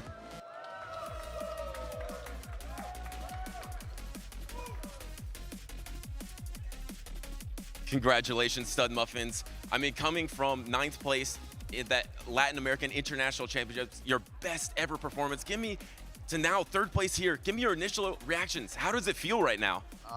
It feels, I'm still in shock, to be honest, because I had the mindset of going in, my goal is to make top 8 and anything else just be a plus, and I was just so happy, you know? Yeah, absolutely. So What clicked for you? You competed last season, but this season you've been on fire. Of course, I just mentioned the 9th place at the Latin American International Championships. I believe 17th place in your last tournament, and now top 3 here. What clicked for you this season? I think it's just getting the repetitions in and actually looking at what is my win condition and just really studying the game and just trying to get better every day. And speaking of getting better, what's your goals now? You've gotten 3rd place. Are you going to try to bring home a 1st place medal this season? What's your goals for the rest of this season? Well, my goal going to the season was to top cut at least half of the tournaments that I'm going to, and eventually I would want to win a regional. That is my ultimate goal for sure. And how about, do you want to qualify for the World Championships this season in Anaheim? I do. I think I'm in a pretty good spot now. I think after today I'll have around like 1,000 points, so I think I have a good chance to qualify. Well, it's been awesome to see your journey this season. Of course, you've been on fire. I was so impressed at LAIC, super impressed. I want to talk about one Pokemon in particular. It's a Pokemon that everyone has seemed to drop recently. It's the Garian Moltres. I feel like that was your MVP all tournament. Can you talk a little bit about that Pokemon? I think it's still a really good Pokemon, especially with like shields down or like I'm up shields. It can hit hard with Brave Bird, and I think it's just a really good Pokemon to have on the team. Do you think it's a mistake that all the trainers have stopped bringing that Garian Moltres and now are bringing Mandibuzz because it's still strong? No, Mandibuzz is a good pick as well. It just depends on your team and your comfort level with a certain Pokemon. Absolutely. And before you go, do you want to give any last shout outs here on stage with that 3rd place medal? Yeah. I want to shout out to my family and friends back home in the Bay Area, and to everyone who helped me practice in the Current server, and also everyone from Flash who helps me participate and practice to get my reps in. And I'm gonna give a shout out to my friends Alan and Mike. They're my roomies for this trip, and they've been really helpful with like theory crafting and helping me with making teams. All right, well, congratulations once again to Stud Muffins, 3rd place at the San Antonio Regionals. All right, in 2nd place, we got Rise to Occasion.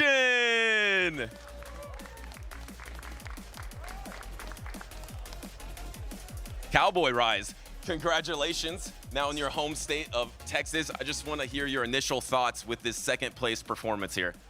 Yeah, of course I would have liked to come away with the win. Didn't live up to the name this time, but I'm proud of how I played, and I had a lot of tough performances in the past, like 2-2 at NAIC. Baltimore didn't top cut, LAIC didn't top cut, so to come away 2nd, and I think I hit number 1 on GBL today as well, but would have liked to get this win more. I'm overall proud of how I played. I'm sure I'll look back later and be like, man, I really misplayed that game. Could have taken that one. But overall, I'm pretty pleased with how this weekend went. I mean, that is an amazing weekend. So does that mean that after the tournament yesterday, you went and competed against the best trainers in Go Battle League and secured it last night to get number 1 today? Sometimes I get anxious before day 2. I can't really sleep. So yeah, I was playing some GBL last night, and I think I hit like 34, 55. So number 1, yeah. Awesome. I kind of got flashbacks to 2022 in Milwaukee when you were facing Dune Bug, and it felt like you were in such a negative team composition matchup. Did you feel like you were in that negative team composition matchup this time here in San Antonio? A little bit, yeah. I told the lead it was at a point. I knew exactly the 3 he was running in the same order, and I couldn't figure out a way to beat it some of those games. But I don't want to take anything away from him because I think he played perfect, and there was a few games I could have definitely played better. And he just was the superior player today. He lost early on in this tournament, and it was a pretty convincing win in my opinion, and he deserves it. Yeah, and last question for you, Rise. You're the only trainer in Championship Series history for Pokemon Go to win a regional every single season. What does that mean to you? Do you still want to keep that record alive? Do you want to win a regional this season as well? Absolutely. I'd love to if it happens, but it's not something I would I'm setting out as a goal per se, but I do plan on competing a lot in the second half of the season. I'm not going to UIC, but I'll be pretty active in the NA remaining tournaments. And I know there was, I was saying I was my own worst critic, displeased with some tournaments, and some buddies were giving me a hard time. I think like Drew and Elam were like, Rises really fell off, but hopefully today, can prove still got it a little bit, and looking forward to competing again. Well, you proved a lot. You were able to take down your rival in Dune Bug. You were able to get #1 on the Go Battle leaderboard and get #2 here in San Antonio. Congratulations once again to Rise to Occasion.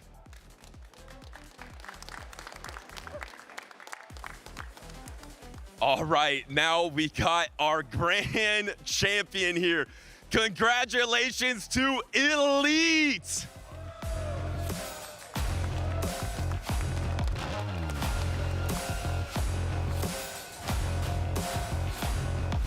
Cowboy Elite as well. Congratulations. And I just want to get initial reactions here. You're the champion. How are you feeling? Feeling awesome, yeah. it was a long losers run. I'm happy to win. I don't know what else to say. Yeah, you did that once before in Fresno, I believe, to become a regional champion for the first time. You went through that losers run. Right. Earlier on, just to give a little context, there was an ice beam that you pulled off that you're absolutely shocked to pull off against in losers round 3 against the Tarian. You didn't think you would get there. You were shocked. Are you shocked that you're standing here right now as regional champion? Yeah, I'm extremely shocked. After that point, I was like, what if I went on to win the whole thing from there? Because I did not think I was making it past that set. And here I am. Here you are, and you did it. So last question here, or actually, I want to give you an opportunity as a 3-time regional champion. Do you want to give any shout outs to anyone? Of course. Firstly, shout out Loud Jess. I'm back at it. 3-time, baby. We're both 3-time regional champions. And then also, against Torian, I want to also give a huge shout out to him because, like I said in the interview before, I got my Shadow Kanto Marowak literally the day of the tournament at 12 a.m. on a rocket balloon. And then right after I got it, because we were staying together, he helped me craft the team. And I ended up beating him and ended up winning the whole tournament. So, yeah. And it ended up probably being your strongest Pokemon in that grand finals. Congratulations once again to the 3-time regional champion Elite. And don't go anywhere because we're going to wrap up and see what's up next in Pokemon Championship Series.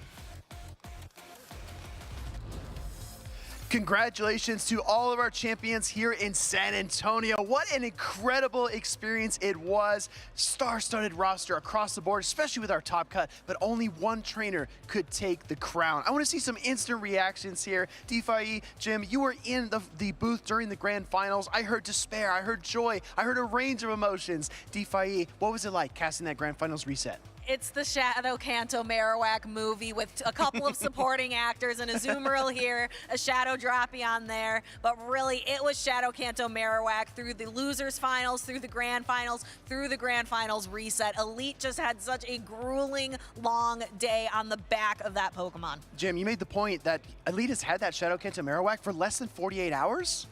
Yeah, that's right. I think he caught it on midnight the night before the tournament started, and then he was just able to pilot it perfectly. I mean, realistically, the strategy was to shield Kanto Marowak in the lead and force alignment. So, I mean, he absolutely capitalized on it, but any time that he made even just a one-turn mistake, Rise was capitalizing every single time. Exactly right. Let's take a look back at Elite's run, specifically through that loser's side bracket. He was starting the day in the loser's side bracket, taking down J-Jan, taking down Spartan, the Tarian, Flying Pizza, OutOfPoket, and even stud Muffins along his war path to that grand finals. DeFi, there were so many talented trainers that he took down, but look at Rise to Occasion, just gliding through that winner's side bracket. You saw it back in Milwaukee. We've seen it for years. Rise to Occasion looked to be in great shape this weekend.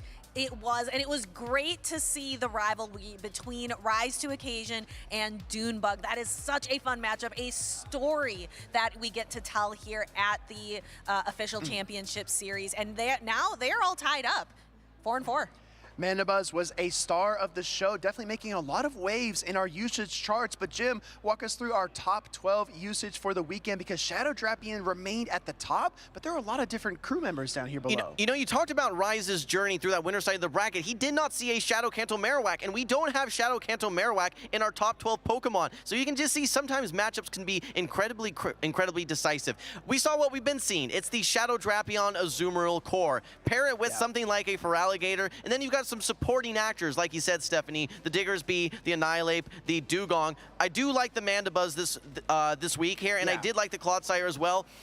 Big drop-off, though, in Garian Corsola in day 2. It was a little bit surprising. We pinpointed a few Pokemon that we thought were most likely to succeed this weekend. I'd love to run through our picks, see how we did, and see if we came up correct in terms of our predictions. Because, you know, we had a few things that we highlighted, a few different picks. There were a lot of Dugong, a lot of Garian Corsola. I mean, sadly, my B-Barrel didn't make it to the grand finals, but what do you think, Jim? I'm always saying you got to get ready, you got to prepare, you got to bring answers for that Shadow Kanto Marowak. That was the star of the grand finals for me. No shock that it was popping off. Look, Shadow Drapion is going to be the #1 pick. Maybe that was a layup for me. I know that Stephanie was giving me a little bit of flack for that one. I was a little bit let down by Garian Corsola, though. It was so strong in Toronto, but I think trainers are just bringing more answers to it is what's happening. Exactly right. DeFi, we did see your Diggersby, though, in the grand finals. Rise made great use of that. Can you talk about its utility? It feels like sometimes it struggles a little bit against Drapion, but it's very good neutrally. It's really good, and we saw, I believe it was Dune Bug who landed 3 Scorching Sand debuffs in a row. Just very, very lucky with that. Yeah. It's just, the luck seems to be with him. I don't know what to say. It can be so impressive, right? But this was a really fun tournament. We are here in person in San Antonio, but there is even more action up ahead. So let's take a look at our schedule and our roadmap. First up, we're going to EUIC in London, the International Championships, which is the biggest to date. I've heard that over 400 players have registered to play Pokemon Go, but I'll tell you what, Jim, Vancouver still has open spots, so what should trainers do? Well, they got to start registering for Vancouver. I mean, it's a long flight for some folks on the East Coast, but it's worth it. I'm really looking forward to this next meta, but what I'm really excited for is Atlanta. First time in Atlanta, and if you look a little bit later down the line, TBA, a surprise waiting for us as well, Speedy. This is our North America schedule, but there are events all around the world. Perth and Bogota are very, very important. DeFi, we love to see the variety from the other regions. Australia only has, I think, 2 regionals this season, but LATAM always pops off with the spice. Yes, I love watching LATAM. LATAM was what brought Dugong kind of to the forefront, and we did see a trainer with Dugong in the grand finals. But take a look. Our next EU event is going to be the Stockholm Regionals over in EU, March 22nd, 23rd. Ever since Greenish or Cindy was able to set the tempo in Canada with her Shadow Kanto Ninetales, the Vancouver Regionals have been one of my favorite events. It's a beautiful venue. The nature is immaculate. You have your mountains, your trees, and your bay as well. It's absolutely scenic. You definitely want to go if you're able to make the trip up there. So make sure, as Jim said, Jim, you said to register, right? Oh, you got to register, yeah. I think West Coast is a little bit more difficult for some people to get to, but that just means there's more opportunity for you to win. Exactly. Well, make sure to follow this link down on the bottom of the screen. Register to compete or spectate using the bit.ly link down there, Pokemon Event Vancouver 2025. Also, check your calendars because there are multiple events. Jim, you mentioned Atlanta coming up. We still have the North America Internationals in New Orleans, which was a jazzing good time in the Big Easy last year. So make sure that you come out for that one as well. I want to get a couple of just quick reactions, summaries of the tournaments, and where you expect the meta to head as we go into our next events, DeFi. I'm really interested. Shadow Kanto, it was the Shadow Kanto Marowak show. I'm wondering if we're going to see a big response to that when it comes to some of these other events in Stockholm, in Vancouver. Are we going to see more Shadow Kanto Marowak counters, or are we just going to see a lot of people saying, it looks like Elite has the formula, I'm just going to copy it. I'm going to copy Elite's homework here. Jimothy? Well, what I was a little surprised by is that the Shadow Kanto Marowak, we just had an event for it, right? We just had so many trainers getting access to it. I think Elite was the only real person that we saw have tons and tons of success for it in day 2. So I'm a little bit surprised that everyone, knowing that Shadow Kanto Marowak is everywhere, weren't bringing that many answers to it. So I do expect to see more answers to Shadow Kanto Marowak, but I don't think that's going to remove it from the field. I think we're going to see as many Shadow Kanto Marowaks, just more answers. Let us know what you think on socials. Remember to use that hashtag #PlayPokemon and follow the official channels. Is this going to be a Shadow Kanto Marowak era? We're going to have another meta shakeup in just a month's time. Will that change things? Will there be an adjustment to Mudslap or maybe Astonish? Nobody knows, but you have to stay tuned and locked in. So many social channels here, DeFi, but I always say the most important thing is to use that hashtag #PlayPokemon. Yes, go ahead, follow all the channels, use that hashtag, show us your reactions, let us know which tournaments are you going to be participating in, which ones are you going to be spectating in coming up in the season. There's still a lot of season left to go. It's been an honor and a pleasure to work with 2 Butters, DeFi, and the mayor here in Texas. That's all from us this weekend. We hope to see you back next time. Take care.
Sweet has reset the bracket.